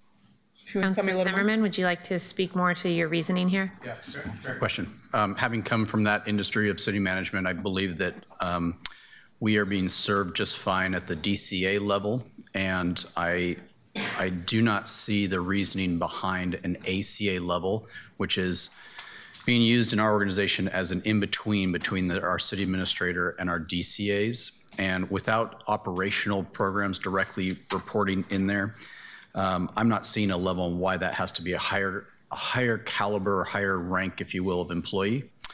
I also think that the job duties and roles and the way I've seen it administered in the last few months reflects more of what a mayor's chief of staff caliber does in terms of serving the city administrator's office versus having their own book of business. So that was where I was coming from. And a quick follow-up, does the amount that it is reducing, does that mean this position is just taking a pay cut? Is that what this does? If the city administrator keeps the same thing, yes, that would be, I guess, the practical sense of it. But it is an entirely, we have different classifications in our schedule. Mayor's chief of staff is a programmed HR recognized that has a range of salary according to it. The assistant city administrator is also a recognized duty within our schedule of classifications. It has a range to it. This right now, the assistant city administrator for the program cost is $392,000. A mayor's chief of staff classification is $245,000, and the savings is $147,000. Councillor Novick, are you in the queue to speak to this amendment? I was in the queue to ask a question related to this. Okay, go right ahead. If he doesn't mind being put on the spot, could we ask the city administrator for his thoughts on this amendment? City Administrator Jordan, would you like to weigh in?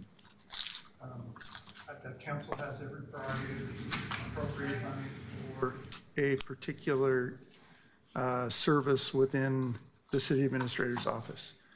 It will require me to go through HR to reclassify the work that this position does. It is not the same work as the mayor's chief of staff. And so HR will have to go through and look at the position and the work that is currently assigned to the position. They'll have to do a market analysis, and they'll have to do an equity analysis against other positions that have similar spans of control in the city. And then they'll let us know if what the classification will have to be based on what is now, it looks like, if this passes, based on the salary range. Actually, that's the fully loaded cost of that position. So the salary is lower than that. I won't say how much. Could you quickly articulate some of the differences between the responsibilities of this position and those of a mayor's chief of staff? Well, the mayor's chief of staff does not have director level positions reporting to them. Thank you.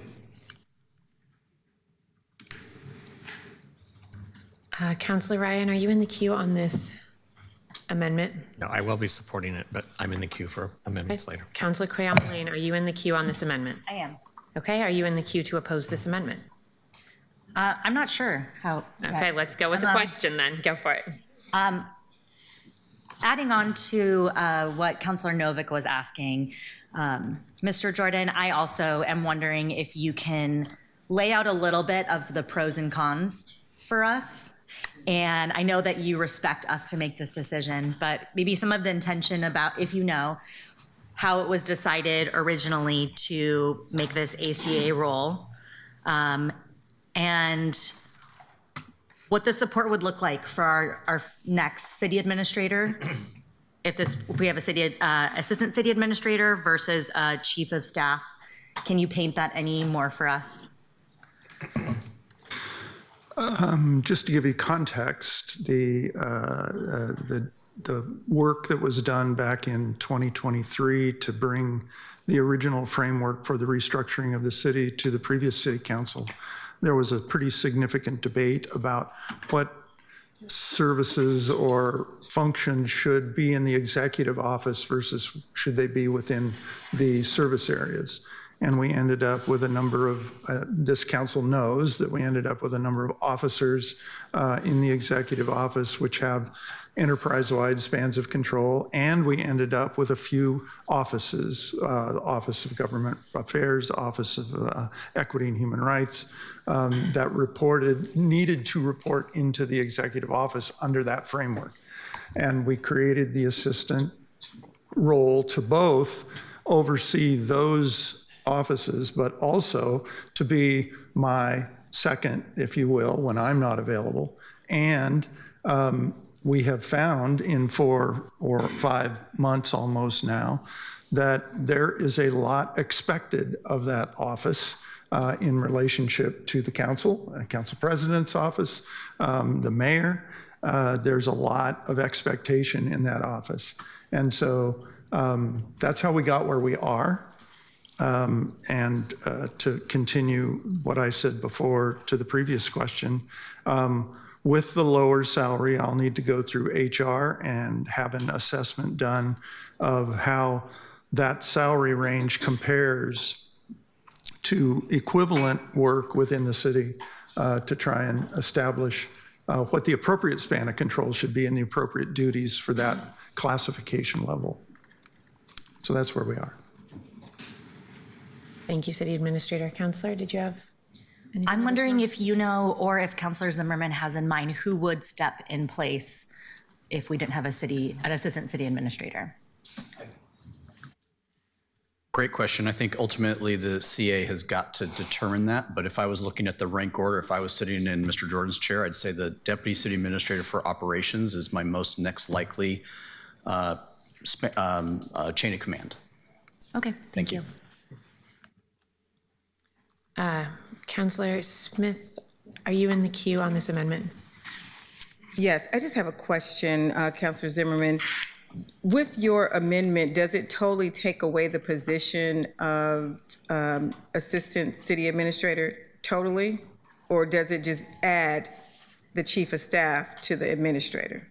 It eliminates the ACA role and reclassifies that role as a mayor's chief of staff. And to Mr. Jordan's point, the appropriate thing would be to go through an HR analysis for a term that meets the span of control, but at about that level of employee is what I'm seeking, which is similar to some of our other management and low-level directors.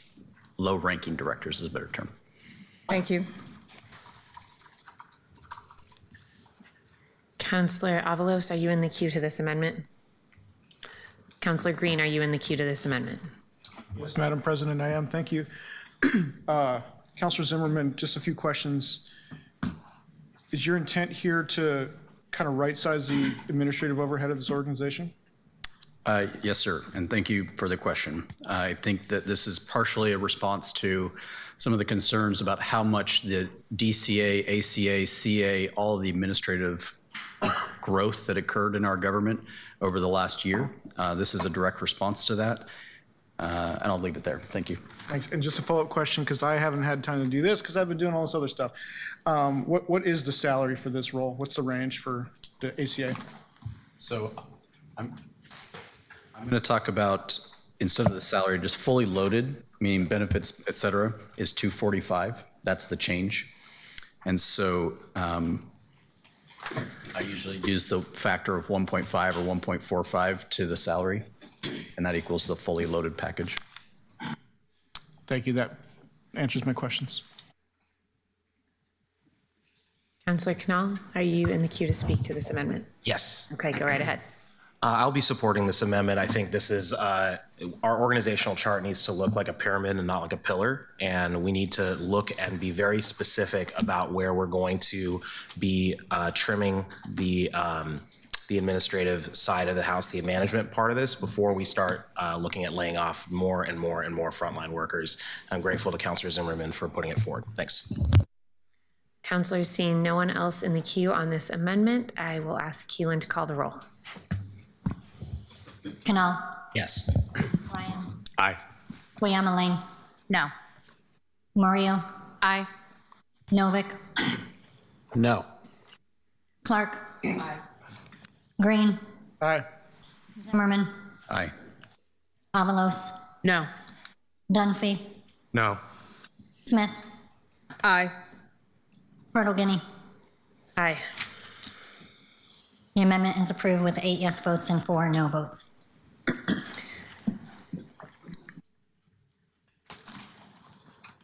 Councillor Murillo, are you in the queue to propose an administration policy area amendment? I am.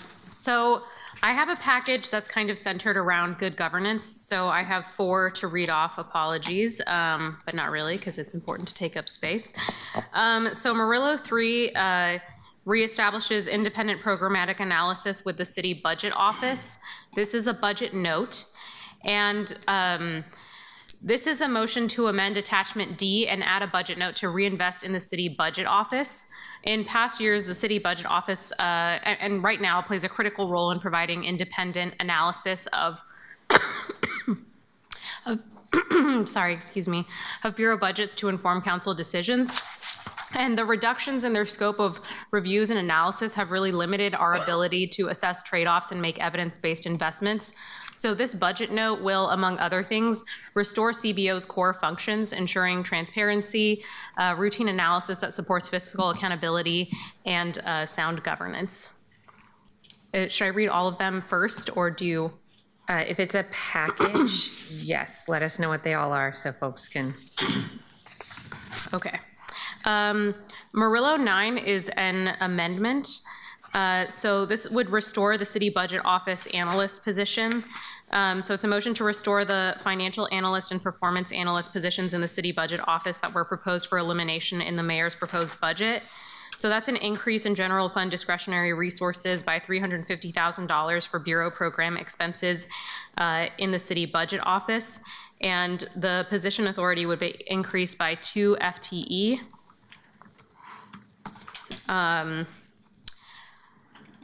The next one is Murillo 10. This is a budget note, and this is about enterprise efficiencies oversight. So this is oversight framework for the mayor's enterprise efficiencies. And essentially, it's just asking that there are guidelines to govern the mayor's process for discovering enterprise efficiencies. So I really want to ensure that his team checks in with council at regular intervals with temperature checks, decision points, and data-driven presentations that very clearly outline for us the impacts on programs and individuals that are going to be subject to cuts. We have a lot of jobs and employees that are on the line, so I don't like hearing about theoretical impacts. I want to make sure that we're really precise in our discussion about which employees are vulnerable and what alternatives there are. I also really want to emphasize that there has been a lot of discussion as we're forming this new form of government about legislative authority versus executive authority, and the council needs to be involved in these processes. This is really high stakes, and we have equities that we care about as a governing body. We want to protect jobs. We want to retain state capacity instead of contracting out, potentially at higher cost. And council has the power of the purse. So we can't be presented massive cuts without a lot of data behind them to understand what it is that we're doing. We need time to decide, and we want to be a really critical partner on the budgeting process. So that's part of what this one is for. My next one is Murillo 11. This is also a budget note, policy and budget transparency package. Counselor, are these each individual packages, or is this one package altogether? I'm trying to make sure that we don't have folks trying to do everything while we make time for everyone, but that if you have things that go together, we take them together. I mean, I think these are all related to good governance, so I think it could be a package. Okay. And this is the last one, so I'll stop torturing everybody. This council, okay, sorry, let me start over. So this is the policy and budget transparency package. Our council, again, was elected to serve our constituents, and we set the legislative agenda and how the executive executes. So we need information on how the bureaus are functioning and how the budget is broken down in order to deliver good policy for the people. So council needs to see where the money goes. This note directs the budget office to present redesigned options for the budget format so that council can clearly see spending at a program level. That's been an issue that's come up multiple times where we haven't had line item details on some of these items, and it's been really hard for us to make these decisions in the course of a week about some major decisions that are going to impact us and our employees and our constituents. We also can't legislate in the dark. Right now, council members have been blocked from getting basic information from bureaus because there is an entire chain of command that people have to go through to get information to us. That makes it too hard for us to get the necessary information to put our things together. And that this is also about checks and balances. The mayor runs the executive branch, but we have to have independent access to information to fulfill our legislative duties. And because I think that good policymaking requires that we have all of the information before us to make these decisions. So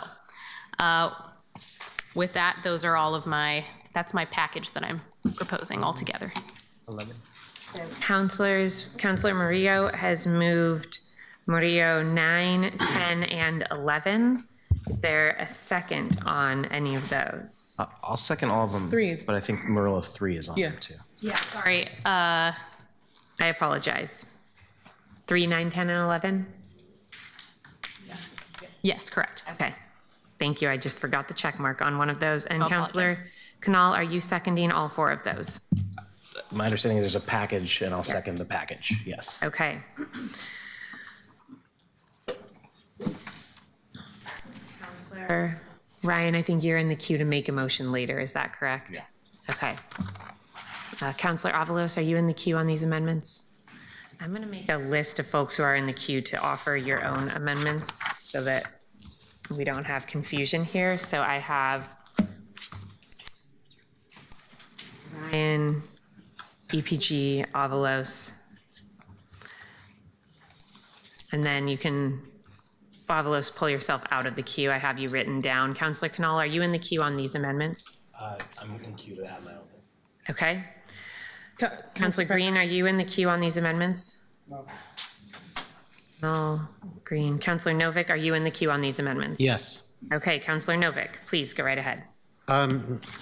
Question for Councilor Murillo. I'm curious to what extent you think that Your other amendments are dependent on Murillo 9 in order to do them. Like, could you imagine CBO doing some of these things without additional personnel, but not all of them? Because not knowing where we'll find the money for the positions, I'm hesitant, although I like everything you're doing here. I'm just wondering, would you say, well, without those positions, it would still be reasonable to vote for 10 and 11, but not 3 or something like that? They are not dependent. It is preferable that we actually fund those positions, but they are not dependent. But I think that it's important to establish, codified in some language, about what our powers are as the legislative body that has the power of the purse and what information we need to do our policy. Thank you. Councillor Smith, are you in the queue on this amendment? Yes. Go right ahead. Thank you. Councilor Murillo, I wasn't clear. Where are you getting the funding from to pay for this? For Murillo 9, there is not identified funding. And what about the other two? The others are just budget notes. They do not have any additional funding attached to them. Okay. Councillor Canal, are you in the queue on these amendments? Go right ahead. Yeah, I'm really grateful that these have come forward, and I do think that they form a coherent package of good governance work. I think our colleagues, we've all heard this, but I think Councilor Zimmerman most recently had raised the issue around how we understand the budget, how much information we give. I believe Councilor Smith has done that too. I certainly have. And I think that that information is dependent both on a framework of communication and on the appropriate staffing. And the motion number 9 does that, 11 does that as well. And I believe 3 does it also. Yeah, those 3 things really help to bolster the city budget office. When I've spoken to them, they have asked for this and they do need it. And I'm inclined to support them on that. Although it is a slightly different situation with 10, I think it's important that we get more information on this specific thing because it is such a big deal this year about how the budget is being managed. And so I'm very supportive of these as a whole, and I think that they link together as well. Thanks. Point of information. You were calculating people, you were writing people down just a minute ago that were in the queue. Do you want us to take ourselves out of it, or like how do you want to go about that? I've written folks down who are in the queue to bring their own amendments so that if you would like to comment on another amendment, you can put yourself in the queue to do that. So feel free to take yourself out. I have a list: Ryan, Prittle-Guinea, Avalos, Canal, Green, who have amendments in the administration bucket. So you'll just go in that order then? Like after we do this, we'll just go that way? Does that work? Correct. Okay, thanks. You have a clarification? Yes. Yeah, I just wanted to clarify. So while I have not identified funding for item Murillo 9, I will say that this is restoring a cut that was made in the mayor's budget with the CBO. So it's not new staffing, but we don't have additional funding that I was able to identify based on the things that did or did not pass earlier. Thank you, Councillor. I have a question, and I think it is probably actually a question for either the mayor or the city administrator, if either of you are willing to entertain it. I'm wondering, with the efficiencies that are going to happen within city government and the work to centralize some of the core services of the city, if there are going to be positions identified that are doing budget work in other bureaus that would then add capacity to the budget office without this amendment, or if it is likely that we won't be able to restore the level of service that we have in the budget office without this amendment. I wasn't sure if that was on the list of things that you all are looking at. Budget and finance is one of the systems that we're going to take a look at, and we will look at it enterprise-wide. It would be speculative of me to say that there are positions that possibly could be shifted from somewhere in a bureau to the CBO office, but it's possible. Okay, but that is a place where we're going to be looking at how we do our work and doing it more efficiently. Yes. Thank you. Councillor, I want to note that a lot of the work that you are proposing in Murillo, I want to make sure I get the numbers right, 11 and 3, is work that I know the Finance Committee has talked about ensuring occurs between now and the next budget cycle. I think it's fantastic to see budget notes to ensure that we get the responsiveness that we're looking for there, and I love when I see lots of people trying to get the same things, so I really appreciate you bringing these forward to complement some of those conversations. I think that it'll be really helpful, so thank you. Councillor Clark, are you in the queue? Thank you, Madam Chair. I appreciate these budget amendments very much. I think as we've gone through this budget process, we've learned a lot about the improvements that we need, and we've had an ongoing conversation about executive versus legislative, so I appreciate that.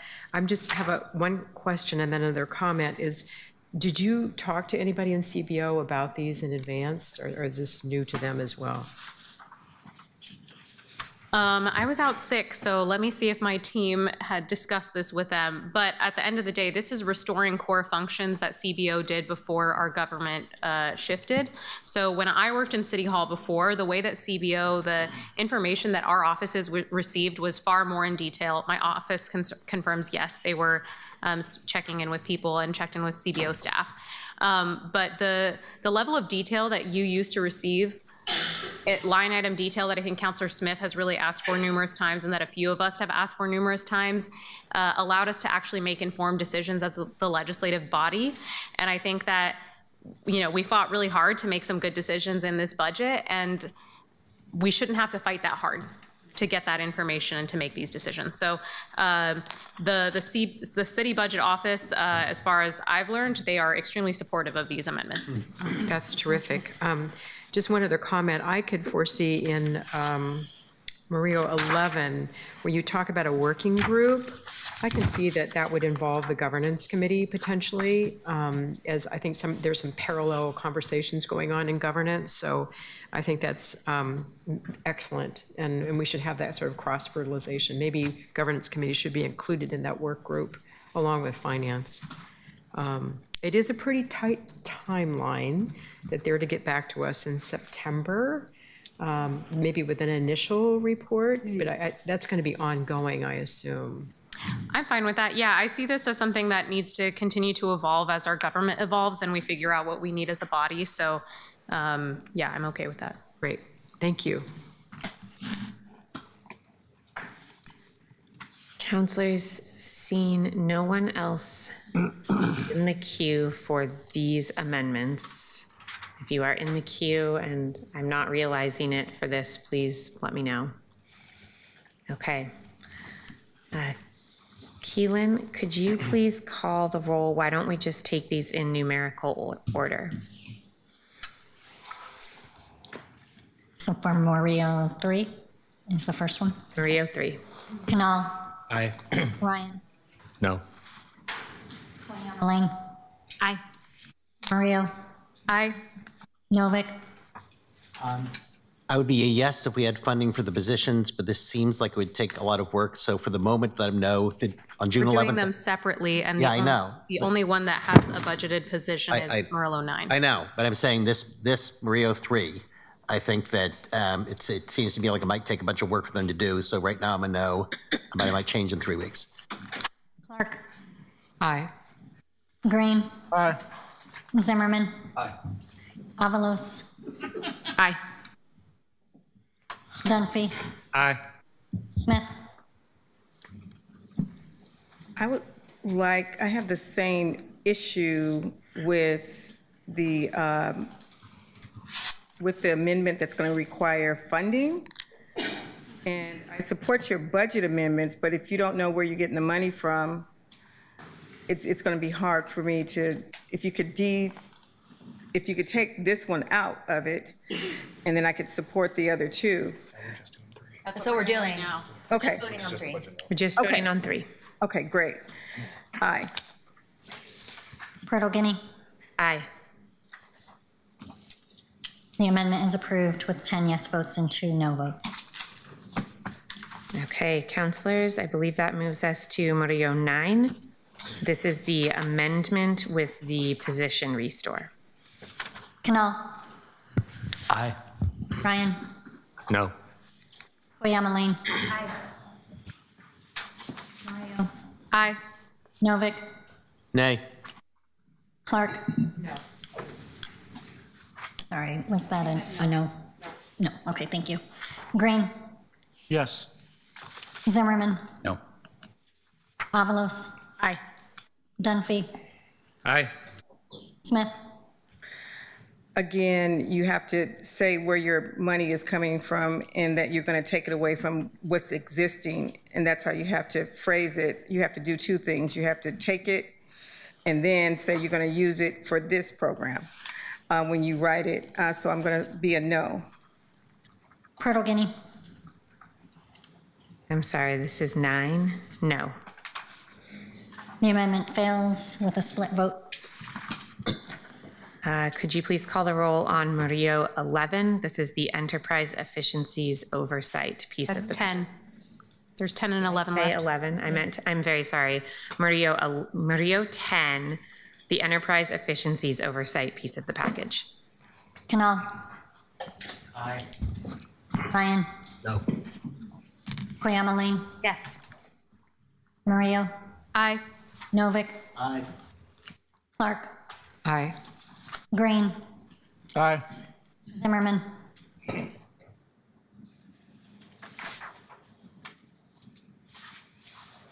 No.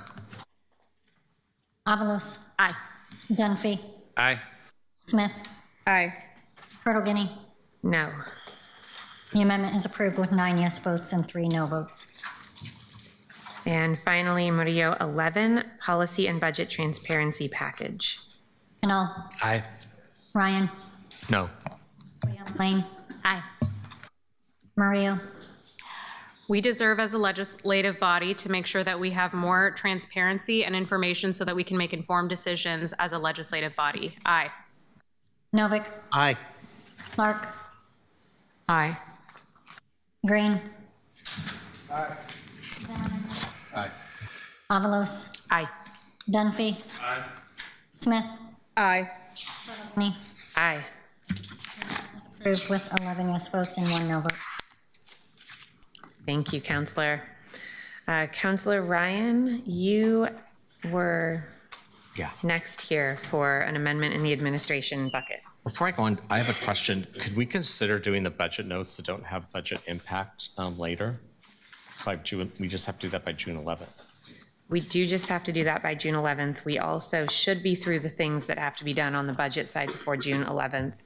I think you could make that request to your colleagues, certainly, though I don't want to slow down the process by having a debate over my question. I just think that if we want to save time tonight. I don't think we should debate. I think that it's fair to ask your colleagues to do that to save time. I've changed our direction a few times, so I don't want to change my official direction again is all. Colleagues, I'm withholding going for these budget note amendments because I'd like to save some time tonight. And I think it'd be thoughtful if we went into the ones that have budget impact. That's a motion. I call the question. Someone help me here. Just again, Remy. I'm not sure that's something we would vote on. No? I think it's just a request to make to your colleagues. Information though, when would we come back to them? On June 11th, we will approve our adopted budget. So tonight, what we are doing is putting together our approved budget, which is let's do the bulk of what we can. Let's do the big things. It then goes to TSCC, which is the oversight body at the county that makes sure that we are generally right track and not doing anything crazy with any of our funds. And then we come back and finish our work after that, though there are limitations on what we can do within funds, which is why I started us out with those big fund changes to approve the adopted. There is mud, I know. So Councillor Ryan, did you have an amendment in the administration bucket that you were bringing forward. Yeah, that went over well. So let's do this. Ryan, budget note 1, City and Prosper Portland grants inventory.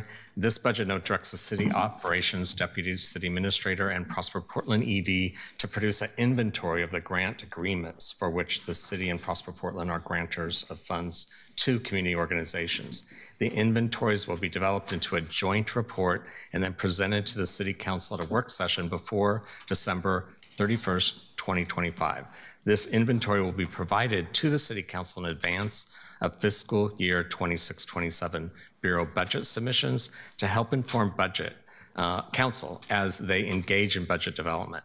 The inventory will include the following elements: grantees, grant period, city grant manager contact, amount of grant, funding source, brief description of the grant scope of work. I want to thank Sheila Craig, the grants manager, for your collaboration on this with our office. And colleagues, this is Ryan 4. And Counselor, this is technically listed here in economic development, but I see your point that this is also a very administrative function, so we'll take it in administration. I couldn't keep track of all the matrix, so. That's okay. Ryan 4. Second. Thank you, Counselor. Counselor Zimmerman, are you in the queue on this amendment? Counselor Green, are you in the queue on this amendment? I just wanted to say that you shouldn't have given up so early, because I think everyone's going to go along with your budget note guidance. I intend to follow that practice tonight. It's a good idea. Hold the note. Counselor Smith, are you in the queue on this amendment? Yes. Right ahead. Counselor Ryan, so I'm trying to figure out, are you trying to get an accounting of the grants that are coming into the city, or are you trying to account for the money that's going out that we're spending on grants? The money that, thank you, Counselor. Thank you, Counselor Smith. It's the money going out. And I have a. It's to get some guidelines and some consistency, discipline. Yeah. Yes, I have a very similar budget note. But I hear what you're saying. I just wanted to make clear, because our 9/12 that we did, we're supposed to be getting an accounting of all grant monies that come in, but you want to have an accounting of who has contracts. That's a little different. Yeah. Having the agreements, those are generally not given out to the public, the agreements with nonprofits or others.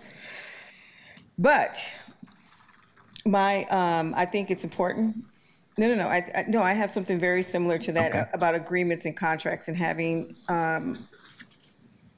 since we currently don't, right now, we don't approve them, so we don't get to see them. So I see what you're doing. It's the same thing that I was very interested in too as well, but I appreciate it. I don't know if we want to combine our two together.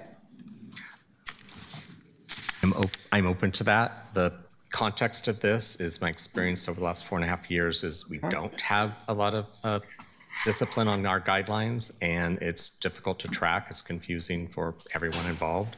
And I've always thought it was odd that private foundations have more guidelines that are transparent and clear than we do when we give out money to the community. And this is a taxpayer's money, and we deserve that type of transparency and discipline in our guidelines. Okay.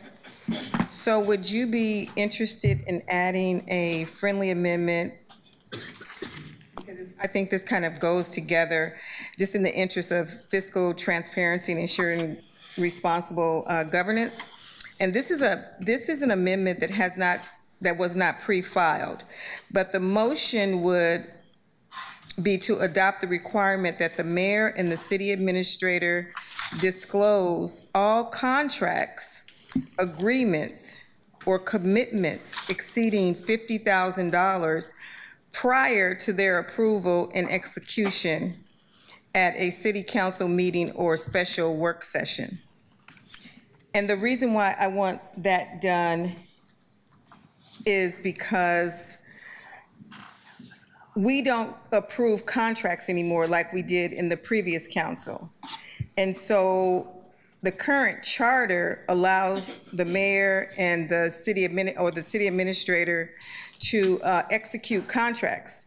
And they can execute any contract without our permission, but I would like them to be disclosed that they are going to do it within the next week so that we understand the financial climate and ecosystem that we're in as the policymakers. So it may be a little different, Councilor Ryan, but this is something that I think is also a part of this whole good governance. And I see that we're all struggling to get information from the administration in a way that's meaningful to us to be able to process it.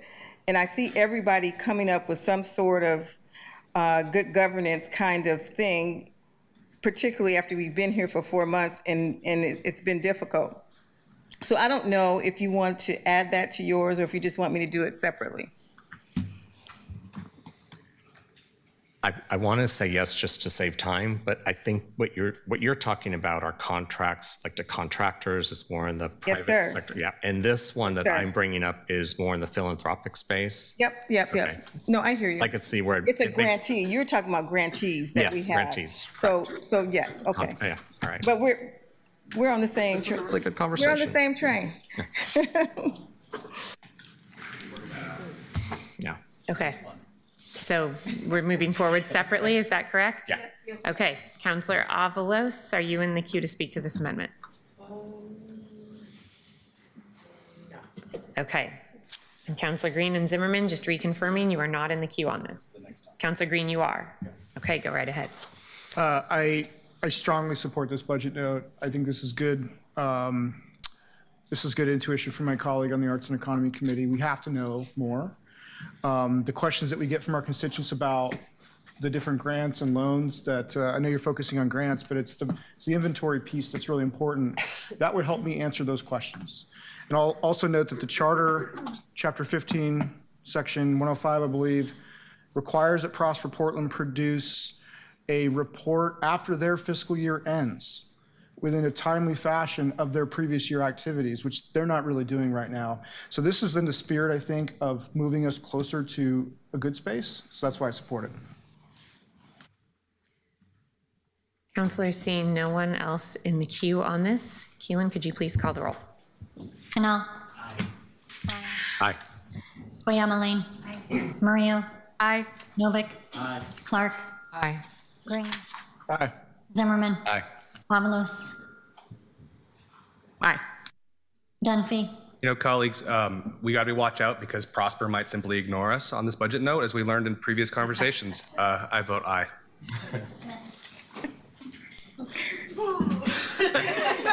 Councillor Smith, was that too much levity for you at this hour of the night? I hear him. Aye. Aye. The amendment is approved with 12 yes votes. And councillors, I do think I saw a lot of nods there to hold on budget notes. So if you did? I did see a lot of nods. Could So not tell. as we move forward, if you are willing to prioritize your amendments, I think that would be great. Okay. I'm out of the queue now for the next one because that's more of a budget note. Okay. Councillor Zimmerman, you said you were in the queue on something else. I had written down a list of folks who were in the queue previously to bring forward their amendments. Were you hoping to get on that separate list, or did you have something else you wanted to speak to before we move on? Mine was for amendments that I intend to do in the next section, Okay. which is community engagement, right? We're still in administration, and I have written down my amendments, Avalos, Canal, Green, Smith. Yeah. Point of information, I think that's why I'm confused, because I thought we were in administration. We are, and Councillor Ryan's amendment had been grouped in economic development, and he was making the argument that this was an administrative function. It seemed faster to move along with that than to have the debate about where it belonged. Okay, so we are still in the We administration are in bucket? administration. And is it that people are feeling like no to budget notes? Sounds like people That's are the vibe? feeling like wait on budget notes until later tonight or the 11th. Okay. Councilors, I am moving a package, the notes of which I have somewhere up here, that includes Purtle Guinea 7, 8, and 9.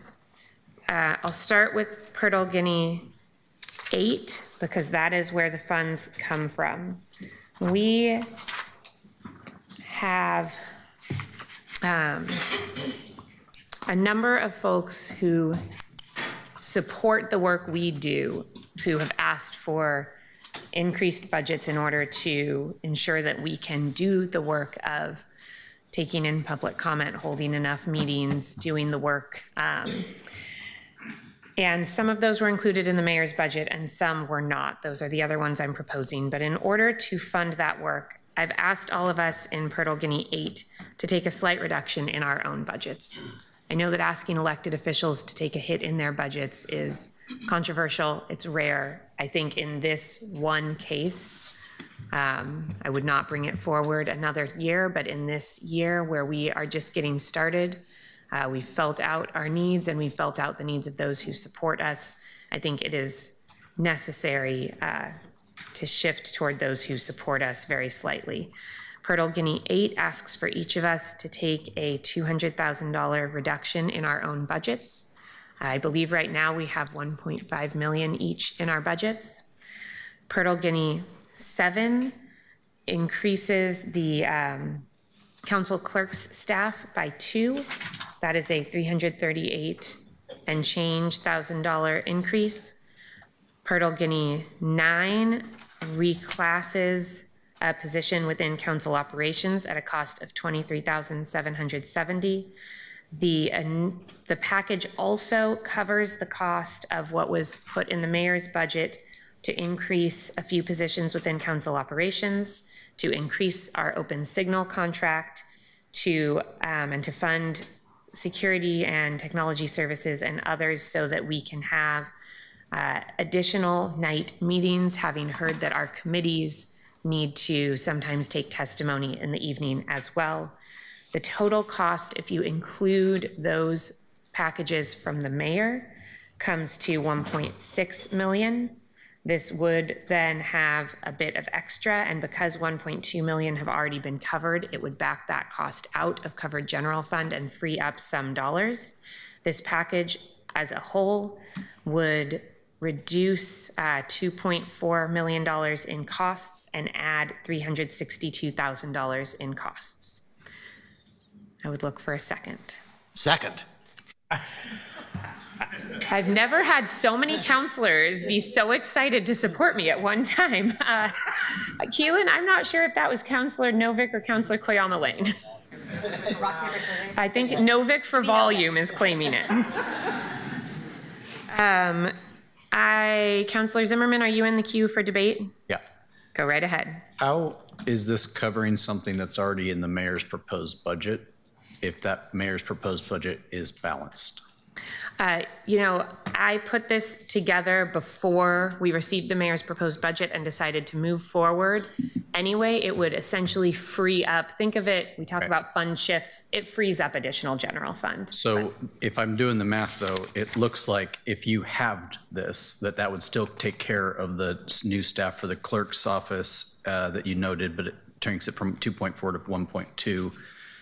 Because I already see it paid for in the mayor's proposed. So I'm just doing some clarifying because I was having a tough time reading and tracking with you.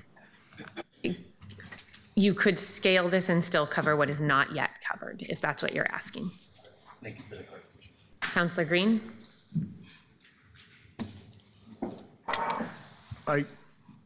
I am open to this if it's going to free up on net resources for some priorities. I've got some priorities, like some things for Portland Street Response that we do not have a funding source for.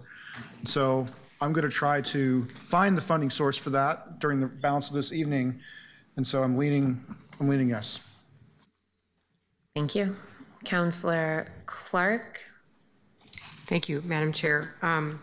Thank you for bringing this forward, particularly number 8, Pyrtle Guinea 8. I think it sends a very good message to the public. I've actually gotten constituent emails about our budgets. Why aren't we cutting our budgets? So I really, I think this sends a good message. I appreciate the optics, and I am happy to support it, and being one of the more frugal members of the council. Thank you, Councillor. Councillor Smith, are you in the queue in opposition? Yes, ma'am. Okay, then great, you are up. I just hate doing math in public, Here we are in a budget committee meeting. I know, but I'm not the CFO. So, that's good. Is Jonas here? Or Ruth? Here. So Ruth, I just want to make sure that I'm correct. Our budgets are 1.6 million, correct? Think about 1.5 million. Okay, per office. that's even better yet. 1.5 million. What is 8% restraint on 1.5 million?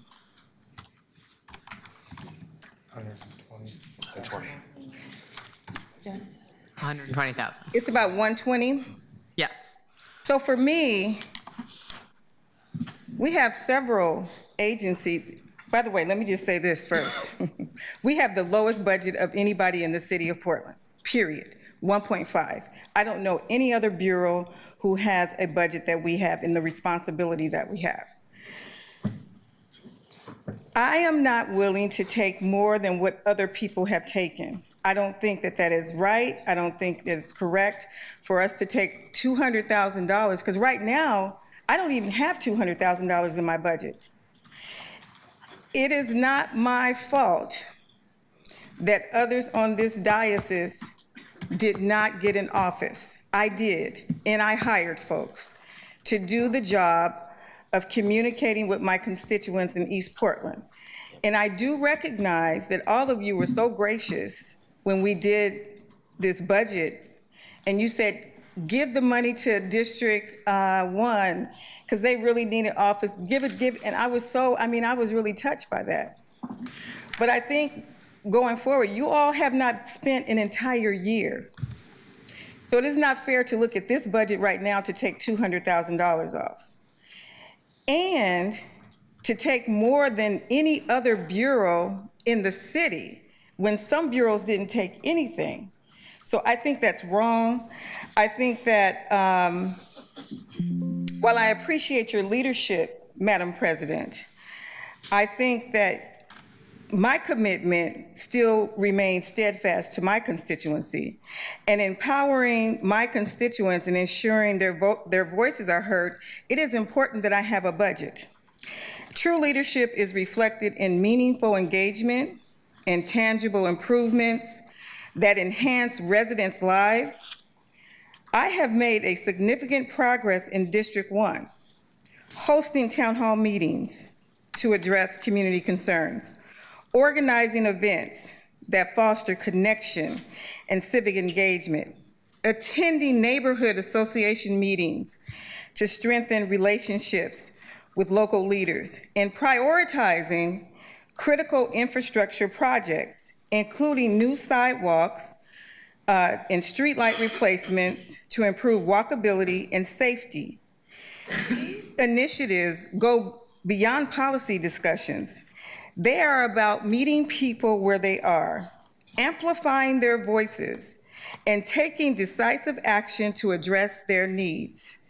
This is more than infrastructure. It's an affirmation of the trust placed in leadership and reaffirmation of the dedication to East Portland. Historically, District 1 has experienced a low voter turnout and has long sought greater attention and support from City Hall. In Portland's new governance structure, we have exemplified the commitment by remaining present in the district, ensuring residents have genuine reasons to engage civically and participate in shaping their community. Community-centered leadership requires an unwavering focus on residents' needs. I am dedicated to upholding that standard. East Portland deserves a government that invests in people, not just buildings. And I will continue working tirelessly to ensure the voices of my constituents, that they remain strong, clear, and heard. I have a thriving district office.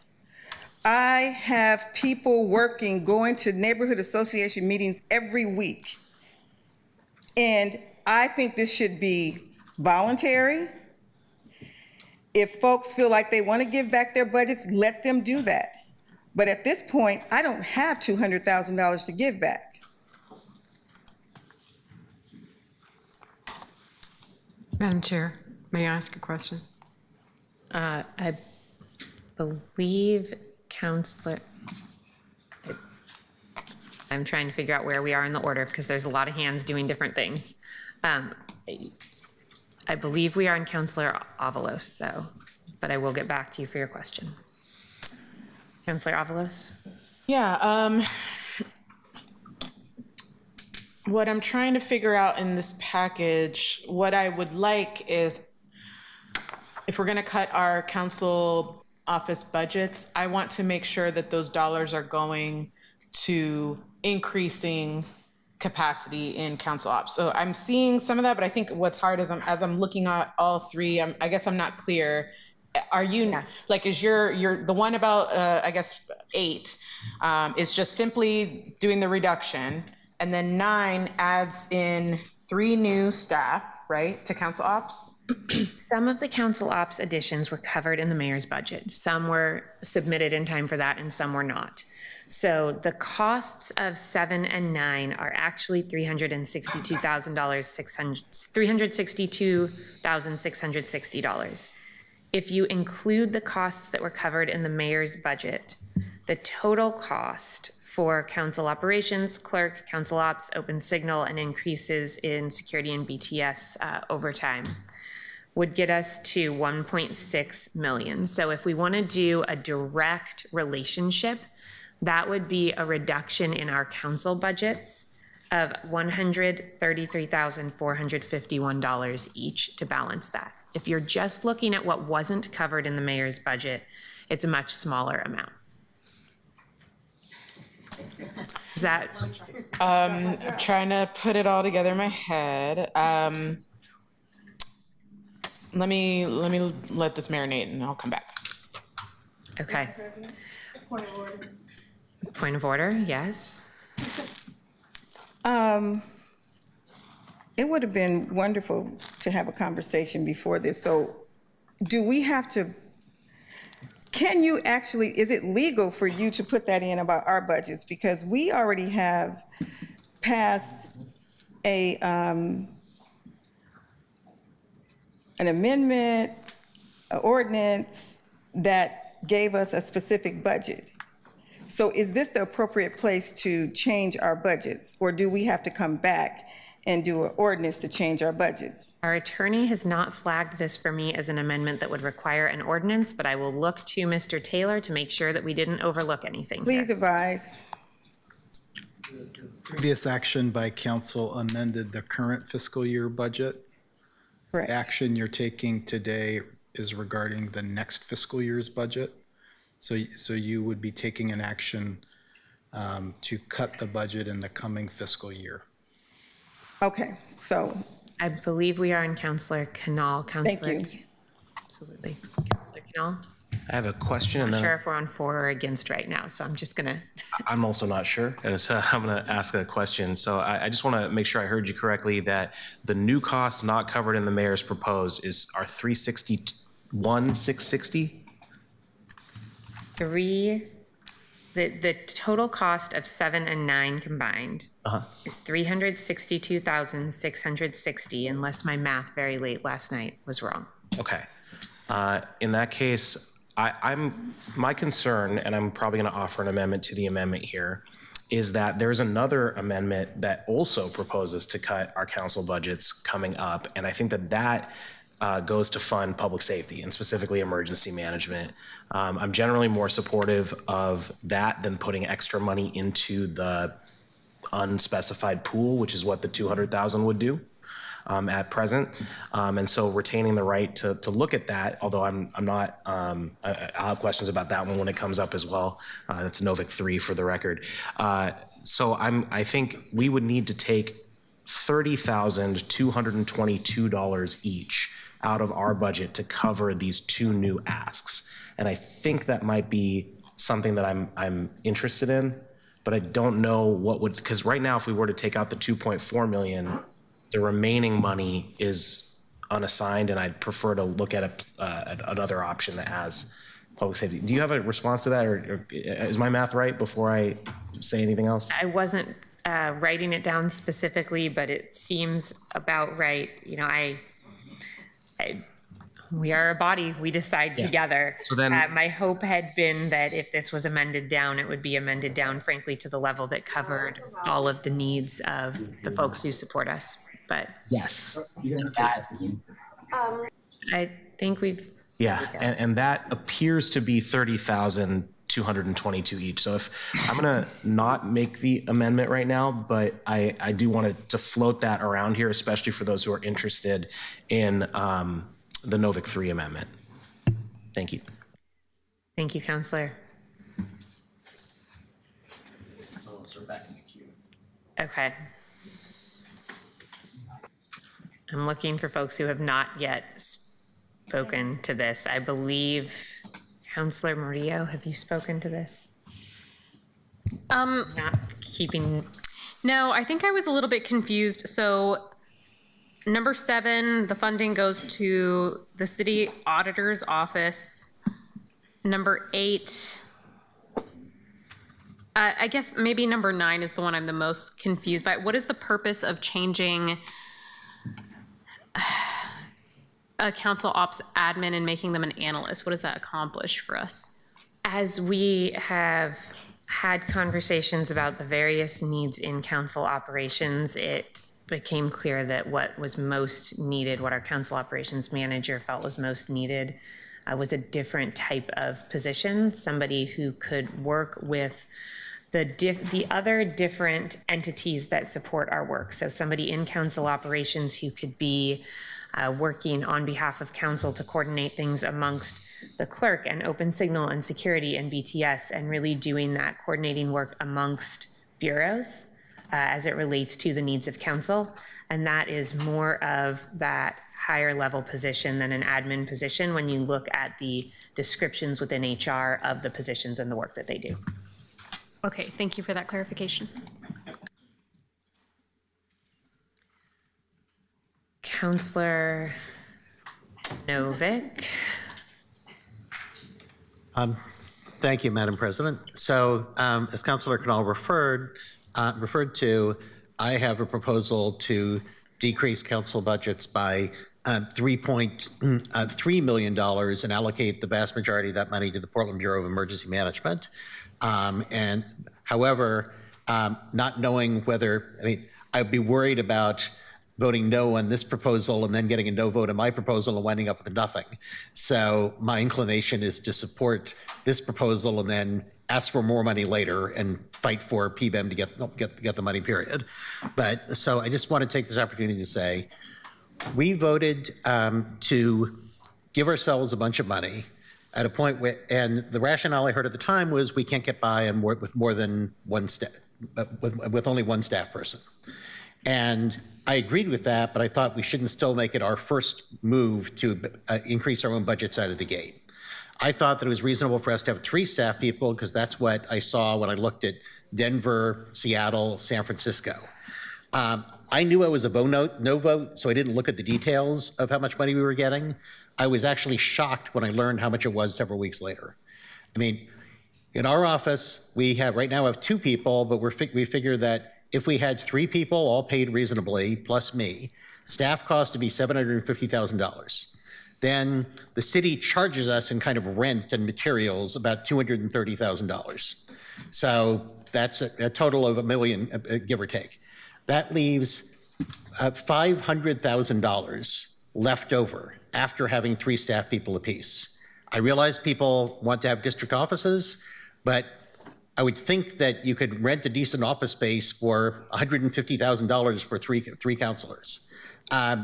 The idea of having $500,000 for, quote, materials and services when we are laying people off, when we are cutting parks maintenance, when we are talking about reducing the police budget to pay for parks maintenance, which I support, and when we have a Portland Bureau of Emergency Management in earthquake country that's lacking the resources to perform critical functions, I think it's just unacceptable. So I think that it would be a black mark on this body if we did not reduce our office budgets And so that's why I'm going to be pleased to support this proposal. Councillor Koyama-Lane. Thank you, Madam President. Councillor Novick said a lot of what I was going to say, even some of those exact numbers. As I was building my estimated office budget for next year, similarly, I see that I can have 3.5 staff and still have a lot of extra money, about 500,000. I appreciate you bringing this forward, Madam President. I think it's responsible. I like how it connects to also some, like it provides some solutions for things that we all know we need more of. We need some more meetings. We need to make sure that our clerks have what they need. And this makes a lot of sense to me. The fact that there are many offices, including my own, that have hundreds of thousands of extra dollars that we're able to kind of choose where we're putting that to different projects. That's been great to be able to have that option, but I think that is a sign that we have more than we need right now. As we're talking about how this is a dire time, I think our council offices need to treat it that way. So I plan to support this, and I'm just wondering, Madam President, if you can really clearly explain the 3 FTE and number 9. Maybe I'm being a little, dense here, but so it's, and the 3 positions, and are they supporting the full council? What will that look like exactly? Is it more supporting the council president's office, which I do actually, I'm not opposed to. You are oftentimes working a lot later than many other councilors. So Hurdle Guinea 9 is actually just the up classification of one of those positions. We did add 3 positions to council operations in the mayor's budget, but this is just the up class of one of those positions from the administrative to the analyst classification. Those 3 positions that were added in the mayor's budget were the communications position. Shuli, who we work with, is the person currently in that position. That was a limited duration position, a one-time position. That's somebody who serves all of council, and it was making that a permanent position. It is another analyst, policy analyst to support the other policy analysts who support our committee work. I am trying to remember what the classification of that 3rd position was that was in there, but that may be the administrative position that we're upclassing. I can try to pull the package. I apologize. I didn't think I was going to get this question. So it's 1 policy for the whole council, for committees, 1 comms person, and then that 3rd one is also? I believe that 3rd one is this position that we're upclassing, which is the position that will probably work predominantly with the council president's office, but on behalf of council, that's the person who will coordinate when we're trying to figure out, there's a holiday on a Monday, so we reschedule a committee meeting to an off week, things like that, doing that coordination with all of the various support entities that serve us. Right now, it's a combination of my staff and the clerk and some folks in council ops playing double duty, trying to do that coordination work. Thank you for clarifying. I support those. I believe at this point we're back to 2nd round in the queue for everybody. So I'm going to start back at the beginning. Councillor Zimmerman. Thank you. I'm a big believer that the relationship of a councilor's office budget is between them and their voters in their district. I come from that, just if I take a look at myself I've hired 3 people. They're doing a great job. I'm very proud of my team. You have 4 staffers in your office, Madam President. I do. Councilor Novick has a couple. So I think that is all okay. And I think that we all have a relationship with our voters in our district. I also am just like I was at the beginning of this year, I'm very cognizant of the need for East Portland and District 1. And while I think that they've been put through some situations out there that they've got to manage with respect to the office stuff, what I would offer here, folks, is I think that it is responsible to give this a pause so we can be in a full year cycle to better evaluate how this can happen. Saying that, I would like to offer an amendment to Madam President's $200,000 reduction to each office and change that to a $120,000 reduction to each office, which I think is more closely aligned with the amount that you've laid out, Madam President, in your other ones, still pays for it, but does not create a new surplus of general fund. And I would ask for a second to that. Second. Thank you. Councilors, there is an amendment on the floor to reduce Hurdle Guinea 8 to a reduction package of $120,000 reduced per office instead of $200,000 reduced per office. And a second on that.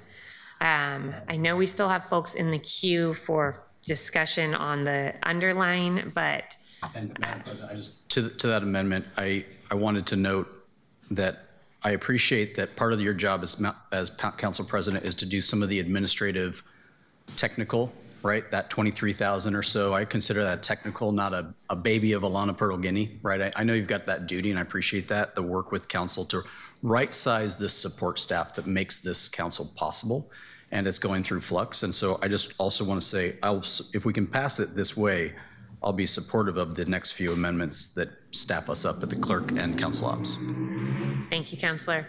I'm going to run through the queue here to see if there's any discussion on this amendment. Councilor Green, are you to this amendment? Councilor Clark.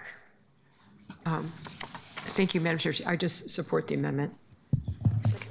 Councilor Quayama Lane. I don't support the amendment because if I were to make an amendment, I would want to go higher and cut more from our offices. Councilor Smith. There are a couple of things here. You can bring it down to 123,000. I do have 5 staff and an office that we spend somewhere about $50,000 to $75,000 a year on, and that is not a lot of money. In fact, we probably need some more money because we don't even have security where we're at. And I find it very troubling that people who have been told that they were going to do certain things when they came here, they didn't have to be over bureaus, but we ended up getting 8 committees, which 4 of those committees, we have to do a lot of work for it. I don't know about you, but I try to be very thorough in what I do. And just because one counselor is okay with 1 or 2 people, I am not, because I try to be thorough. I am not okay with not having anybody out in the field talking to folks and being in the community, letting them know that we are there for them. So where you all who haven't done what you said you were going to do, you all said you were going to go get offices and you didn't. So now you want to chastise me for going and doing what we said we were going to do, and you all didn't do it and say I need to cut 200,000. Well, I don't have it, Madam Chair. I don't even have the 133, Eric. And so, excuse me, Councilor Zimmerman, he's a good friend of mine. But I'm just trying to say to you, let us be the good stewards of our own money. If we feel like we have extra money to give back to you, we will, that money will go back. But I don't have any of those sums that you all say. And yes, I hired 5 people. And no, I did not hire them at the top of the range like some of you did. My staff, I don't have a bunch of folks making $100,000 and some thousand in my office. They do the work because this is what they like to do. And they are committed to the vision that I have set out for this district from Commissioner Smith's office. So I really find it very troubling that you all have decided to renege on what you were going to do, and you failed to connect with your constituents, because most of my family lives in District 2. And they're not hardly coming down here to see none of y'all. But if you had a district office like you said you was going to do, they would go. They're not coming across the river. So you are giving them a disservice by not doing what you said you were going to do and making us give an expanded council operations that's only going to support the president's office. So no, I don't like it.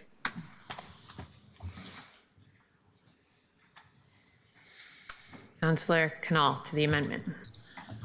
Love following Councilor Smith because I can say ditto to 99% of that. I do want a council, a district office in District 2, by the way, and I'm hoping that we get there. But that's the 1%. But the 99%, I agree. And specifically, people, I think, misunderstand what council staff are there to do. Councilors' staff are there to do. If you want a response to your emails, you want us to be staffed. If you want us to schedule a meeting with the people reaching out, you want us to be staffed. There's no scenario where one person can check all these emails and the 311 calls that are coming in alone. There's just no scenario. There's no scenario we can do all this policy work alone. This is not about the 12 of us up here. It's about the 600 and however many thousand people are out there. And if we're failing at that, then there's ways to address that if we're not doing enough. And, you know, certainly this week, I'm sure there's a lot of people feeling we could do a little bit more on being responsive to emails, the thousands of them about the Prosper Amendment and all the other things, right? So I get that. Having said that, there are specific reasons that I think it makes sense. My question is, I'm still not sure whether, so 120,000 each would be $1.44 million. I'm still not sure where the other a little over $1 million would go, because there's 362,000 for the two new things here. If it was going to something that would pay for something that's already funded in the mayor's budget, then it's freeing up that money. So I'm not sure where that would go. Could you speak to that a little bit more, please? It was a compromise, Counselor. That was all. Counselor, we have actually already done some things today that freed up some money without it going anywhere, and I suspect as we move through our discussions, we all may appreciate that. Absolutely, and I am not opposed to it in principle. My reason for concern is the Novick 3 amendment, because I really want to fund PBEM, and I'd love to find another way besides that particular funding mechanism, but we haven't found it yet. So that's my concern specifically about it. I'd be interested in this if it got it down to the 30 whatever thousand I said earlier, and I think I'd be willing to vote for it in that scenario. Thank you, Madam President. Avalos to the amendment to the amendment. Yeah, well, yeah. So the amendment to the amendment is you're bringing it from 200 to 120, right? Okay. I guess what I want to ask more so to you, Council President, is I'm trying to keep track of, like, there are some increases that are already being proposed with the mayor's budget, right? To council clerks and council ops, right? Correct. And then in addition, with your amendment or with your cut, you want to fund more positions? This is where I keep getting stuck and I can't figure out what you're saying. I'm sorry. This was built to cover the cost before I knew if things would be in the mayor's budget of all of the increases to council. I see. So right now it's just going to go back? And then a little bit. And if we do this, what the functional effect of passing these three amendments, if we reduced to the 120,000 reduction as proposed, would be, and I don't have the numbers on that in front of me, but essentially it would be that we would cover the cost of Pearl Guinea Amendments 7 and 9, and we would free up probably about $1 million.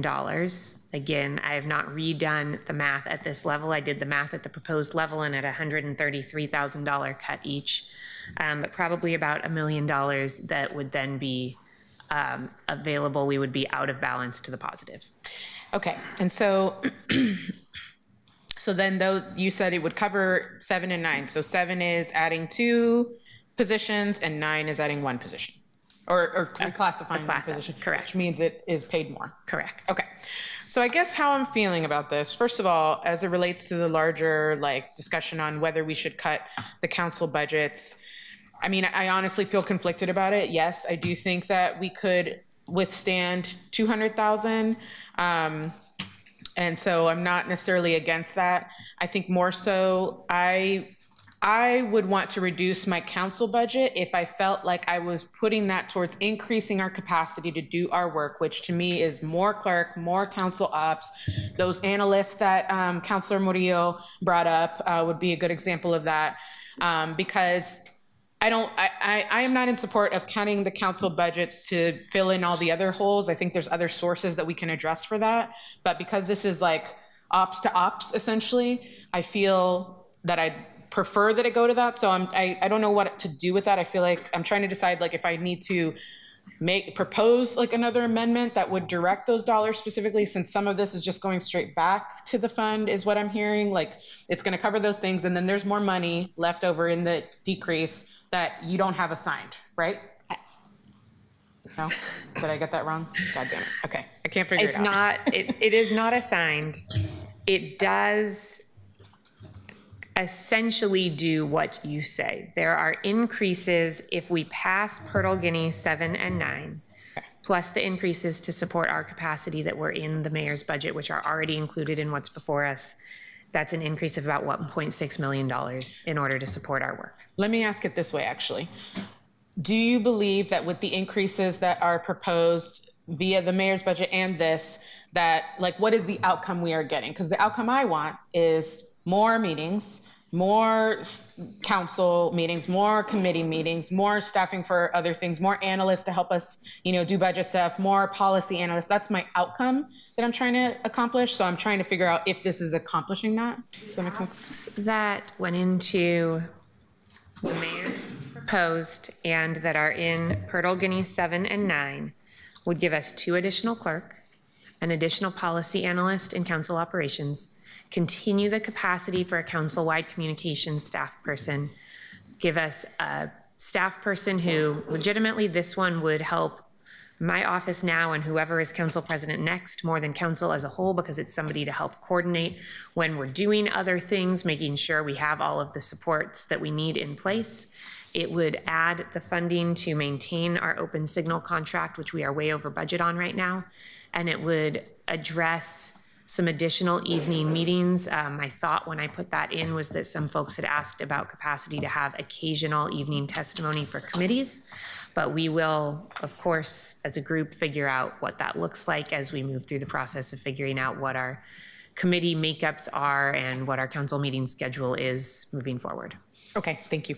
Madam President, I call the question. I believe that you need to have the floor to do that, but if you believe that debate is out of order, you could call a point of order and say that we need to close debate and therefore you call the question, or you could get in the queue. Councillor Murillo is next in line. Perhaps she'll call the question on your behalf. I will. Yeah, you guys, it is 8 p.m. I got a lot more amendments. Raise your hand if you haven't given your amendments for this section. Yep. Okay, so let's move on.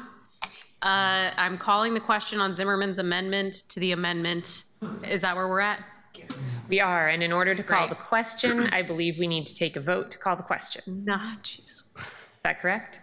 Okay. Do unanimous consent. Second. If there's we do this? unanimous consent, you could. Is there unanimous consent to call the question? Yes.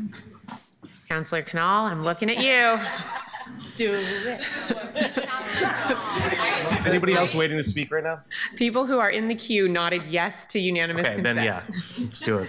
Okay, so we are voting now on the amendment to reduce Pearl Guinea 8 to a reduction of $120,000 for each council office. Keelan, can you please call the roll? I think it should be lower than this, but I'm still going to vote yes. Ryan, Yes. Cleomeline, I think 1.5 million is too much for each council office. No. Mario, Amendment to the amendment. Aye. Novick, This still leaves us with, what, 1.38 million for our council office budgets? I don't see it. Nay. Clark, Aye. Green, Because we need the resources to pass any kind of these amendments that are remaining, I vote yes. Zimmerman, Yes. Council President, will this amendment not accomplish everything we just talked about if I scrib it? So then no. Dunphy, Aye. Smith. So this kind of goes back to what I'm saying. So basically what you all are saying with this vote is that East Portland doesn't matter. that our constituents doesn't matter, even though we are the less likely to go out and vote and to participate. And when we're trying to meet people where they're at, you're reducing a budget for District 1 that is going to have some unintended consequences. You all don't want to be held responsible for your lack of commitment to your constituents and being in your neighborhoods. And that's not my problem. That's not what we said we wanted to do. The charter said we wanted to have district offices. You all voted for it. And now you're trying to balance the budget on the backs of council operations? No, no, no, no, no, no, no. That's not going to happen. Because what we know is we're spending over $100 and some odd million for homelessness. And until we get this homelessness budget together and pay for the $9.5 million for the permitting folks, and we're cutting people off, you're trying to pay for some incidentals in council operations that the mayor already has. And so for me, this is so weak. This is a very weak proposal to take money from our folks to balance the budget. That's his job. That's not my job. You're not going to get anywhere near you where you want to be with taking $100,000 from us. What's going to happen is now I'm going to have to put some people on the unemployment line because of what you all are doing. And it goes back to what I said in the beginning. Whenever people who are underserved, who are not served, who are people of color, when you see something, I think I'm the only one, I don't know if District 3 has, and you can roll your eyes if you want to, but this is real. This is really real. We try to take it back from them. And so if you can feel good about yourselves, Council President, you got all the infrastructure around you. You may not be the president long, but you got all kind of infrastructure that you're building around yourself. And you're taking it away from us. And it's not funny. It really is not funny. I apologize, Counselor. I was laughing because I've joked many a time that after this budget process, I may not have the support here. So I believe we need your vote, Counselor. No. Fertile Guinea. Aye. Can I change my vote to yes?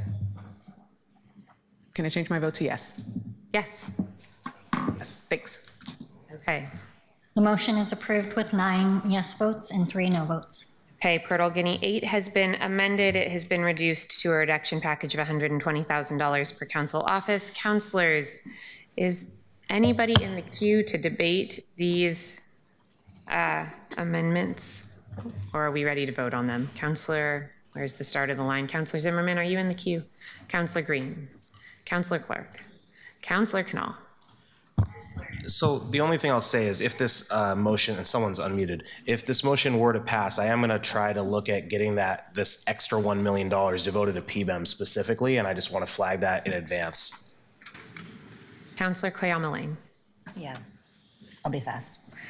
I want to clarify, Counselor Smith, I agree with you and I hear you. And if we had more time, I actually would like to spend some time on talking about an amendment where other districts take cuts, but District 1 doesn't. And I think we should have done that in the beginning. I think if there's appetite for it, I'm ready to go, but I think that will take more conversation.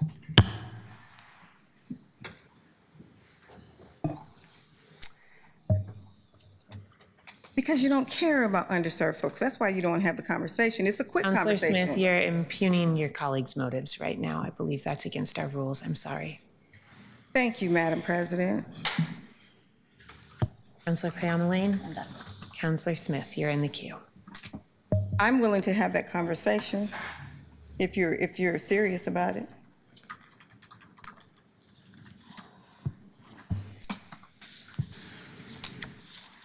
Counselor Smith, are you proposing an amendment or should we move to Counselor Ryan? Vice President, she brought it up. So We're in the middle. Did we finish our vote? We voted on the amendment. We are back to discussion of Purtle Guinea 7, 8, and 9, moving toward a vote on Purtle Guinea 7, 8, and 9. I'd like to be recognized. Counselor Zimmerman, I called your name previously and you said you were not in the queue for this. Are you in the queue for this, Counselor? I believe we are on Counselor Smith, but when she is done, I can back up if I skipped you, and then I do still have Counselors Ryan and Murillo in the queue. Madam President, I can defer to Councilman Zimmerman. Counselor Zimmerman, did I inadvertently skip you? I think it's time to vote on the overall amended package that's been proposed. I agree. I would encourage us to call that question. Are you calling the question, or should I move on to Counselor Ryan? I'm gonna call the question. Good. Counselor Murillo, are you good? Okay. If Counselor Ryan and Murillo are good, we don't need to call the question. They are the only ones left in the queue. How about that? Okay. Keelan, taking these in numerical order, could you please call the roll on Purtle Guinea 7?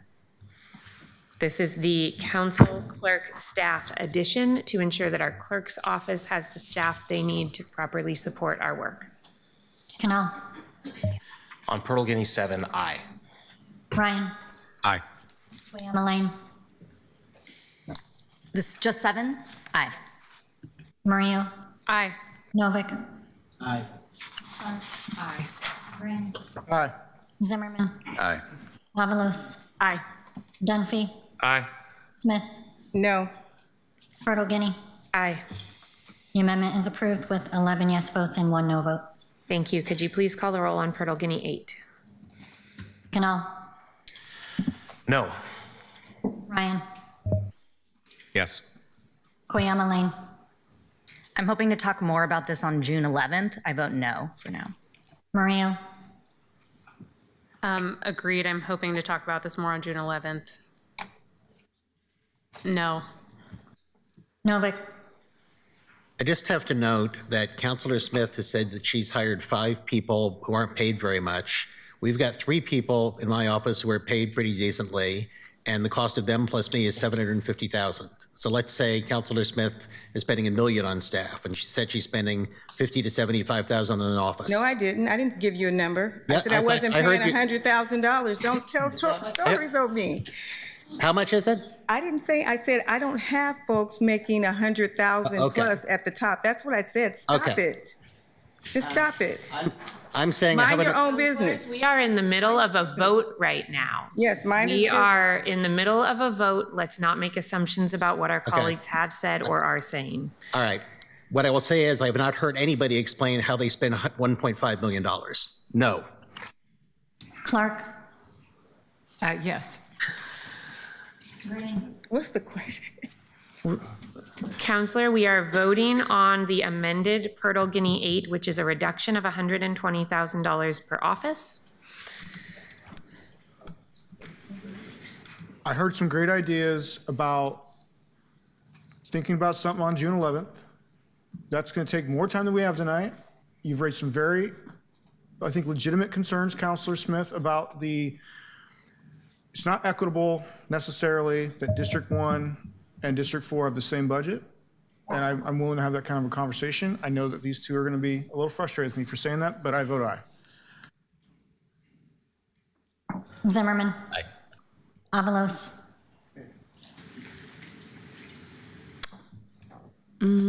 Aye. Dunphy. I appreciate that we amended this down to the 8% that everybody in the city is taking. I vote aye. Smith. No. Purtle Guinea. Aye. The amendment is approved with 7 yes votes and 5 no votes. Keelan, could you please call the roll on Purtle Guinea 9? Canal. I'm still a little confused about this one too, but I think from what I understand, it makes sense. So I'm going to be voting aye on it. Ryan. Spent a lot of time on $23,770. Aye. Koyama Lane. Aye. Murillo. Aye. Novick. Aye. Clark. Aye. Green. Aye. Zimmerman. Aye. Avalos. Aye. Dunphy. Aye. Smith. No. Bertle Guinea. Aye. The amendment is approved with 11 yes votes and 1 no vote. Thank you. Counselors, I believe that Counselor Avalos was next for bringing an amendment in the administration bucket. Mine is a note, so I will pass. Okay, Counselor Canal, you are next for an amendment in the administration bucket. I have two questions before I do it. One is, did we do Bertle Guinea 10 as well? No, I would love to come back to that at a further time, but I asked everybody to choose one amendment or package, and that was not part of this package, so. Thank you. My other question is, I understand the conversation around notes. I have a, kind of like Councilor Murillo, a package that includes both an amendment and a related note. And I am hoping for some guidance on whether or not that would be acceptable to do together. If it is more amendment than note, I think it is. colleagues. Okay. We had asked each other to hold to no notes. Counselor Canal has a package that is one amendment and one note. That's fine if it's a package. Go ahead. Move Canal 1 and Canal 8. And I want to note that Canal 1 has two parts to it. And I think based on one of those parts, it was categorized in community engagement and equity. But because of the other part of it being administration and the attached note being about administration, I'd like to propose these together. That's Canal 1 and Canal 8. Yes, Madam President. Okay, go right ahead. Is that acceptable?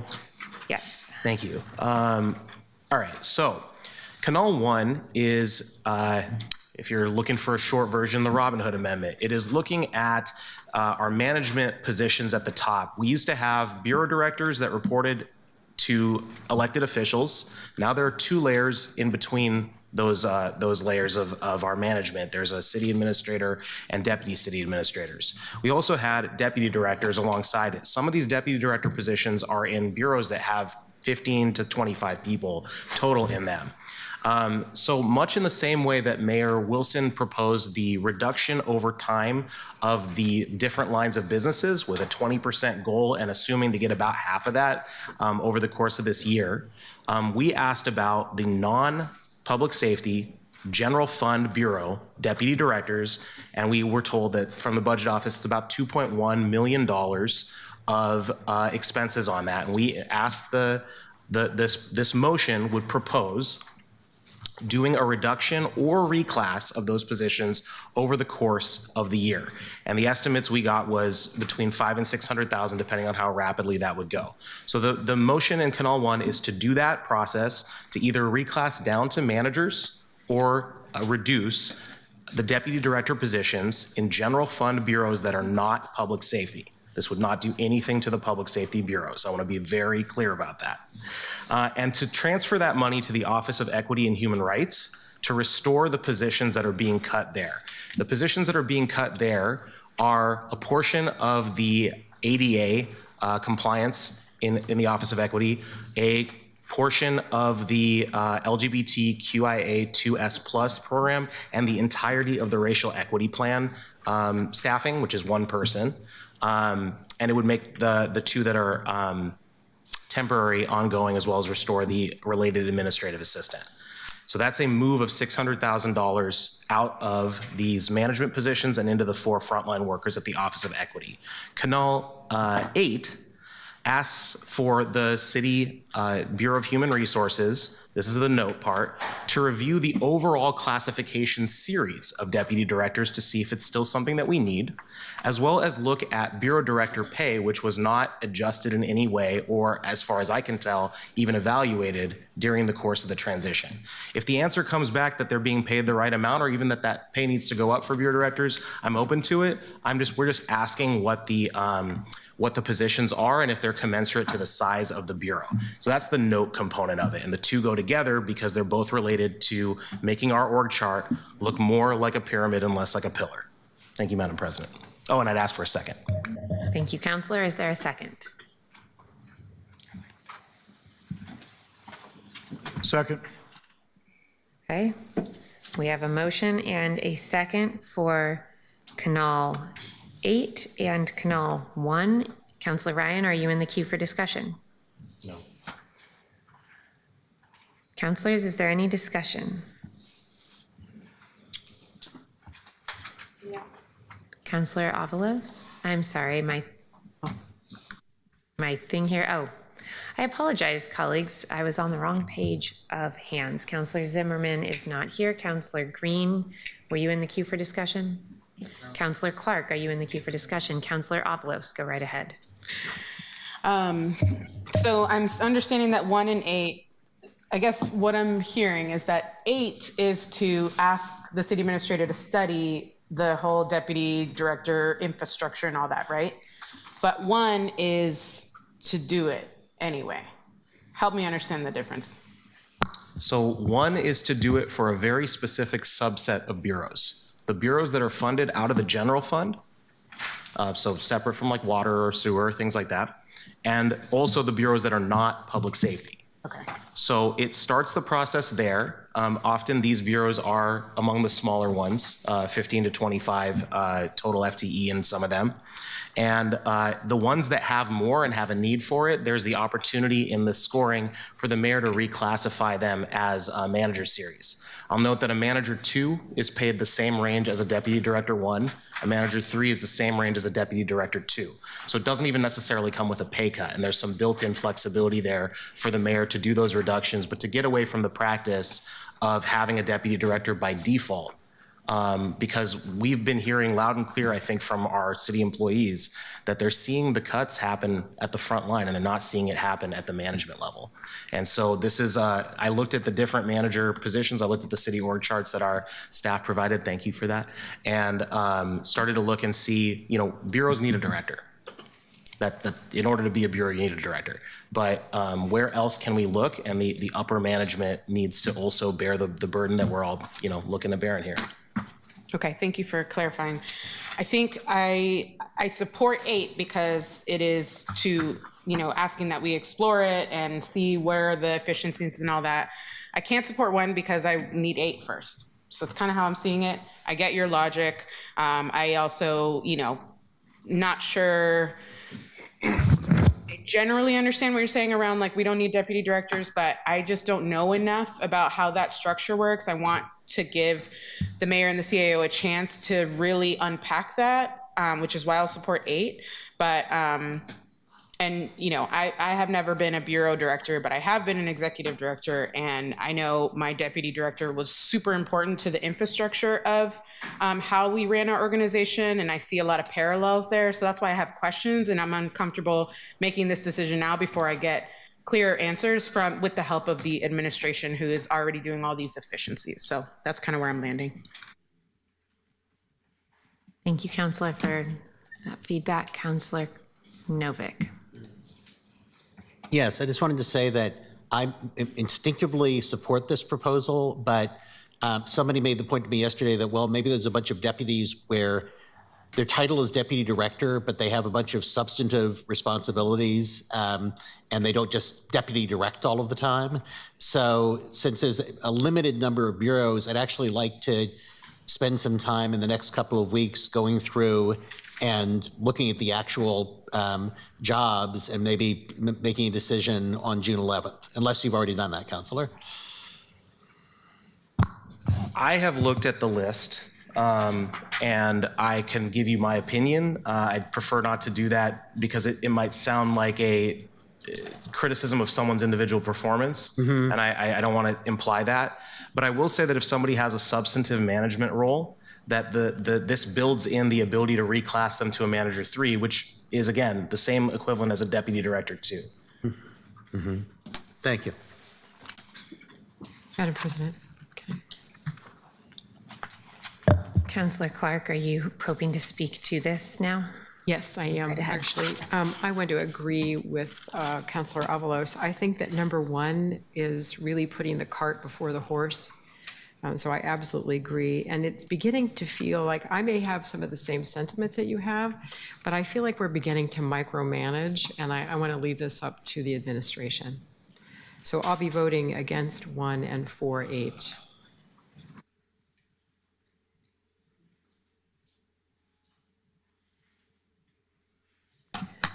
Counselors, I don't see anybody else in the queue. Counselor Canal, are you in the queue? Okay. Yes. So I want to note that on I think it's a very valid question that both the colleagues have raised about whether or not this is micromanaging. I would argue that dictating which positions would be eliminated would be more micromanaging, and saying here's a universe of options.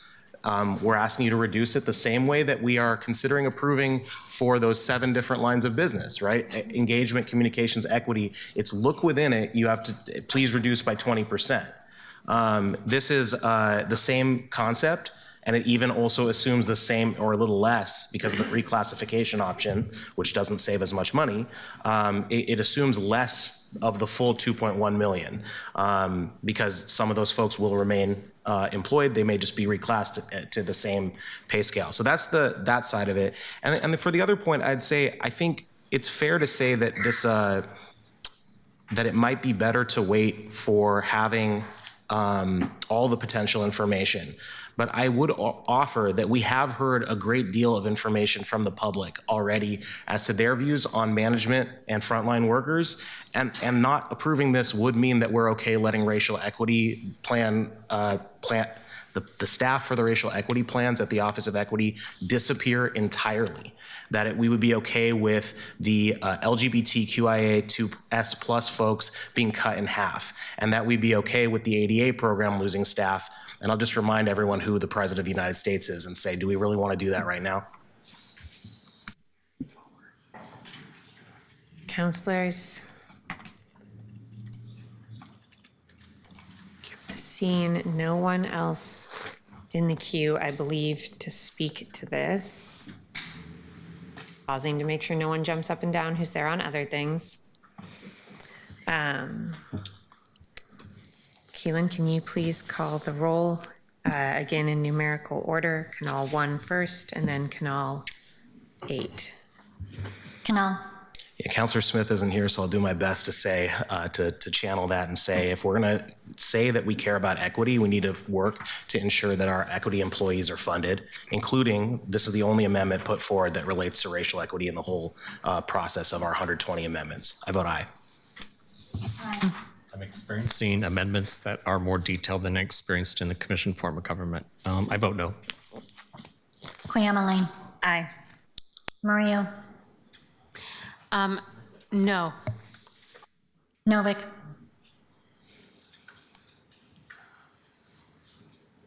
No. Clark. No. Green. Yes. Zimmerman. Avalos. One, right? One. No. Dunphy. I can't get there, sorry, no. Smith. Bertle-Guiney. No. The amendment fails with 3 yes votes and 7 no votes. Could you please call the roll on Canal 8? Yes. Ryan. Yes. Cuyama-Lane. Yes. Murillo. Yes, and I just wanted to add that I hope that we have more time to discuss some of this before June 11th, just to wrap our heads around the discussion. Novick. Ditto, yes. Clark. Yes. Green. Yeah. Zimmerman. No. Avalos. Aye. Dunphy. Aye. Bertle-Guiney. Aye. The amendment is approved with 10 yes votes and 1 no vote. Thank you, counselors. We're at 8:26, and I had said we would try to break for dinner, I believe, around 8:30. I was hoping we would be through administration. Green and Smith both have amendments they wanted to move forward. So Green is here, but we need to give folks a break for food. So, Councilor Green, can you tell us what your amendment is first that you would be moving forward? I'm hungry to go fast. Mine is just a budget neutral rollover of $75,000 of my balance to continue the conversation I've had with PBOT. I'm trying to get some stop signs built in my district near an elementary school. We didn't get the estimates in time. I'm amending this to roll it over so I can pay for those safety improvements for those children. Second. Counselors, I think we can do this in 5 minutes or less. That's a challenge. We have a motion and a second on the table. Counselor Zimmerman, are you in the queue for discussion? No. Counselor Green, are you in the queue for discussion? Counselor Clark, are you in the queue for discussion? Seeing no discussion, Keelan, can you please call the roll? I'm sorry, Council President. Can you tell me which one this is? Green 4, which was seconded by Counselor Canal. Okay, great, thank you. Kanal, Aye. Ryan, Aye. Koyama Aye. Mario, This is so wholesome. Aye. Aye. Clark, Aye. Green, Aye. Zimmerman. So just to note, I think we need to have a discussion in the future about what OEO is versus these types of amendments, because this has been spattered about. Of course, I'm going to support it, but we've got conflicting guidance across the administration on how to do this, and that's not okay. Mitch, of course, I'm going to support you, so yes, thank you. Avalos, Aye. Dunphy, Aye. Smith, Aye. Bertolini. Aye. The amendment is approved with 12 yes votes.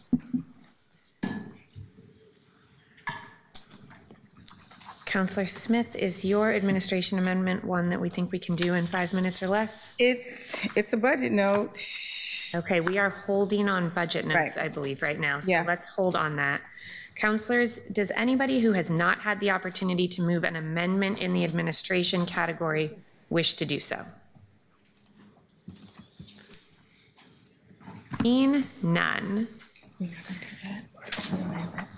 we're going to recess for a half an hour so folks can have some food, walk around, get a break. When we come back, we will take on another policy area. I will see you all at 9 o'clock. 36K, right?